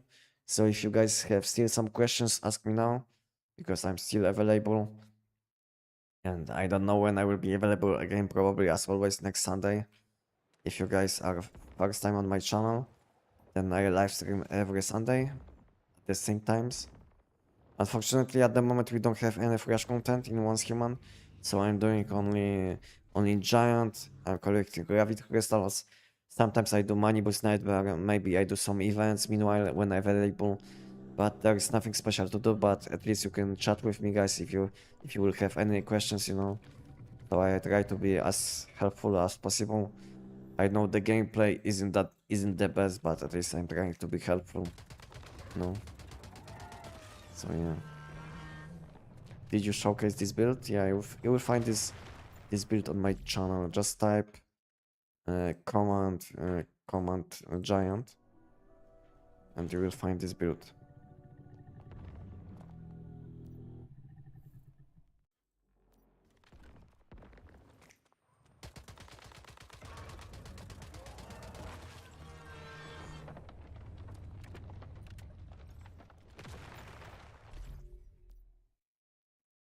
Are downstar mods even good, or are you collecting them? Yeah, I mean, I'm trying to collect some downstar mods on my shoes, but it's like my secondary what I wanted to say, secondary goal, I would say, for this season. My most important goal for this season is collecting some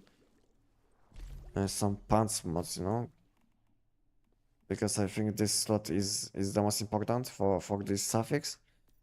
And when it comes to shoes, I can still use phantasmal mods, which can be a bit better in most content, you know, where you will switch weapons, you know, where you will be not able to stay above enemies, then phantasmal mods will be better.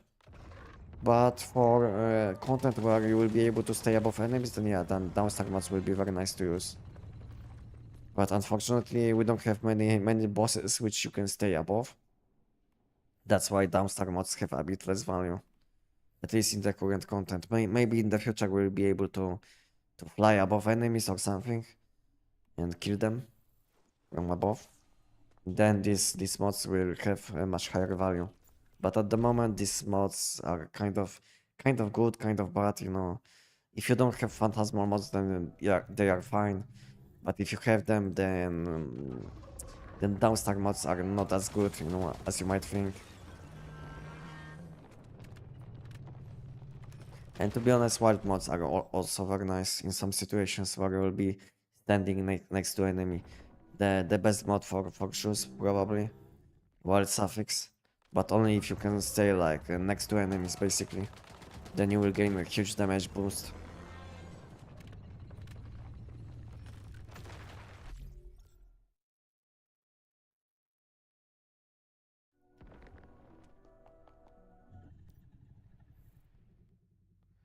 Okay, last two giants. Last two giants, guys, and then I think, and then I think I will buy some things in mod shop. Maybe we'll quickly open some mod grades for mod dust. At least these purple ones, you know, which I'm getting when collecting gravity crystals. We'll open them for mod dust and we'll see how much mod dust we'll get, and then I will probably finish for today. So let's go back to my base. We'll buy some mod dust with energy rings. We'll open some mod grades for mod dust, and we'll see what we can buy for this week, because this week is ending, so we'll do some weekly activities before I will log off. So yeah. So let's do some of these activities which I still didn't do. Maybe I will sell some things to NPCs, you know, for easy energy rings. I will collect some mod dust, and yeah. How does even acquire phantasmal mods? Just summon your deviation, this guy, open challenge shop, visional redemption shop, and you will see phantasmal mods. You can still get them, and second way to get them will be from collection, you know, from mod collection. You can go to shoes, let's say, and you can select your shiny mod. The best thing about this thing, you will be able to select any mod you want, including old visional mods like phantasmal suffix, any you want. Even on helmet you can select crescent, you can select lunar mods, you know. When will lunar be here? Probably 2027, early on. I don't know when exactly, but maybe late January, who knows. Probably early 2027, you know, because next season, which is coming to us, human will be related with something completely new. It will be about sound effects, something like this. About sounds. At the moment, I'm kind of lost, you know. So yeah, we'll see. So now I have 100 millions. I think I will spend 18.5 because I'm quite poor when it comes to mod dust.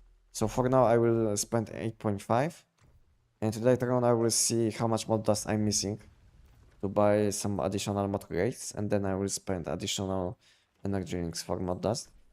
So first, let's open these things which are completely useless. These things which can give downstar or arrow mods. So we will select all of these downstar suffix mods just for collection, because it can be only level 7 to 15, so it's like there is no point to select arrow suffix, but I can level up my downstar collection, you know. So it's like win-win situation in my opinion.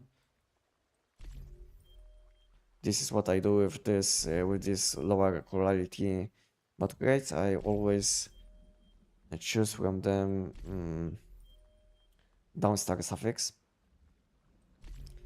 so I can at least level up my collection. To be honest, almost all my mods are level 15 when it comes to downstar. I'm missing maybe 2 slots which aren't level 15, so maybe I will gain a few points for leveling up my mod collection.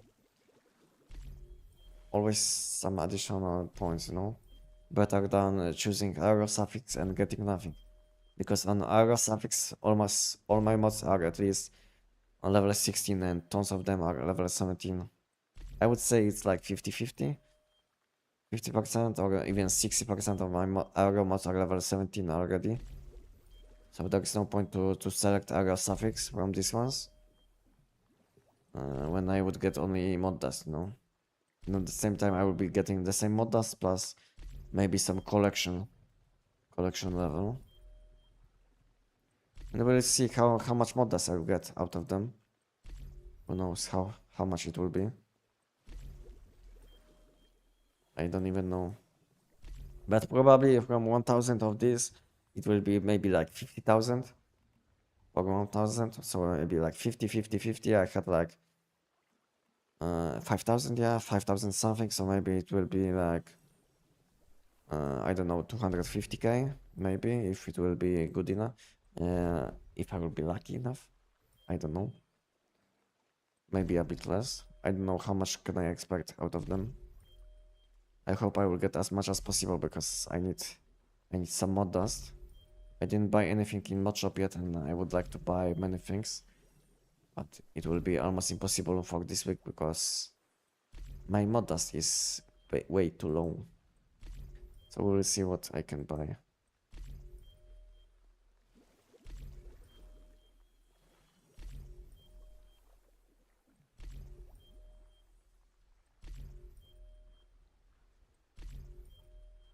And what you guys doing to level up your mod collection?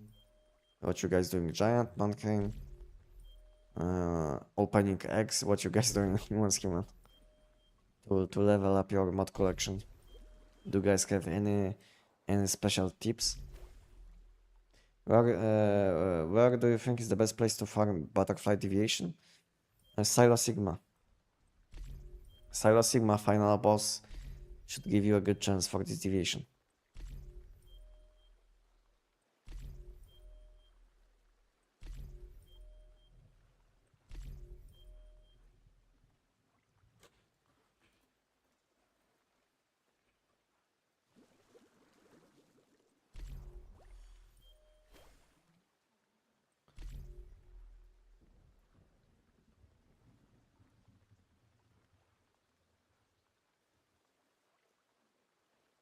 Thanks. When people ask for once when it works, I always say your name. Thank you.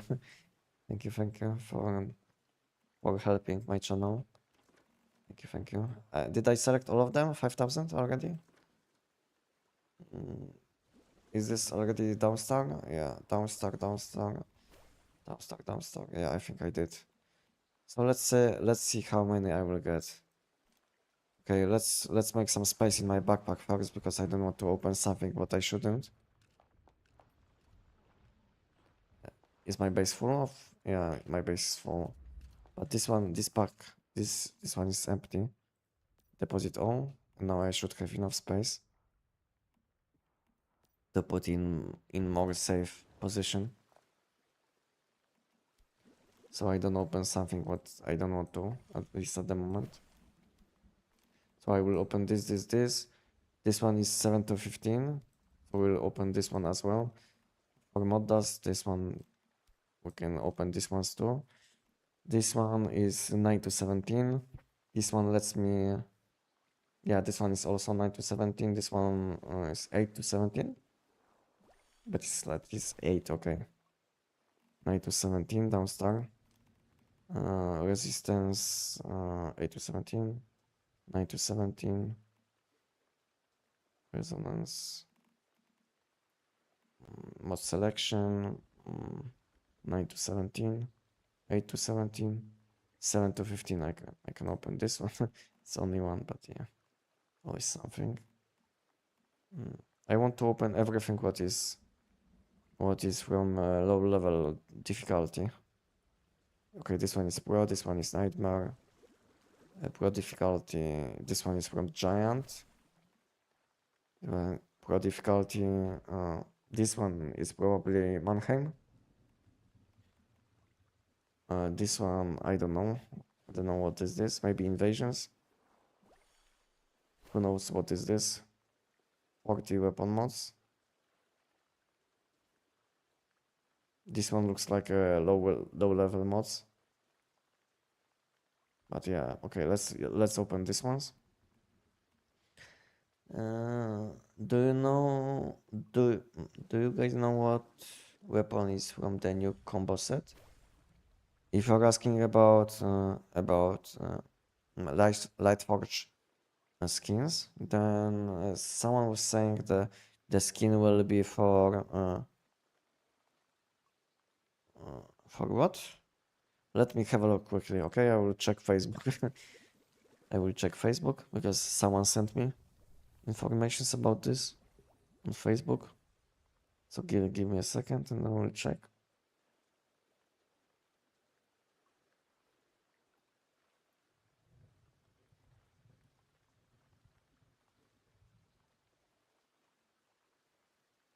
Where is this information?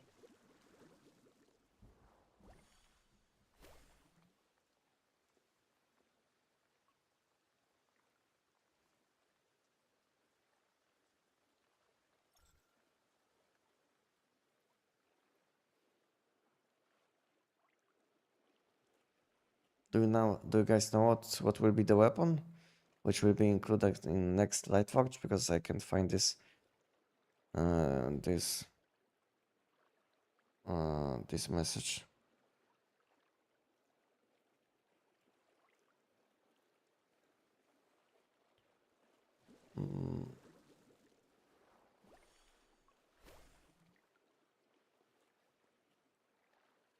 Yeah, so next one, okay, next one will be for EBR 14.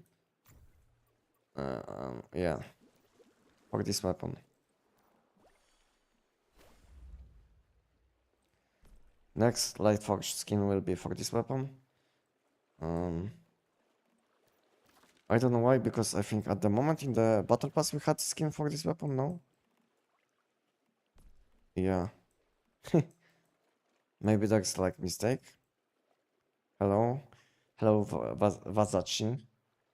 Vazachi, welcome.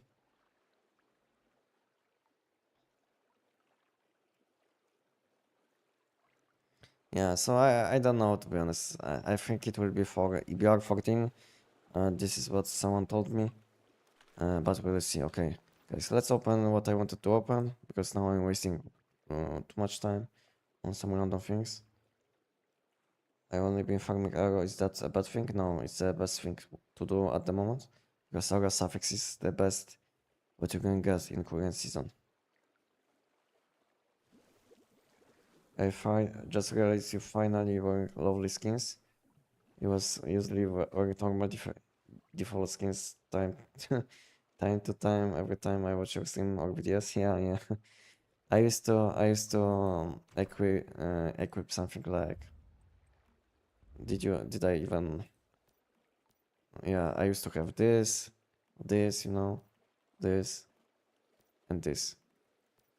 I used to move with this. And most of the time this one, sometimes in Jav's setup, and I used to use this one for some time. Yeah, but now I'm using this one.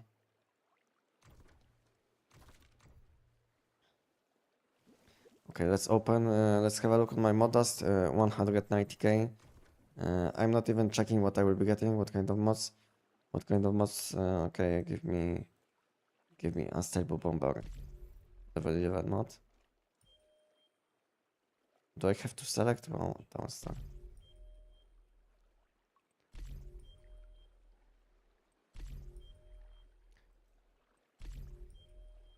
Okay, let me select these low level mods. I don't know why I have to select which suffix I would like to. Okay, thank you. At least from this one I don't have to. Okay, where are the mods which I selected?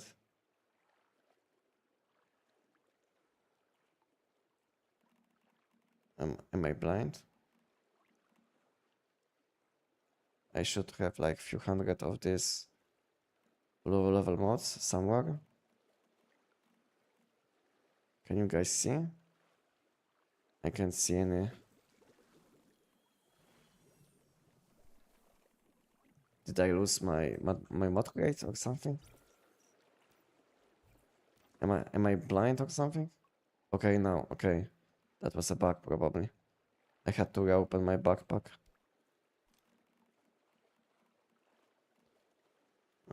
This, and I think purple ones? No? This, no.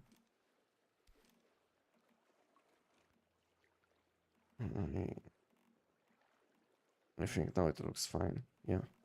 Okay, I think I had like 190k, yes? 190, let's continue. Not even checking. Let's open it quickly. 190k. Let's see how much mod dust.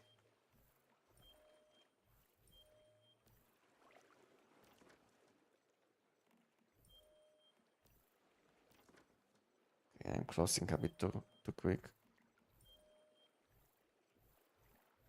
Only mod dust.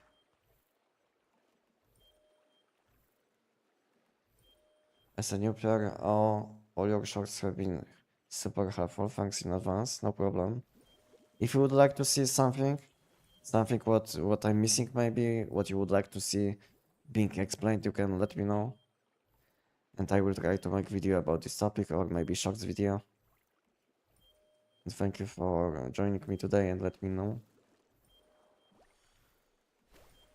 My armor mods are stuck at level 10 on Endless Rim, on Endless Rim.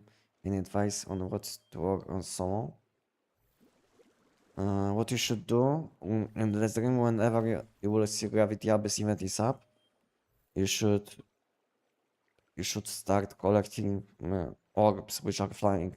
They will give you mods between level 9 and 17 and tons of gravity crystals, which you can use to buy mods in Visional Redemption shop. So have a look on this video, which will be sent by my chatbot. You will see how you should do it, what equipment you should equip, and what kind of setup you should have to be as efficient as possible. So basically, you will want to do this for this content. You don't even need good mods. You don't even need damage. All you need to do is to spend some time flying and collecting orbs.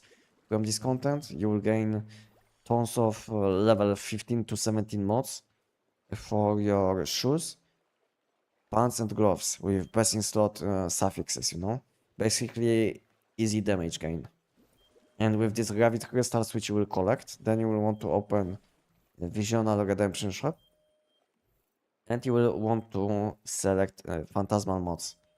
And this suffix will give you mods for your chest and shoes. For shoes, it doesn't matter because you will want to use probably your downstar mods, which might be higher level than your Phantasmal mods, which you will get. But most importantly, you will gain some mods for your chest slot. And then when it comes to weapon and mask mods, you will want to do Manibus Nightmare if possible. But with level 10 mods or below, it will be very hard to do. So I recommend to just spend your mod dust, which you will gain from doing this content, like gravity crystals collection. I recommend you to buy these things, which I will buy soon. So have a look, and I will explain.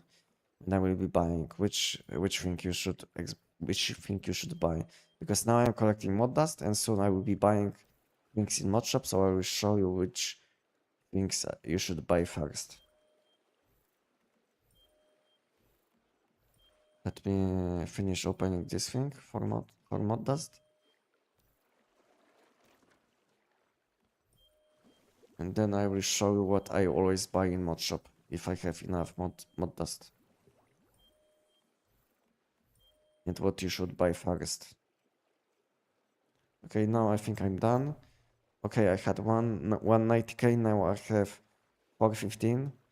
So how much, like 225? 225 out of 5.5 thousand. Not the best, not the worst, I would say.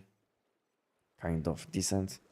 So with this amount of mods I can buy, what can I buy? Resonance mods, keyword mods. Okay, let's open the mod shop, and we will calculate how much mods I need for the things which I would like to buy. So this thing is the most important. You can buy only 10 of these each week, but this one lets you select any mod you want, but seasonal mods. So basically you can select keyword mods, you can select, let's say, keyword mods for mask weapon, you can select any helmet mod for with non-keyword suffix. You can select even resonance mods for pants and gloves from this one. And at the same time it will give you very high level mods. It costs 60,000. You should always buy this one. Next one, which you should always buy, will be keyword one, which gives you keyword suffix. Keyword suffix, it means that you will gain some mods for your weapon and mask with keyword suffix, which is basically some, let's say, bounce damage, some shrapnel damage. So I will show you maybe some mods with this effect. So something like this. This is a keyword suffix, basically burn suffix. And this one, keyword suffix is bounce suffix, you know. You see this kind of mods, like this, you know, like this one. So this mods you will be able to gain from this one, which says keyword. This one costs a lot because it's 150k for 50 only, but again they will be very high quality, you know, so it's worth the mod dust. Next one which you should buy if you use weapons like SKS TEC-9, EPR-14, Jav's pistol, corrosion shotgun. If you use this kind of this kind of weapons, then you will want to buy resonance mods. This one can give you mods with resonance suffix on your bottoms and gloves, with bonuses like this one, which gives you elemental damage, which gives you additional critical damage after each elemental hit, or let's say additional critical damage after each elemental damage hit, you know. So yeah, as you can see, deal 1 instance of critical damage and you will gain additional elemental damage, and second bonus is elemental damage, deal elemental damage and gain critical damage. So these mods are basically very nice for weapons which can scale with critical damage and elemental damage, like Jav's pistol, corrosion shotgun, even compound bow, these kind of weapons. So yeah, I always buy them. Open challenge shop, mod shop, resonance suffix. And I don't recommend to buying these low quality ones unless you don't have much mod dust. But in my opinion, it's better just to buy a few of these ones than wasting mod dust on this one, because getting level 17 out of them is like almost impossible, you know. I did open like I don't know 1000 of them, and I did get only one level 17. So yeah, getting level 17 out of them is almost impossible. What is the best weapon for bosses without weak spot? To be honest, bosses without weak spots are not a problem, because all you need is butterfly, if you didn't know. If boss doesn't have a weak spot, butterfly basically enables weak spots on enemies, even if boss doesn't have. So it's not a problem. Let's say if TVs don't have weak spot, you just use ultimate skill on a butterfly. You use your SN 700 and all your hits will deal shrapnel damage as well. So yeah, insanely good deviation, which is kind of broken. Before they added bow and SN 700, this deviation wasn't that good, like it is now, because we didn't have as broken weapons as these ones. But since they added these weapons, I think butterfly gained a lot of good uses, because before it was mainly usable on Brahmini, and I don't know on which weapon the people were using this weapon. This deviation, but now people use it with bow, with SN 700, with Brahmini, and I think that's it. Mainly on these weapons. Sometimes you will see people using Last Valor, Butterfly with Last Valor, but to be honest, it's not the most efficient setup. You can also use Butterfly with Memento. If you can't hit weak spots on enemies, then it will also be a good combo. What else is good with Butterfly? Maybe Kumaming is fine, not the best, but it can do the job. Yeah. That's it, I think, yeah. So basically, Butterfly is very nice with these two new weapons like Bounce Bow and SN 700 finale. Insane weapons with with Butterfly. That's why Butterfly is much better than it used to be. I'm not saying this deviation was bad, but we didn't have this kind of weapons to benefit that much from this deviation.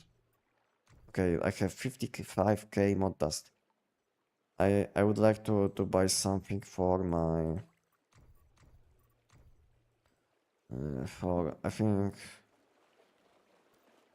I think I will buy open challenge shop, mod shop. I will buy these things, resistance suffix, just for mod collection, because I'm still missing these mods. It shows you see battle suffix it's basically resistance suffix in mod shop. So if you don't have this suffix, then just buy these things in mod shop, and you will be able to level up your collection.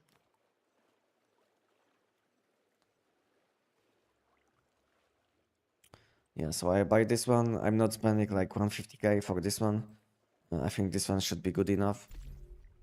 40,000 is good enough to level up just my collection, And now I have 15k. I can still buy like 25 at 24.5.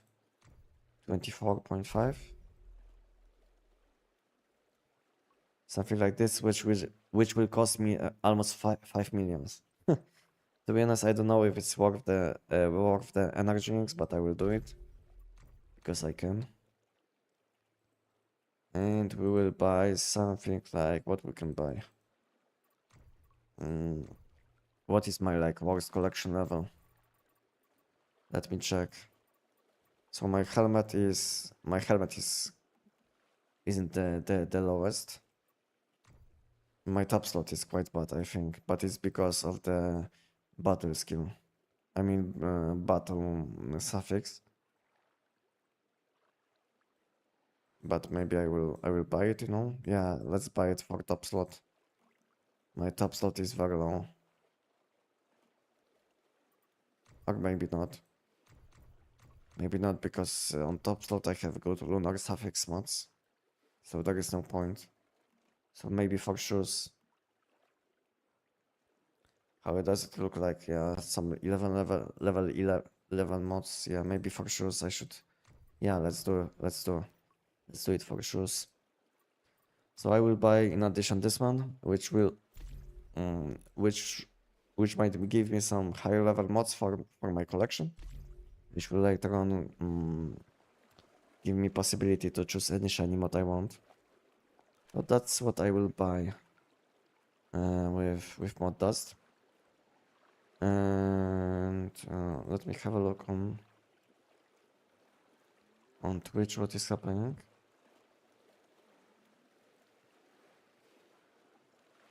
Okay. So guys, what is happening? What is happening?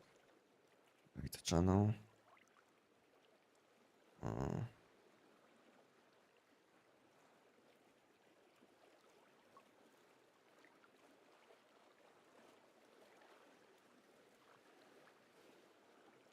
so guys, thank you guys for today.